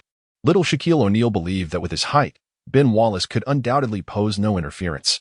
After all, little Shaquille was a player of considerable stature in the paint, while even with his towering afro, Big Ben barely surpassed 2 meters. However, he clearly underestimated Ben Wallace's explosive power. This formidable explosiveness was truly Big Ben's secret weapon. Whoosh! The fans watched in astonishment as Big Ben suddenly soared into the air. Crack! He delivered a resounding block to Little O'Neal, sending the basketball soaring across to the other half of the court. The Palace of Auburn Hills erupted with an unprecedented roar. Chapter 66, The Steel-Strong Big Ben. The Pacers had little time left on the shot clock. However, the Pacers players remained unperturbed, for this team was not lacking in clutch performers. Lin Hao, Reggie Miller, Paul George, and even Halliburton possess an impressive ability to score when it matters most. The Pistons players were also acutely aware of the formidable prowess of the Pacers. Their defense exhibited no signs of slackness. Once the basketball was dispatched, it found its way to Halliburton at the top of the arc, where he orchestrated the offense beyond the three-point line. His teammates swiftly darted into motion. Halliburton, believing himself to be a natural shooter, remained unfazed by Miller's criticism. This time, he faced Thomas's defense and executed a step-back three-pointer. The result, however, was far from satisfactory as the ball ricocheted off the front of the rim. Just as Ben Wallace prepared to leap for the rebound, another player soared ahead of him. That player was, of course, Lin Hao. Despite Ben Wallace's impressive explosiveness, Lin Hao's athleticism surpassed his own. After securing the rebound, Lin Hao decisively concluded the play with a thunderous dunk. Boom! He forcefully slammed the basketball into the hoop. The Detroit fans, who had just been fervently cheering for the home team, suddenly fell silent. They all displayed expressions of disbelief. This was the first time they witnessed Ben Wallace being thoroughly outmatched in rebounding. Brother, am I hallucinating? Did that player from the Dragon Nation just snatch the rebound over Big Ben's head? You are not hallucinating. I saw it too. His explosiveness is truly terrifying. Goodness, this is the first time I've seen Big Ben so passive. How is this player from the Dragon Nation so formidable? Not only the fans were bewildered, but the players of the Pistons also wore looks of astonishment. Lambio approached Ben Wallace and asked, Ben, what happened? Were you giving your all in that rebounding contest? Ben Wallace stared wide-eyed at Lambier. I exerted every ounce of strength I possessed, but this guy's talent is extraordinary. Lambia sighed, indeed. I suspect we were all created by God, and he was fashioned by the basketball gods. At that moment, Isaiah Thomas interjected, All right, enough of this nonsense. Let us swiftly exploit their defense through our offense. Ben Wallace furrowed his brow and replied, Isaiah, you should know that if it comes to defense, I have the confidence to contain any player in the league. But when it comes to offense, Ben Wallace did not continue. There is no need for him to elaborate further. For those who understand, understand. On the offensive front, it can be said that Ben has made no contributions whatsoever. He differs from the typical blue-collar players who excel in the art of scoring, constrained by his height and touch. He is unable to even partake in the most fundamental plays. His sole contribution to the offense lies in setting screens for his teammates. Isaiah Thomas promptly declared, Then you shall set screens for me. Ensure that you firmly obstruct that player from the Dragon Nation, preventing him from appearing in my path. Upon hearing Isaiah Thomas's directive, Ben Wallace felt invigorated. He bellowed with fervor, vowing to accomplish the task. Then he strode purposefully towards the front court. The smiling assassin, dribbling forward, tapped his own head in understanding, prompting the astute Dabin to position himself alongside Isaiah Thomas. However, to his surprise, Lin Hao disregarded him entirely and instead placed himself directly in front of the smiling assassin. Originally, the smiling assassin needed only to contend with Halliburton as a solitary defender. But now he found himself besieged on all sides. Isaiah Thomas, fully aware of Lin Hao's formidable prowess, hesitated to make an impulsive move against him. He turned to Big Ben and urged, "Hurry down. I shall pass you the ball." Upon receiving the command, Big Ben swiftly pivoted and made a decisive step towards the basket. Isaiah Thomas possessed an extraordinary passing ability. With a flick of his wrist, he executed a lob pass, intending to collaborate with Dabin for a breathtaking aerial relay that would astonish the entire arena. However, Isaiah Thomas overlooked the fact that Lin Hao was still positioned in front of him. Just as the basketball soared through the air, an unexpected figure leaped into view. He extended his long arm and effortlessly seized the basketball with a single hand. Undoubtedly, among the entire globe, only Lin Hao could accomplish such a feat. This aerial interception left the two commentators from the Dragon Nation in the Penguin live broadcast room utterly exhilarated. Yang Yi immediately turned to his companion, Wang Meng, and exclaimed, "Old Wang, Lin Hao is phenomenal. His performance reminds me of a character from Water Margin." Wang Meng, scratching his bald head in confusion, gazed at Yang Yi and inquired, "Mr. Yang, could you possibly be referring to the legendary Du Qian, known for his mastery?" Yang Yi nodded fervently, asserting, "I believe Lin Hao's performance truly warrants the title of Cloud-Soaring Dragon." As their conversation unfolded, Lin Hao was already dribbling with great strides toward the front court. Having showcased his leaping ability, it was now time to demonstrate his speed. At this moment, Lin Hao possessed the ball-handling prowess akin to that of Kyrie Irving. During fast breaks, he no longer needed to toss the ball ahead as he once did. Now, he could drive towards the basket with the basketball in hand. No one could impede his dribbling. Both opponents and teammates could only watch in awe as Lin Hao performed. Upon reaching the three-point line, Lin Hao did not press forward, but suddenly executed a jump shot from his position, releasing a three-pointer. Swish! The basketball found its target flawlessly. Beep! Pistons head coach Chuck Daly could no longer remain seated. He swiftly rose to call a timeout, summoning his players to the sidelines for strategic planning. Chuck Daly, the architect of this notorious bad boys team, was known for his stern and unyielding demeanor, resembling a gang leader in his intensity.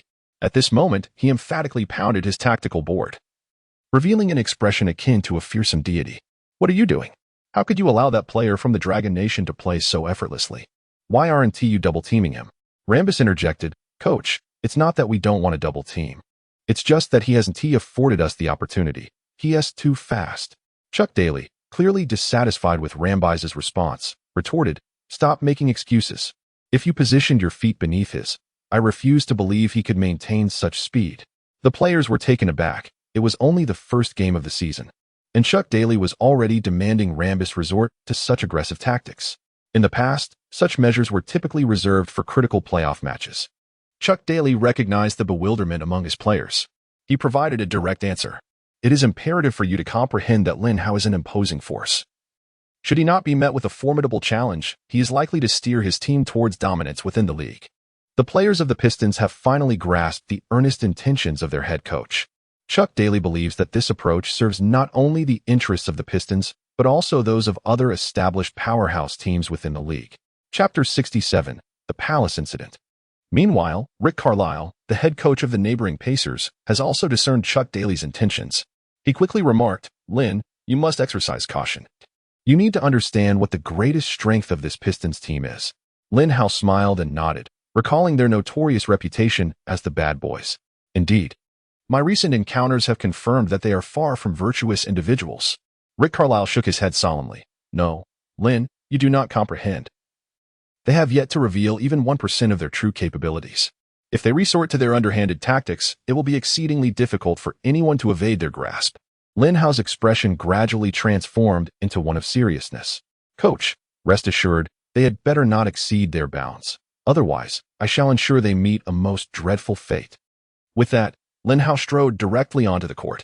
At this moment, Rick Carlisle made a substitution adjustment. He substituted Little O'Neal with Ron Artest, a notorious enforcer in the league. "Ron, Are you aware of your task? Upon hearing Carlisle's words, Ron Artest nodded vigorously, assuring, rest assured, coach, I will confront them head-on. Carlisle waved his hand, clarifying, it's not about battling them. I need you to protect Lin Hao. Remember, do not let Lin get injured. Artest patted his chest confidently, declaring, no problem at all, I will handle it. The players from both teams returned to the court. The Pistons initiated their offense, with Isaiah Thomas orchestrating the play from beyond the three-point line. Bill Laimbeer and Ben Wallace charged simultaneously, positioning themselves to block Tyrese Halliburton in the middle. How could Halliburton withstand the formidable force of these two titans? What are you doing? Are you trying to ruin me? Halliburton lamented, feeling as though his legs might give way. Suddenly, Ron Artest, unable to bear the sight any longer, charged in and directly collided with Wallace. Ben Wallace swiftly turned his head, exclaiming, Kid, what do you think you're doing? Don't forget you are my defeated foe. Hearing this, Artest swung his fist, ready to strike Wallace, but fortunately, Reggie Miller intervened just in time. Ron, stay calm. Remember the purpose for which the coach put you in. Miller's words fell upon Artest like a refreshing splash of cold water. He cast a fierce glare at his opponent, to Ben, and then admonished, you better be prepared. After the match, we shall settle this in the octagon. Ben merely scoffed, retorting, I fear you may not survive to exit the octagon. Following this confrontation, the referee issued a standard foul against Tite. Lin Hao had already discerned that the officiating in this league was notably lenient, as the referees encouraged physical confrontations. This leniency provided teams like the Pistons with a distinct advantage. They can employ grand maneuvers on a large scale. The Pistons execute a sideline throw-in. Once again, it is Isaiah Thomas who possesses the ball at the arc, while his counterpart, Halliburton, hesitates, apprehensive that advancing might lead to entrapment by other Pistons players. Yet, in his moment of indecision, Thomas seizes the opportunity. Whoosh! Thomas immediately initiates a vigorous drive, darting past Halliburton at high speed. Lin Hao certainly cannot allow Thomas to complete a shot right before his very eyes, so he swiftly leaps into action. However, before he can steady himself, he feels a pressure against his lower back. Advance another step, and I shall incapacitate you. Bill Laimbeer whispers ominously in Lin Hao's ear. Lin Hao, of course, is not intimidated by his threat. He effortlessly executed a swift turn, and his elbow instinctively swung outward. Bang! Oh my goodness! Accompanied by a pained cry from Bill Laimbeer, blood trickled from the corner of his brow. Naturally, the players of the Pistons were incensed. For many years, this group has engaged in malevolent deeds, yet they never permit their own to be victimized.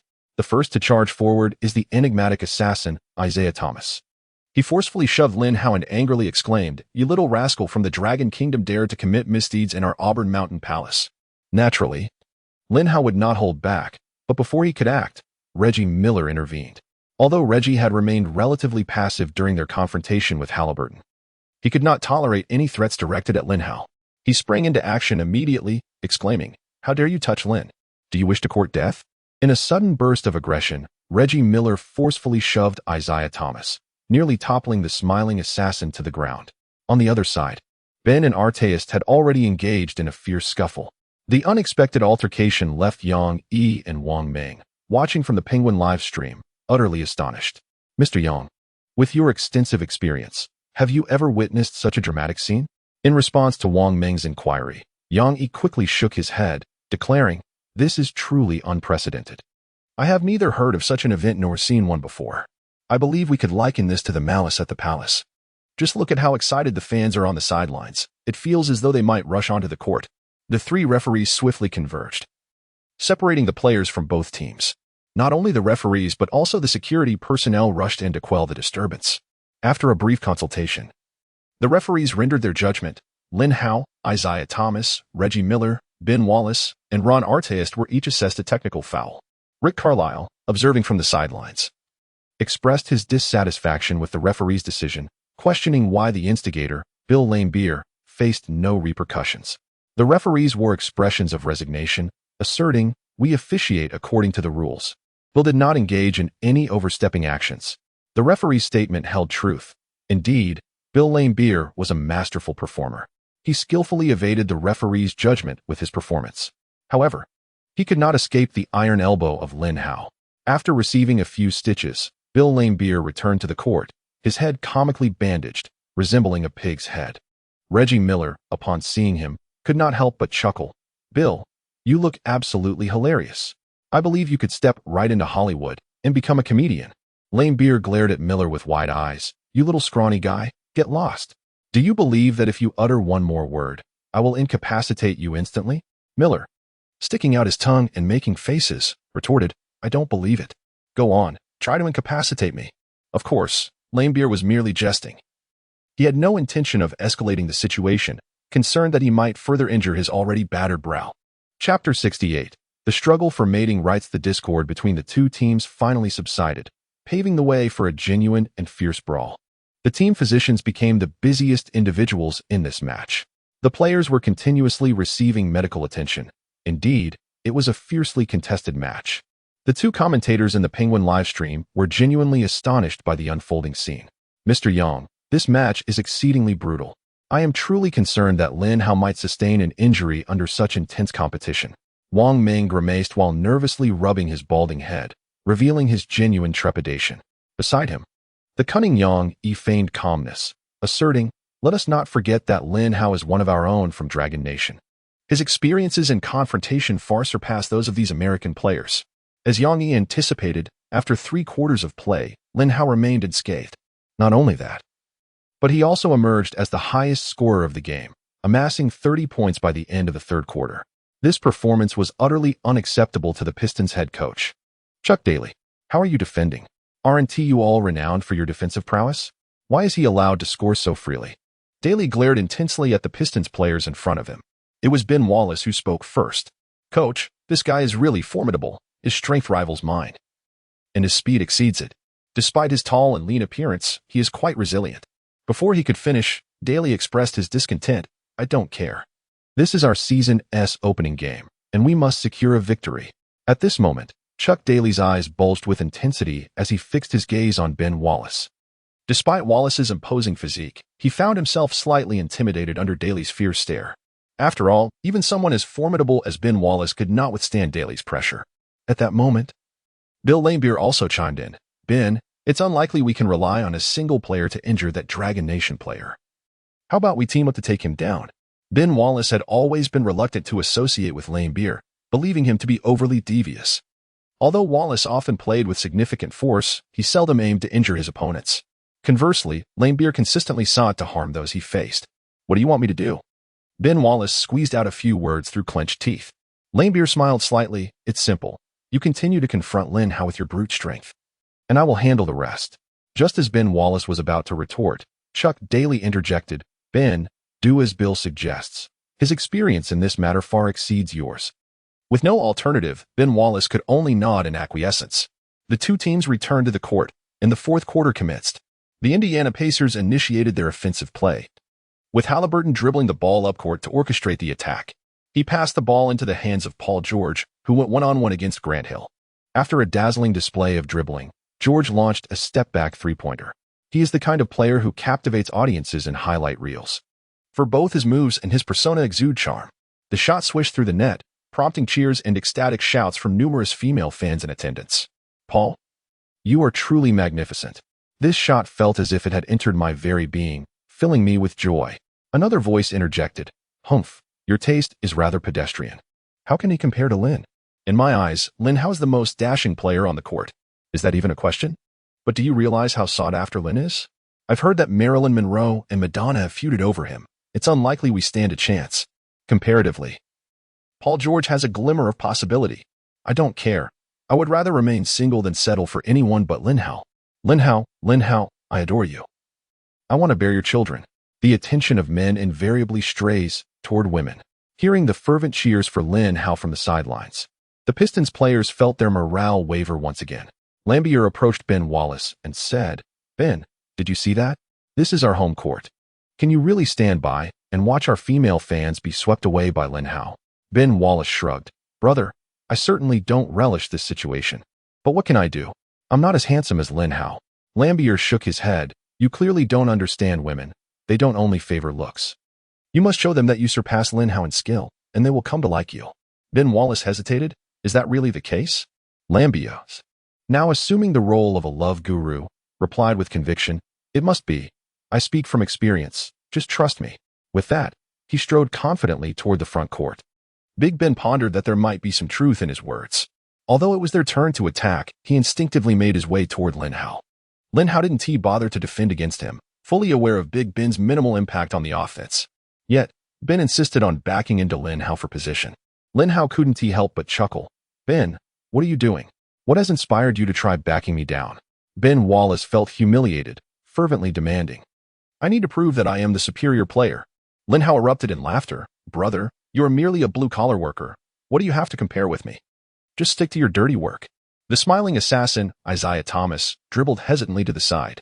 He hesitated over whether to place the ball into Ben Wallace's hands.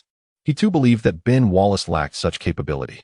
However, upon witnessing the resolute expression on Big Ben's face, the smile assassin found himself wavering. He passed the basketball into Ben Wallace's hands.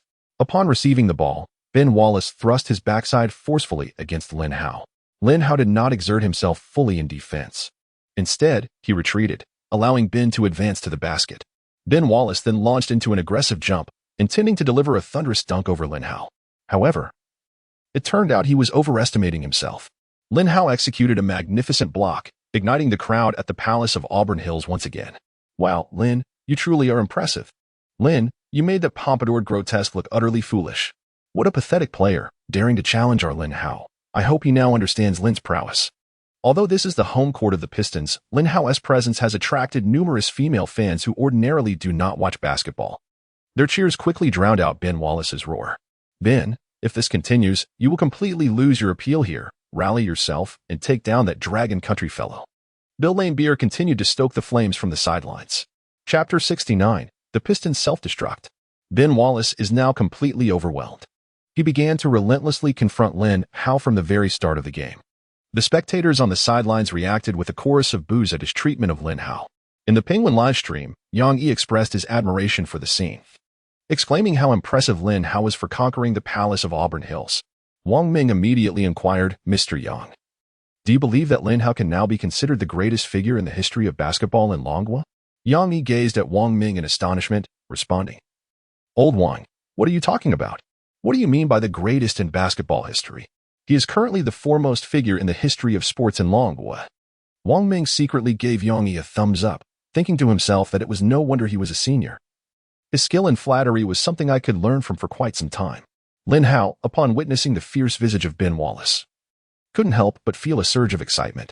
He extended his hand towards Halliburton, who was dribbling the ball forward, requesting possession.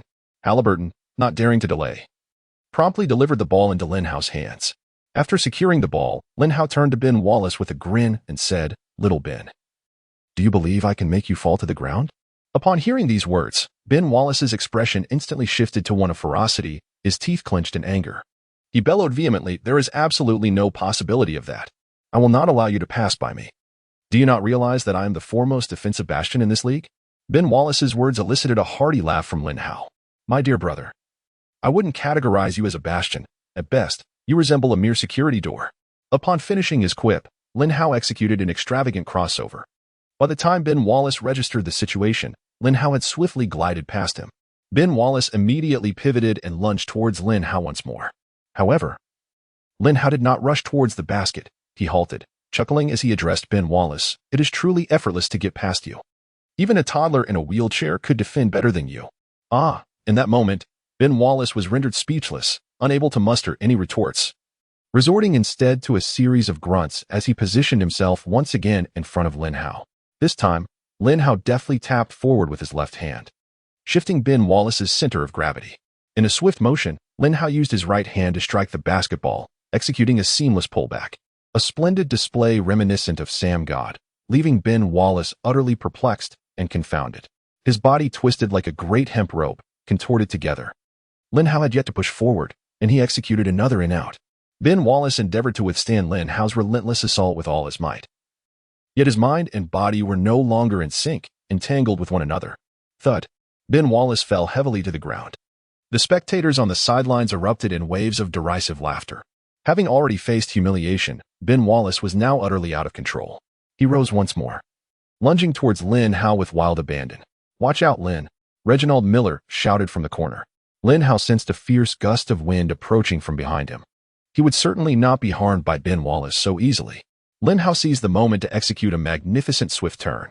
While Ben Wallace did not collide with Lin Hao, he could no longer withstand the momentum of his own steps. Bang! He collided directly into the embrace of Bill Laimbeer, and both men fell heavily to the ground. Lin Hao, however, paid no heed to their affectionate entanglement. At that moment, he soared from beyond the three-point line. Swish! A magnificent three-pointer arced gracefully into the basket. Laimbeer, having been quite forcefully struck, lay on the floor, groaning in pain. "What are you doing, you fool? Are you trying to incapacitate me?" he lamented amidst his agony. Ben Wallace, fuming with anger, slammed his hand against the floor. "You blocked me, leaving me unable to contain him." Laimbeer retorted, "What does that have to do with me? I was behind him. It was clearly your failure to defend." The two engaged in a heated argument.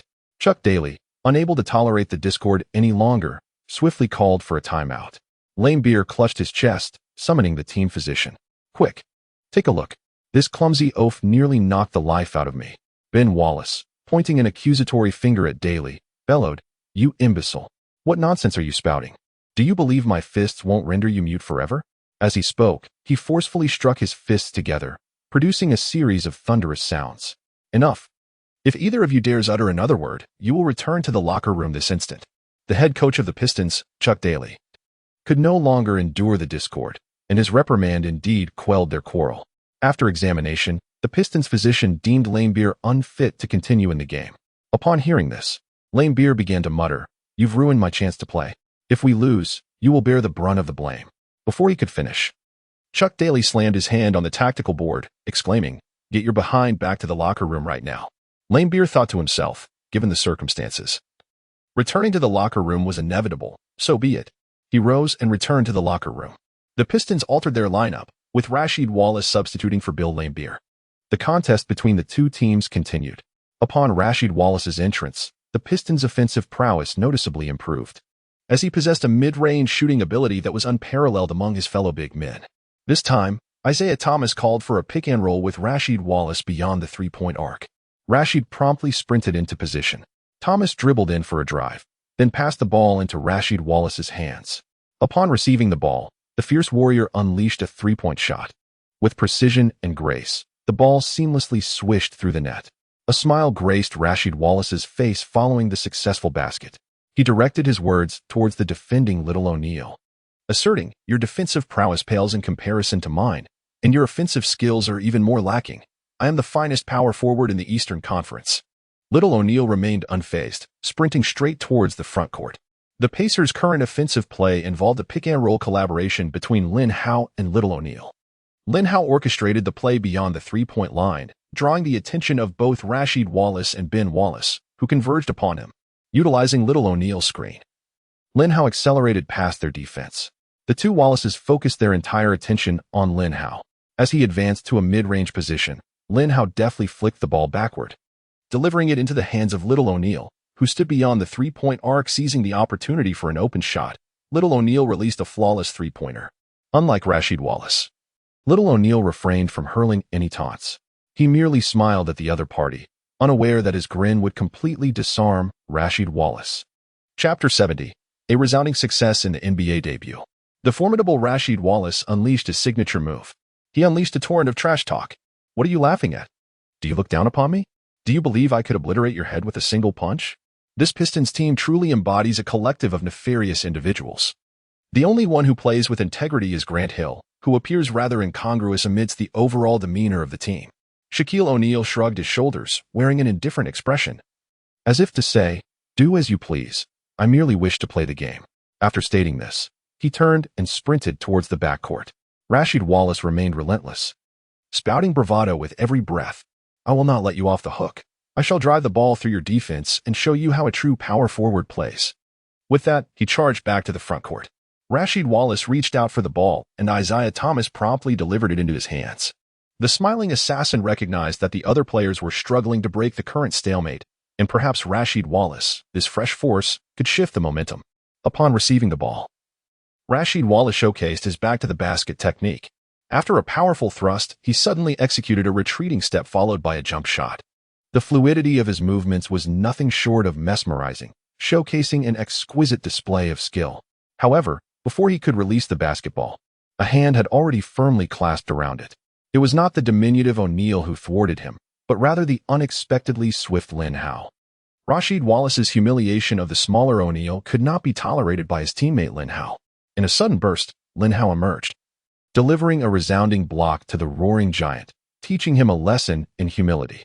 Before one boasts of overwhelming superiority, it is wise to maintain a semblance of modesty and refrain from reckless bravado. With that, Lin Hao dribbled at high speed towards the front court. His speed is truly unmatched. The entire Pistons team could only watch as Lin Hao surged forward, concluding the battle with a soaring slam dunk. On the sidelines, Pistons head coach Chuck Daly shook his head in disbelief, muttering about his team's ineptitude. Did I not tell you to take him down? Why are so many of you incapable of doing so? It was not that the Pistons players lacked will. It was simply that they were unable to keep up. Lin Hao's speed, strength, and the elasticity of his physique endowed him with a resilience far superior to that of an ordinary player. If he were just an average big man, he would have been battered and bruised by the onslaught of Ben Wallace and Bill Laimbeer. Yet Lin Hao remained unscathed, ready to confront these brutish Pistons head-on. Brothers, I am prepared to unleash havoc. No more talking, Lin Hao declared suddenly to his teammates. Absolutely, Lin. But don't forget we can score too, Reggie Miller replied. Lin Hao grinned. Yes, let us all unleash our fury and seize this victory. With that, Lin Hao led by example on defense, executing a sudden steal from Isaiah Thomas's pass to Rasheed Wallace. He swiftly transitioned, dribbling to the front court, and immediately launched an extraordinary long-range three-pointer. As the ball swished through the net, it signaled the commencement of the Pacers' offensive onslaught. Their attacks grew increasingly ferocious, with Lin Hao, Paul George, Reggie Miller, Ron Artest, and Tyrese Halliburton sinking consecutive shots from beyond the arc. Although the Pacers lineup was not among the league's elite, Lin Hao genuinely appreciated his teammates. They possessed both intensity and shooting prowess. From a contemporary basketball perspective, he was surrounded by an array of exceptional 3D players, making his experience exceedingly comfortable. With shooters at the three-point line, Lin Hao could choose to shoot, drive, or pass at will. Ultimately, under his leadership, the Indiana Pacers triumphed over the Detroit Pistons with a score of 118-105. Throughout the game, Lin Hao amassed an impressive 42 points, 19 rebounds, 8 blocks, and 6 assists, marking a resounding success for his NBA debut. Just as he was about to celebrate with his teammates, Ben Wallace, whom he had just bested, charged towards him. Lin, you're not going anywhere. This isn't over. Lin Hao chuckled resignedly. Ben, what more do you want? You can't possibly be thinking of challenging me one-on-one, can you? With your offensive skills, what would you bring to a duel? One-on-one contests differ vastly from 5-on-5 games, where offensive players hold a distinct advantage. A pure blue-collar player like Ben Wallace simply cannot compete in a one-on-one scenario. Lin Hao's words were nothing but the truth. However, Ben Wallace was consumed by a fiery rage, indifferent to the veracity of the situation. He retorted vehemently, I demand a one-on-one confrontation, not merely a duel, but a contest of fists. With that declaration, he struck his chest with 2 powerful blows, the sound resonating emphatically. Lin Hao could not suppress his laughter, exclaiming, Brother, do you harbor such disdain for yourself? I truly worry you might deliver a fatal blow. Ben Wallace's eyes widened in disbelief. Enough of your prattle. I have a friend who runs an underground boxing ring. Let us settle this in the octagon. Before Lin Hao could respond, Ron Artest rushed over, exclaiming, Ben, what are you babbling about? Why on earth would Lin want to fight you? He has already attained a status of greatness, while you. What gives you the right to challenge him? After saying this, he grasped Lin Hao's arm, insisting, Lin, let's go. Ignore this madman. To his surprise, Lin Hao did not follow him, but instead smiled at Artest, saying, Ron, I wish to engage him in a match, to ensure he concedes with genuine respect. Ron Artest was left utterly astonished. He believes that basketball is a domain where Lin Hao excels, capable of outshining Ben Wallace on the court. However, when it comes to combat, Lin Hao holds no advantage over Big Ben. Upon observing Lin Hao's relatively slender physique, he felt certain that Lin Hao was incapable of engaging in a bout. However, to his surprise, Lin Hao consented to the challenge posed by Ben. Lin, perhaps it would be wise to reconsider and disregard this rogue. At that moment, Reggie Miller also approached, sharing his reluctance to see Lin Hao embroiled in this conflict. Yet, Lin Hao appeared remarkably composed and self-assured. With his signature confident smile, he addressed his teammates, saying, Gentlemen, rest assured, I am prepared for a genuine showdown in the octagon. Upon hearing Lin Hao's words, Ben appeared exceedingly exhilarated. He turned to his fellow Pistons teammates and said, "Brothers, let's all stay. A more thrilling match is about to unfold." The mischievous lads of the Pistons were reveling in the excitement, eager for the spectacle to continue. Upon hearing that Lin Hao is set to engage in a battle within the octagon against Ben Wallace, interest surged among the onlookers. Chapter 71. Defeating Big Ben in the octagon. "No, Lin, you cannot go." Rick Carlisle, the head coach of the Indiana Pacers, stepped forward to impede Lin Hao. "Coach, rest assured, once I emerge from the octagon, there will undoubtedly be injuries, but I assure you, I shall not be the one injured." Carlisle furrowed his brow, responding, "Lin, this octagon is not a basketball court. I recognize your physical prowess. However, just look at Ben Wallace's robust arms. If he lands a punch on you, your life could be in peril." Lin Hao nonchalantly replied, "Coach, you need not worry. Do not forget that I am from the Dragon Nation, where we excel in our martial arts. When the time comes, it will be that big oaf who sustains the injuries." Carlisle understood that star players often possess a considerable degree of self-assurance. He feared that if he insisted on preventing Lin Hao from participating, it might foster discontent, thus adversely affecting Lin Hao's performance on the court. Yet, his concern lingered, and he could not help but caution, "Lin, please wear protective gear. Do not sustain a serious injury." Lin Hao nodded, assuring, "Fear not, coach, I will certainly take to the court in the next game." After speaking, he waved to his teammates, saying, "Come on, brothers, let us witness how I deal with that big oaf." The Pacers players erupted in laughter. Carlisle quickly turned to Reggie Miller, saying, "Reggie, you and your teammates must be vigilant. Ensure Lin Hao's safety." Reggie Miller nodded repeatedly, assuring, "Rest easy, coach. With us around, Lin Hao will be safe." The players from both teams then proceeded to the underground boxing venue, where the octagon awaited. Lin Hao and Ben Wallace entered the octagon in succession. "Lin, if you kneel and beg for mercy now, I might forgive you and spare your life. Otherwise, I shall surely incapacitate you," Ben Wallace taunted. Lin Hao laughed heartily, replying, "Brother, you really should not be called Big Ben. I believe Big Oaf suits you far better." With these words, Ben Wallace was thoroughly incensed. He leaped, brandishing his fists, yet Lin Hao's hand speed proved to be swifter. Whoosh! A powerful punch surged forth. Bang! Lin Hao's fist struck Ben Wallace squarely in the face. Ben Wallace had underestimated Lin Hao's longer reach and faster speed. The impact elicited a pained cry from Ben as he clutched his face and staggered backward. The players of the Pistons were left in astonishment. Wasn't he this kid supposed to be a boxer? His skills seemed lacking, as he was immediately overpowered. Rambis remarked with a hint of mockery to his teammates. Chauncey Billups cast a worried glance at Ben Wallace in the octagon. "Bill, stop with the sarcasm. That punch really took a toll on Ben. Just look at how he is staggering." Billups' words sent Bill Rambis into fits of laughter. "This was truly delightful, ever since he had collided with me. I've been in pain. This is poetic justice." At that moment, Lin Hao spoke from within the octagon. "Ben, can you continue? If not, you might as well concede, and I shall refrain from further striking you." Ben Wallace called out and charged at Lin Hao, swinging his fists once more. This time, Lin Hao refrained from throwing a punch. He planted his left foot firmly and raised his right leg, executing a sweeping kick. Bang!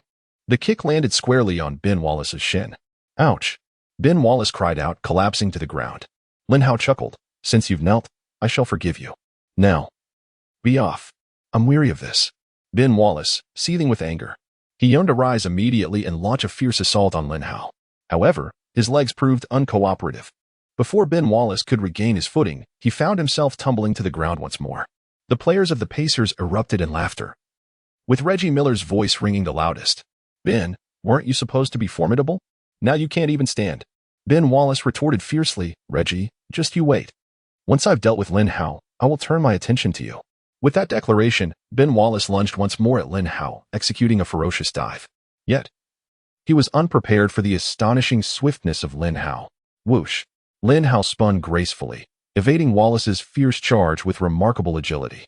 He did not relent, and took the opportunity to deliver an elbow strike to Ben Wallace's waist. Thud! Ouch! Ben Wallace collapsed to the ground, wailing in agony. This time, he found it exceedingly difficult to rise. Rasheed Wallace approached him, asking, "Ben, are you all right?" Ben Wallace cried out, "How can I be all right? I can't get up at all." The furious thunder roared once more. "Hey, you brat, why are you hitting so hard?" Lin Hao burst into laughter, replying, "Rasheed, this was your teammate Big Ben's idea. Neither of us will be held accountable if we injure each other, and he should be fine after a 10-day rest. He'll be back in the game. Upon reflection, this fellow ought to be grateful to me for granting him an opportunity for a break. Lying on the ground, Ben Wallace could no longer contain his frustration, muttering curses under his breath. You wait. Once I recover, I will definitely seek revenge. After uttering his vengeful words, he was immediately met with another round of excruciating cries. There was no escape, as Lin Hao's strength was overwhelming, inflicting unbearable pain. Amidst the cheers of his teammates, Lin Hao exited the octagonal cage, while Ben Wallace was lifted out by his companions. Bill Laimbeer remarked with irritation, "If you can't beat him, then don't fight him. How embarrassing. The coach will surely berate you when we return." Despite Ben Wallace's inability to contend with Lin Hao, he still had his own methods for dealing with Laimbeer. Just as Laimbeer finished speaking, he received a heavy punch from Big Ben. Bang! The blow landed squarely, shattering Laimbeer's nose into fragments. The Pacers players erupted in laughter. Lin Hao addressed his teammates, saying, "Brothers, do you know that in our Dragon Nation, there's a saying that goes, those who commit countless wrongs will inevitably meet their demise." This bunch is a prime example. Reggie Miller patted Lin Hao on the shoulder, saying, "Lin, I believe you can not only play basketball but also excel in many other disciplines. If you truly became a professional fighter, you would undoubtedly be the king of the octagon." Lin Hao smirked. "Basketball is my true love. This fighting business lacks meaning and presents no challenge for me." Ron Artest approached Lin Hao and said, "Lin, those moves you performed earlier were incredible. Can you teach me? I aspire to be a champion in the octagon like you." Lin Hao smiled slightly. "I don't actually know many techniques, but we have two sayings in our Dragon Nation." Artest, curious, inquired, "What are those two sayings?" "In martial arts, speed is paramount, and sheer strength can overcome a multitude of skills." Lin Hao spoke the truth. In any sport, talent is crucial. And now, Lin Hao possessed the physique of a true athlete. Chapter 72, Acquiring Bruce Lee's Combat Secrets. For Lin Hao, it was yet another day brimming with rewards. The moment Lin Hao stepped out of the underground boxing arena, he heard that familiar sound once more, the delightful chime of the system notification. Ding! Congratulations to the host for triumphing over Ben Wallace in the octagonal cage, triggering a temporary system reward. The host has acquired the combat secrets of Bruce Lee, enabling him to instinctively manifest various martial arts techniques of Bruce Lee during his fights from this point onward. This unexpected reward left Lin Hao somewhat astonished. He originally believed that the rewards bestowed by the system were solely related to basketball. Yet he was pleasantly surprised to discover that he had also acquired the combat skills of Bruce Lee. This, of course, proved to be immensely advantageous for him. Let us not forget that this is a beautiful city rife with gang activity. There may come a time when Lin Hao, having offended a certain gang leader, finds himself besieged by a throng of gang members. In such a scenario, relying solely on strength and speed would be insufficient. Now, he feels untroubled. Even if 10 or 8 individuals stand in his path, he can effortlessly break through their ranks. Brothers, today is a cause for celebration. Not only have we triumphed over the Pistons, but we also left those fellows searching for their teeth. Ron Artest exclaimed with exuberance to his teammates. However, he was met with disdain from Reggie Miller, who remarked, "What is there to celebrate? We are in Detroit, where even a decent nightclub is non-existent. We might as well head straight to New York." At the mention of New York, Reggie Miller, often regarded as the first mayor of the city, felt a surge of excitement. The beautiful city is a consumer paradise, boasting numerous locales with refreshing nightlife, and New York stands out among them. Compared to the glitzy Los Angeles, New York's greatest advantage is not only its handsome and glamorous residents, but also its affluent populace. Paul George, also a connoisseur of nightlife, became animated at Reggie Miller's mention of New York. "I have plenty of friends in New York. Let me call them to ensure the venue is ready for us." Upon hearing this, Lin Hao felt a twinge of excitement as well. After all, since arriving in the basketball world, he had yet to experience the nightlife of clubs and bars in America. Although he had interacted with numerous female celebrities, this experience would be entirely different. However, just as the Pacers players were brimming with anticipation for a night out in New York, their center, Roy Hibbert, doused their enthusiasm with a cold reality check. "Brothers, look at the time. By the time we reach New York, it will already be dawn. And with a back-to-back game tomorrow, will we even have the energy to play?" Reggie Miller retorted, "Big guy, you must be a mole sent by the coach. You're ruining our splendid night." Hibbert quickly shook his head. "No, I'm merely stating the truth. If you wish to go, I will not stop you. I, however, need to return to rest. Hibbert spoke the undeniable truth. It was already past midnight, and even if they set off immediately, they would arrive in New York at dawn, forcing them to postpone their plans until the following day. Paul George, concerned that his teammates might feel disheartened, quickly interjected, "Brothers, this is perfect. I will gather more friends to ensure everyone has a great time." Arteist added, "Exactly. Tomorrow, we can perform well on the court and attract more female fans, and then we can take over the venue." Other players also joined in. And Lin Hao could only return to the hotel to rest with his teammates. He is filled with anticipation for tomorrow's match. After all, their opponents are the New York Knicks, and the Knicks' home court is none other than Madison Square Garden, famously dubbed the Mecca of basketball. After enduring a brief yet seemingly endless night, Lin Hao and his teammates arrived in New York. Upon entering Madison Square Garden, Lin Hao discovered that it was indeed unlike any other arena. At this moment, the venue transformed into a sea of orange. Fans donned vibrant orange jerseys, fervently rallying behind their team. For this match, the Indiana Pacers fielded the same starting lineup as their previous game. Point guard, Tyrese Halliburton; shooting guard, Reggie Miller; small forward, Paul George; power forward, Jermaine O'Neal. Meanwhile, the Knicks unveiled their strongest lineup as well. Point guard, Walt Frazier, a towering figure with formidable defense. A darling of fashion and a versatile player. Shooting guard, Allen Houston; the mid-range king, small forward, Carmelo Anthony; power forward, Willis Reed, the eternal captain of the Knicks, who persevered through injury, embodying the team's spirit. Center, Patrick Ewing, the NBA's version of Akaji G-Ken. Thanks to Lin Hao's presence, Penguin Sports has forged a deep collaboration with the NBA, ensuring comprehensive coverage this season, particularly highlighting the Pacers games. Commentators Soo Koon and Koo Fan were set to provide commentary for this match in the Penguin livestream. Before the game commenced, Soo Koon inquired, "Koo Fan, who do you believe will emerge victorious?" Koo Fan chuckled heartily. "Soo, do we even need to ask? It's undoubtedly our Pacers, where Lin Hao plays." Soo Koon retorted, "But I believe this Knicks lineup is rather formidable as well." Koo Fan shook his head vehemently. No, they simply cannot prevail." Soo Koon gazed at him, puzzled. "Why not?" Koo Fan grinned. "Did you see? Their center resembles a gorilla. A team with a gorilla cannot win." Soo Koon instantly comprehended. Realizing that Koo Fan harbored a particular disdain for gorillas, and anyone who bore resemblance to one would fall under his relentless critique. No game in New York is complete without celebrities. This match saw numerous famous faces in attendance, including renowned Knicks fan Spike Lee, seated next to the illustrious Scarlett Johansson. As Lin Hao took to the court, he was instantly captivated by Scarlett Johansson's breathtaking beauty. This was the Scarlett in her prime, in her 20s, far surpassing the allure of the 30-something Scarlett that Durant famously desired. Meanwhile, Scarlett also noticed Lin Hao. She smiled gently, gazing at him with affectionate eyes. Such an expression and gaze evoked envy among the other players of the Pacers. Paul George patted Lin Hao on the shoulder, saying, "Lin, before you joined the team, I was the star player, but now I must concede that title belongs to you." Lin Hao smiled modestly, replying, "There can be many stars on a team. We are all star players here." Reggie Miller chuckled awkwardly from the side. "You can keep the title. I'll be content as the captain."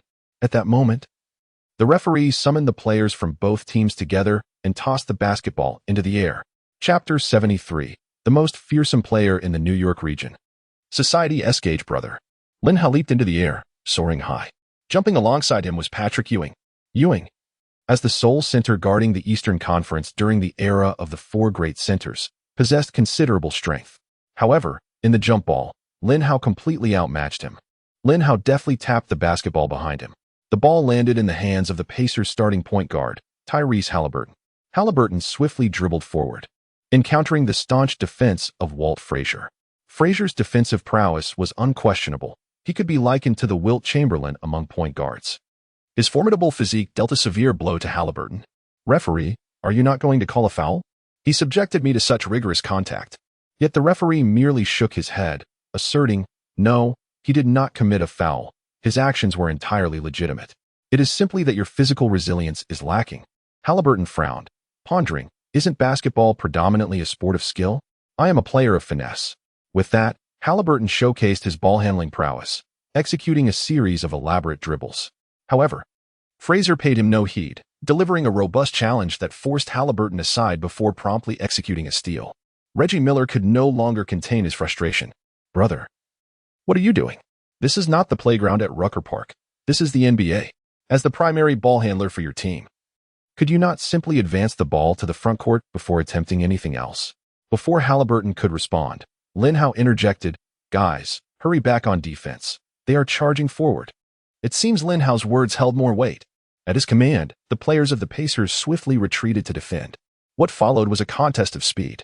No matter how swift and athletic Frazier was, he could not surpass Lin Hao. It was Lin Hao who first dashed back to the defense. Frazier, unwilling to yield, attempted to confront Lin Hao directly. The outcome was predictable. Lin Hao delivered a resounding block, sending the ball soaring away. For the first time, the fans in New York witnessed such an explosive player on their home court.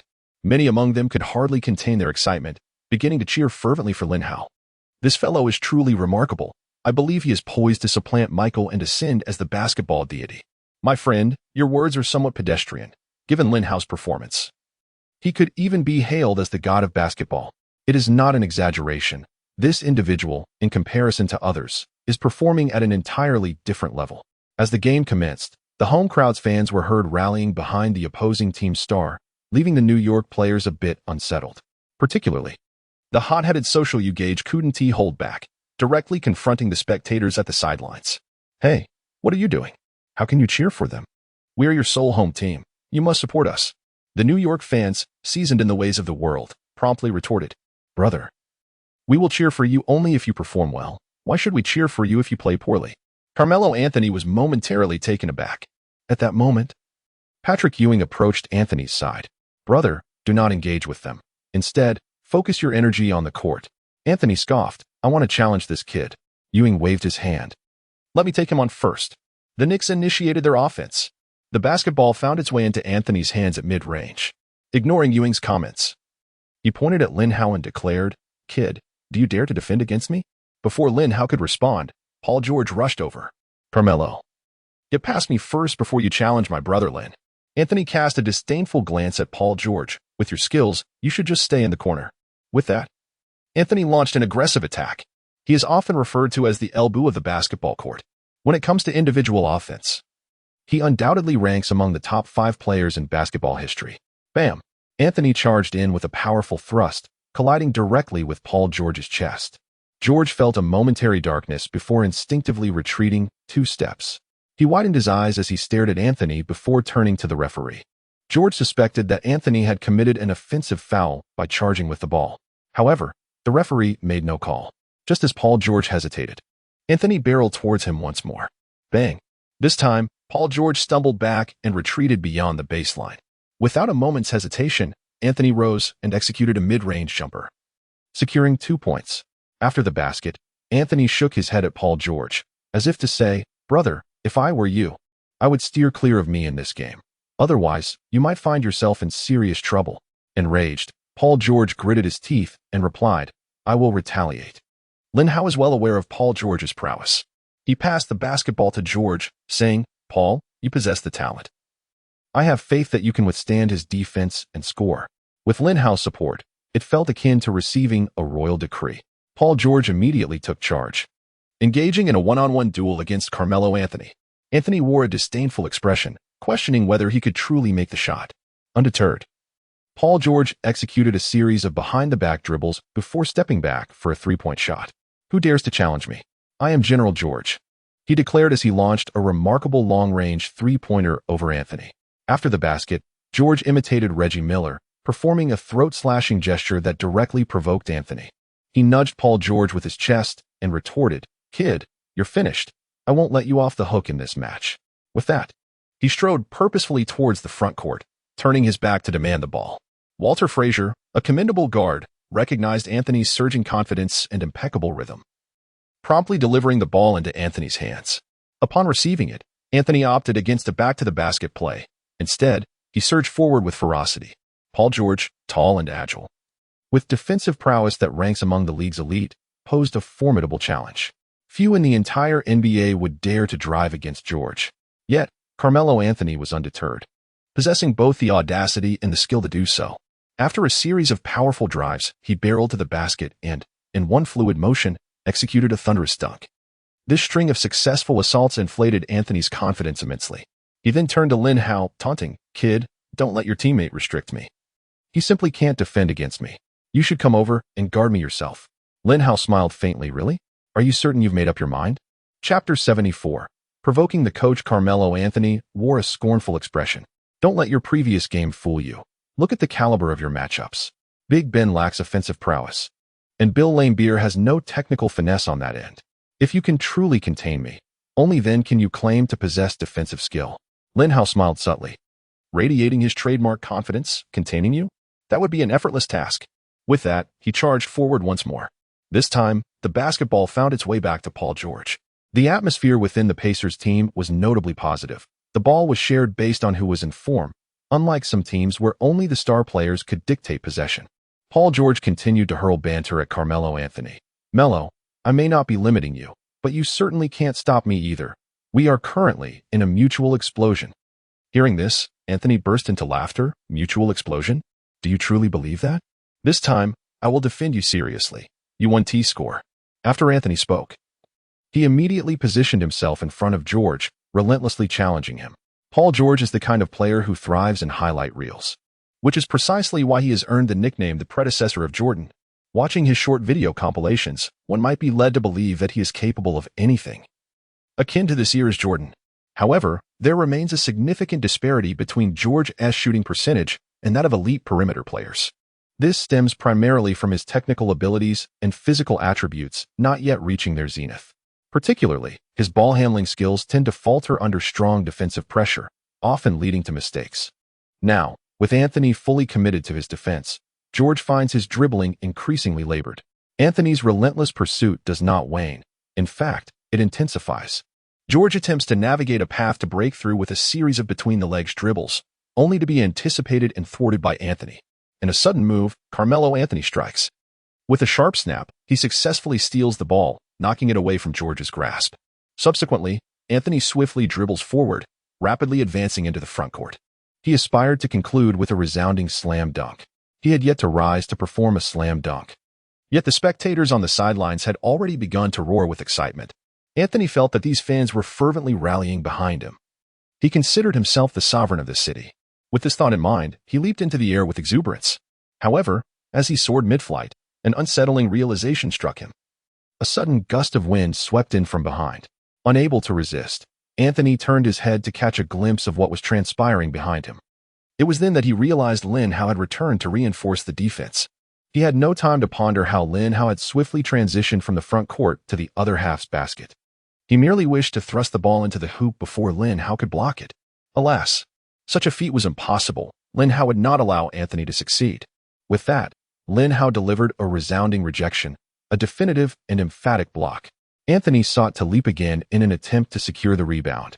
Yet Lin Hao's superior leaping ability enabled him to snatch the basketball from the air, claiming the rebound before Anthony could even react.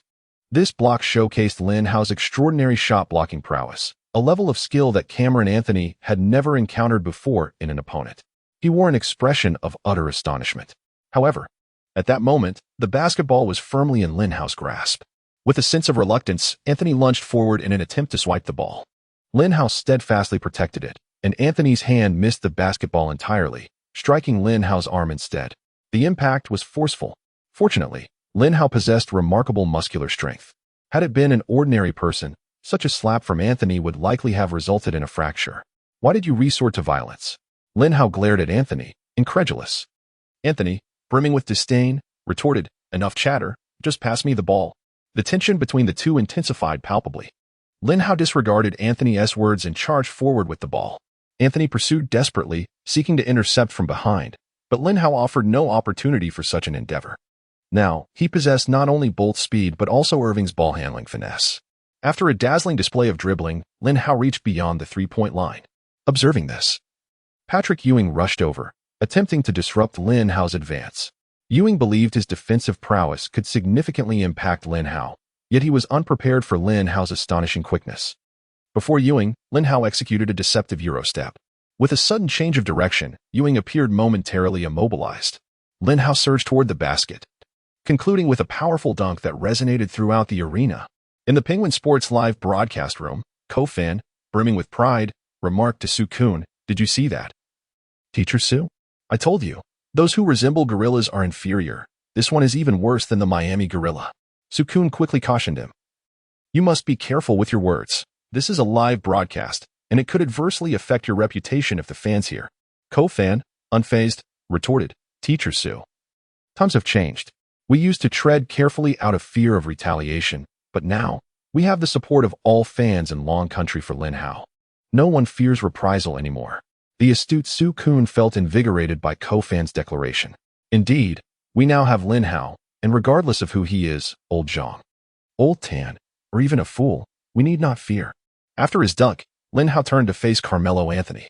"Carmelo, getting past you was a breeze, akin to crossing a street in the morning." Anthony, unwilling to concede, quickly shot back. "Kid, your trash talk is truly pathetic. Even my grandmother wouldn't stoop to such lowly banter." Lin Hao chuckled at Anthony's retort. "Is that so? I'm quite curious whether my trash talk is worse than your skills." Anthony's eyes widened. "Kid, don't get cocky. I will surely annihilate you." After speaking, he immediately called for the ball from the backcourt. Walter Frazier recognized that Anthony was a bit overzealous and promptly reminded him, "Brother, let us stick to our strategy. Position yourself well up front, and I will deliver the ball to you." Anthony retorted, "Cut the chatter and just give me the ball." Frazier, who also had connections in the street game and was quite prominent in New York, chose to swallow his pride and pass the ball to Anthony. Upon receiving the ball, Carmelo Anthony pointed at Lin Hao and declared, "Kid, I'm about to show you what it means to cross the street like you would in the early morning." Chapter 75, the 7-foot ankle terminator in the world of the NBA. There is a saying, in society, you're a tough guy, but you don't say much. Despite Ja Morant's boisterous demeanor and his penchant for showmanship, he was merely a small-time player, playing around with guns during live streams. The true tough ones are never ostentatious. You are a genuine tough guy. On the court, he always wears a sweet smile, yet holds a significant position within his gang. With just a simple phone call, he could summon hundreds of loyal brothers. Now that Lin Hao had provoked Anthony, many players from the Pacers were anxious for him. "Lin, just take it easy. It's just a game. We are opponents on the court, but friends off it," Reggie Miller remarked beside Lin Hao. Lin Hao, with a disdainful expression, replied, "Don't worry, Reggie. Regardless of our off-court friendship, once I step onto the basketball court, I will honor this jersey and give it my all." Naturally, Anthony did not wish for Lin Hao to take it easy. At this moment, Nlubu had widened his eyes in disbelief. In his eyes, there existed solely the basketball hoop. Upon dribbling into the front court, just 2 steps shy of the three-point line, Anthony commenced his imposing drive. Thud, thud, thud. As Anthony bulldozed his way forward, Lin Hao was reminded of his own collegiate days in the NCAA, where he had indeed defended numerous players who favored such aggressive play. The confrontations with the likes of Shaquille O'Neal and Wilt Chamberlain lingered vividly in his memory. What astonished Lin Hao was Anthony's formidable ability to withstand contact, which was nothing short of elite at the forward position. In comparison to Lin Hao, Anthony possessed a significant weight advantage, leveraging it to push Lin Hao closer to the basket. "Young man, allow me to demonstrate what true strength feels like," declared Carmelo Anthony as he surged upwards beneath the rim, intent on executing a thunderous dunk over Lin Hao. Clearly, Anthony had underestimated Lin Hao's leaping prowess. Although he had momentarily pushed Lin Hao aside, Lin Hao was still able to ascend with the swiftness of a rocket, suddenly leaping from the ground. His lightweight frame afforded him distinct advantages, notably an astonishingly rapid vertical leap. As Anthony lifted the ball above his head, preparing to execute a thunderous dunk, he was taken aback to find Lin Hao already poised before him, having awaited this moment. Hesitation flickered in Anthony's eyes, but Lin Hao offered him no respite. His hand was already pressing down on the basketball. With a resounding thud, Lin Hao forced both Anthony and the ball down to the court, then calmly shook his head at Anthony. "Listen to me, Melo, heed my warning. Do not challenge me, nor provoke me, for the consequences will be dire." Lin Hao's words, however, fell on deaf ears as Anthony disregarded them entirely. Who is Nlubu? He holds himself in high esteem, even believing that he is the finest player within the league. Ignoring the fall, Anthony ascends once more, intent on completing a dunk over Lin Hao. The outcome mirrors the first. Lin Hao rises again. With a resounding clap, Anthony crashes to the ground, ball and all. The referee, unable to tolerate the spectacle any longer, promptly calls a traveling violation on Anthony. Despite his attempts to argue, the referee shakes his head, stating, "I let the first one slide, showing you some leniency. But you've traveled twice now. Frustrated, Anthony plans to unleash his fury on the referee but is halted by Willis Reed, who interjects, "Brother, calm down, trust me. I will avenge you." With a fierce gaze, he fixates on Lin Hao. Lin Hao furrows his brow and replies, "Brother, your physique is indeed impressive. However, I have no interest in men, so your stare is futile." Infuriated, Reed bellows, "You better watch out. I will show you the strength of my defense." With that, he charges at Lin Hao. While still in the backcourt, Lin Hao finds himself met with Reed's formidable challenge. The head coach of the Pacers, Rick Carlisle, watches in alarm from the sidelines. He shouted loudly to Lin Hao, "Lin, you must take care of yourself and absolutely avoid injury." Lin Hao did not respond. Instead, he raised his arm, reaching for the ball. Meanwhile, Tyrese Halliburton was suffering greatly from Frazier's relentless assault. He was eager to swiftly pass the ball to his teammate. The two were in perfect harmony as Lin Hao received Halliburton's pass. Upon witnessing Lin Hao gain possession of the ball, Reed intensified his defensive efforts once again. He forcefully thrust his legs while his arms continued to engage in incessant movements. "That's enough. Your actions are all violations." Lin Hao expressed his displeasure. However, Reed maintained an indifferent demeanor, continuing to boast, "Do you believe that my defense will prevent you from leaving this Apple City?" Lin Hao snorted coldly, preparing to unleash his ultimate moves. Whoosh, whoosh, whoosh. The basketball spun and leaped rapidly between Lin Hao's hands and the floor. On the sidelines, the renowned New York fan and director Spike Lee stood up in excitement. He turned to Scarlett Johansson beside him and said, "Scarlett, do capture this magnificent scene. It is truly extraordinary." Lin Hao's dribbling can undoubtedly be regarded as a masterpiece. However, a shy smile graced Scarlett Johansson's face. For her gaze was not fixed on the basketball in Lin Hao's hands, but rather on his handsome visage. The continuous display of skill had even caused Willis Reed, who was defending against Lin Hao, to break into a sweat. He attempted to intercept several times, but Lin Hao skillfully evaded him with his deft ball control. Reed had already heard the jubilant cheers of the spectators on the sidelines. He felt at that moment, akin to a jester brandishing his claws before Lin Hao. Contemplating this, his frustration deepened, prompting him to once again launch a fierce pursuit towards Lin Hao. This was precisely what Lin Hao desired. Had he remained stationary, Lin Hao would not have been able to manipulate him as he did at present. With his left hand, Lin Hao dribbled the ball, and as Reed pressed in on him, he suddenly executed a behind-the-back dribble. The basketball transitioned from behind him to his right hand. Lin Hao did not relent. With his right hand, he executed a sharp pull to the right. The basketball continued its wide arc to the right. In a desperate gamble, Reed lunged towards the ball, attempting a direct steal. At that moment, Lin Hao unleashed an extravagant crossover. This grand maneuver completely disrupted Reed's center of gravity. Thud. He fell to the ground like a clumsy giant weighing over 200 pounds. Lin Hao did not proceed further, but instead took a step back and executed a stunning three-point shot. The crowd of New York fans erupted in exhilaration. Lin was truly remarkable. He was nothing short of an ankle Terminator standing at 7 feet tall. I believe he deserves to play not just here, but at Rucker Park, where his true prowess shines. I absolutely adore watching him play. He could even retire on the spot and join the Harlem Globetrotters. What nonsense are you all talking about? He is the king of the NBA. Why would he join the Harlem team? Amidst the cheers and encouragement from the fans, a scream pierced through the arena. Chapter 76. The departure of the tough guy, the arrival of the villain. Ah! On the floor of Madison Square Garden, a man was wailing in agony.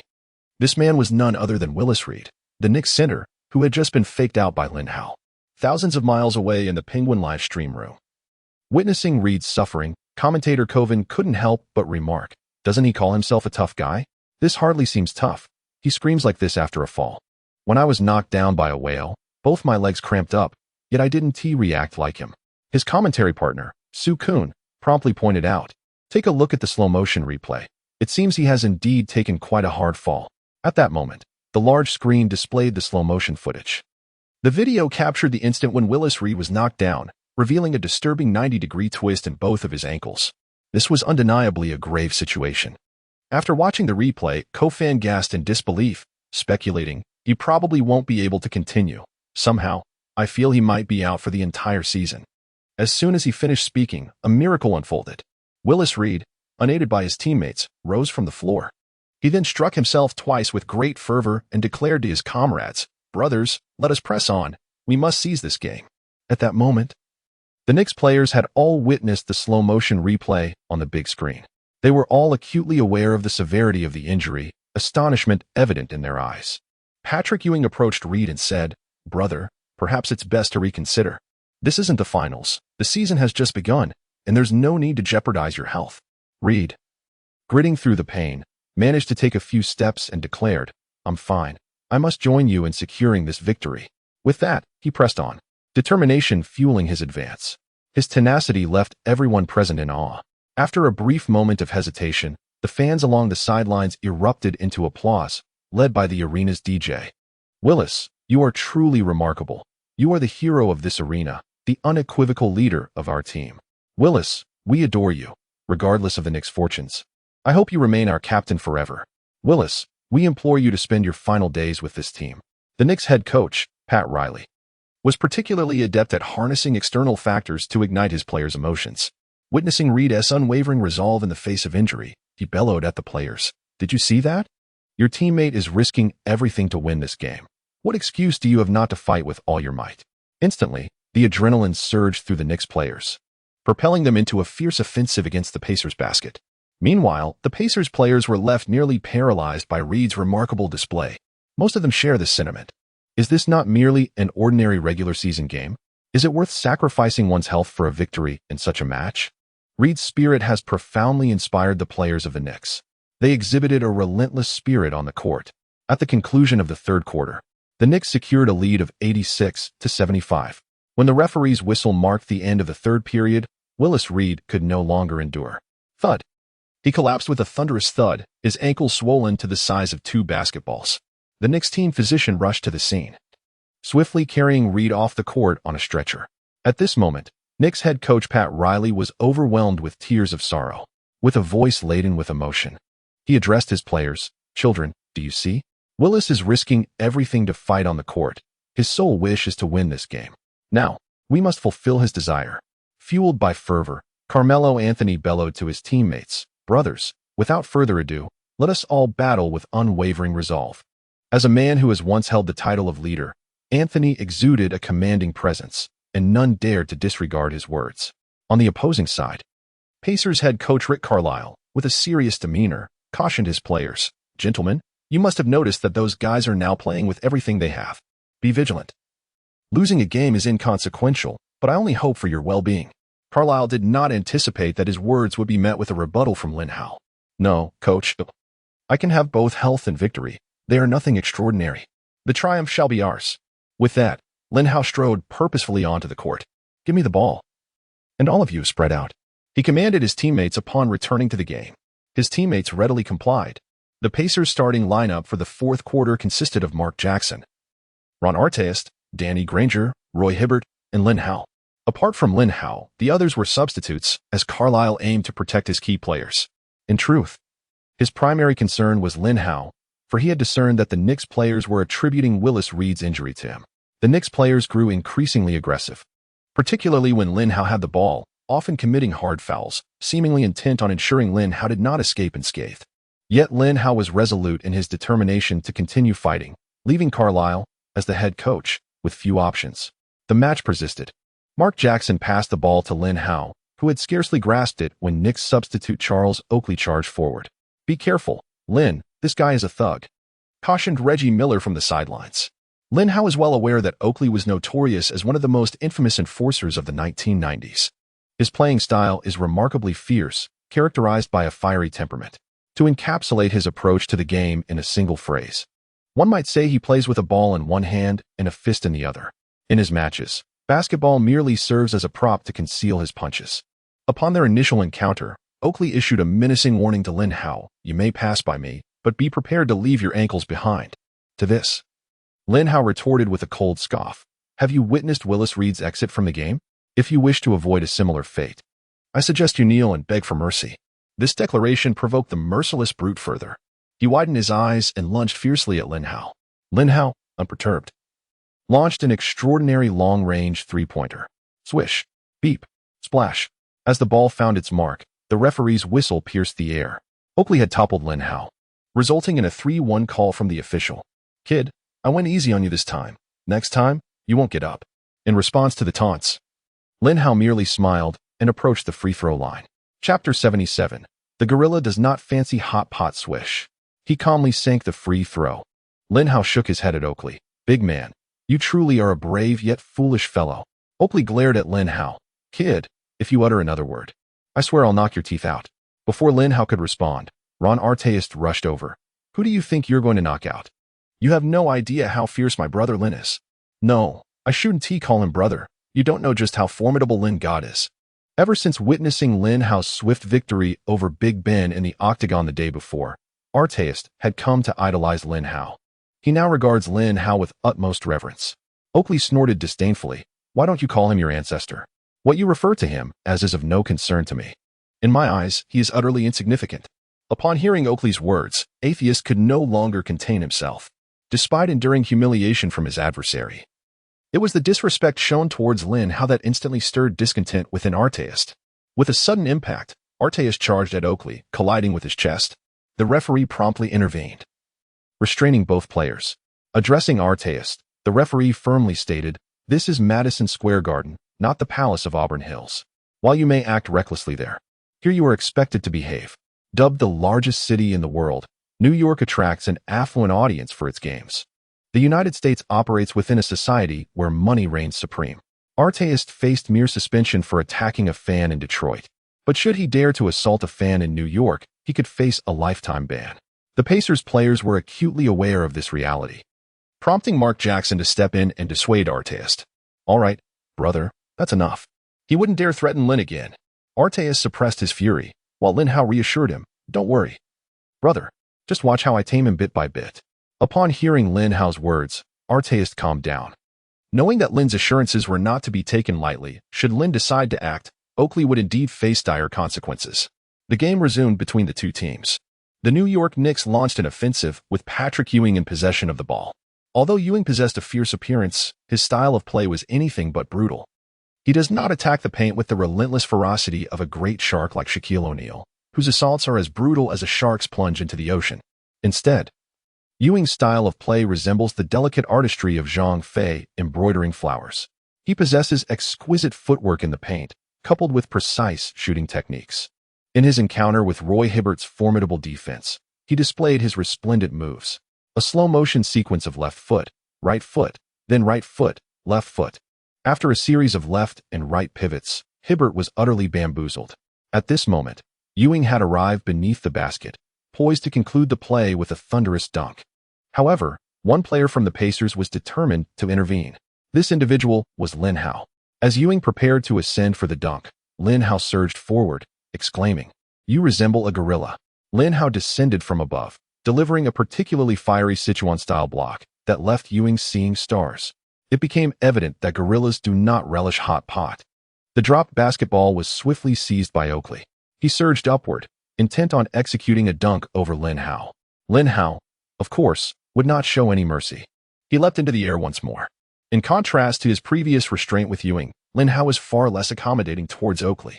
This time, he delivered a resounding block. The basketball he swatted down struck Oakley squarely in the face, sending him crashing to the ground. He let out a series of anguished cries, exclaiming, "This is murder. What is this fellow doing, using a basketball as a weapon?" The injured Oakley writhed on the ground, lamenting to the referee. Yet, the referee paid him no heed. In his eyes, it was merely an authentic block, devoid of any issue. Observing the referee's indifference, Oakley swiftly rose to his feet to lodge a complaint. "You cannot overlook this. That player from the Dragon Nation deliberately struck my head with the basketball. How can you permit this Dragon Nation individual to commit such an act against an American basketball hero in the hallowed grounds of American basketball?" Upon hearing this, Arteist lost his composure once more. "Kid, I once thought you were simply brash, but now I realize you are truly malicious. To utter such words, claiming to be an American basketball hero, is nothing short of a disgrace to American basketball." At that moment, the basketball landed in Danny Granger's hands. He has dribbled forward into the offensive zone, while the Knicks players are still encircled around the referee, pleading for a foul. No one paid attention to Granger. Seizing the opportunity, Granger successfully launched a surprise attack, charging into the front court to complete a dunk, thereby securing 2 points for the team. Under Lin Hao's leadership, the Pacers unleashed a tidal wave of offensive prowess right at the onset of the fourth quarter. They unleashed a remarkable offensive surge of 13-0, seizing the lead. Pat Riley, unable to bear the unfolding scene, swiftly called for a timeout. "What are you doing? Do you truly believe this is justifiable for Willis?" Pat Riley, a master tactician, summoned the presence of Willis Reed to morally compel the players. The Knicks athletes could not help but lower their heads, feeling the weight of their coach's words resonating with undeniable truth. At that moment, Pat Riley fixed his intense gaze upon Oakley. "You must step up. Your replacement of Willis was intended to showcase a more formidable performance, yet you have profoundly disappointed me. You were less effective than a one-legged Willis." Oakley, in frustration, hurled the towel from his head to the ground. "Coach, I am striving with all my might, but that player from Dragon Country is simply inhuman. His skills and physique render me incapable of containment." Pat Riley extended his finger, forcefully prodding Oakley's forehead. "Can you not engage your mind for a moment and contemplate your actions?" Oakley remained perplexed. "Coach, what am I supposed to do?" He voiced the doubts that lingered in his heart. "Show him some action, so he understands that our players in New York are not merely adept at basketball." Oakley instantly grasped the implication. "Coach, the season has only just commenced, and this Lin Hao is a rising star cherished by the league. I fear that if we escalate our actions too much, the league may impose severe penalties." Pat Riley was, once again, incensed. He struck the tactical board with fervor, assuring you that even if he were to kill him, imprisonment would not be a concern. "Furthermore, with my presence, all you need to do is bring him down, and you shall never have to worry about employment for the rest of your life." A glimmer of hope ignited in Oakley's eyes. He was acutely aware of Pat Riley's stature and influence within the league. According to Riley, should Oakley ever engage in any outrageous behavior, he would not have to worry about employment for the rest of his life, even if he were to retire thereafter. With this thought in mind, Oakley immediately stood up and declared, "Rest assured, Coach, I assure you I will accomplish the task." Chapter 78. Basketball showdown. The players from both teams returned to the court as the fourth quarter resumed. The New York Knicks initiated their offensive play. Carmelo Anthony launched an attack from the top of the arc, facing off against Ron Artest. In contrast to George, Artest possessed a greater capacity for physical confrontation. His defensive prowess caused Anthony some discomfort. Observing this, Oakley swiftly approached to set a screen for Anthony, utilizing his hands and body. Oakley rendered Artest incapable of continuing his defense against Anthony. Artest turned to the nearby referee, lodging a complaint. "This guy has already grabbed me. Is such a screen not a foul?" The referee glanced over but remained unmoved, as this was, after all, the Knicks' home court. Anthony sought to advance further, but at that moment, Lin Hao arrived to provide support. Anthony had no choice but to readjust his dribbling rhythm, preparing for a one-on-one against Lin Hao. Seizing the opportunity, Oakley dashed over to position himself beside Lin Hao. This time, he employed a more forceful maneuver, driving his knee sharply against the outer side of Lin Hao's knee. Had he made contact, even someone as formidable as Lin Hao would have been susceptible to injury. Fortunately, Lin Hao's long legs prevented Oakley from striking his knee directly, resulting instead in a blow to the outer part of his calf. Nonetheless, the impact left Lin Hao's calf feeling sore and numb. This scene unfolded right in front of the Pacers bench, where the seated players observed the events unfold with clarity. They erupted in fury, rising to their feet in unison to demand an explanation from Lin Hao. "What is the meaning of this? Is it not an obvious act of aggression?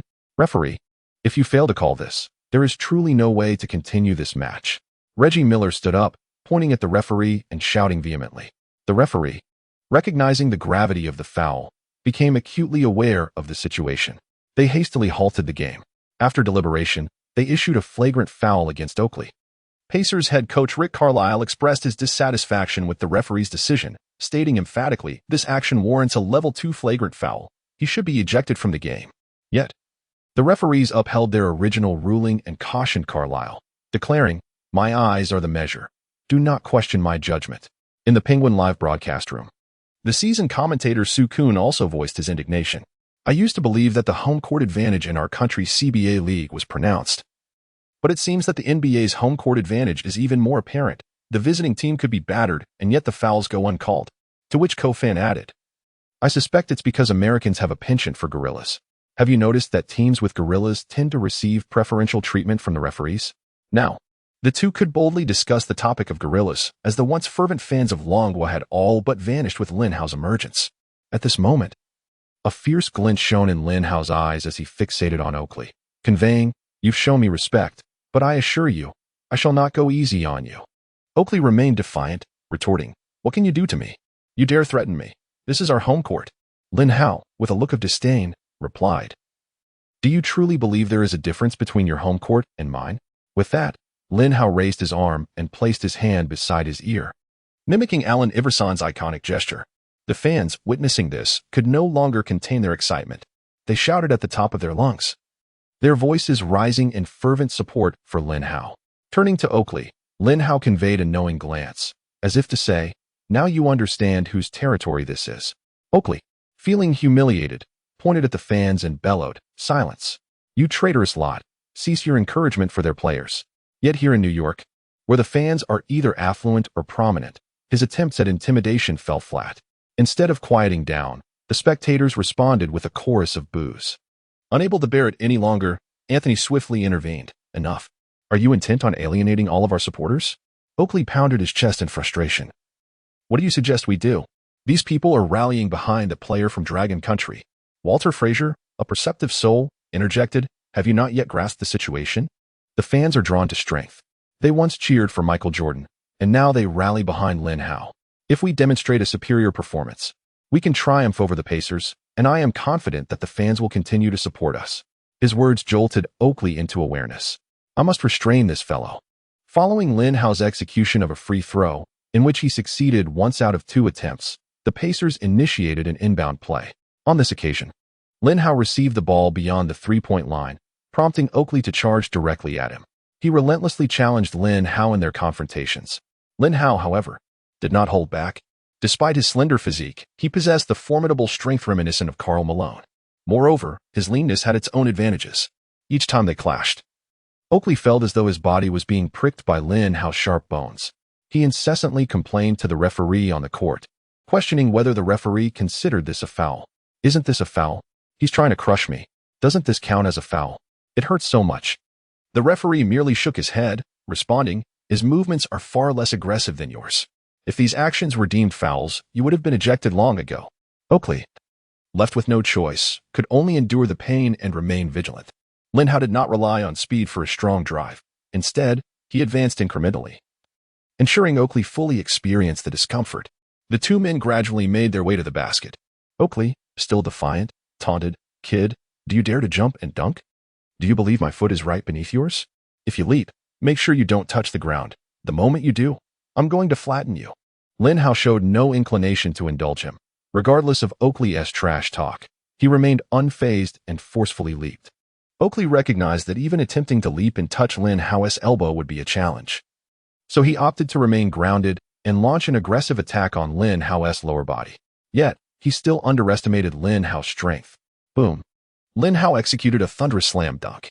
The basketball, after being forcefully thrust into the hoop by Lin Hao, bounced out and struck Oakley squarely on the head. Bang. Oakley felt as though he had received a heavy punch to his skull. He momentarily lost his balance, swaying left and right. But fortunately, he was supported by the towering figure of Patrick Ewing. Ewing swiftly caught him in his embrace, preventing Oakley from tumbling to the ground. The referee promptly halted the game. Although such an incident of being knocked unconscious by a basketball had never occurred before, it was evident from Oakley's state that he had sustained a concussion. The Knicks team doctor hurried onto the court. After an examination, it was confirmed that Oakley indeed had a concussion. Upon hearing this revelation, the 2 commentators in the Penguin broadcasting room exchanged bewildered glances. Coven widened his eyes, gazing at Sue Kuhn. "Teacher Sue, what is happening?" "He was struck into a concussion." Sue Kuhn shook her head repeatedly. "I have never encountered this either. All I can say is that with Lin Hao around, anything is possible." Chapter 79. A date with Scarlett. The New York Knicks had suffered the loss of 2 formidable interior players, rendering their inside defense increasingly fragile. It was at this moment that Lin Hao sounded the horn for an offensive surge. "Brothers, charge with me. This is the hallowed ground of basketball." Every child in America dreams of one day making a name for themselves at Madison Square Garden. Now that they finally had this opportunity, they poured their hearts into the game.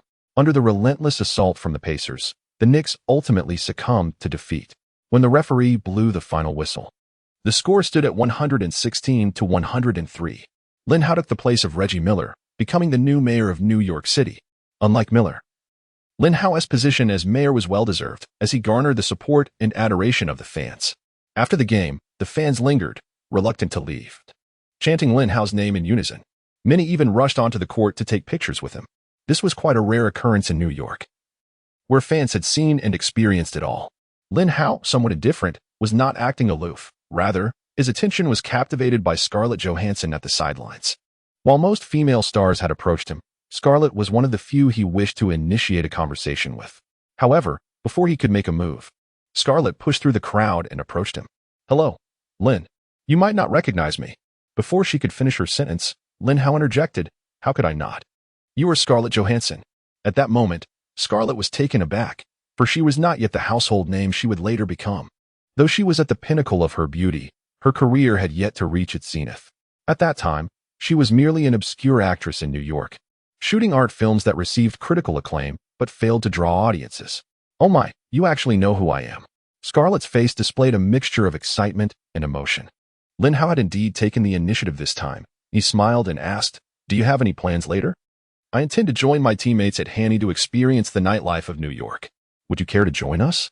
Before Lin Hao could finish his question, Scarlett Johansson had already nodded in agreement. "Wonderful. I was just lamenting the lack of plans for the evening. Let us go together." At that moment, the other players from the Pacers gathered around.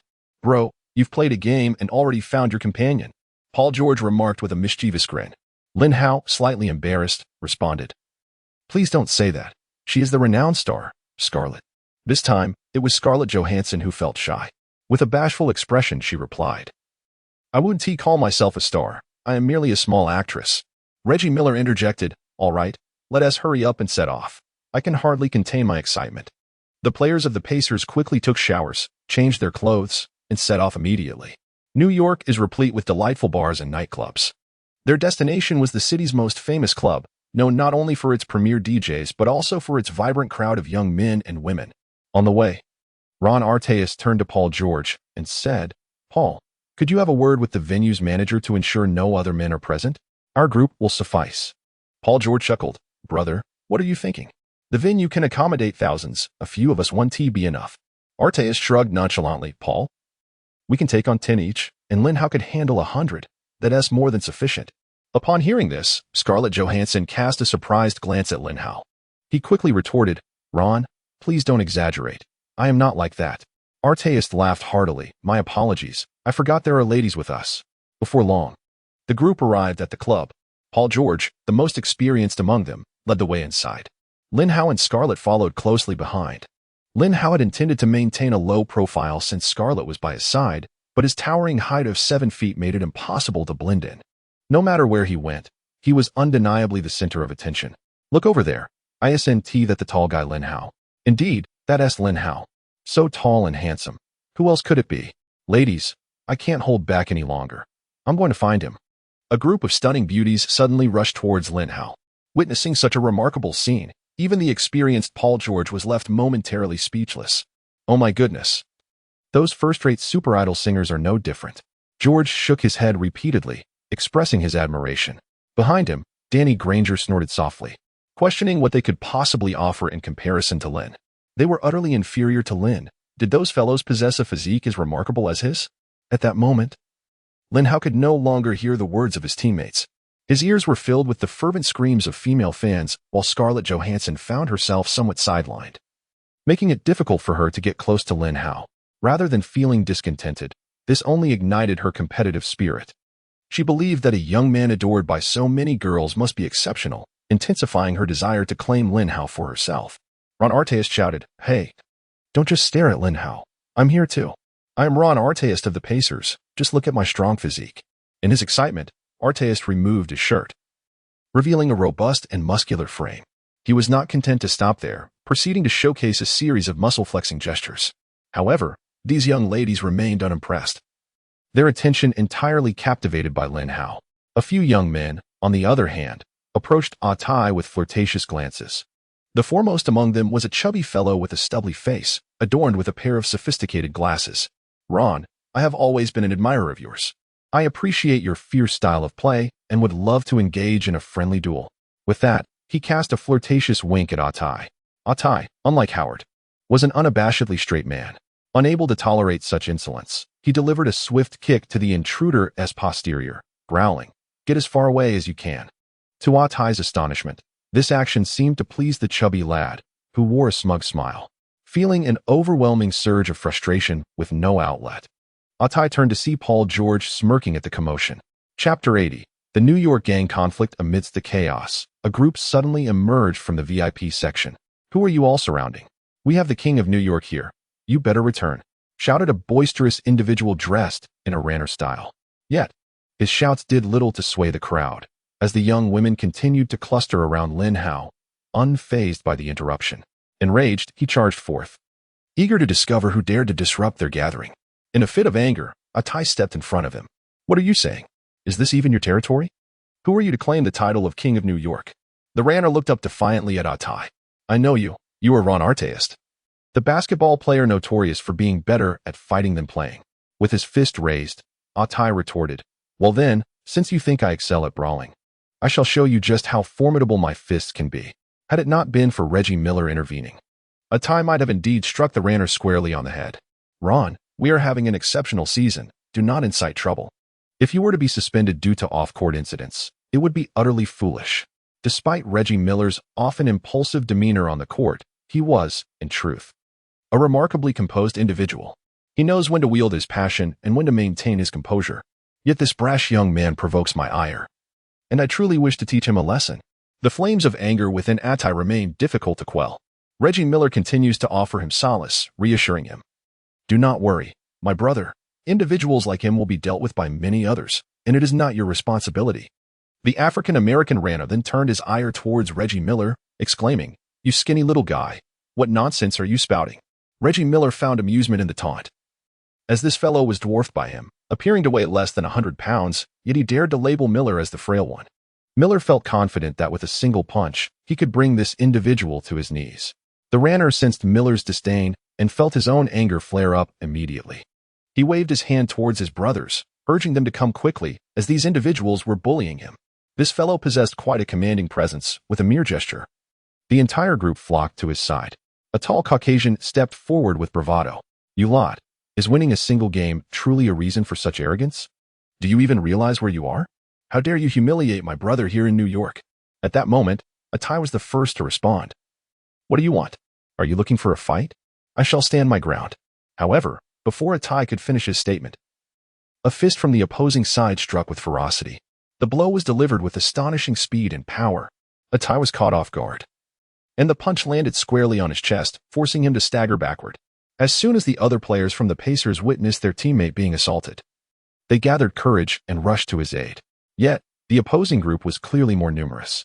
Suddenly, dozens of individuals surged forth from various booths.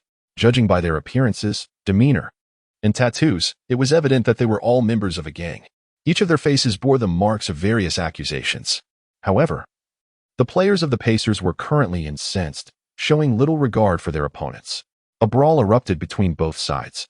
After all, the Pacers were professional athletes, while these individuals had made a profession out of fighting. They truly fought with all their might, swiftly gaining the upper hand. At that moment, Lin Hao finally broke free from the encirclement of the girls and charged forth. "You lot dare to bully my teammates? Allow me to demonstrate my prowess," Lin Hao declared as he surged forward. These individuals, seasoned in the art of combat, were well-versed in strategy and understood the principle of capturing the leader first.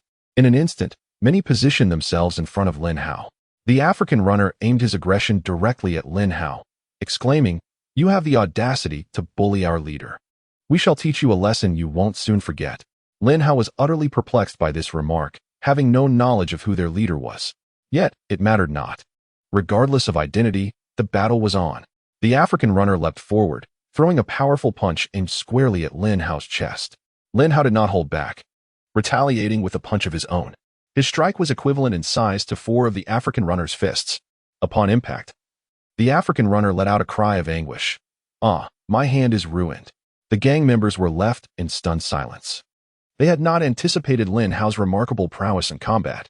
Defeating a black runner was one thing, but the speed and power with which Lin Hao had just thrown his punches left everyone present utterly astounded. His hand speed was truly awe-inspiring. Lin Hao pointed at the gang members around him and declared, "You will promptly apologize to my teammates and vacate this club, or you shall meet a fate akin to that of this monkey." His words incited the white muscular man, who had just clashed with Ah Tai, into a furious rage. The robust figure swung his fist and charged towards Lin Hao. However, Lin Hao regarded him with equal disdain. He approached the confrontation with the same resolve he had shown against others, launching a powerful punch. This was no ordinary strike, but a blow derived from Bruce Lee's own Jeet Kune Do. Bang! The punch landed with unwavering precision and force directly upon the white man's abdomen. The muscular man felt as though a cannonball had struck him in the gut. His body was propelled backward, crashing to the ground. Upon witnessing this, the other gang members realized that none could rival Lin Hao in a one-on-one confrontation, so they decided to confront him collectively. They surged forward in unison, launching an assault on Lin Hao. The players of the Pacers hastily rushed to assist him. However, Lin Hao waved his hand dismissively, saying, "Brothers, there's no need for you to intervene. Dealing with these insignificant foes is more than sufficient for me alone." This time, Lin Hao truly indulged in the thrill of combat. His fists soared up and down, and one by one, gang members fell to the ground. Some of them were already frothing at the mouth. Just as Lin Hao was reveling in his triumph and was about to continue, another figure emerged from the private room, abruptly calling out to him. "Enough, Lin. You must cease at once. Our gang is on the verge of being dismantled." Only then did Lin Hao relent, but before him lay a chaotic scene. The gang members sprawled haphazardly, groaning and grimacing incessantly. Upon closer inspection, Lin Hao recognized the newcomer as Carmelo Anthony from the Knicks. He had previously heard rumors of Anthony's affiliations with the gang, and now it was evident that his standing within the organization was indeed quite significant. As soon as he spoke, the gang members ceased their actions. "Mei Luo, it was your people who instigated this. We merely came to have some fun." Anthony nodded. "Having consumed a fair amount of alcohol and eager to assist me in regaining my composure. Now that you've engaged with them, let's consider this matter settled." Chapter 81. Returning home with Scarlett upon hearing Anthony's words, the gang members were taken aback. Ranner, rising from the ground, exclaimed, "Boss, are you mistaken? This Lin has bullied you on the court." Anthony stepped before Ranner, fixing him with an unwavering gaze. "How many times have I told you that matters on the basketball court should be resolved through the game itself? Your current actions not only insult me, but also demean the spirit of basketball." Most of these gang members had received little education and struggled to comprehend Anthony's perspective. Yet they could sense his fury. They no longer dared to retort to Anthony, standing obediently to the side. Anthony then shifted his gaze back to Lin Hao. "Lin, this was their own decision. It was certainly not my intention. If you truly understand me, you would know that despite my affiliation with the gang, I would never resort to utilizing those connections to resolve my issues on the basketball court." Lin Hao was well aware of Anthony's character. Anthony held himself in high regard and believed he should have been the first overall pick in 2003 rather than LeBron James. James had previously invited Anthony to join forces, but he rejected the offer, convinced that he could claim a championship without playing second fiddle to James. A person with such lofty ideals would never allow his gang members to intervene on his behalf over a matter concerning the basketball court. Lin Hao recalled an instance when the outspoken Kevin Garnett had insulted Anthony during a game, touching upon Anthony's family, which deeply angered him. After that game, Anthony had boldly approached the Celtics team bus, seeking to confront Garnett. Even then, he did not call upon his brothers for assistance. Therefore, this incident must be unrelated to him. At that moment, Lin Hao wore a sincere smile and said, "Mello, in light of your words, I shall consider today's events as if they never occurred. I eagerly anticipate our team's next match." Anthony patted Lin Hao on the shoulder, expressing gratitude. "Thank you, brother. Let us consider today's matters settled. The players from the Pacers are free to enjoy themselves. I will cover all expenses today." The Pacers players were taken aback by how an impending conflict was so effortlessly resolved. Anthony gestured to his comrades. "Today, we yield this venue to our brothers from Indiana. Let us depart."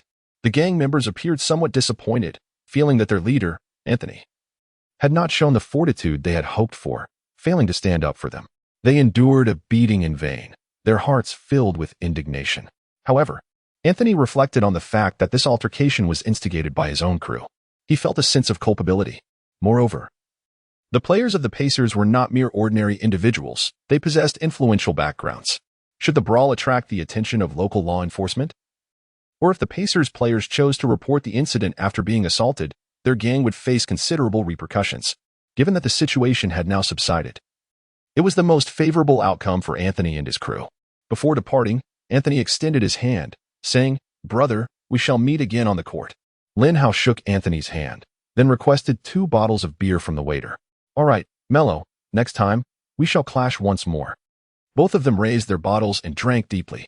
Following this, Anthony waved goodbye to Lin Hao, saying, "Until we meet again." He then turned and left the club with his companions. Once they departed, this place became the realm of the Pacers players. Artist waved his arms and shouted exuberantly, followed by music and dancing. Scarlett Johansson approached Lin Hao's side.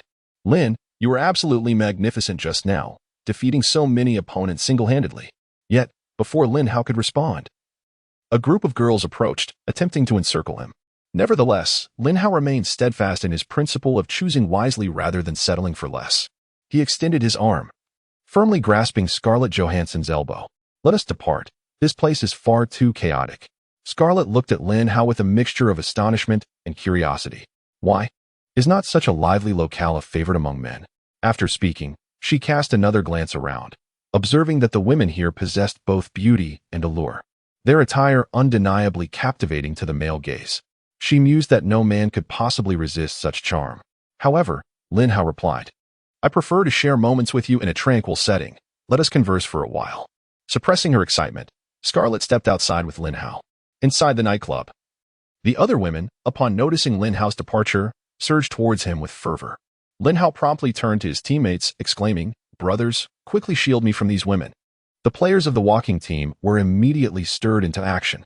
They had not anticipated such a delightful turn of events, which promptly obstructed the entrance. Lin Hao paid them no mind as he ventured into the twilight of New York alongside Scarlett Johansson. "Where shall we go?" Scarlett inquired as they walked. Lin Hao furrowed his brow, admitting, "This is my first visit to New York, and I am uncertain of the amusing locales." Scarlett's expression mirrored his concern. It was already past midnight, and the only establishments open were clubs akin to the one they had just left. Lin Hao fell silent, lost in contemplation. At that moment, Scarlett spoke again. "Lin, why don't you come to my place?" Lin Hao was well aware of the implications behind a girl's invitation to her home. He, of course, did not hesitate and went straight home with Scarlett Johansson.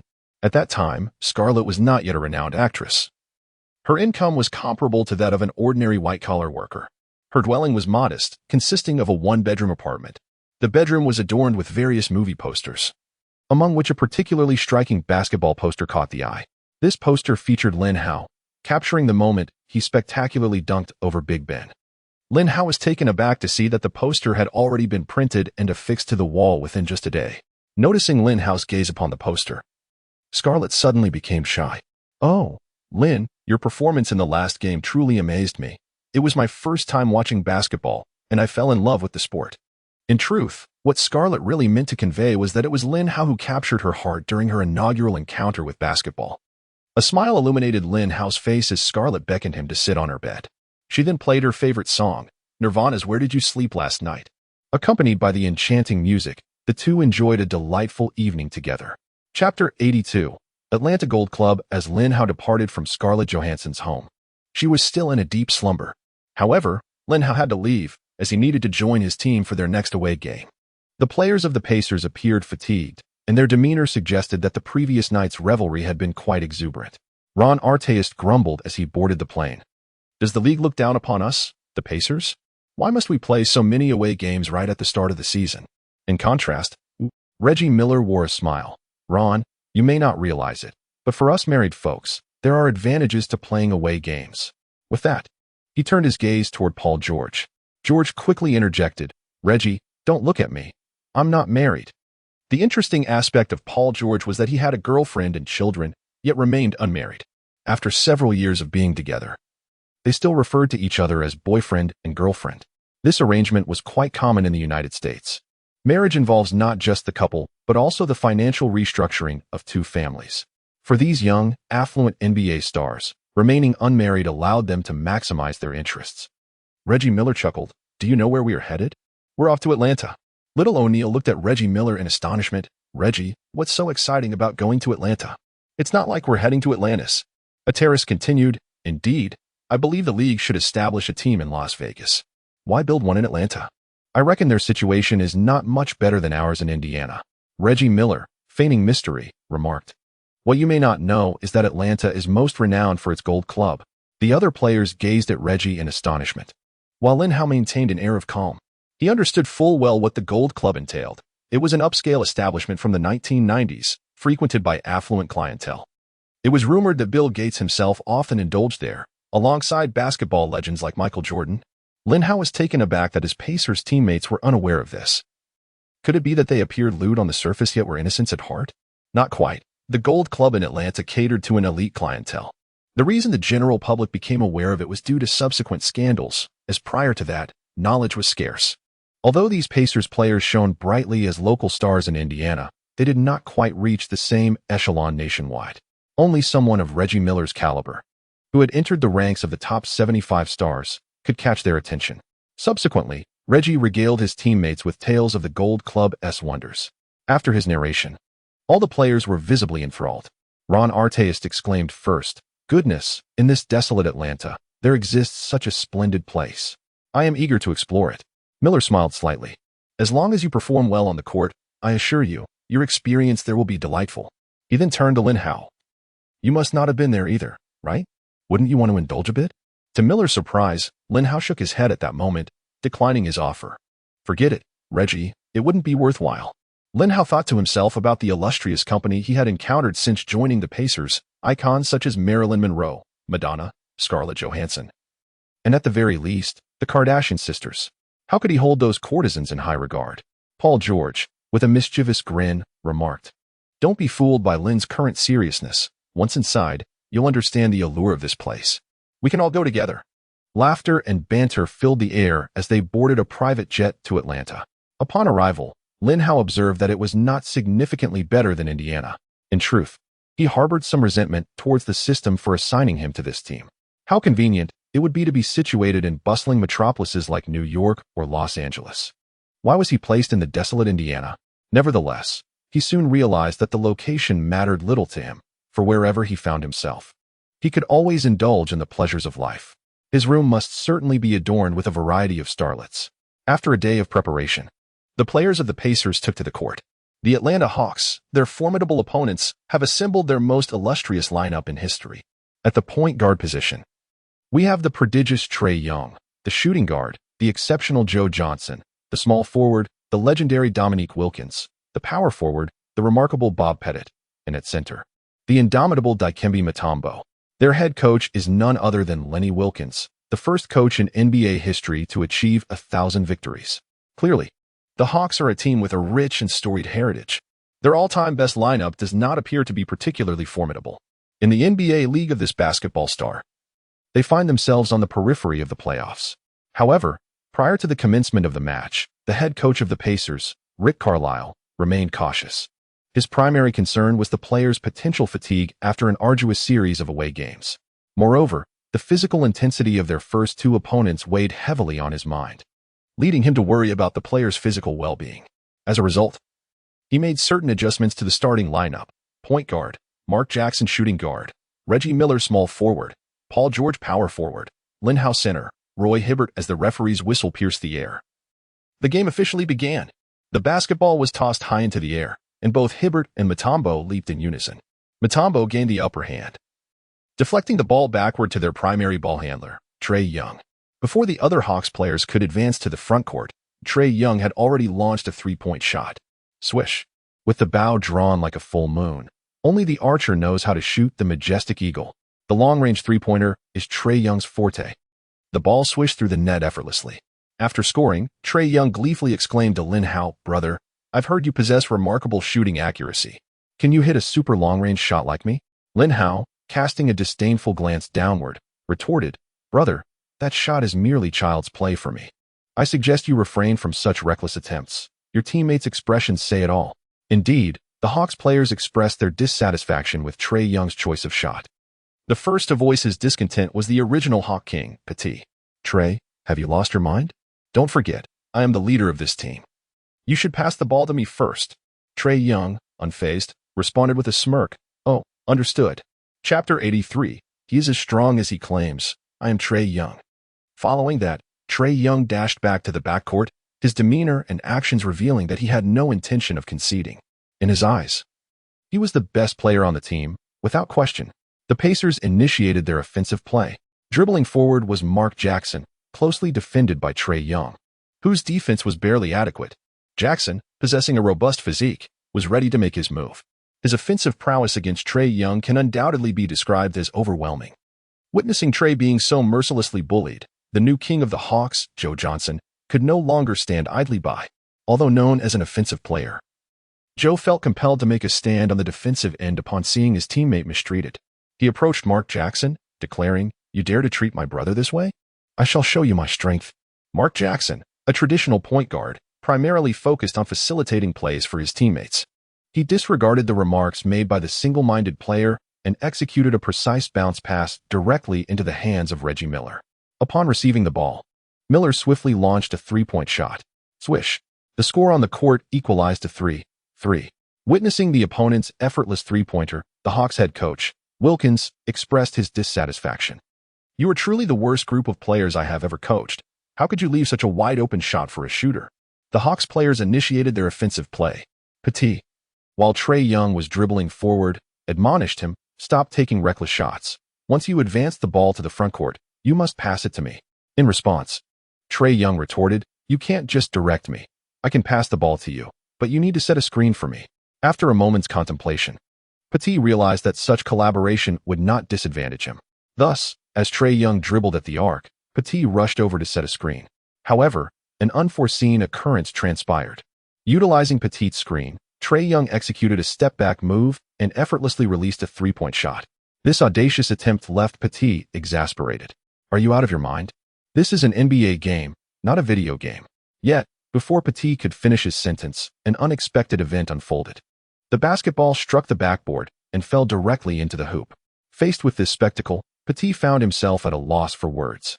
Trae Young confidently responded, "This is my capability. Just ensure you and Dikembe set the screens for me." With that, he sprinted back to the backcourt. Although Petit harbored discontent, the team was currently in the lead, and Trae Young's reckless shooting had yielded positive results, so he refrained from further comments. As Lin Hao sprinted forward, he reassured his teammates, "Brothers, it's fine.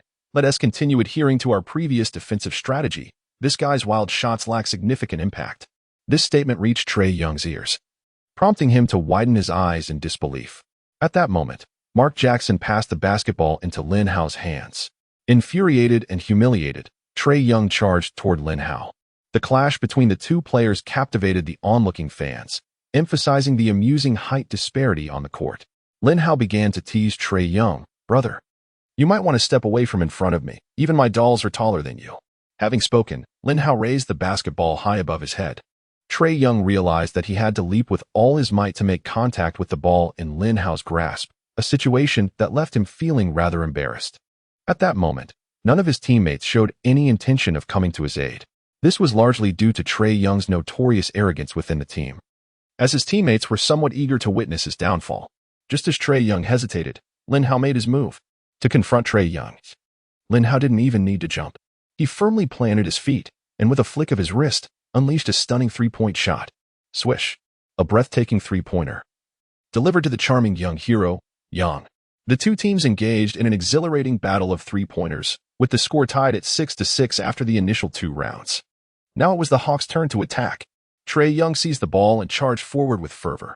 On the sidelines, Coach Wilkins couldn't help but exclaim, "Trae, slow down. Settle into a proper half-court offense." However, Trae Young had other thoughts. He felt the rhythm of the game flowing through him. He has now found his rhythm. Just as he arrived at the front court, he unleashed a three-point shot. However, this time Lin Hao intervened in the trajectory of the basketball.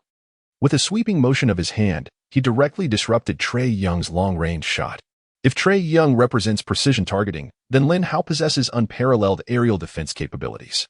While Trae Young's extraordinary long-distance shots appear to others as celestial feats, to Lin Hao, they are no different from ordinary attempts. After successfully intercepting the ball, the Pacers swiftly launched a counterattack. The basketball landed in Paul George's hands.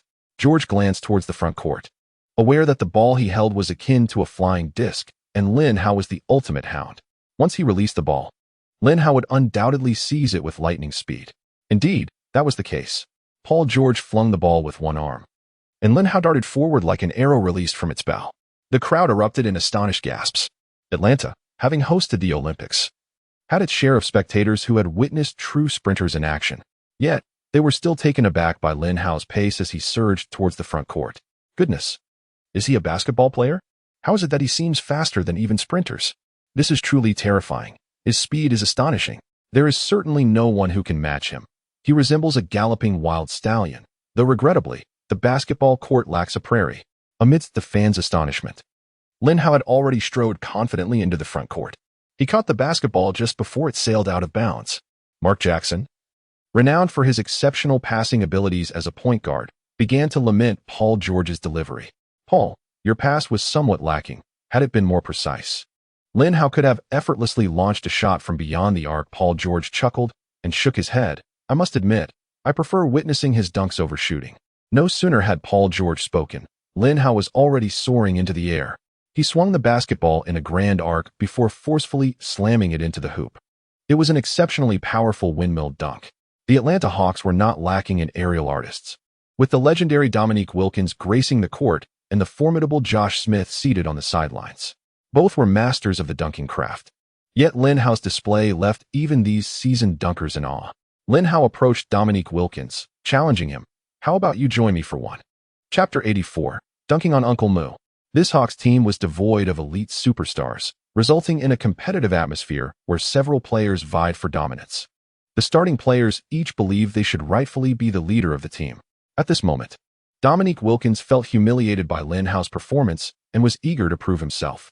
After sprinting to the front court, Wilkins earnestly requested the ball from Trae Young. On the opposite side, Petit also raised his hands, seeking possession. Trae Young hesitated momentarily but ultimately passed the ball to Wilkins, as he preferred Wilkins' more favorable demeanor over Petit's. Upon receiving the ball, Wilkins pointed directly at Lin Hao, declaring, "Now that you are in Atlanta, I'll show you who the true dunking champion of this city is." Lin Hao, wearing a smile beneath the basket, replied, "I'll be waiting for you down here. I'm curious to see how you plan to assault the rim."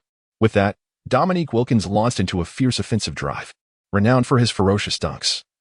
Wilkins' style of play was equally intense. He aspired to conclude with a resounding dunk, yet Lin Hao was resolute in denying him such an opportunity. With a magnificent leap, Lin Hao delivered a formidable block that would become a hallmark of cinematic brilliance. With a resounding thud, the rejection echoed. Yet Lin Hao did not cease his humiliation of Wilkins. He continued, "I believe it would be more fitting to refer to you as the essence of human short videos rather than the essence of human cinema. That title is rather grand." Upon hearing Lin Hao's intention to relinquish his moniker, Wilkins widened his eyes in disbelief, clearly expressing his discontent. However, his ability to engage in trash talk evidently paled in comparison to Lin Hao's prowess. What could he do? He could neither articulate a counter-argument nor overpower him physically. Even in a slam dunk, he found himself outmatched by Lin Hao, which left Dominique Wilkins feeling quite disheartened. The league's commissioner, David Stern, was also observing this match. He believes that while NBA teams should equip themselves with regular team physicians, they should also consider pairing them with corresponding mental health professionals. This is to prevent players from developing psychological shadows after competing against Lin Hao. It appears that competing alongside Lin Hao is indeed a perilous endeavor. However, there remains one individual who is undeterred by such fears, the original king of the Hawks, Petit. He was the player directly matched up against Lin Hao on the court. Similar to the sensation he experienced while facing Rasheed Wallace, Lin Hao discovered that this Petit was even more formidable than the one he had encountered in the NCAA. However, the current version of Petit was from a parallel universe. He bore a striking resemblance to the Petit who had fiercely contested against Lin Hao in the NCAA. Yet he was undeniably not the same individual. Petit boldly issued a challenge to Lin Hao, his tone and choice of words eliciting an involuntary smile from Lin Hao. "You, from the Dragon Kingdom, should not be too arrogant. You must understand that basketball was invented by us Americans. Those of you hailing from the Black State and Asia will never be our match."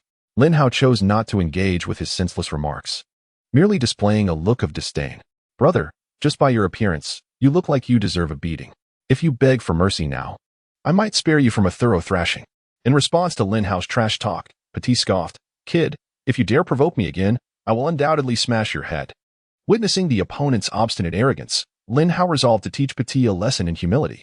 He pointed to the spot in front of him and declared, "You shall stand here to defend against me. Indicate the direction in which you wish to fall, and I shall oblige." Petit roared, "Stop barking like a dog. It is impossible for you to deceive me." Lin Hao ceased his futile banter and commenced his captivating display of ball control. As Petit observed Lin Hao's exaggerated and sweeping dribbles, He felt as though he were trapped in a dream. He felt as though Lin Hao were a character who had stepped straight out of a basketball anime. Those flashy players from Kuriko's basketball seemed but a mere echo in comparison.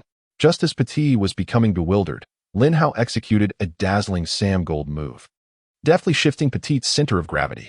Without pausing, Lin Hao followed up with an in-and-out maneuver, leaving the previously defiant Petit staggering. In an instant, Lin Hao launched into a powerful attacking stride, and then executed a retreating step, completely displacing Petit's balance. His left foot and right foot became entangled, causing him to lose his balance and fall to the ground in an ungraceful manner. Not only did he crash heavily onto the floor, but he also failed to protect his teeth. His prominent front teeth fell to the ground in an instant. The players of the Pacers on the court all wore smiles. Lin, this is sheer torment for the player. This poor fellow is utterly humiliated before you. Upon hearing Reggie Miller's remark, Lin Hao burst into laughter. Reggie, you cannot lay the blame on me. I offered him a chance to plead for mercy, but he failed to seize the opportunity. Petit is indeed not well liked among the Hawks. Observing his dismal situation, the Hawks player showed no inclination to avenge him. On the sidelines, Trae Young couldn't help but chuckle. I knew this day would come for him. He has become the biggest joke on this court. Coach Wilkins anxiously shouted, "Quick, block that Chinese player. Do not allow him to drive to the basket." Yet, it was already too late. Lin Hao had dribbled towards the hoop. Defending the rim was the elite interior defender, Dikembe Mutombo. At that moment, Uncle Mutombo was not yet an uncle. Given his appearance and the enigma of his age, he could hardly be described as a youthful lad. He stood beneath the basket, arms raised high like a colossal tree, guarding the hoop with unwavering resolve. Undeterred, Lin Hao grasped the ball with one hand and charged toward the basket. Uncle Mu leaped with all his might, attempting to thwart Lin Hao's relentless advance. Yet, upon witnessing the elevation of Lin Hao's arm, he felt a wave of despondency wash over him. Their jumping abilities resided in entirely different realms. With a thunderous crash, Lin Hao delivered a ferocious dunk over Uncle Mu. The sound of the whistle pierced the air as Coach Wilkins of the Eagles, unable to bear the spectacle any longer, swiftly called for a timeout. He could no longer bear to watch. The way you all played resembled a disarray of scattered sand, in terms of overall strength. We were no match for them. We must demonstrate a greater sense of cohesion. Upon hearing the coach's words, Trae Young shook his head. Coach, I believe you are mistaken. Wilkins widened his eyes, staring intently at the young man who dared to oppose him. What are you saying? Do you have any idea how many victories I have achieved? I have won more games than you have played. What right do you have to question me?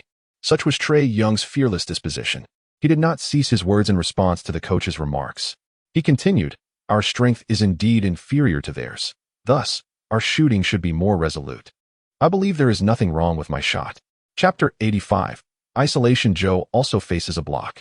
The Atlanta Hawks head coach, Wilkins, nodded in agreement. I think you are absolutely right. Now, take some time to rest.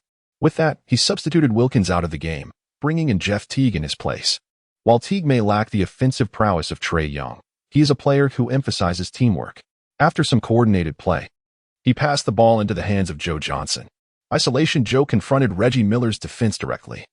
Isolation Joe is also a player with considerable achievements in the realm of one-on-one play. After a series of deft dribbles, he advanced to mid-range, executing a back-to-the-basket move followed by a spinning jump shot, securing a steady 2 points for his team. However, Wilkins was not pleased. Why is everyone resorting to isolation plays? I expect you to exhibit better teamwork, yet all I see are individual efforts. At this juncture, the Pacers initiated a new offensive drive. Leading the charge was Paul George, matched up against the illustrious Dominique Wilkins, a veritable embodiment of cinematic prowess. The contest between them was evenly matched, marked by intense physicality. George sought to showcase his talents in Atlanta. Upon advancing to the front court, he did not pass the ball to Lin Hao, but instead gestured for his teammates to spread out, signaling his intention to engage in a one-on-one play. The players of the Pacers were quite accommodating, creating a vast space for Paul George to penetrate. However, Paul George's ball-handling skills were rather mediocre, and he nearly committed a turnover. With no other option, he hastily resorted to a mid-range jump shot. Unfortunately, he exerted too much force on his attempt, causing the basketball to ricochet off the rim. Nevertheless, with Lin Hao positioned beneath the basket, he leapt into action the moment the ball rebounded, forcefully slamming it through the hoop. After the successful basket, Lin Hao took a moment to taunt the towering figure of Uncle Mu standing before him. He executed Uncle Moo's signature gesture, wagging his finger. With a composed expression, Uncle Moo remarked, "Do not imitate me." Lin Hao stuck out his tongue and made a silly face, retorting, "I will imitate. I will imitate. What can you do about it?" The Pacers players erupted in laughter. Uncle Moo found himself at a loss. He was not an offensive player and could not reclaim what had just been lost on the offensive end. Following a well-coordinated play by the Hawks, the basketball found its way into the hands of the substitute, Al Horford. Horford hesitated for a moment before taking a mid-range shot. His hesitation stemmed primarily from his trepidation regarding Lin Hao's formidable shot-blocking prowess. Lin Hao's ability to intercept shots was simply unparalleled. Al Horford confirmed that Lin Hao was a mere 3 steps away before he dared to attempt his shot. Yet, he was still thwarted. The moment he released the ball, Lin Hao surged forward with astonishing speed, delivering a resounding block that sent the ball careening into the front court. Without a moment's pause, Lin Hao charged towards the opposite half of the court. "Hurry up and keep pace with him. We cannot allow him to initiate a fast break," bellowed Hawks head coach Lloyd Pierce from the sidelines. However, his exhortations fell on deaf ears, for no one could match Lin Hao's extraordinary velocity. They could only watch in dismay as Lin Hao once again executed a thunderous dunk, relentlessly assaulting their basket. Wilkins shook his head in frustration, lamenting, "You fools. Unable to score in offense and incapable of defending, how are we to win this game?" The Hawks' offense was once more initiated by Jeff Teague. After several passes, the ball found its way into the hands of Al Horford. This time, Horford dared not attempt a shot. Even with the ball beyond the three-point line and Lin Hao guarding the rim, he refrained from taking the three-pointer. He ultimately passed the ball into the hands of Dominique Wilkins. Wilkins and Paul George exchanged roles on both offense and defense. It became evident that each found it somewhat challenging to contend with the other. Nevertheless, Paul George's defensive prowess remains formidable. His physique embodies both speed and strength. Regardless of how aggressively Wilkins confronts, his defense remains unyielding. In a moment of desperation, Wilkins is compelled to execute a step-back jump shot. Fortune favors the Hawks this time, as the basketball circles the rim twice before finally descending through the net. Lin Hao claps his hands and addresses his teammates, "Brothers, let us swiftly conclude this battle and aim to overwhelm them within 2 quarters." Upon hearing Lin Hao's words, his teammates eagerly respond. Rick Carlisle, the head coach of the Pacers, shares the sentiment that this contest should reach its conclusion promptly, without allowing any suspense to linger into the second half. Consequently, he decides to make substitutions. On the court, aside from Lin Hao, the other 4 Pacers players are Tyrese Halliburton, Paul George, Danny Granger, and Reggie Miller. The strength of this lineup lies in the remarkable shooting abilities of all 5 players, coupled with their impressive speed. With such a configuration, executing a fast-paced game is undoubtedly feasible. Halliburton advances the ball, while Lin Hao strides purposefully toward the front court. At this moment, Lin Hao finds himself besieged by opponents. Al Horford and Dikembe Mutombo rush in tandem to apply pressure on Lin Hao. Halliburton possesses exceptional passing skills. He executed a feint, his gaze fixed on Lin Hao, and deftly passed the ball into the capable hands of Danny Granger. This pivotal figure of the post-Miller era for the Pacers seized the opportunity without hesitation. From beyond the arc, he launched a precise three-pointer that found its mark in the basket. Following the successful shot, Lin Hao proclaimed with fervor, "Gentlemen, do you know the swiftest way to secure victory?" The players of the Pacers exchanged puzzled glances. Lin Hao continued, "It is through fast breaks following staunch defense. We have scored, and now it is time to demonstrate our ferocious defensive prowess to our opponents." At his command, the Pacers' defense ascended to an entirely new level. Their defensive intensity has escalated remarkably, allowing no room for their opponents. The Hawks are finding it exceedingly difficult to play. With merely 5 seconds remaining on the shot clock, Joe Johnson is left with no choice but to launch a fierce drive towards the basket. He resolutely charged towards the basket. At that moment, guarding the rim for the Pacers was Lin Hao. Attempting to take him on one-on-one was akin to gifting Lin Hao an opportunity for a block. With a resounding slap, the basketball was once again swatted into the backcourt by Lin Hao. The Hawks head coach had ceased his shouts, for he realized that no amount of yelling would change the fact that his players could never match Lin Hao's speed. He could only watch in astonishment as Lin Hao surged towards the basket like a swift arrow. Then, he leaped into the air, spinning rapidly. Ultimately, he concluded the display with a thunderous slam dunk. The Pacers showcased their formidable scoring prowess on the Hawks' home court. In less than 5 minutes, they unleashed a staggering offensive surge of 23-2, with Lin Hao contributing a remarkable 15 points. Wilkins could no longer bear to witness the debacle. He called for another timeout, forcefully slamming his tactical board in frustration. "What are you doing? This is a disgrace to the city." The players of the Hawks wore expressions of helplessness. They do not wish for this outcome, yet they truly cannot contend with the Pacers. To put it another way, they are no match for Lin Hao. Chapter 86. The Powerpuff Girls. The Hawks are indeed no rivals to the Pacers by the end of the third quarter. They have been rendered utterly defenseless. Ultimately, the score settled at 129-98, with the Pacers triumphing by a staggering 31-point margin. Even more astonishing is that the Pacers' star players spent less than 3 quarters on the court. This was truly a resounding victory. Lin Hao's statistics for the game were 38 points, 21 rebounds, and 7 blocks, all achieved in under 30 minutes. After the game, Reggie Miller approached his teammates, saying, "Brothers, are we not tired? We ought to head to the Gold Club." Artest immediately interjected, "What is tiring about this game? I hardly broke a sweat. I don't even feel the need for a shower." Miller looked at him with disdain, insisting, "No, you must shower. Your odor will spoil our mood for the evening." Artest pouted in anger. "How can you say that? Some lovely ladies appreciate my scent. They find it masculine." Reggie Miller then turned to Lin Hao. "Lin, what kind of ladies do you fancy? I can arrange that for you." Upon hearing this, Lin quickly shook his head. "Reggie, I think I'll pass. I'm not particularly keen on such places." Artest persisted. "Brother, any normal man would not decline such an opportunity, unless you are incapable." Lin Hao retorted directly, "Get lost." Paul George chimed in. "Lin, our team is always united. We partake in all activities together, so you should join us." Lin, feeling somewhat embarrassed, nodded in agreement and accompanied them. Reggie Miller excitedly embraced Lin, exclaiming, "The owner of the Gold Club told me that we must bring you. Only with your presence will we have access to the finest resources and the most professional service." At this point, Reggie was practically beside himself with excitement. The other Pacers players shared in his enthusiasm. Lin Hao finally comprehended why so many NBA players face financial ruin after retirement. Most of their wealth has been spent on their lower halves. Take Dwight Howard, for instance. His lack of restraint has led to numerous offspring. In order to put an end to such issues, he ultimately decided to change his orientation. Lin Hao, of course, would not follow in Howard's footsteps. He is indeed the ambassador for a renowned domestic sports protection brand. A group of individuals joyfully arrived at the Golden Club. The hall here is even larger than the home ground of the Hawks, almost equivalent to a basketball court. Goodness, where am I? Why do I feel as if I have entered paradise? Artest's eyes sparkled with excitement as he incessantly scanned the surroundings with his gaze. Beside him, Danny Granger's eyes widened in astonishment, a stark departure from his usual unassuming demeanor. His body seemed to act independently, irresistibly drawn towards the throng of enchanting women.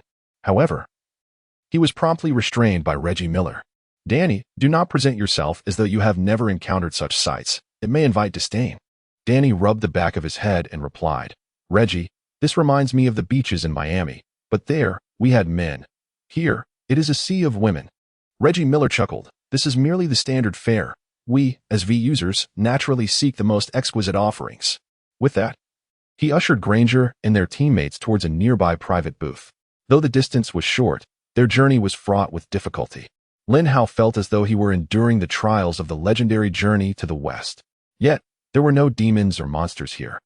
Only the alluring facades of beauty. Some players from the Pacers could no longer resist temptation.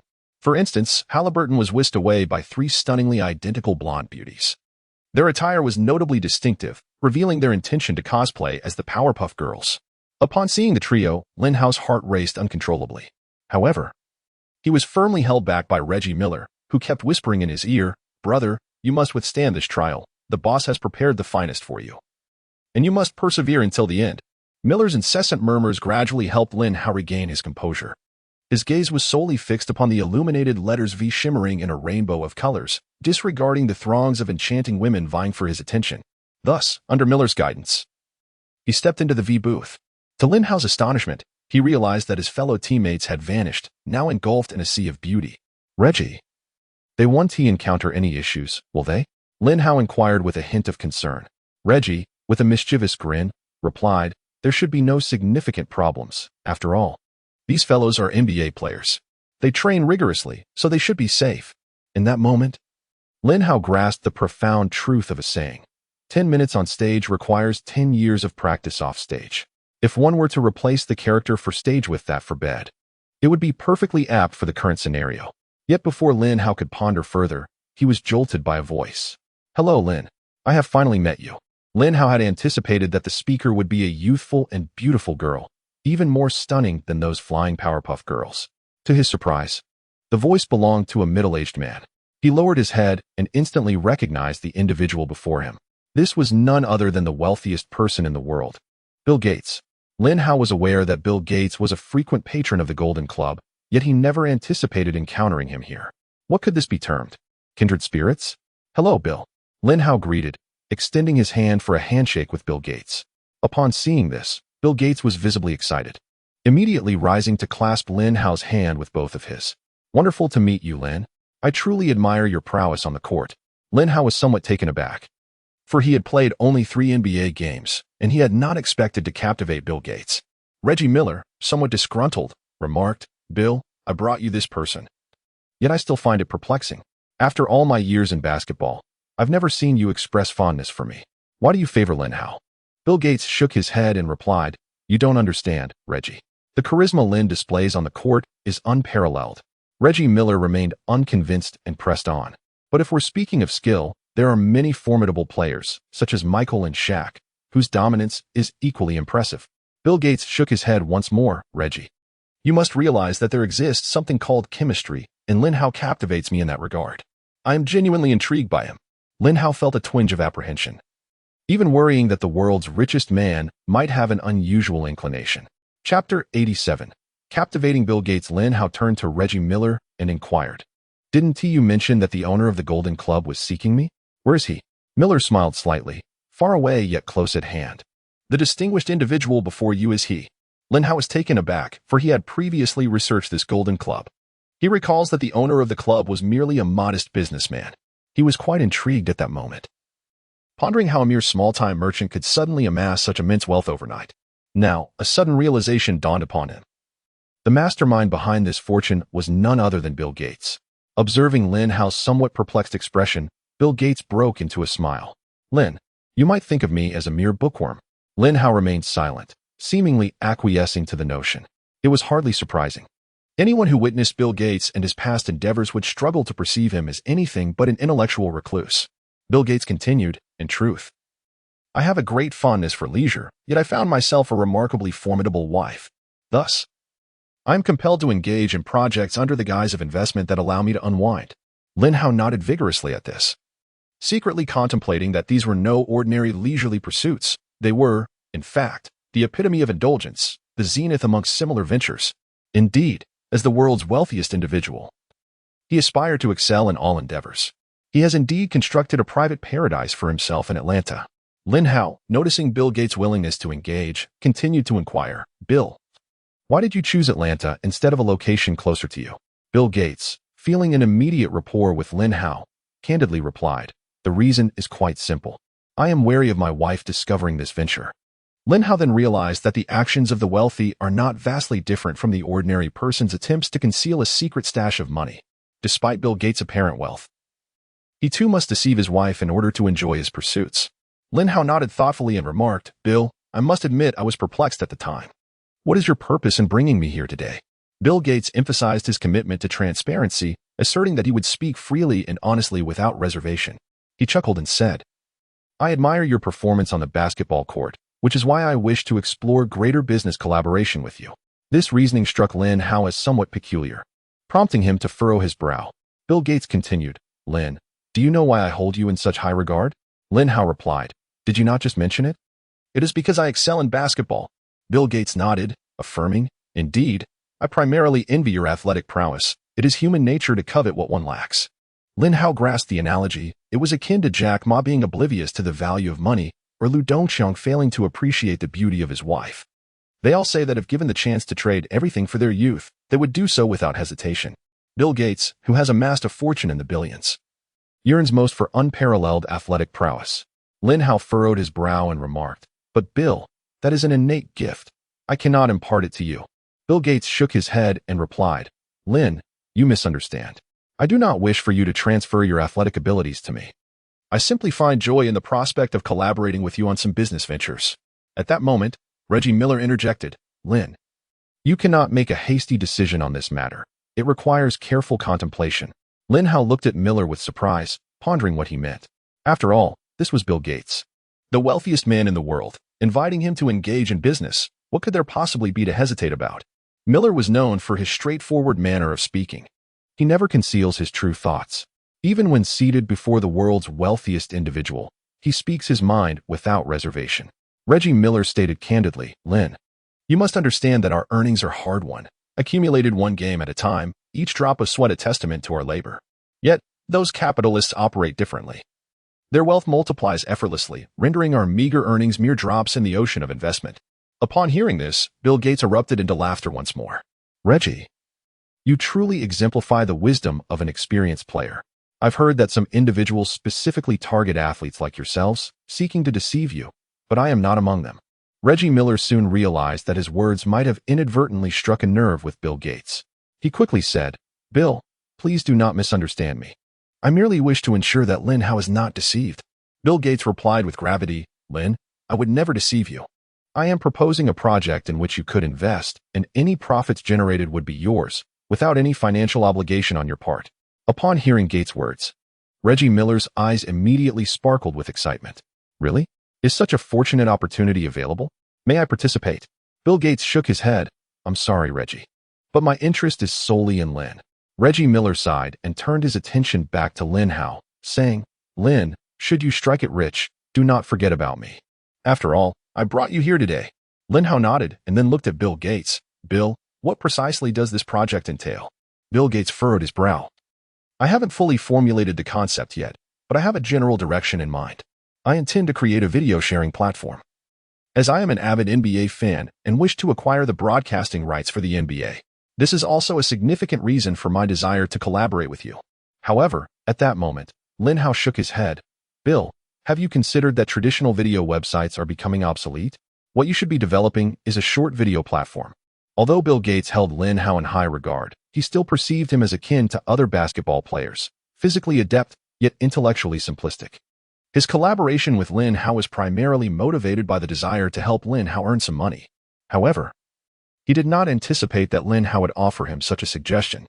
He felt utterly astonished. Lin, could you elaborate on your specific plans?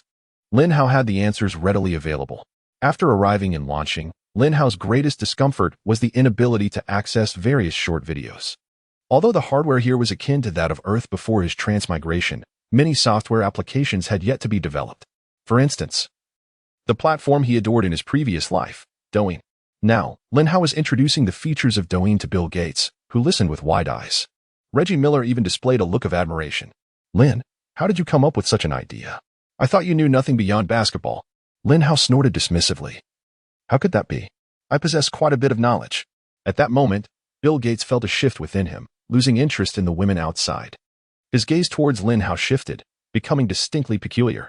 Chapter 88. The micro-hard platform is live. Bill Gates felt a sense of regret for not having encountered Lin Hao sooner. He believed that had he encountered Lin Hao sooner, his commercial empire would have expanded even further. He is not merely associated with Microsoft. He aspires to construct his own digital empire. Lin, swiftly bestow a captivating name upon the short video platform you have conceived. I wish to have my team create a preliminary version overnight. Lin Hao is acutely aware of the formidable prowess of Microsoft's programmers, who arguably surpass those from domestic tech giants. However, the task of naming poses a considerable challenge for Lin Hao. He certainly cannot resort to naming it Douyin again. Reggie Miller, growing impatient, urged, Lin, just think of something. Do not forget the matter at hand today. At that moment, Lin Hao suddenly slapped his thigh and exclaimed, Bill, I have thought of a splendid name. Since your previous enterprise was called Microsoft, let us name this platform Weighing. Upon hearing this, Bill Gates erupted into applause, declaring, This name is genuinely excellent. I concur. Reggie Miller joined in the applause, exclaiming, This name is fantastic. I absolutely adore it. In truth, his enthusiasm was not entirely genuine. He merely wished to progress to the next phase, which was the part he truly relished. Bill Gates stood up, saying, All right, gentlemen, I can hardly contain my excitement. I will have my team spring into action immediately. Enjoy yourselves. With that, he escorted Lin Hao and Reggie Miller to the VZ VIP room. It was then that Lin Hao truly experienced what it meant to be in paradise. It was evident that professionals should indeed handle professional matters. A stark contrast to Lin Hao's previous experiences. When Lin Hao woke, it was already noon the following day. As he emerged from his bath and dressed, he encountered the exhilarated visage of Bill Gates. Startled, Lin inquired, "Bill, what are you doing? Surely you did not go an entire night without sleep." Bill Gates shook his head, replying, "I am simply overwhelmed with excitement, Lin. It has been years since I have encountered such a promising project. I feel rejuvenated. Thanks to you, Lin, for granting me a second spring." Lin Hao found Bill Gates' words somewhat peculiar. At that moment, Reggie Miller also exited the room, and upon hearing Bill Gates' remarks, displayed a look of utter astonishment. He promptly embraced Lin Hao, exclaiming, "Bill, what are you doing? You are not planning anything untoward with Lin, are you?" Bill Gates awkwardly shook his head, insisting, "Please do not misunderstand me. I am a staunchly heterosexual man. I genuinely believe that this weighing platform has the potential to become immensely popular." With that, Bill Gates produced his phone and opened the newly established weighing platform. Lin Hao tested it for several minutes, utterly astonished, exclaiming, "Goodness, your Microsoft technical team is extraordinary. To achieve such a feat in just one night is remarkable." Lin Hao found the micro-hard platform to be even more impressive than Douyin from his previous life. Bill Gates smiled faintly and remarked, "Lin, there is no significant technical challenge here. The two most difficult aspects are, first, this innovative idea, which only you could conceive, and second, how to effectively promote the platform." Lin Hao nodded, fully aware of the challenges faced during the initial promotion of short video platforms, which often resorted to grassroots marketing strategies. Noticing Lin's furrowed brow, Gates quickly reassured him, "Do not worry, Lin. You have already overcome the most formidable obstacles. The rest is in my hands. And soon you shall witness our micro-hard being utilized by everyone on the streets." With Gates' assurance, Lin felt a sense of relief. For a promise from such a distinguished figure like Gates was indeed a guarantee of success. "Lin, you need not concern yourself with the remaining matters. I hope you will focus on your basketball," Gates added. A smile illuminated Lin's face as he replied, "All right, Bill. Our collaboration will surely lead to unprecedented success." Subsequently, Lin and Reggie Miller exited the Golden Club. Lin, somewhat bewildered, inquired, "Reggie, where are our teammates? Why have they all disappeared?" Reggie Miller chuckled, "Of course. They have all returned home. They wouldn't wait here." Following Reggie, Lin arrived at the airport, and upon boarding the Team S private jet, he observed the weary faces of his teammates, instantly comprehending the meaning behind Reggie's words. No wonder they appeared so exhausted. At that moment, their coach, Rick Carlisle, remained blissfully unaware. "Brothers, I understand the hardships you have endured, but we are about to return to our home court. Once we reach Indianapolis, we can finally rest." Upon hearing the mention of home, those players with partners waiting for them revealed expressions of despair. In that instant, Lin grasped why middle-aged men dreaded paying taxes. The landlord's surplus was truly dwindling. "Lin, how come you seem so energetic?" Danny Granger panted as he addressed Lin. Lin smiled slightly. "I am not certain. Perhaps I am simply born with a natural athletic physique." Reggie Miller, standing nearby, lamented, "One cannot escape aging. I was just like you at your age." Arteis shot Reggie a bemused glance. "Reggie, I truly admire your talent for boasting." A tumultuous uproar filled the aircraft until Coach Rick Carlisle intervened, exclaiming, "Enough, enough. Let me enlighten you about our next opponent." Arteis, with an air of indifference, retorted, "What is there to discuss? They surely cannot match our prowess." Upon hearing this, Rick Carlisle shook his head, stating, "Do you not comprehend who our adversary is?" Arteis' eyes widened in surprise. "Who is it that they possess such might?" With a grave expression, Rick Carlisle replied, "It is the Miami Heat, led by none other than LeBron James." At the mention of the Heat, the players of the Pacers instinctively straightened in their seats. They are all aware that this is a formidable opponent. Last season, the Heat decisively swept the Pacers. However, the players swiftly regained their confidence. They are not the same now. For Lin Hao is among them. With this thought in mind, O'Neal eagerly exclaimed, "Coach, I believe we need not fear them. No matter how strong the adversary, they cannot match Lin Hao." Yet, Rick Carlisle shook his head once more, stating, "I believe that as the season progresses, opponents will gradually discover ways to counter Lin." As a seasoned coach, Carlisle does not believe that Lin Hao can dominate the league in his inaugural season. Chapter 89, the first home game this season. The Pacers are set to play their first home game at the Conseco Fieldhouse. The fans are eager to witness Lin Hao's prowess in person, and the venue is already bustling with people 3 hours prior to the start of the match. The owner of the Pacers, upon seeing the crowd, is equally exhilarated. Before the match commenced, he grasped Lin Hao's hand and earnestly advised, "Lin, you must perform exceptionally well in this game. You owe it to the support of so many fans." Lin Hao smiled and nodded, reassuringly replying, "Rest assured, boss, I will lead the team to victory in this match." However, the owner of the Pacers did not share Lin Hao's unwavering confidence. He hesitantly remarked, "There is no need for that. Victory or defeat matters not. As long as you deliver an impressive performance and instill hope in the fans, that is sufficient." Lin Hao felt a twinge of sympathy for his boss, as it was evident that he was intimidated by the formidable Heat team. In this match, the Heat had deployed their strongest lineup. Their starting lineup consists of point guard, Tim Hardaway, shooting guard, Dwayne Wade, small forward, LeBron James, power forward, Chris Bosh, center, Alonzo Mourning. This lineup is remarkably balanced and serves as the core ensemble in their pursuit of the championship. Meanwhile, the Pacers have also fielded their strongest lineup: point guard, Tyrese Haliburton, shooting guard, Reggie Miller, small forward, Paul George, power forward, Jermaine O'Neal, center, Lin Hao. The match was broadcasted by CCTV, with commentary provided by the seasoned duo Sun Jinping and Coach Zhang. Both have aged considerably and are typically reluctant to participate in regular matches. However, due to the significance of this particular game for the Pacers, they eagerly volunteered to provide commentary. Prior to the match, Coach Zhang remarked to Sun Jinping, "Mr. Sun, having spent a lifetime with basketball, I now realize that what we once played cannot truly be called basketball. Lin Hao is the one truly embodying the game." Sun Jinping nodded in agreement, stating, "Many now refer to Lin Hao as a basketball artist. His style transcends our traditional understanding of the sport." Coach Zhang responded, "Indeed. His physicality and skill astound me. How can someone be so tall, so swift, and possess the finesse of an outside shooter?" Sun Jinping added, "Let us cheer for young Lin as he showcases his prowess in this match." No sooner had he spoken than the game commenced. The referee tossed the basketball into the air at midcourt, with Lin Hao and Mourning leaping simultaneously for the tip-off. Lin Hao's height, wingspan, and jumping ability were exceedingly apparent. Mourning is renowned in the league as a tough competitor, so resilient that he continued to play even after undergoing a kidney transplant.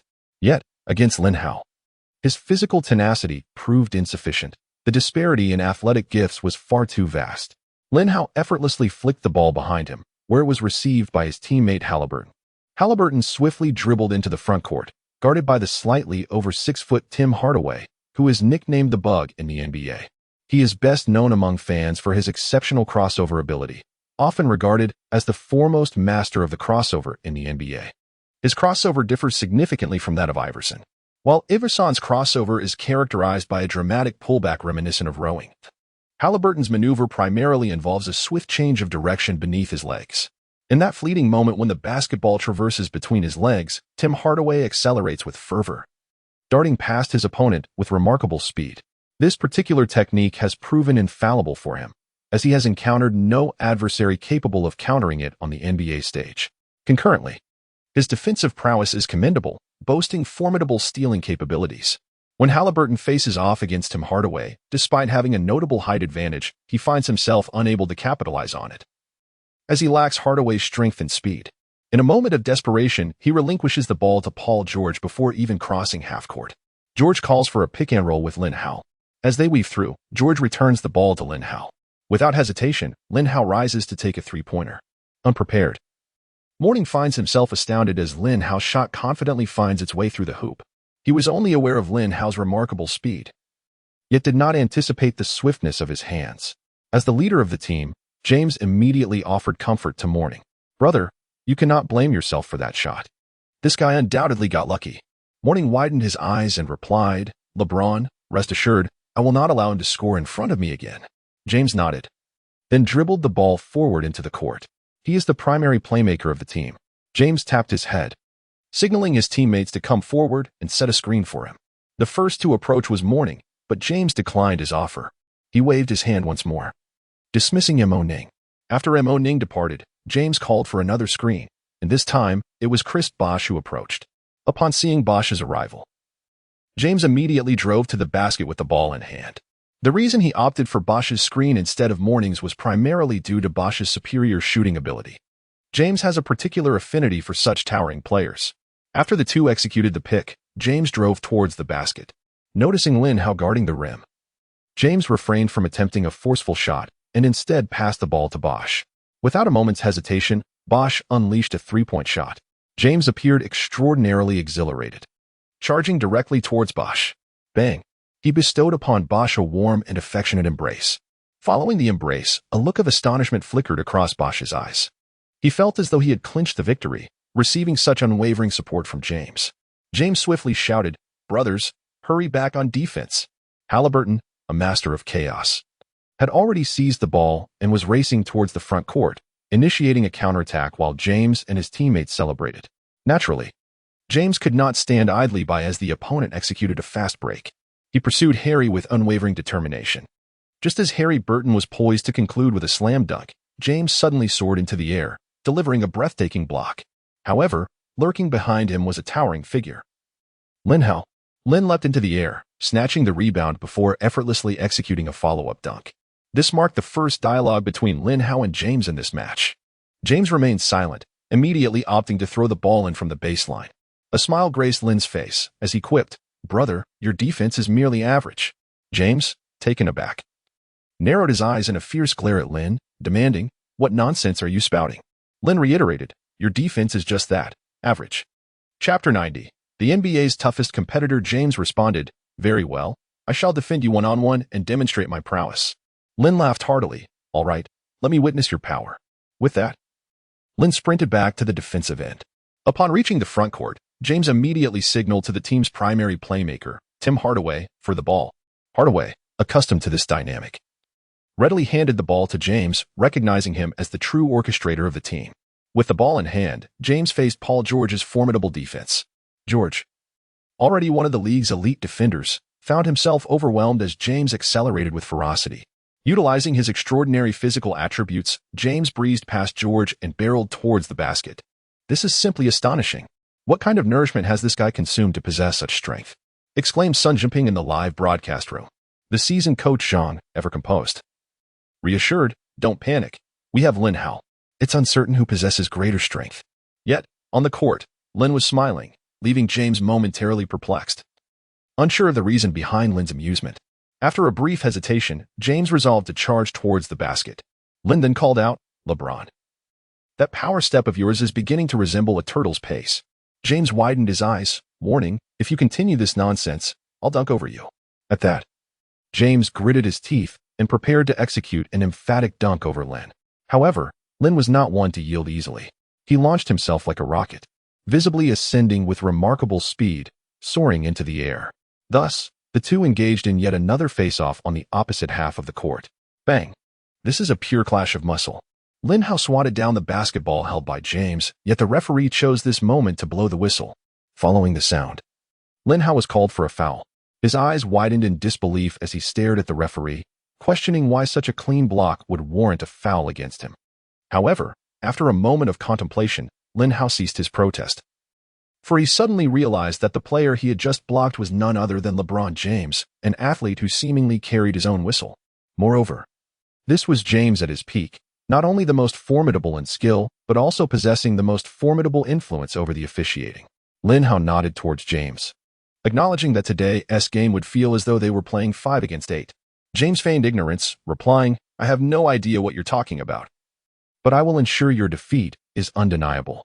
Lin Hao retorted, "Let us see who ultimately concedes." James then approached the free throw line and sank both shots effortlessly. On the sidelines, the head coach of the Pacers began to worry about Lin Hao, primarily concerned about potential foul troubles. Carlisle was eager for victory in this match, as his sole objective this season was to lead the Pacers to the championship. He is acutely aware that to secure the championship, the Miami Heat will serve as a formidable benchmark on their path forward, as this team is regarded by many basketball experts as a strong contender for the title. "Lin, be sure to protect yourself. Another foul, and you'll be substituted." Upon hearing the coach's words, Lin Hao immediately signaled an okay with his hand. "Rest assured, coach, even if we are outnumbered 5-8, victory will ultimately belong to us." At that moment, the referee intervened, issuing a warning to Lin Hao. "Lin, you must respect our professionalism. Rest assured, we will render the fairest judgment." Lin Hao, upon hearing this, let out a cold snort. "Fine, I can respect you, but please, do exhibit genuine professionalism." With that, Lin Hao dashed to the front court, eager for the ball. This time, Halliburton delivered the ball into Lin Hao's hands. Positioned at the top of the arc, Lin faced off against the NBA's renowned tough guy, Alonzo Mourning. Mourning spread his arms wide, attempting to impose greater resistance upon Lin. However, Lin was undeterred, showcasing his exceptional ball handling skills. Whoosh, whoosh, whoosh. This was the first time the Pacers fans witnessed such a performance from Lin Hao in their home arena. They all rose, revealing expressions of profound astonishment. They truly could not have anticipated witnessing such a splendid performance in their lifetime. This transcends the realm of basketball. It resembles a form of contemporary art unveiled before the eyes of the public. My friends, I cannot speak for you, but I am genuinely in awe. With such mastery over the game, I could dedicate an entire lifetime to practice and never attain such skill. What defines extraordinary talent? Lin Hao's abilities are undoubtedly the epitome of exceptional prowess. In comparison to him, LeBron appears to lack fundamental basketball skills. One of the favorite pastimes of fans is to engage in disparagement. James, too, has heard the derogatory remarks from spectators at the sidelines. He yearned to dash forward and intercept Lin Hao, attempting to snatch the basketball from his grasp. However, at that moment, it was Mourning defending Lin Hao. And James was acutely aware of Mourning's temperament and persona. Should he charge in, Mourning would undoubtedly erupt in fury. Consequently, James positioned himself to provide support, ready to assist Mourning in defense at a moment's notice. Yet, Lin Hao offered James no such opportunity. After a dazzling display of dribbling, Lin Hao suddenly executed a step-back three-pointer. This was truly an unpredictable move. Despite Mourning's diligent defense, the disparity in their physical attributes was insurmountable. Mourning could only watch helplessly as Lin Hao sunk the three-pointer. Following the basket, Lin Hao shook his head at Mourning, saying, "Alonzo, I advise you not to defend me. I hold great respect for your character, and I fear that guarding me may lead to your injury." Mourning's eyes widened in disbelief. "You dare speak such nonsense? When we transition to offense, I shall use my footwork to dismantle you." With that, Mourning strode purposefully toward the front court. During this offensive play, James indeed passed the ball to Mourning. It was not because he believed Mourning could score against Lin Hao, but rather he felt Mourning could at least wear Lin Hao down. In the ensuing game, he intended to exploit Lin Hao's fatigue. Once in possession of the basketball, Mourning initiated his one-on-one with Lin Hao. He commenced with a flurry of footwork, feinting left and right, up and down, yet Lin Hao remained steadfast, shadowing him closely. In a moment of desperation, Mourning resorted to using his body, attempting to overpower Lin Hao with brute force. Thud. The collision between their bodies was intense. Mourning looked at Lin Hao in shock. "What on earth have you been eating? You appear so slender, yet possess such formidable strength." Lin Hao replied with pride, "I grew up on my mother's cooking. We from the Dragon Nation are unlike you Americans. We do not resort to performance-enhancing drugs." Upon hearing this, a displeased expression immediately crossed Mourning's face. Many believed that his kidney issues were linked to substance use. As an athlete, it was not uncommon to occasionally resort to certain substances to maintain one's physique. With his temper flaring, Mourning found himself losing control. He leapt into the air, aiming to execute a forceful dunk. However, at that moment, Lin Hao had already soared into the sky, swatting the basketball from Alonzo Mourning's grasp. In the 1990s, Mourning was heralded as the fifth greatest center, overshadowed by the four titans, Shaquille O'Neal, Hakeem Olajuwon, David Robinson, and Patrick Ewing. Each of the first four possessed distinct attributes, whereas Mourning, despite his formidable toughness, appeared somewhat lacking in comparison to these legends. This is precisely why the term four great centers prevails, with no one designating a fifth. Lin Hao's block went unpunished by the referees, yet LeBron James took it upon himself to approach them with a complaint. "There was a foul for hitting my hand on that play. Why was it not called?" The officials, upon hearing LeBron's words, found themselves in a difficult position. "LeBron, we cannot call every foul. Even if we lean in your favor, we maintain our professional integrity. If our bias is too blatant, it will be noticed." Neither the opponents nor the fans are oblivious. After considering the referee's reasoning, James found it somewhat valid and refrained from further debate. The Pacers initiated their offensive play, with Tyrese Halliburton orchestrating from the top of the arc, while Reggie Miller continuously darted through the court. He wandered about, ultimately arriving at the three-point line in the corner. This is a tactic frequently employed by the Pacers. At the precise moment Reggie Miller found an opening, Halliburton delivered the ball into his hands. Upon receiving the pass, Miller immediately released a three-point shot. Just as he launched his attempt, the Flash, Dwayne Wade, suddenly surged forth from the crowd. With a resounding smack, Wade delivered a thunderous volleyball-style block to Miller. In the CCTV studio, Sun Jungping gasped in astonishment, exclaiming how astonishingly high he could leap, despite his seemingly modest height. Director Zhang interjected, "Old Sun, you may be unaware, but Wade had his meniscus removed from both knees during his college days." Indeed, upon hearing this revelation from Director Zhang, Sun Jingping appeared even more bewildered. He perceived Wade as a celestial being descended from the heavens. How could an ordinary mortal possess such astonishing leaping ability? Coach Zhang leaned in and whispered, "Old Sun, I believe his jumping is rather overrated. Do not forget how exaggerated Lin Hao's jumps can be." Sun Jingping immediately inquired, "Coach Zhang, do you think the legend about Lin Hao being able to touch the top of the backboard is true?"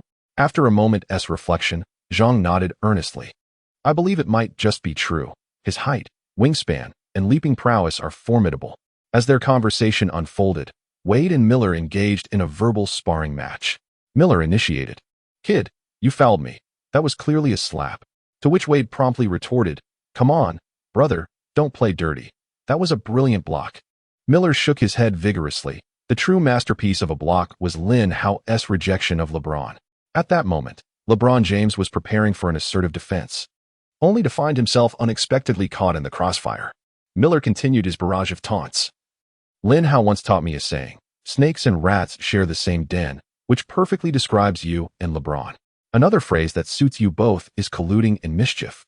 Wade suddenly realized he had provoked someone he ought not to have.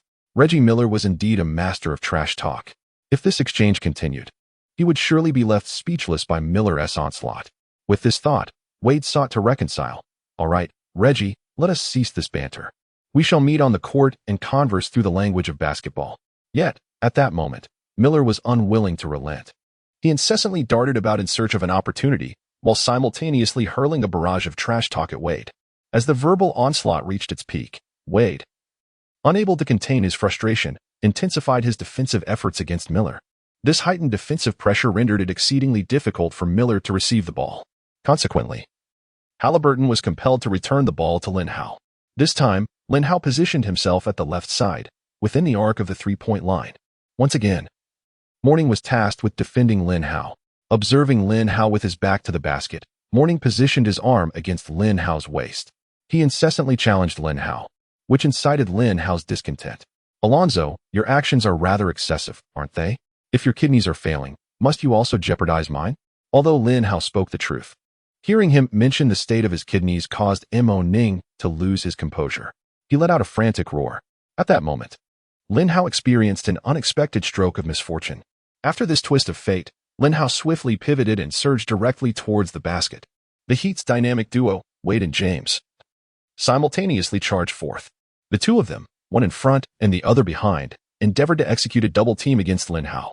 However, at that moment, Lin Hao had already leaped into the air with all his might, rendering them powerless to impede him.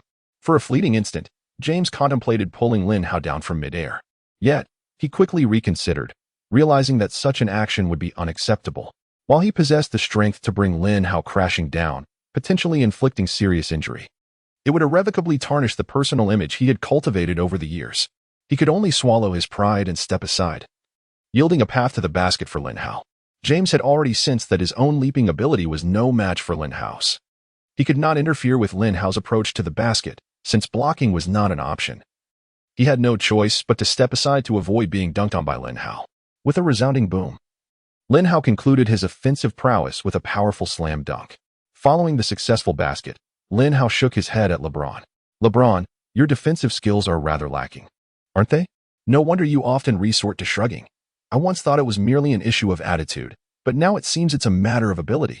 Upon hearing this, James was immediately infuriated. "What do you know, you Dragon Country person? Can your people even play basketball? Why don't you just go back to your ping pong?" The sight of James in such a rage only delighted Lin Hao further. It was indeed a joyous occasion to provoke James. Lin Hao quickly retorted, "LeBron, while I may not be particularly skilled in basketball, I cannot fathom why I can so effortlessly defeat you. What do you think is the reason?" James, in response, let out another furious roar. "Lin, I will not let you off the hook. I will make you understand who the greatest basketball player in the world truly is." With that, James fiercely snatched the basketball from Morning, who was inbounding, and charged towards the court with fervor. In the studio of CCTV, Sun Jinping expressed his excitement. Director Zhang. I believe the Pacers have little trouble securing this game. There is no one who can contain our Lin Hao. However, Director Zhang did not share his optimism. He shook his head and replied, it's hard to say. While the Heat may lack someone to limit Lin Hao, there are indeed others on the court who can. Sun Jinping looked at Director Zhang in confusion. Who else could that be? Are you suggesting his teammates? Director Zhang shook his head. Certainly not. But do not forget. Aside from the players, there are also the 3 referees. Realization dawned on Sun Jinping. Director Zhang, I was only aware of the corruption in our domestic CBA. I did not expect it to exist in the NBA as well. And isn't this the Pacers' home court? Would they also face bias? Director Zhang let out a cold snort. I see you are not as naive as you appear. However, wherever there are people, there exists a world of intrigue, and with intrigue comes darkness. He refrained from elaborating further, fearing that dwelling on such matters might dampen the viewer's excitement for the game. At that moment, James had already stormed to the front court, with Paul George persistently attempting to block him. Yet, James clearly dismissed George as a threat. With the ball in hand, he launched into a fierce attack.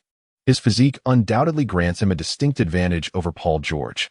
With a slight dip of his shoulder followed by a surge of speed, he effortlessly surged past George. As he barreled into the paint, James prepared for another thunderous leap, aiming to execute a ferocious dunk over Lin Hao beneath the basket. However, this time, Lin Hao was not inclined to acquiesce. He soared upwards, suspended in midair, awaiting James's drive to the basket. James quickly discerned that a forceful attack would inevitably lead to the misfortune of being blocked. This time, he had the wisdom to alter his approach. Instead of barreling straight to the basket, he collided with Lin Hao. The impact was thunderous. Lin Hao felt as though he had been struck by a massive boulder, hurtling out of bounds. Fortunately for Lin Hao, his physique was robust. Had it been anyone else, a collision of such magnitude with James would likely have left them bettered for life. Even Lin Hao, despite his resilience, struggled to rise from the ground with the assistance of his teammates. At that moment, the referee's whistle pierced the air once more. All the Pacers players anticipated a foul call against James for an offensive charge, yet to their astonishment, the referee ruled a foul on Lin Hao, awarding him a blocking foul. This decision not only incited discontent among the Pacers players, but also prompted their fans to chant in unison from the sidelines, "Corrupt officiating! Corrupt officiating! Corrupt officiating!" The referees, however, withstood the mounting pressure, allowing James to step to the free throw line. In this instance, James himself felt an unprecedented weight of expectation.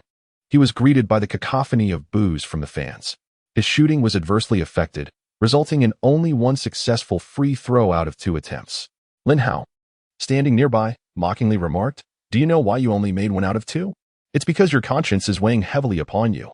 James glared at Lin Hao, exclaiming, "Watch your words, kid, or I shall not hold back."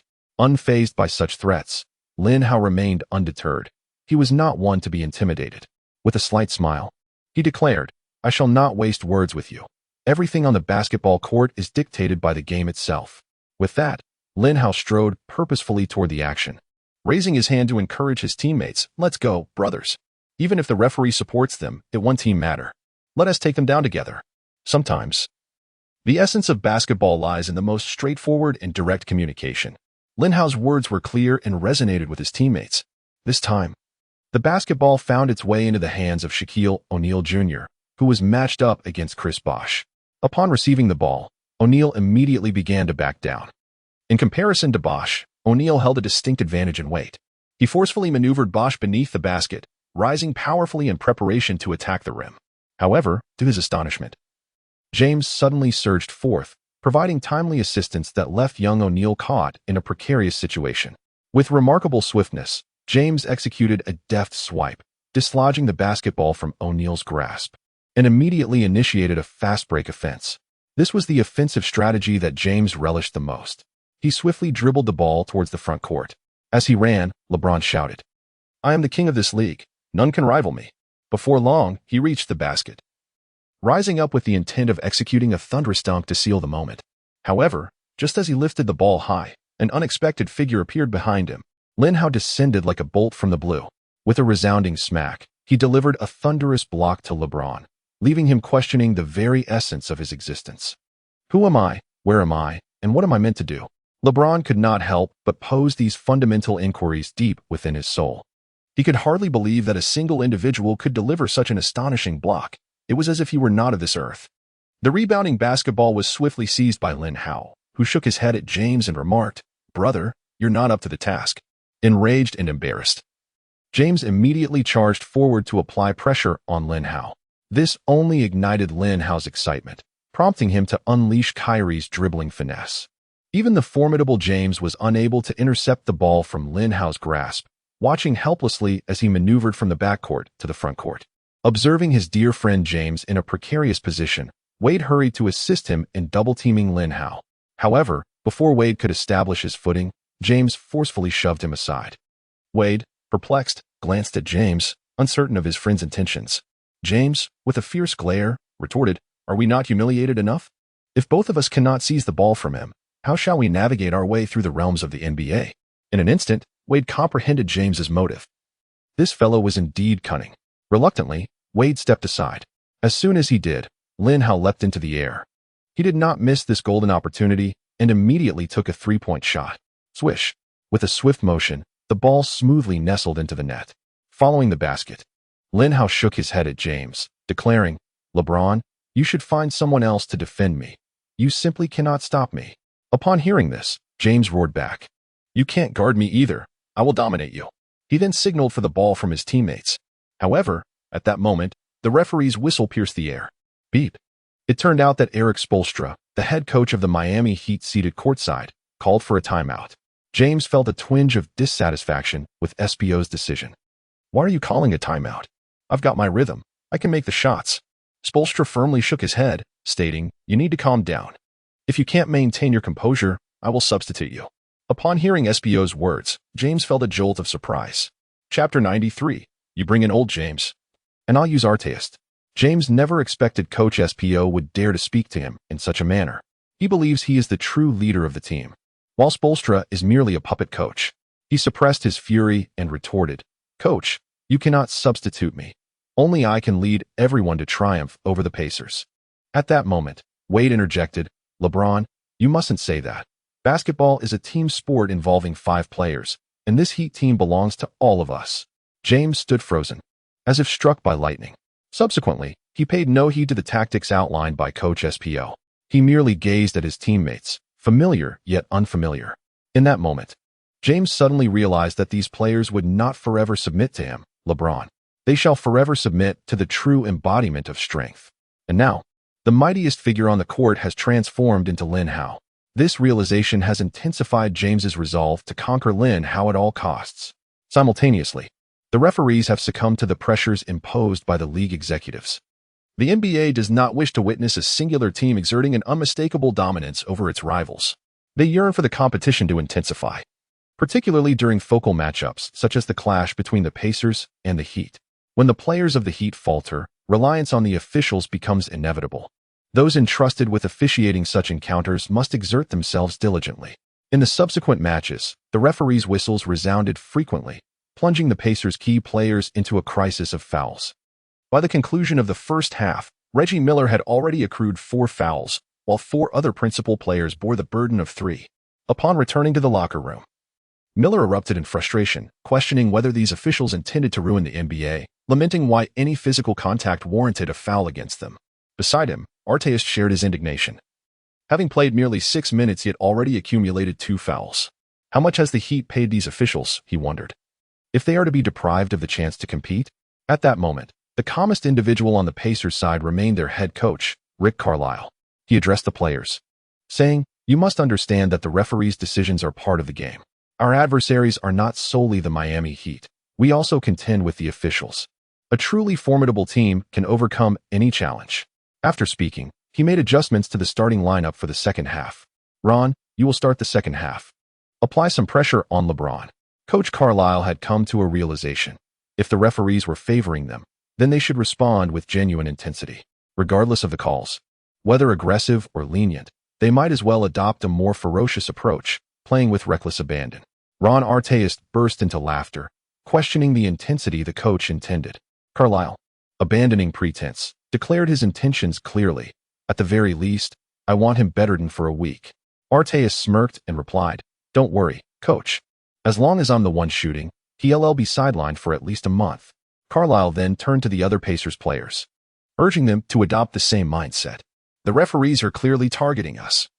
So let us be even more resolute and see if we can set a record in this game. Previously, Lin Hao had considered Carlisle to be a refined coach, but now it was evident that he possessed a rather wild side. Lin Hao appreciated this shift. In the realm of competitive sports, being overly nice rarely ensures survival. He had always adhered to this philosophy: if one does not offend me, I shall not offend them, but should one provoke me, I will ensure their demise. Soon, the second half commenced with both teams. The Miami Heat initiated the offensive onslaught, with Tim Hardaway continuing his crossover. However, the defender before him was now Mark Jackson. In contrast to Halliburton, Mark Jackson's defense was far more tenacious, delivering a robust physical challenge to Tim Hardaway. Unbalanced, Tim nearly committed a turnover. He swiftly turned his gaze towards the referee, questioning whether a foul had occurred. The official hesitated for a moment, ultimately choosing not to blow the whistle. The referee contemplated exercising some restraint, waiting for a more significant physical confrontation between James and Wade before calling a foul. After all, with a player of Tim Hardaway's caliber, perhaps it was best to refrain from making the call. Observing the referee's decision to remain silent, Hardaway became increasingly emboldened. He intended to drive the ball fiercely past Mark Jackson, executing a swift crossover beneath his legs. He then sought to accelerate past the left side of Jackson's body. This time, Jackson provided Hardaway with a rather robust lateral challenge.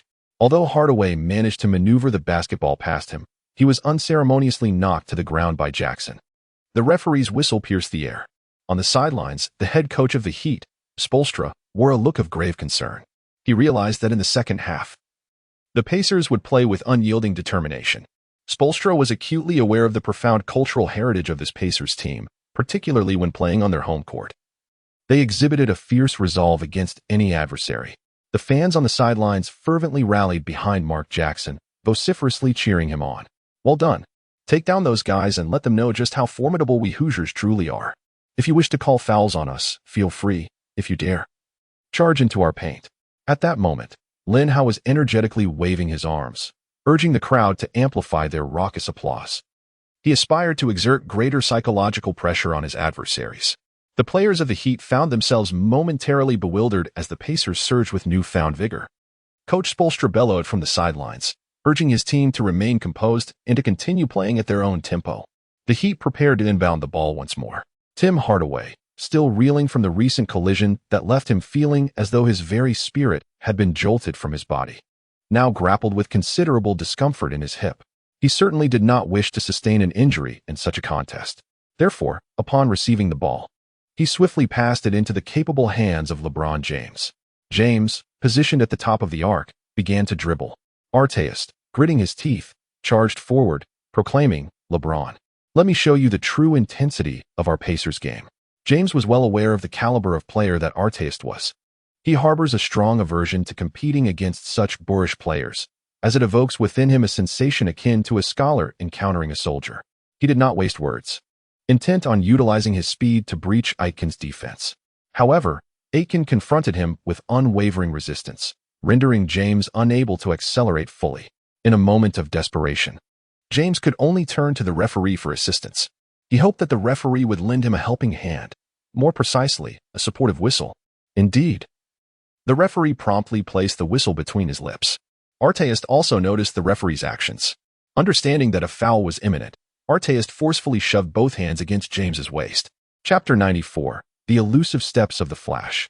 As James was accelerating through the court, he was suddenly pushed by Artest, causing him to lose his balance in an instant. Thud. He fell heavily to the ground, eliciting a chorus of laughter from the fans of the Pacers on the sidelines. "LeBron, you truly are a born actor. What are you performing, a lifeless corpse perhaps? Why are you lying there?" They scoffed.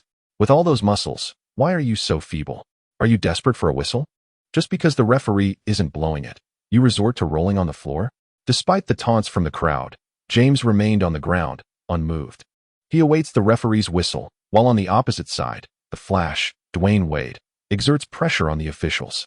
"Referee, this must warrant a severe penalty. That act could have seriously harmed LeBron. It was excessively aggressive." The referee hesitated momentarily before issuing a flagrant foul of the first degree against Artest. Consequently, James was granted 2 free throws and an additional possession. Artist, however, was dissatisfied with the referee's decision. He stood on the sidelines, arguing with the referee, questioning the call, claiming it was merely an ordinary foul, albeit executed with a bit more force. The referee shook his head and replied, "That action is quite dangerous. My duty is to safeguard the health of every player." Artist attempted to continue his debate, but Lin Hao intervened, saying, "Ron, it's best to refrain from further discussion. Keep it up, and the referee will eject you from the game, and you have yet to fulfill your mission." Reflecting on Lin Hao's words, Artist realized the validity of his point. Indeed, he had come with a purpose. With James still on the court, he could not afford to falter before achieving victory. With that thought in mind, he gave the referee a thumbs up, acknowledging the call as correct, encouraging him to maintain his stance. Unexpectedly, this praise only incited the referee's ire, resulting in a warning. "If you continue to jeer in such a sarcastic manner, we will have no choice but to expel you from the game." The referee's admonition left Artist feeling as though he was being unjustly accused. He even felt that this warning was unjust. It was only second to the technical foul received by the Stone Buddha, Duncan, for merely laughing. Nonetheless, it must be acknowledged that James was indeed struck quite hard this time. He struggled to rise from the ground and then made his way to the free throw line. The spectators along the sidelines showed no mercy, and amidst the cacophony of jeers, they began to hurl disparaging remarks at James. "LeBron, you are a mere puppet. A mockery on the court. Depart from this arena, for you are unwelcome here. Utter trash, nothing but pure garbage." Many regard James as a prodigy of the game. In the past, he regarded himself as a king, yet now he is facing vehement criticism from the Pacers fans, which has indeed rattled LeBron.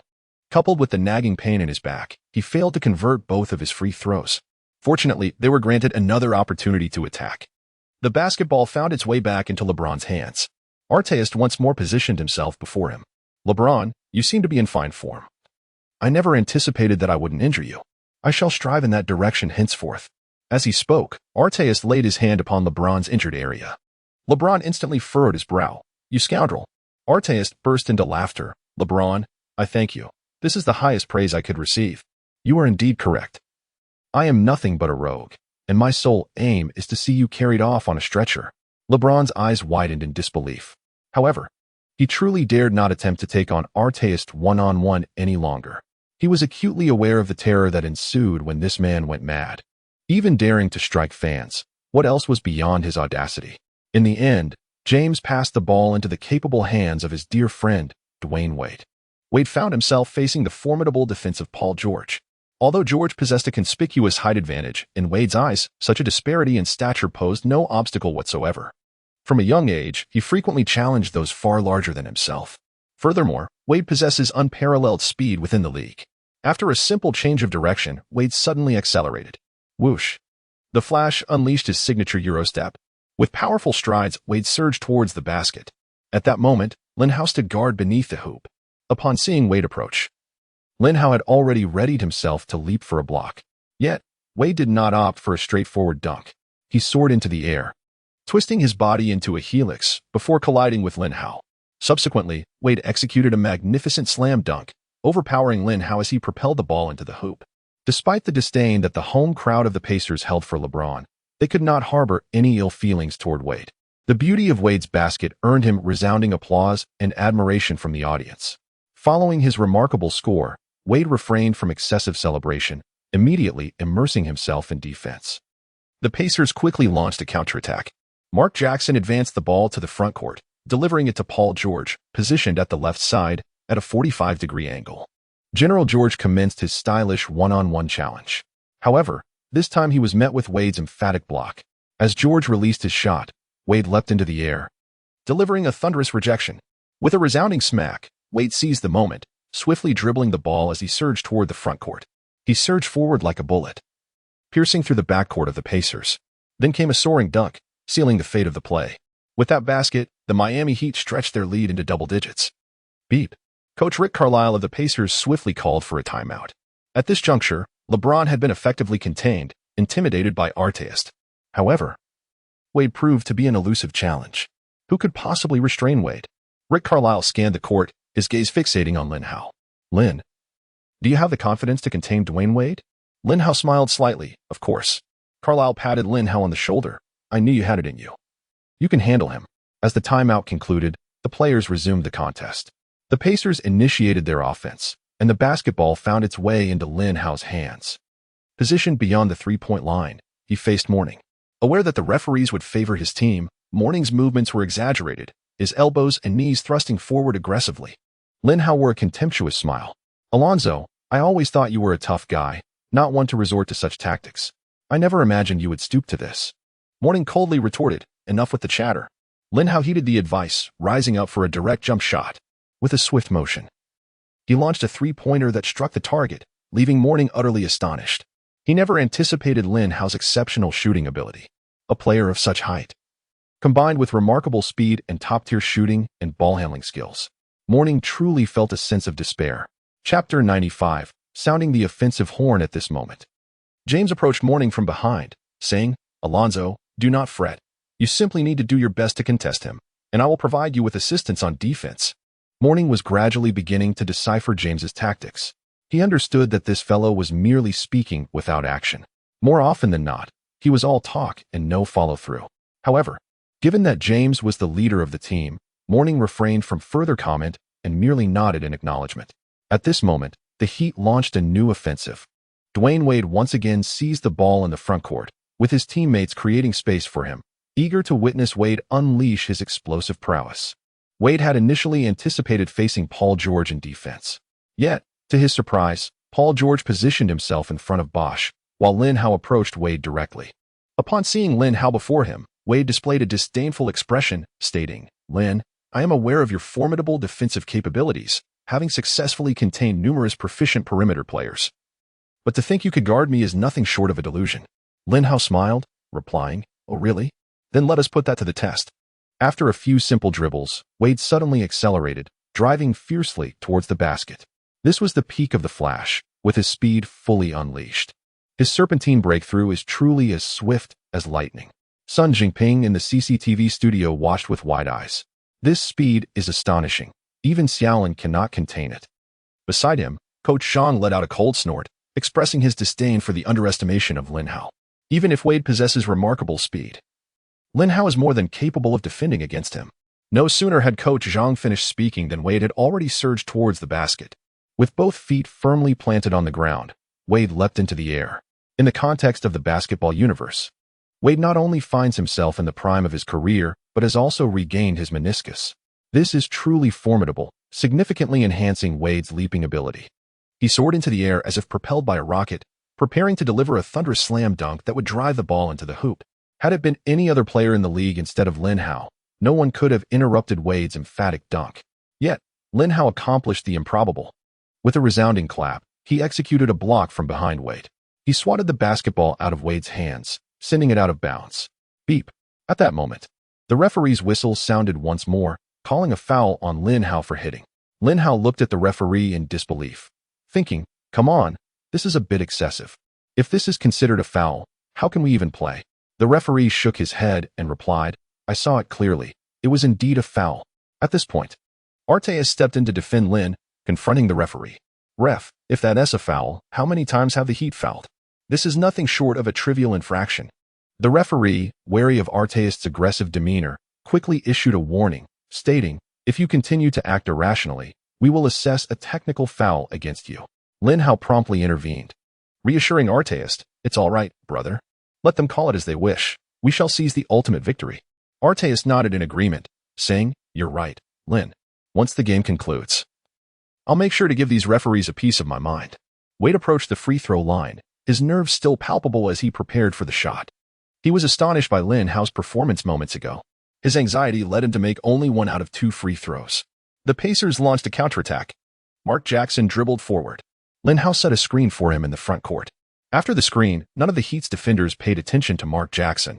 Their defensive focus was entirely on Lin Hao. The Pacers managed to create a 4-on-3 advantage. Mark Jackson, with the ball, surveyed the court before passing it to Paul George. Upon receiving the pass, George swiftly made his move towards the basket. Despite the interference from Chris Bosh, George skillfully banked the shot in. Following the successful basket, George promptly sprinted back to the defensive end. Lin Hao shouted to his teammates, urging them, "Brothers, let's put in some effort and aim to defend this possession." The players of the Pacers indeed heightened their defensive intensity. It seemed as though they had meticulously arranged an impenetrable fortress in their own half, with layers upon layers that rendered it exceedingly challenging for their opponents to penetrate the paint. Standing resolutely at the final line of defense was Lin Hao. The players of the Heat appeared hesitant to venture into the key. Observing this scene, Heat's head coach Erik Spoelstra was filled with apprehension. He shouted loudly from the sidelines, "You must penetrate the defense. Lin Hao has already accrued 4 fouls. If he commits another, we will truly have a chance."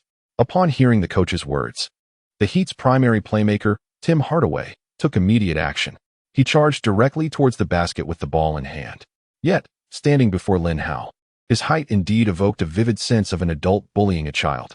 Lin Hao towered over him by a considerable margin. In order to evade Lin Hao's imposing block, Tim Hardaway was compelled to elevate the arc of his shot. However, Lin Hao's blocking ability was truly terrifying. He is truly a force of nature. With a magnificent leap, Lin Hao effortlessly grasped the basketball mid-air with his enormous hand. Thus, he executed an extraordinary block. As the spectators watched Lin Hao snatch the ball from the air, a chorus of gasps erupted from the crowd. "Lin, you are simply magnificent, an unparalleled performance. Lin, deliver us an awe-inspiring slam dunk. We yearn to witness the most exhilarating dunk. Lin, I adore you. You have instilled in me the belief that superheroes exist in this world." Dribbling forward, Lin Hao proclaimed loudly, "Fear not, my brothers and sisters, the dunk you desire is on its way." In the midst of his proclamation, Lin Hao surged toward the front court with great speed. The court was not solely dominated by Lin Hao. Both James and Wade also showcased remarkable athletic prowess. The two of them, one on the left and the other on the right, fervently pursued Lin Hao, who was striding ahead with great determination. However, they soon realized that Lin Hao's speed could only be described as terrifying. Even while dribbling the ball, he outpaced both of them effortlessly. Yet, Lin Hao still felt a sense of dissatisfaction. He had just crossed the half-court line when he forcefully hurled the basketball against the backboard. What followed was a pure contest of speed. Lin Hao surged like a bolt of lightning, penetrating straight towards the basket. By the time he reached the rim, LeBron James and Dwayne Wade had only just arrived at the three-point line. In that moment, for the first time in their lives, James and Wade felt the limitations of their physical abilities. Previously, they had always considered their athleticism to be superior to that of their peers. Lin Hao caught the basketball that rebounded off the backboard and, in an instant, soared into the air. While suspended, he executed a rotation and a deft under-the-leg switch. Ultimately, with fierce determination, he slammed the ball into the hoop. This spectacular 360-degree spin with an under-the-leg dunk left all the spectators in ecstatic jubilation. It seemed as though they had reached the boiling point of their lives. For the players of the Pacers, that resounding dunk served as a clarion call for their offensive surge. Chapter 96, The 8 Steps of the Dragon. Coach Spoelstra of the Heat also sensed that the Pacers were on the verge of a significant momentum shift. He urgently called for a timeout, summoning his players to the sidelines. "You can no longer act blindly," Coach Spoelstra bellowed, emphatically gesturing at the tactical board. As the team's primary playmaker, Tim Hardaway was acutely aware that these words were directed at him, particularly after his recent failed offensive attempt. Coach Spoelstra continued, "We must ensure that the ball reaches LeBron and Dwayne, allowing them to become our focal points in attack." The other players nodded in agreement. Meanwhile, on the opposite side, Pacers head coach Rick Carlisle was also formulating his strategy. "Our forthcoming offensive maneuvers will center around Lin, while defensively, we must exert relentless pressure. If the referees continue to call fouls, let them do so. Just remember to play fiercely." The Pacers players indeed executed their coach's directives to the letter. This time, as Heat point guard Tim Hardaway advanced the ball into the front court, he swiftly passed it to James. The moment James received the ball, Ron Artest lunged at him with the ferocity of a hound catching a whiff of something foul. He fixed his gaze upon James, and for a fleeting moment, James felt as though Artest intended to devour him. James dribbled with one hand, attempting to leverage his physical strength to push Artest aside and create additional space for maneuvering. However, Artest's strength was formidable, denying James ample opportunity. James was equally reluctant to sustain an injury in such a fiercely contested match. He was aware that Atai was a reckless individual, lacking finesse in his actions. After a moment's hesitation, James ultimately passed the ball to his dear friend Wade. Upon receiving the ball, Wade once again opted for a forceful drive. He charged directly towards the basket, intending to conclude with a thunderous dunk. Wade had reasoned that, compared to other methods of finishing, a dunk was more likely to draw a foul. After all, Attempting to block a dunk often results in at least a slight contact with the hand. Indeed, Lin Hao was once again poised to contest Wade's dunk. The two met midair. With a resounding clap, the basketball was once more swatted from Wade's hands by Lin Hao. The fallen ball was retrieved by the young O'Neal beneath the basket. Rather than launching an immediate counterattack, he opted to await the referee's whistle. He was concerned that Lin Hao's block would once again be deemed a foul by the referee. Yet, this time, the official refrained from calling a violation. For in that fleeting moment, even the referee was momentarily distracted. They had forgotten the task assigned to them by the league office. Feeling that to call a foul under such circumstances would be a disgrace to their uniforms and the whistles they held in such high regard. Jermaine, stop dawdling. Pass the ball forward. Lin Hao's voice shattered the silence of the court. Reacting swiftly, Jermaine O'Neal hurled the basketball down the court. While Lin Hao once again showcased his bolt-like speed on the court, he dashed swiftly to the front court. Jermaine O'Neal, concerned that he had exerted too much force, inadvertently sent the basketball sailing out of bounds. Noticing his apprehension, Paul George reassured him, Jermaine, fret not, have faith in Lin's speed. He will undoubtedly retrieve the ball. Indeed. Trusting Lin Hao proved to be a wise decision.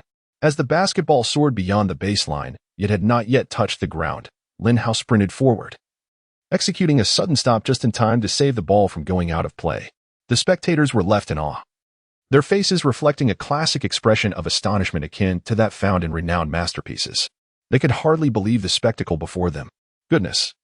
I too desired to have Lin Hao's braking system installed in my Ferrari. I sense that Lin's range of performance has broadened. He is undoubtedly capable of endorsing the finest supercars, possessing not only astonishing speed, but also formidable braking power. Brothers, cease your clamor and settle down. I wish to fully appreciate Lin's dunking prowess. Amidst their cacophony, Lin Hao soared into the air. This time, he paid tribute to his former adversary, the dunking legend Dominique Wilkins, replicating the iconic reverse dunk that epitomizes the essence of human cinema. With a powerful and thunderous slam, the ball thundered through the hoop, sending the crowd of fans into a frenzy. Envy, envy, envy. Lin Hao relished the heartfelt cheers of the fans that resonated from deep within. He was incessantly waving his arms, urging the fervent cheers of the fans to grow even louder. The supporters were indeed giving their all, with numerous voices already hoarse from their enthusiastic shouts. Lin Hao could distinctly hear some fans' voices turning raspy, not one to remain idle. Lin Hao seized the moment to promote a domestic product. Dear friends, if your throats feel uncomfortable, you can purchase a throat lozenge called Golden Throat online. Just one box will suffice.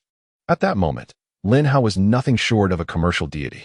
Once he launched the platform in collaboration with Bill Gates, he would undoubtedly become the foremost influencer in product promotion across the internet. Meanwhile, the head coach of the Heat, Spoelstra, was exceedingly anxious. He paced back and forth on the sidelines.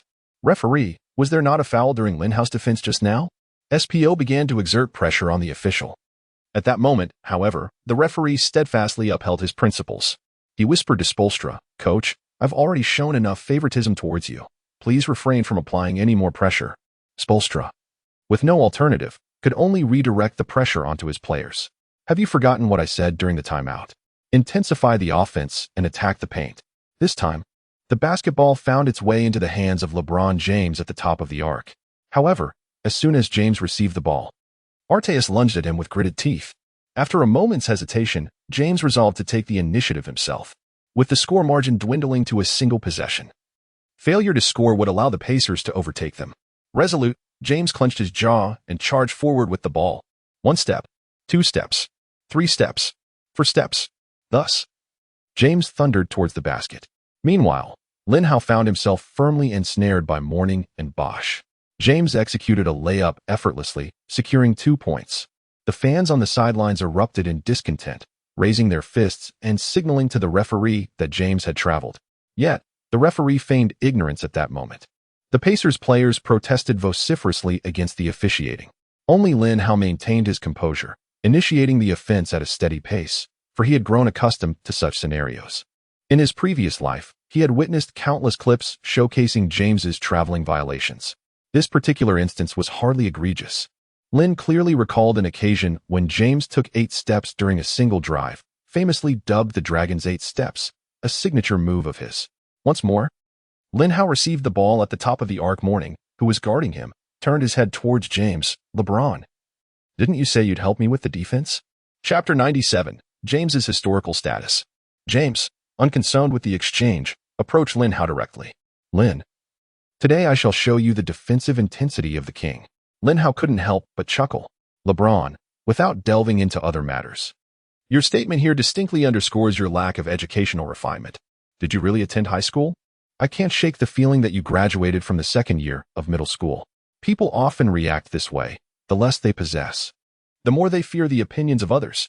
Throughout his life, James had suffered from the consequences of his perceived lack of education and dreaded the notion that others might label him as uncultured. Upon hearing Lin Hao's words, James was instantly incensed. Lin, what nonsense are you spouting? I can present my high school diploma for you to see. Lin Hao burst into laughter once more. Impressive. You've attended high school. That's truly remarkable. Once again, James shattered the defenses, charging at Lin Hao like a ferocious beast. Unfazed, Lin Hao maintained his rhythm, deftly controlling the ball. Morning attempted to assist James in his defensive efforts, only to be rebuffed by James, who insisted, do not interfere. I can contain him on my own. Reluctantly, Morning stepped aside, allowing James to confront Lin Hao alone. Aware of Lin Hao's formidable three-point shooting ability, James dared not afford him an inch, his body pressed closely against Lin Hao. In that moment, Lin Hao executed a crossover reminiscent of Tim Hardaway's signature move. Whoosh. The basketball swiftly passed between his legs. Standing at an impressive 7 feet tall and endowed with the speed of Bolt, Lin Hao's between-the-legs crossover delivered an electrifying shock. Even the mighty James found himself momentarily bewildered. He seemed to be frozen in place as if paralyzed. Lin Hao did not slow down. Instead, he accelerated straight towards the basket. Upon noticing Lin Hao's advance, the defending Morning braced himself. He could only leap with all his might, hoping to deliver a resounding block to Lin Hao. Yet, Lin Hao demonstrated through his remarkable performance what true talent embodies. Boom. Lin Hao executed a powerful one-handed dunk over Alonzo Mourning, forcefully slamming the basketball into the hoop. Even the fans seated in the last row of the Conseco field house could hear the crisp sound resonate. Goodness, with such force, I genuinely worry about whether Lin Hao's hand might be in pain.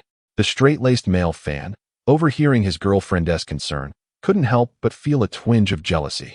He immediately remarked, you need not fret about Lin Hao. His physique is remarkably resilient. How could he possibly be in pain? What you should be concerned about is the hoop. Upon uttering these words, he turned his gaze and found himself consumed by jealousy. At that moment, his girlfriend's eyes sparkled with excitement, and saliva threatened to escape the corners of her mouth. Yet, as a devoted basketball fan, he found it impossible to harbor any animosity toward Lin Hao. Beep. Once again, the Miami Heat's head coach, Spoelstra, was compelled to call a timeout due to Lin Hao's prowess. He grasped the tactical board, sketching fervently while bellowing, listen up. No one is to defend Lin Hao from now on. None of you can match him, and he must be double-teamed. James, this time, did not voice any dissent, for he recognized the truth in the coach's words.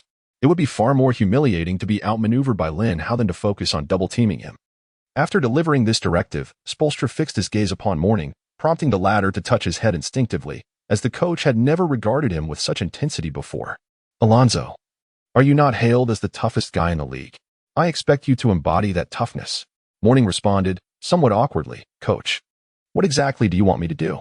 Do you wish for me to return to the locker room, undergo a kidney transplant, and then resume the game? Coach Spoelstra shook his head. I am not suggesting you change kidneys. I want you to take Lin Hao's. At this remark, Mourning, who had once undergone a kidney transplant, felt a twinge of discomfort in his lower back. He was taken aback that the usually composed SPO spoke such words. Coach, what do you mean by this? I hold you in high regard, but I will never engage in such actions. Before Coach SPO could respond, LeBron James interjected. This is a team obligation. You are a part of this team. You must follow the coach's directives. Mourning was astonished to hear James voice such sentiments. He suddenly became aware of a pressing issue. It appears that in moments of dire straits, one's true nature is revealed. Previously, both James and Coach Spoelstra exuded an air of righteousness. Now, these individuals were willing to resort to actions that would harm their opponents in pursuit of victory. Although Alonzo Mourning was known for his toughness, he had no desire to assume the role of a villain. Similarly, Dwayne Wade, who had endured significant injuries, shared the same aversion to malevolence. Coach, LeBron, I cannot concur with your decision. Everything we do must adhere to a moral boundary. and your proposed actions will undoubtedly breach that boundary. James was taken aback to find his close confidant Wade being the first to voice opposition against him. James promptly retorted, "Dwayne, if you believe we can win without resorting to such extremes, how do you propose we secure victory in this game?" Wade responded resolutely, "I can accept losing this game, but I cannot condone winning it through such means." Mourning then added, "Coach, I align with Dwayne's sentiments. If you wish for me to intentionally harm an opponent, then do not summon me to the court." The words of both men instantly brought a sense of calm to Spoelstra. He was acutely aware that Mourning and Wade were venerable pillars of the Heat, their roots within the team running even deeper than his own. If he were to truly provoke them, it might very well be he, Spoelstra, who found himself ousted from the franchise. Contemplating this, Coach Spoelstra resolutely patted the tactical board, managing to force a semblance of a smile upon his face. All right, I was too impulsive earlier. What I wish to convey is that I hope you all strive for victory with your utmost effort." Spoelstra had resolved that while he could accept defeat in this game, he could not abide losing the morale of his team after a win. Yet, James was singularly focused on victory. He could not bear the thought of Lin Hao triumphing over him. Last season, the Heat, under his leadership, had been eliminated by the Bulls in the Eastern Conference semifinals. Fans unanimously deemed Jordan as the true deity of basketball, while he, James, was merely regarded as a mere executive vice G.O.A.T. This season, James's original ambition had been to surpass Jordan. However, he had not anticipated the emergence of Lin Hao. Now, should he fail to overcome Lin Hao, James's standing in the annals of history would surely diminish once more. He is poised to become the third prominent figure in the realm of basketball. In pursuit of victory, LeBron has joined forces with Bosh. He whispered into Bosh's ear, "Brother, do you wish to become a hero?" Bosh gazed at James with a hint of astonishment. "LeBron, what do you mean by that?" James candidly expressed, "Chris, as long as you can take down Lin Hao, you will be the hero of our team." Chapter 98. The toothless gorilla Chris Bosh had not anticipated that James would assign such a formidable task to him. Throughout his career, he had always been the reliable and earnest member of the team. Furthermore, he was not primarily known for his defensive prowess. He thrives in this league through his agile footwork and relatively consistent mid-range shooting. The labels of toughness and aggression are entirely unrelated to him. Noticing the look of surprise on Bosh's face, LeBron continued, "Chris, this is a remarkable opportunity for you to transform yourself. If you can establish your worth on the defensive end, I shall speak to the coach about granting you a greater share of the tactical responsibilities, thereby affording you the same shooting privileges as Dwayne." This indeed presents a significant temptation for Chris Bosh. He felt a moment of hesitation. Nevertheless, he cautiously addressed James, saying, "LeBron, I've never engaged in such actions before. I am uncertain how to proceed." LeBron James chuckled and replied, "It is quite simple. Just treat him as others have treated you. When he drives towards the basket, use your knee to meet his knee, and when he attempts to dunk, use your body to collide with his waist. It will be exceedingly difficult for him to avoid injury." Chris Bosh listened, shuddering at the thought. He perceived that the James before him had suddenly transformed from his usual demeanor, adopting a notably darker persona.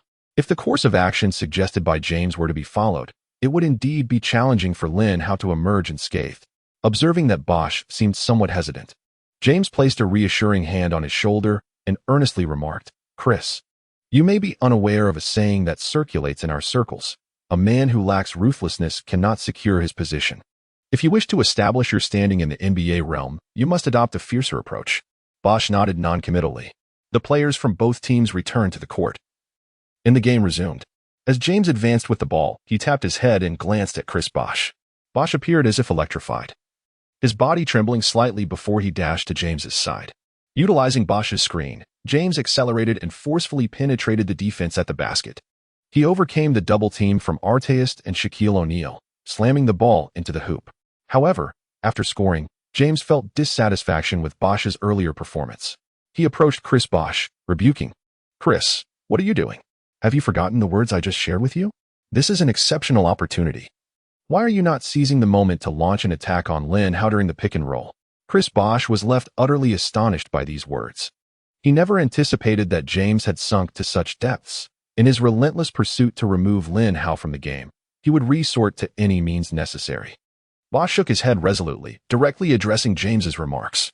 "LeBron, I have principles in both my personal and professional life. Please do not encroach upon my boundaries." With that declaration, Bosch confidently returned to the court, fiercely committed to his defense. James was utterly taken aback, as he had not expected Bosch to have a change of heart upon re-entering the arena. He began to pursue Bosch with incessant murmurs. "Chris, how did you just respond to me? Did you not promise to showcase your assertive side?" Bosch chose to reply directly. "LeBron, I can be assertive, but I cannot intentionally harm others." James glared fiercely. "All right, Chris, since you show no mercy, do not expect me to be just. I shall not speak favorably of you." At that moment, the Pacers had launched their offensive.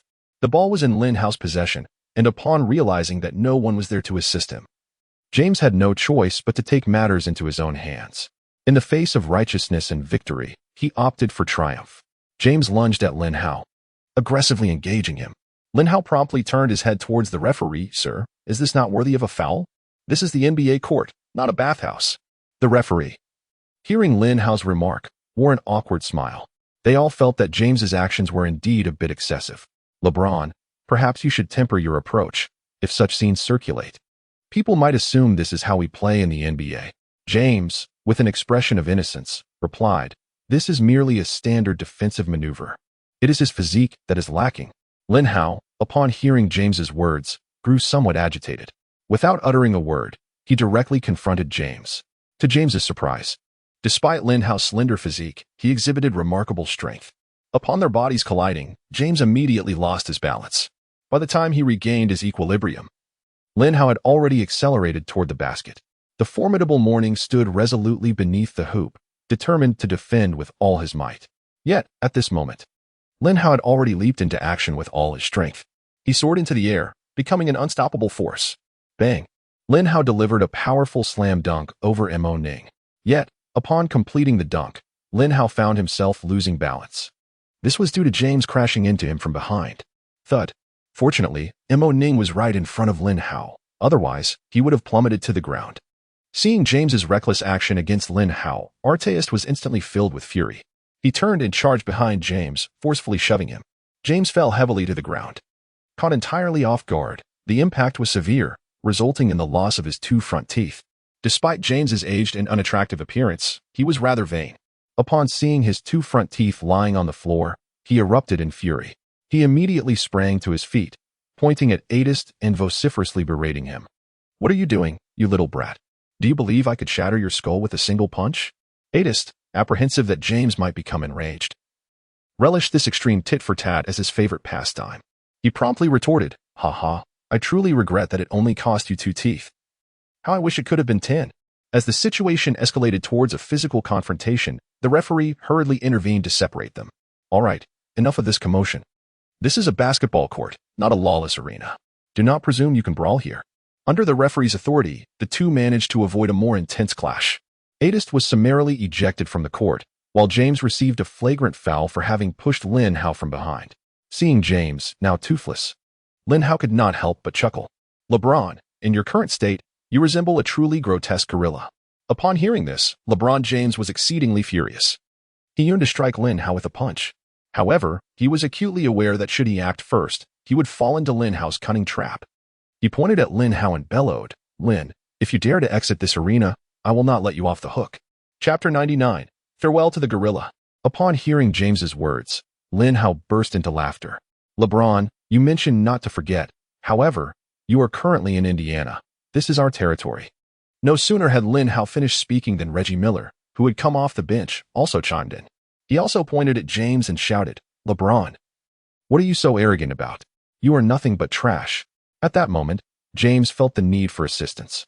He is indeed no match for both Lin Hao and Miller alone, utterly unable to contend with either of them. He cast a glance at his side, hoping for a teammate to come forth and assist him. Yet, none of his comrades stepped up. "Alonzo, aren't you the tough guy? Hurry up and give them a piece of your mind." Upon hearing James' words, Alonzo Mourning let out a derisive snort. "LeBron, what do you take me for? I am not your subordinate." James then turned his gaze to Chris Bosh.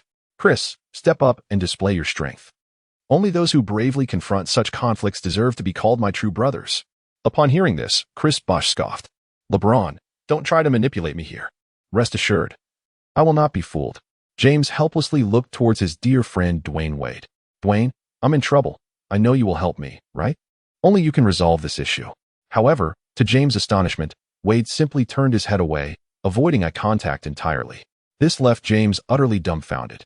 He was unaware of when it began, but he had lost the support of the fans within the Heat organization. What was the point of continuing to play? Even Coach Spoelstra recognized that the team was facing difficulties. He promptly called for a timeout and summoned the players back to the sidelines. Meanwhile, Coach Carlisle recognized that his team had gained momentum. He addressed his players, saying, "Come on, lads. It has been far too long since we triumphed over the Heat. Let us seize this opportunity today."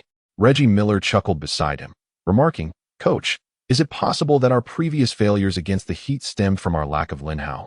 Now that we have him, the Heat shall be no match for us." Carlisle, ever the meticulous strategist, promptly interjected, "We must refrain from prematurely celebrating. Let us not indulge in any champagne until we have secured victory." Reggie Miller nodded in agreement. "Fear not, Coach. However, I believe that once this game concludes, we will find ourselves among the favorites for the championship." Carlisle swiftly gestured for a timeout, interrupting the conversation, as the notion of a championship seemed utterly preposterous after merely a few commendable performances. He then turned his attention to Lin Hao. "Lin, what approach do you suggest we take to initiate our offense? I shall devise a strategy for you." The other players looked on with envy, recognizing the privilege of being a core player, with tactical decisions tailored to Lin's preferences. Lin Hao promptly replied, "Coach, there is no need for a strategy. Simply allow everyone to spread out." Reggie Miller quickly countered, "Lin, this opponent is unlike the Pistons, Hawks, or Knicks. Their defense is far more systematic. Are you certain you don't require our assistance?" Lin Hao shook his head, insisting, "I truly do not need it. Trust me, I can handle this." With that, Lin Hao strode onto the court, entering a mode of unstoppable prowess. He played as if nothing could stand in his way, scoring at will. The Heat attempted numerous defensive formations, yet no matter their strategy, they struggled to contain Lin Hao. Even the commentators from CCTV began pondering strategies for the Heat. "Zhang, do you see any viable methods for the Heat to limit Lin Hao?" Upon hearing Sun Jinping's inquiry, Zhang appeared astonished. "Old Sun, what has come over you? Why are you leaning towards the Heat?" Sun Jinping shook his head. "I am certainly not favoring them. Fans relish a fiercely contested match. Given the intensity of this game, it is only natural to hope for a showdown until the very end." Zhang sighed. For the Heat to effectively limit Lin Hao, they must operate as a cohesive unit. Relying on a single player for defense is simply unrealistic. Sun Jinping pressed on, "Then why doesn't the Heat's coach employ double-teaming against Lin Hao? Is it due to a lack of capability?" Zhang smiled slightly. "This coach possesses considerable skill. However, even the most adept coach is powerless if the players do not execute the strategy." Clearly, the Heat players were reluctant to heed his guidance. Indeed, wisdom often comes with age. Zhang's insight unveiled the truth of the matter. Such is the reality. Spoelstra explicitly indicated that Bosch and James should double-team Lin. Yet he faced opposition from James. According to James, it was utterly inconceivable for him to engage in a double-team with other players against Lin. James's refusal to participate in the team's double-team strategy rendered the Heat unable to identify the optimal solution, regardless of the defensive tactics they employed. They squandered a favorable opportunity. Following a relentless assault from Lin Hao, the Heat succumbed to defeat. Ultimately, the scoreboard settled at 118-114, with the Pacers prevailing by a margin of 4 points. After the game concluded, LeBron James removed his white headband and forcefully hurled it to the ground. Lin Hao kicked the headband away and shouted at James, "Do not litter on our court." James turned around, glaring fiercely, and retorted, "Kid, I will not let this go. When you arrive in Miami, I will certainly settle the score with you." At that moment, Reggie Miller interjected, "Who are you planning to confront? Look at your bravado. Speak boldly only after winning the game. The defeated have no right to make threats here." James was further incensed, pointing at Miller and unleashing a tirade of insults. "Reggie, you are unworthy to speak to me. You have not even reached the caliber of a superstar to converse with me." Reggie Miller laughed heartily. "LeBron, I implore you, could you please fix your teeth before hurling insults? My 90-year-old great-grandmother appears more youthful than you." James lost his composure entirely, flailing his arms in a fit of rage. Attempting to confront Miller, he was firmly restrained by the Heat's staff, who were acutely aware that the Pacers were not to be trifled with. If they provoked the Pacers, the Heat players might not even be able to leave Indiana. Lin Hao smiled at James's retreating figure and remarked, "Farewell, big gorilla. Shall we meet again at the zoo?" Chapter 100, A Duet with Biak. Upon returning to the locker room, LeBron James paid no heed to his teammates. He departed with his belongings, not sparing a glance back. His teammates, witnessing his demeanor, dared not approach him. That night, LeBron hastily returned to Miami and made a series of urgent calls to his close friend, Rich Paul. "Rich, where are you? Hurry over." Upon receiving the call, Rich was taken aback. "LeBron, where are you? Shouldn't you still be in Indianapolis? How did you get back to Miami?" LeBron James unleashed his pent-up frustration upon his dear friend. "Rich, have you not been watching the game? I've told you countless times to pay more attention to the matches and not to squander all your energy on frivolities, yet you refuse to heed my advice." Rich Paul felt a twinge of embarrassment on the other end of the line. He scratched his head and said, "LeBron, I sincerely apologize. I truly have matters to attend to today. How did the game go?" LeBron James retorted vehemently, "Smooth? What do you mean by smooth? This game has been utterly exasperating." Subsequently, James unleashed a torrent of curses. He berated everyone present, including his teammates and the team's head coach, Erik Spoelstra. Rich Paul was taken aback. Having never witnessed LeBron James in such a furious state, he was so intimidated that he dared not approach James. However, on the other end of the line, LeBron James continued, "You need to appear before me immediately, or we shall never collaborate again." Rich Paul was acutely aware that everything he currently possessed was due to James's support. Without LeBron James, he would merely be a nameless individual of no consequence. Realizing this, Rich Paul hastily drove to the airport to pick up James. As soon as James settled into the car, he erupted in fury once more. "God is truly unfair to me. I initially had only one enemy, Michael Jordan, and now I have another in Lin Hao. What am I to do?" The moment James spoke, Rich Paul noticed that his old friend was missing a front tooth. Unable to contain his laughter, Rich Paul found the situation hilariously absurd. Seeing him chuckle, James swiftly dealt him a sharp glare. "You dare to laugh? Do you believe I could easily make you resemble me?" As LeBron's loyal subordinate, Rich Paul knew he could not afford to laugh again, for if he did, James would ensure he would have tears instead. He promptly closed his mouth. "Rich, make some arrangements. I no longer wish to remain in Miami. Get me traded to Los Angeles. Let me join the Lakers." Rich Paul was instantly dumbfounded. This request felt more painful than a slap to the face. "LeBron, the season has only just begun. You want to change teams? You must understand the difficulty of such a task." At this moment, James was so enraged that he had lost all sense of reason. He uttered in a near roar, "I do not care. I must leave, and you must let me go at once." Rich Paul found himself in a rather precarious position. It is indeed a formidable challenge for a superstar of LeBron James's caliber to switch teams. Moreover, the prospect of James joining the Los Angeles Lakers is exceedingly difficult. Currently, the Lakers are under the guidance of Magic Johnson, orchestrating plays on the court, alongside legends like Kobe Bryant, Shaquille O'Neal, Elgin Baylor, and Anthony Davis. With so many talents vying for possession, how could James hope to maintain his share of the ball? Nevertheless, Rich Paul possesses a profound understanding of LeBron James. He was acutely aware that at this moment, dousing James with a bucket of cold water would undoubtedly incite his profound displeasure. Rich Paul's ability to maintain such a close rapport with James stemmed from his exceptional emotional intelligence. Hastily, Rich Paul remarked, "All right, LeBron. I shall assist you in this endeavor. However, you must exercise patience. You know, haste often yields unsatisfactory results." James scoffed lightly and replied, "I hope you can expedite the process." Rich Paul reassured him, "Rest assured, LeBron, I will act swiftly. Now, let me take you home. The warmth of family can soothe your troubled spirit." Little did Rich Paul anticipate that his well-meaning consolation would be met with James's vehement rebuke. "What nonsense are you spouting? I'm not going home. I sought you out to take me to Hanny." With that, James donned a mask. He believed that this way, no one would recognize him. However, he forgot that with his height and weight, combined with the presence of Rich Paul by his side, it was nearly impossible for anyone not to identify him. Rich Paul gazed at James in astonishment. "LeBron, are you joking? You never go to places like that." LeBron James, visibly infuriated, retorted, "Why are you rambling? Just take me there, and make sure it's the best and most private venue." Upon hearing this, Rich Paul wasted no time and promptly drove straight to the finest club in Miami. Meanwhile, the Pacers players were gathered together enjoying a concert. Lin Hao had initially been reluctant to attend, but his teammates insisted. The performer was none other than Bianca. For these African-American players, Bianca was nothing short of a goddess. Upon arriving at the venue, Lin Hao recognized just how stunning Bianca truly was. After performing 10 songs, Bianca suddenly remarked, "I know there is a special guest here today, And I have already seen you, Lin Hao. Startled, Lin Hao noticed his companion, Arteist, brimming with excitement. Lin. She is calling for you, Arteist exclaimed. Seeing Arteist so animated, Lin Hao chuckled. What is the matter? Are you a big fan? Arteist, with a starstruck expression, replied. She is my goddess. To their surprise, Bianca approached directly, leaping from the stage. Lin, would you like to join me for a duet?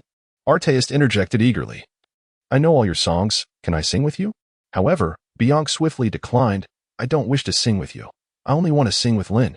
Lin Hao frowned slightly, but I don't know many English songs.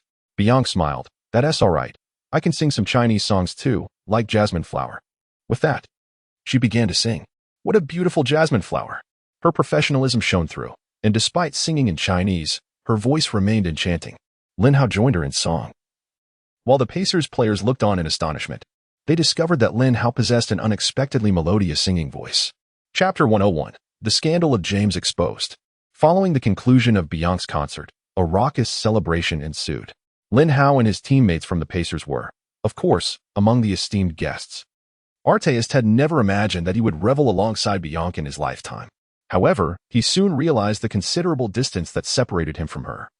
A distance defined by Lin Hao. It appeared that Bianca preferred to remain in Lin Hao's vicinity. Meanwhile, Arteist could only interact with some of her dance partners. What frustrated him the most was that a few male dancers gravitated towards him. Infuriated, Arteist unleashed a tirade. You all, get away from me at once. I have no desire to see you again. The farther you go, the better. After voicing his displeasure, he dejectedly departed from the festivities. That night, Arteist poured his sweat onto the basketball court. He aspires to demonstrate his worth on the arena through rigorous training. He believed that Bianca's fondness for Lin Hao must undoubtedly stem from his exceptional prowess in basketball. He, too, aspired to dominate the basketball court, thereby conquering the realm of romance, much like Lin Hao. Meanwhile, after the soiree, Lin Hao returned to the hotel room with Bianca. The following noon, Bianca roused Lin Hao from his slumber. Lin, you must see this news. Lin Hao rubbed his sleepy eyes and, with a hint of morning grumpiness, retorted, What is it? You girls tend to exaggerate. What has happened that has left you so astounded? Before he could finish his sentence, Bianca thrust her phone before his eyes. Upon glancing at it, Lin Hao's eyes widened in disbelief. Goodness, LeBron's persona has completely unraveled. The screen was rife with scandalous rumors regarding LeBron James. After his defeat to Lin Hao, LeBron had wholly let loose. That night, he became the undisputed king of the nightclub.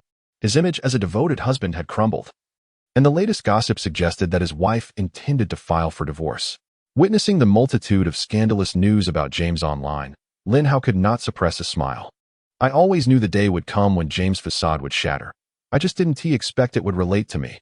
Lin Hao was indeed correct. James' downfall was intricately connected to him. Had it not been for the humiliating defeat at Lin Hao's hands, LeBron would not have resorted to such reckless abandon. Lin, I'm somewhat concerned for you. Bianca gazed at him with genuine worry. Lin Hao chuckled. What are you worried about? Do you think I might end up like that gorilla LeBron, letting loose in a nightclub? Bianca shook her head. I'm not worried about that. Your freedom is yours to embrace, and I respect your choices. I simply fear you might face his retribution. A scoff of disdain appeared on Lin Hao's face. What can he possibly do to retaliate? He has already proven himself no match for me on the court. As for underhanded tactics off the court, although the situation in America is chaotic, I have a plethora of bodyguards surrounding me, and my own skills are formidable. Guarantee you a witness to that last night. At Lin Hao's words, Bianca suddenly broke into a bashful smile. Meanwhile, LeBron James found himself in a state of utter disarray. He secluded himself within the confines of his chamber, with only Rich Paul by his side. You are utterly worthless. How could you let this information slip? James inquired, his voice laced with indignation. Rich Paul, appearing somewhat aggrieved, responded, LeBron, it is quite challenging to keep such matters under wraps, considering your immense fame and unmistakable presence. Upon hearing the acknowledgement of his notoriety, James found himself somewhat irked. He casually remarked, Indeed, I am the most renowned star across the nation. However, he soon realized that the current discussion was not centered around this matter. He immediately remarked, What does it matter? Why are Bill Gates and his business associates unscathed, while I, having ventured out just once, am met with ridicule? Rich Paul hastily provided an explanation. LeBron, have you considered that those individuals did not cultivate the persona of a devoted family man, whereas you have established yourself as the epitome of perfection? James slammed his hand on the table, exclaiming, "Is this a persona? I am indeed a perfect man." Rich Paul silently cursed to himself. "What kind of perfect man are you? You are merely a narcissist." James sighed, setting aside the reasons behind these occurrences. "Just tell me clearly how we are to resolve this." This left Rich Paul in a bit of a quandary. However, it must be acknowledged that Rich Paul's achievements were not merely handed to him. His small eyes darted, and he quickly conceived a plan. "LeBron, I believe you have two tasks at hand." This time, James refrained from continuing his tirade against Rich Paul. He nodded and said, "Go ahead." Rich Paul, not daring to be lax, quickly replied, "LeBron, I believe the immediate priority is to have your family stand by your side." James slammed his hand on the table once more, exclaiming, "That woman told me she would come out to support me, but it must be under a signed agreement. If such matters arise again, she will receive all my fortune." Rich Paul sighed at this moment and said, "LeBron, do you remember what I once told you?" James, impatient, retorted, "What did you say?" Rich Paul responded, "I advised you against marrying too early, for marriage brings with it a myriad of complications." James chose not to respond further. His early decision to marry was deeply intertwined with his upbringing, having been raised in a single-parent household. This experience instilled in LeBron James a profound yearning for love and affection. He yearns for the warmth of family. Upon encountering his first love, his wife, he instantly longs for a complete family. However, after living together for such an extended period, James finds himself somewhat weary. In the past, he chose to evade such matters, dedicating all his energy to the basketball court. Yet, after suffering a devastating defeat at the hands of Lin Hao, James realizes that the court is no longer his sanctuary. He chose to confront his emotions and physical desires directly. As a result, one misstep led to eternal regret. Rich Paul, upon witnessing James's expression, began to suffer once more. He worried about being scolded again and quickly remarked, "LeBron, there is another way to alter public opinion." A glimmer of hope reignited in James's eyes. He turned to face the other person. "Go ahead. What is it?" Rich Paul took a deep breath and replied, "Do not forget that you are a basketball player. For an athlete, performance on the court is paramount. Everything else is irrelevant. Without achievements, even the best persona holds no value."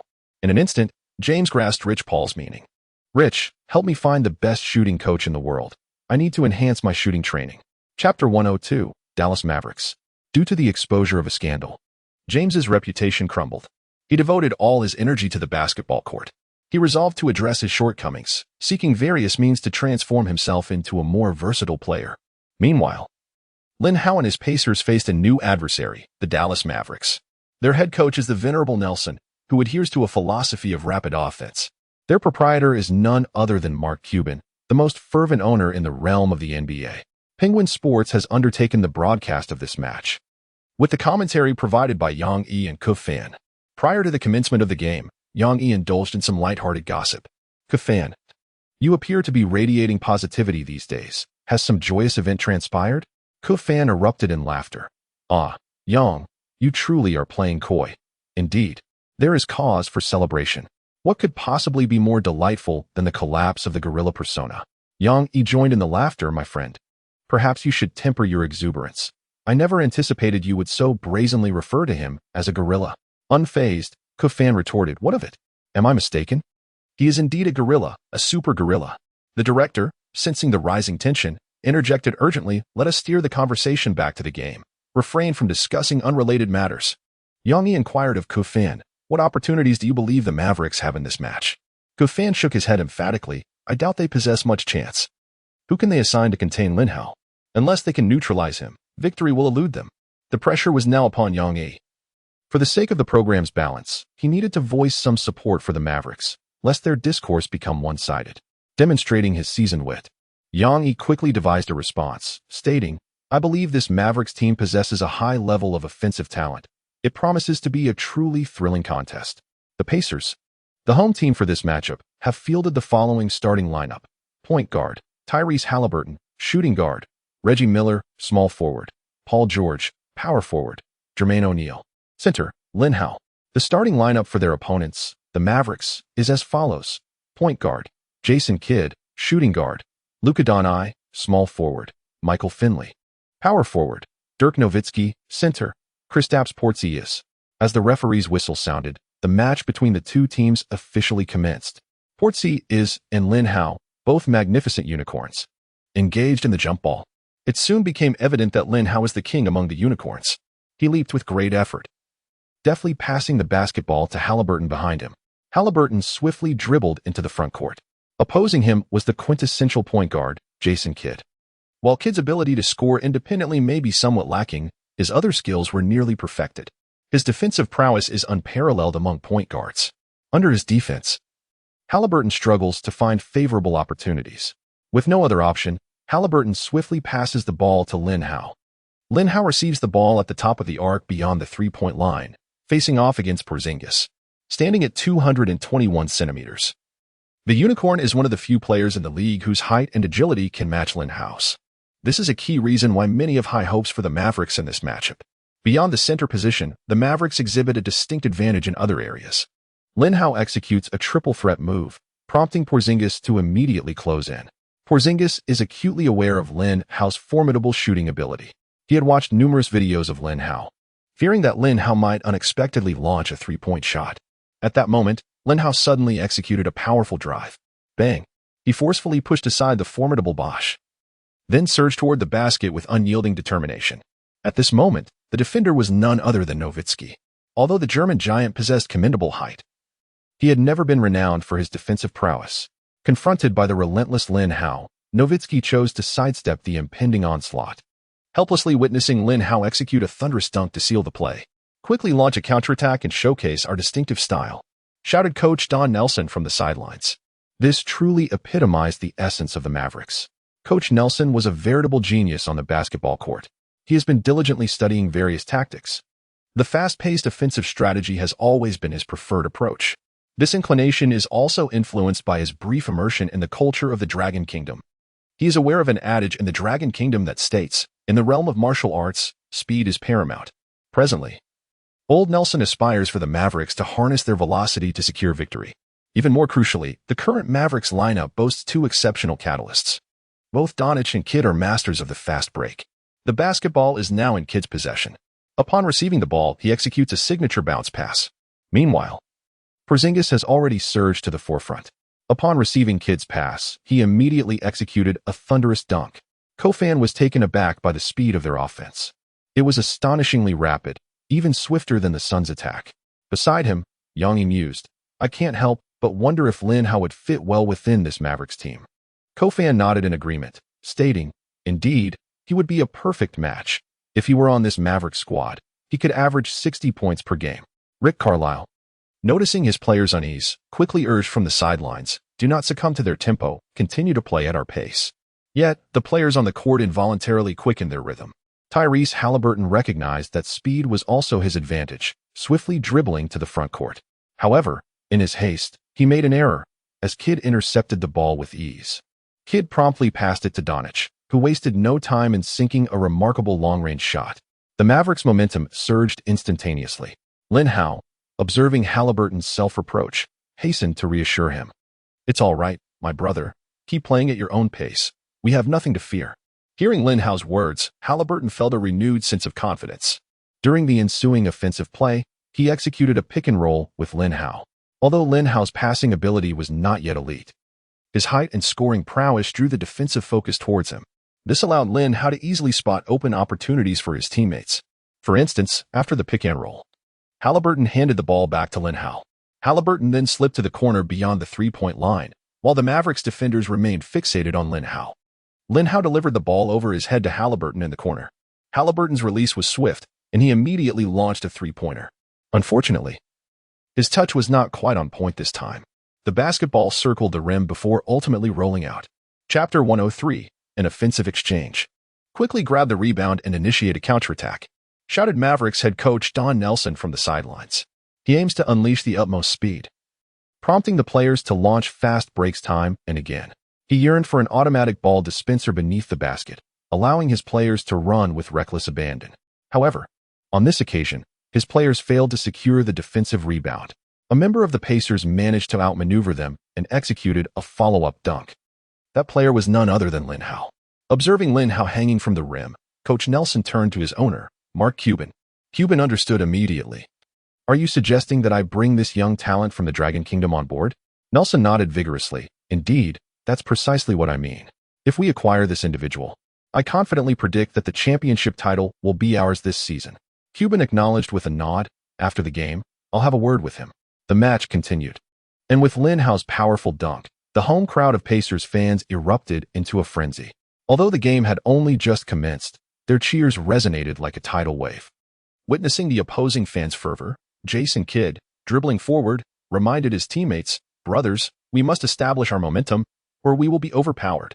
Hearing Kidd's words, Luka Doncic was somewhat dismissive. It was merely a dunk.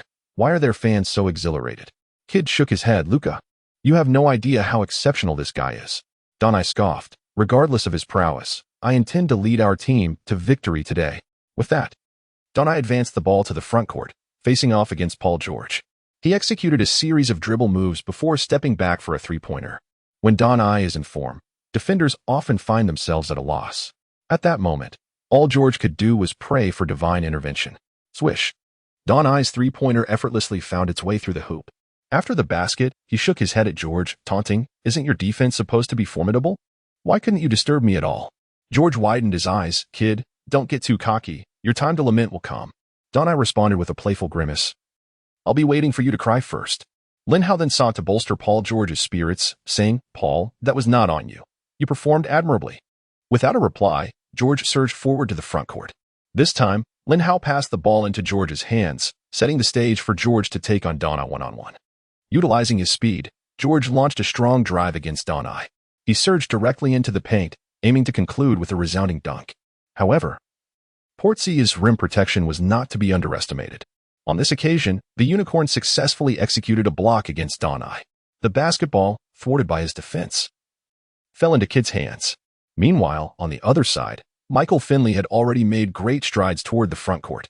As the most athletically gifted player on the Mavericks, Finley effortlessly scores over 20 points per game, primarily due to the multitude of easy fast break scoring opportunities he receives.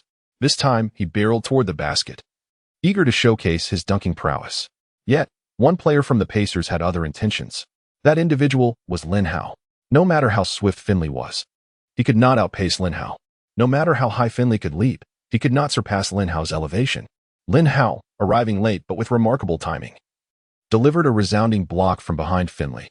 The basketball ricocheted off the backboard and flew away. Outside the three-point line, Doncic received the ball. He did not hesitate and immediately took a shot from beyond the arc. However, an unexpected event unfolded. At the very moment he released the ball, Lin Hao suddenly surged forth. With a resounding slap, he delivered a spectacular block to Doncic. Doncic could hardly fathom how Lin Hao had executed such a feat. Just moments ago, he had been blocking Finley under the basket, and now he was suddenly at the three-point line. Was this even humanly possible?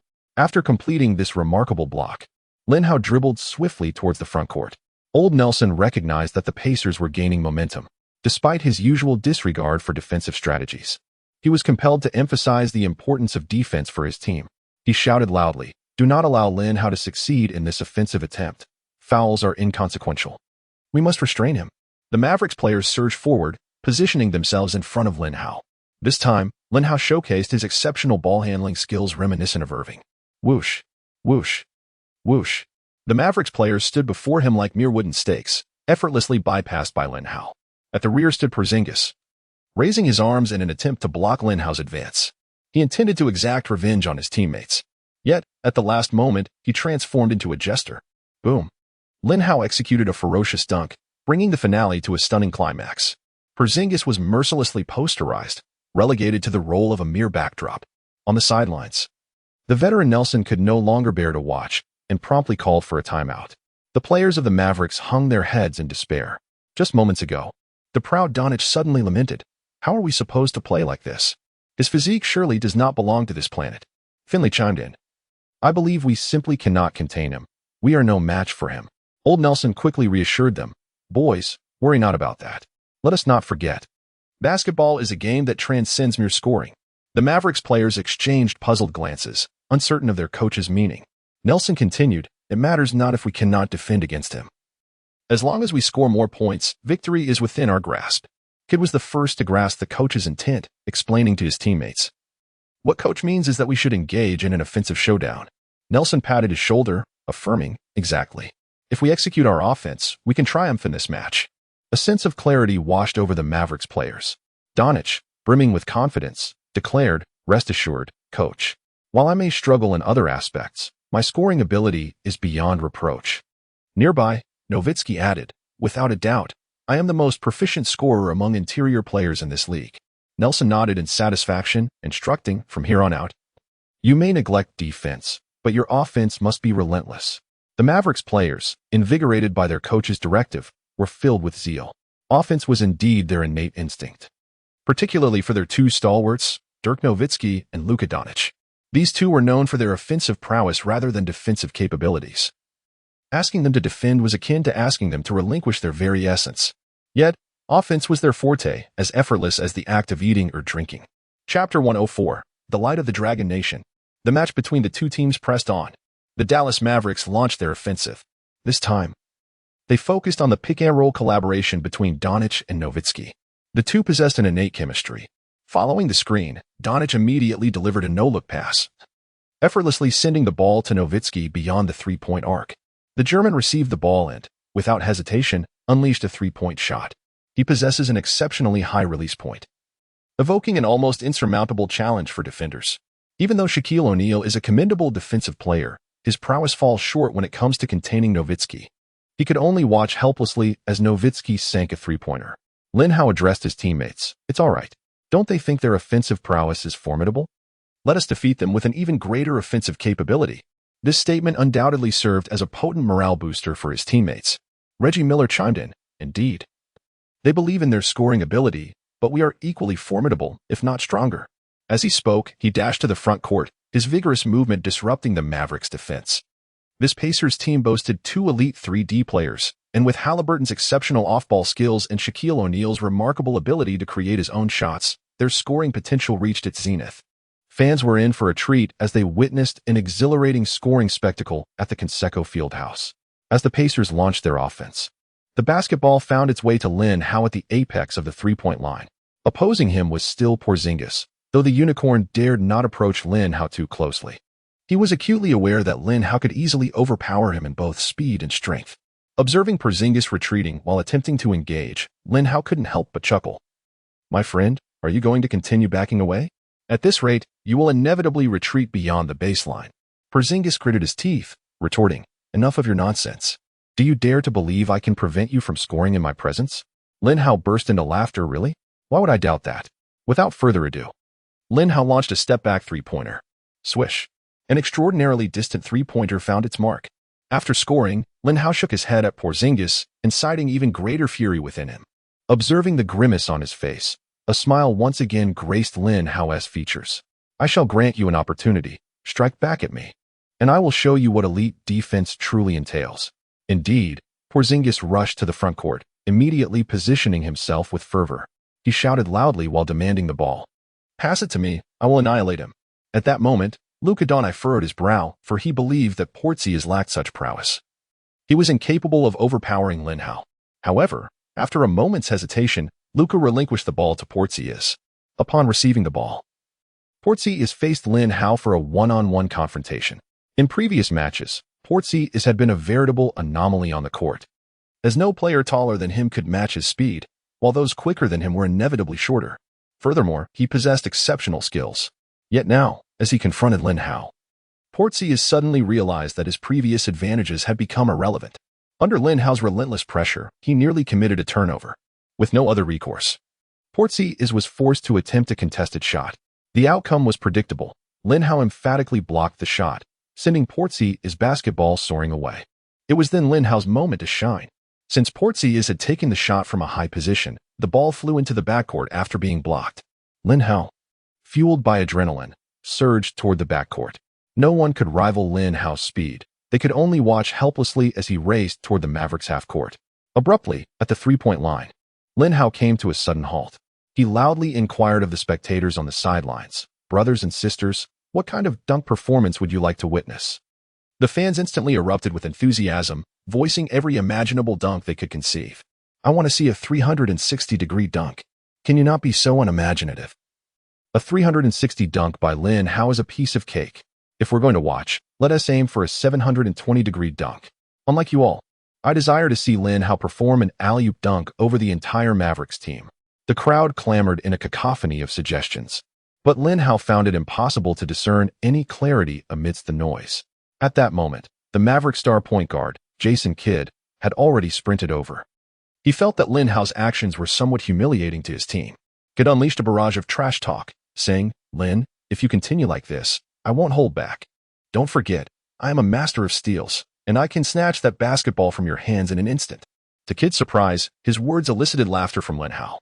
"Brother, what kind of joke is this? If you manage to steal the ball from me in this possession, I will go live and perform a handstand while relieving myself." The stakes had never been higher.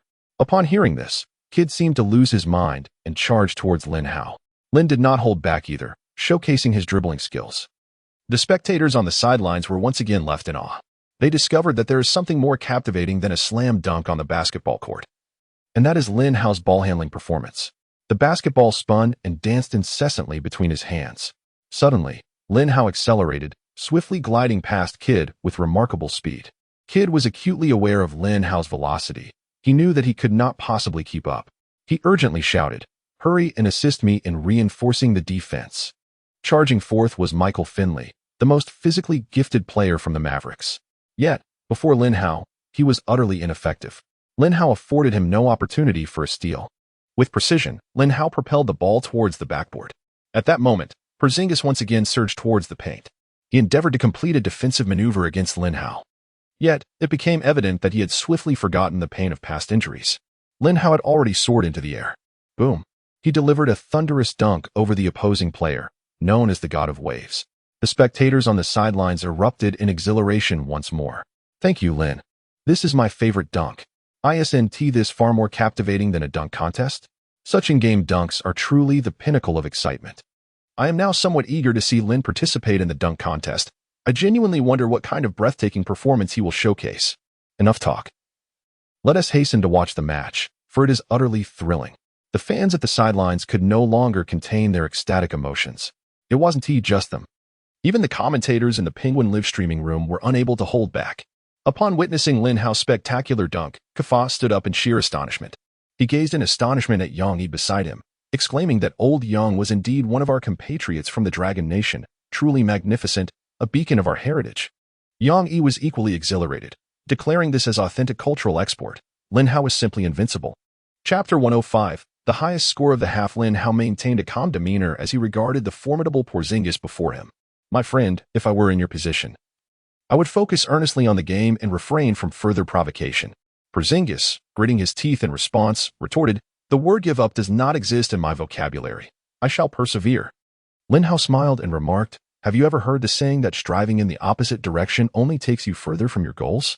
At that moment, Porzingis was left bewildered by the relentless prowess of Lin Hao. He no longer paid attention to what Lin Hao was saying and chose to retort directly, "I don't care. I am undoubtedly the finest player on this court, and I shall defeat you." After declaring this, he swiftly ran to the front court, reaching out for the ball. Even the Mavericks head coach, Nelson, recognized the situation. Porzingis lacked the capability. He simply could not contend with Lin Hao. He shouted loudly from the sidelines, urging that the ball be placed into the hands of Dirk and Luka, allowing them to take the shot while the others spread out. Indeed, the most reliable offensive players on this team are Dirk Nowitzki and Luka Doncic. The Mavericks belong to a team that embraces diverse talent, with many international players. Doncic, Nowitzki, and Porzingis are not American. The basketball found its way to Dirk Nowitzki. The Pacers employed a defensive strategy with O'Neal tasked to guard the German superstar one-on-one. Nowitzki, positioned beyond the three-point line, executed his signature move, the fadeaway jumper. With a swift extension of his leg and a delicate flick of his wrist, the basketball sailed through the air from beyond the arc swish. Nowitzki's fadeaway is one of the top 10 techniques in the league, truly indefensible. Despite O'Neal's diligent defense, he still managed to score. However, Pacers head coach Rick Carlisle was not upset. Instead, he yelled from the sidelines, urging his team to launch a strong offensive, declaring that victory would come through attack. Upon hearing Carlisle's words, the usually jovial Nelson suddenly wiped the smile from his face. He gazed intensely across at Carlisle. Old Nelson realized that Carlisle was determined to unleash his fury in this match. Generally speaking, the most effective strategy against a team like the Mavericks, which thrives on offensive prowess, is to slow the pace down and engage in a battle of attrition. Yet Carlisle chose to confront them head-on, employing the very tactics that the Mavericks excel at. This approach was tantamount to striking at the heart, undeniably ruthless. Contemplating this, the Mavericks head coach, Old Nelson, continued to rally his players. "Gentlemen, we are the most formidable offensive team in the league. They stand no chance against us in scoring. Let us unleash our full potential." In a mere 3 seconds, the Pacers facilitated Lin Hao's possession of the basketball in the front court. The Mavericks players were wholly absorbed in their offensive endeavors. Their defense against Lin Hao was rather lax. Upon noticing this, Lin Hao thought to himself, "Since you choose not to defend me, what is there for me to hesitate about?" He took the shot from beyond the three-point line. Swish. He answered back with a three-pointer. This time, the inbound pass was made by Luka Doncic. He executed a long pass, delivering the basketball into the hands of Kidd at the front court. Kidd transformed into a playmaker on the court. Upon receiving the ball, he gently cradled it with both hands. The basketball was swiftly passed to Nowitzki, positioned beyond the three-point line. This time, Nowitzki did not hold back, launching another three-pointer. The offensive duel between the two teams was nothing short of spectacular. In the Penguin livestream, Kofan could not help but exclaim, "Teacher Yang, this is simply exhilarating. I can't achieve such effects even in a game of 2K. Yang shook his head in disbelief, remarking that he had never witnessed such a match, sensing that the combined score of both teams was heading towards 300 points. Amidst their admiration, the Pacers initiated a new offensive thrust. The basketball was now in Halliburton's hands as he dribbled towards the front court. Jason Kidd was the only player on the Mavericks who relished the art of defense. Throughout Harry's journey, he consistently faced opposition. However, Harry Burton remained unperturbed. He called for a pick from O'Neal, and the two executed a seamless 2-on-2 play. Halliburton then delivered the ball back to O'Neal, who, upon receiving it, immediately passed to the corner. At that moment, Reggie Miller found an opening on the court. Without even establishing his footing, Miller caught Halliburton's pass and transformed his body into a shooting machine. In his upward motion, he flicked his wrist and sank a three-pointer. Following the successful shot, Miller cast a glance towards the Mavericks owner, Mark Cuban. "Mark, you really ought to invest significantly to bring me onto your team. Believe me, I am the finest shooter you have." Mark Cuban, well aware of Miller's prowess in trash talk, chose not to respond. Meanwhile, the Mavericks accelerated their pace. Porzingis swiftly initiated an inbounds pass. Both Kidd and Doncic, the engines of the team, sprang into action simultaneously. This collaboration was remarkably synchronized, culminating in the ball reaching Michael Finley. Finley raised his hand and launched a shot, successfully making another three-pointer. As the first half concluded, the score stood at 88-86. Witnessing such a score, Yang Yi from the Penguin live stream shook his head in disbelief, exclaiming how incredible it was. He could believe it if that were the final score of the game. Beside him, Kofan reassured, "Don't forget, this is a Mavericks game. Their offense has been this wild all season." Yang Yi remarked, "What astonishes me is not merely the Mavericks scoring so many points, but the Pacers opting to run alongside them." Kofan inquired, "Do you think the Pacers' strategy is flawed?" Yang Yi nodded resolutely, stating, "Certainly. Compared to the Mavericks, this Pacers team evidently possesses superior defensive resources. If I were Coach Carlisle, I would secure victory through defense."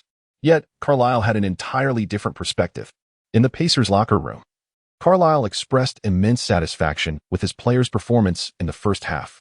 He nodded and said, "Everyone has performed admirably. In the upcoming matches, we must relentlessly assault their basket. Through continuous aggression, we shall secure victory." At that moment, Ron Artest stood up. As a representative of the defensive players on the Pacers, he was the first to voice his dissent. "Coach, wouldn't it be easier to win if we intensified our defensive efforts?" Upon hearing Artest's words, Carlisle smiled. He then turned to Lin Hao and said, "Lin, please elucidate to him why I have chosen this approach." With a grin, Lin Hao replied, "The coach aims to instill fear in them, so that whenever they see us in the future, they will tremble." Chapter 106, George's Confession. Luka's provocation. Ron Artest looked at Lin Hao in astonishment. "Lin, how did I not think of that?" Carlisle chuckled from the side. "Ron, in terms of court intelligence, you still have much to learn from Lin Hao." The opposing coach, Old Nelson, certainly discerned Rick Carlisle's intentions as well. Upon returning to the locker room, he muttered to himself, "Rick Carlisle's ambitions are truly considerable, engaging in a brawl with the Pistons and trading blows with us. He is simply returning the favor in kind." Beside him, Mark Cuban shook his head and said, "Coach, this is quite a flamboyant display. He seeks to establish his authority from every angle. Old Nelson replied with a sneer, "Rest assured, Mark, I will not allow them to prevail." After saying this, he turned to his players. "Gentlemen, in the second half, continue to play with all your might. Let them see just how wild we Texans can be." With the coach's command, the players gave their all. As the second half commenced, the Mavericks surged forward once more. Luka and Dirk each sank a three-pointer, helping the Mavericks re-establish their lead. However, the Pacers were quick to respond. They launched a vigorous assault once more. This time, Lin Hao, positioned beyond the three-point line, took on the role of commander. He directed the players to keep moving. Yet, at the moment when Paul George found an opening, Lin Hao unexpectedly took the shot himself. He leapt into the air, executing a stunning three-point shot. Swish. With precision, the ball sailed through the net. As soon as it swished through, Paul George expressed his discontent. "Lin, what are you doing?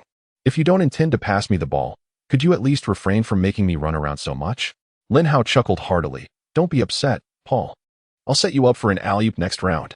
George widened his eyes in disbelief. "Really, Lin? I can hardly trust you anymore." Lin Hao playfully stuck out his tongue. "Brother, when have I ever deceived you?" Hearing this, Paul George, filled with anticipation, dashed back to the defensive end. The Mavericks continued their relentless fast-paced offense. This time, the ball found its way into Michael Finley's hands. Finley prepared to drive towards the basket, but Paul George suddenly intensified his defensive efforts, leaving Finley somewhat taken aback. He was directly intercepted by George, who seized the ball with deftness. Lin Hao immediately surged forward, racing towards the front court. Without hesitation, George passed the ball into Lin Hao's hands. Lin Hao took possession and orchestrated the offensive play. The Mavericks players rushed back, determined to mount a staunch defense against Lin Hao. Suddenly, Lin Hao accelerated, penetrating towards the basket. The Mavericks players followed closely, trailing Lin Hao in the basketball as they approached the hoop. Lin Hao leapt into the air, drawing the defensive attention of all the Mavericks players. Then, with a flick of his wrist, he sent the ball soaring behind him. At that moment, Paul George emerged like a comet. He caught Lin Hao's pass in midair and forcefully slammed the ball into the basket. What was truly alarming was that at that moment, George had Lin Hao pinned beneath him. Paul George immediately broke into an apologetic smile. "I sincerely apologize, Lin. You know I didn't intend to dunk over you. I was merely caught up in the excitement." Lin Hao snorted dismissively. "I see, Paul. This has been your intention all along, and in that fleeting moment, you inadvertently revealed it." George hurriedly continued to explain. "Lin, please let me clarify. I truly didn't mean to. You wouldn't deny me the ball now, would you?" Lin Hao feigned seriousness and replied, "I've made up my mind. I shall refrain from passing to you in the future, considering your ingratitude." Paul George persisted in chasing after Lin Hao, eager to provide his justification. However, Lin Hao simply covered his ears, ignoring him entirely. Paul George felt that Lin Hao was genuinely upset with him. At that moment, Reggie Miller stepped forward. "Gee, I have a solution. I believe if you treat our entire team to dinner today, Lin Hao will forgive you."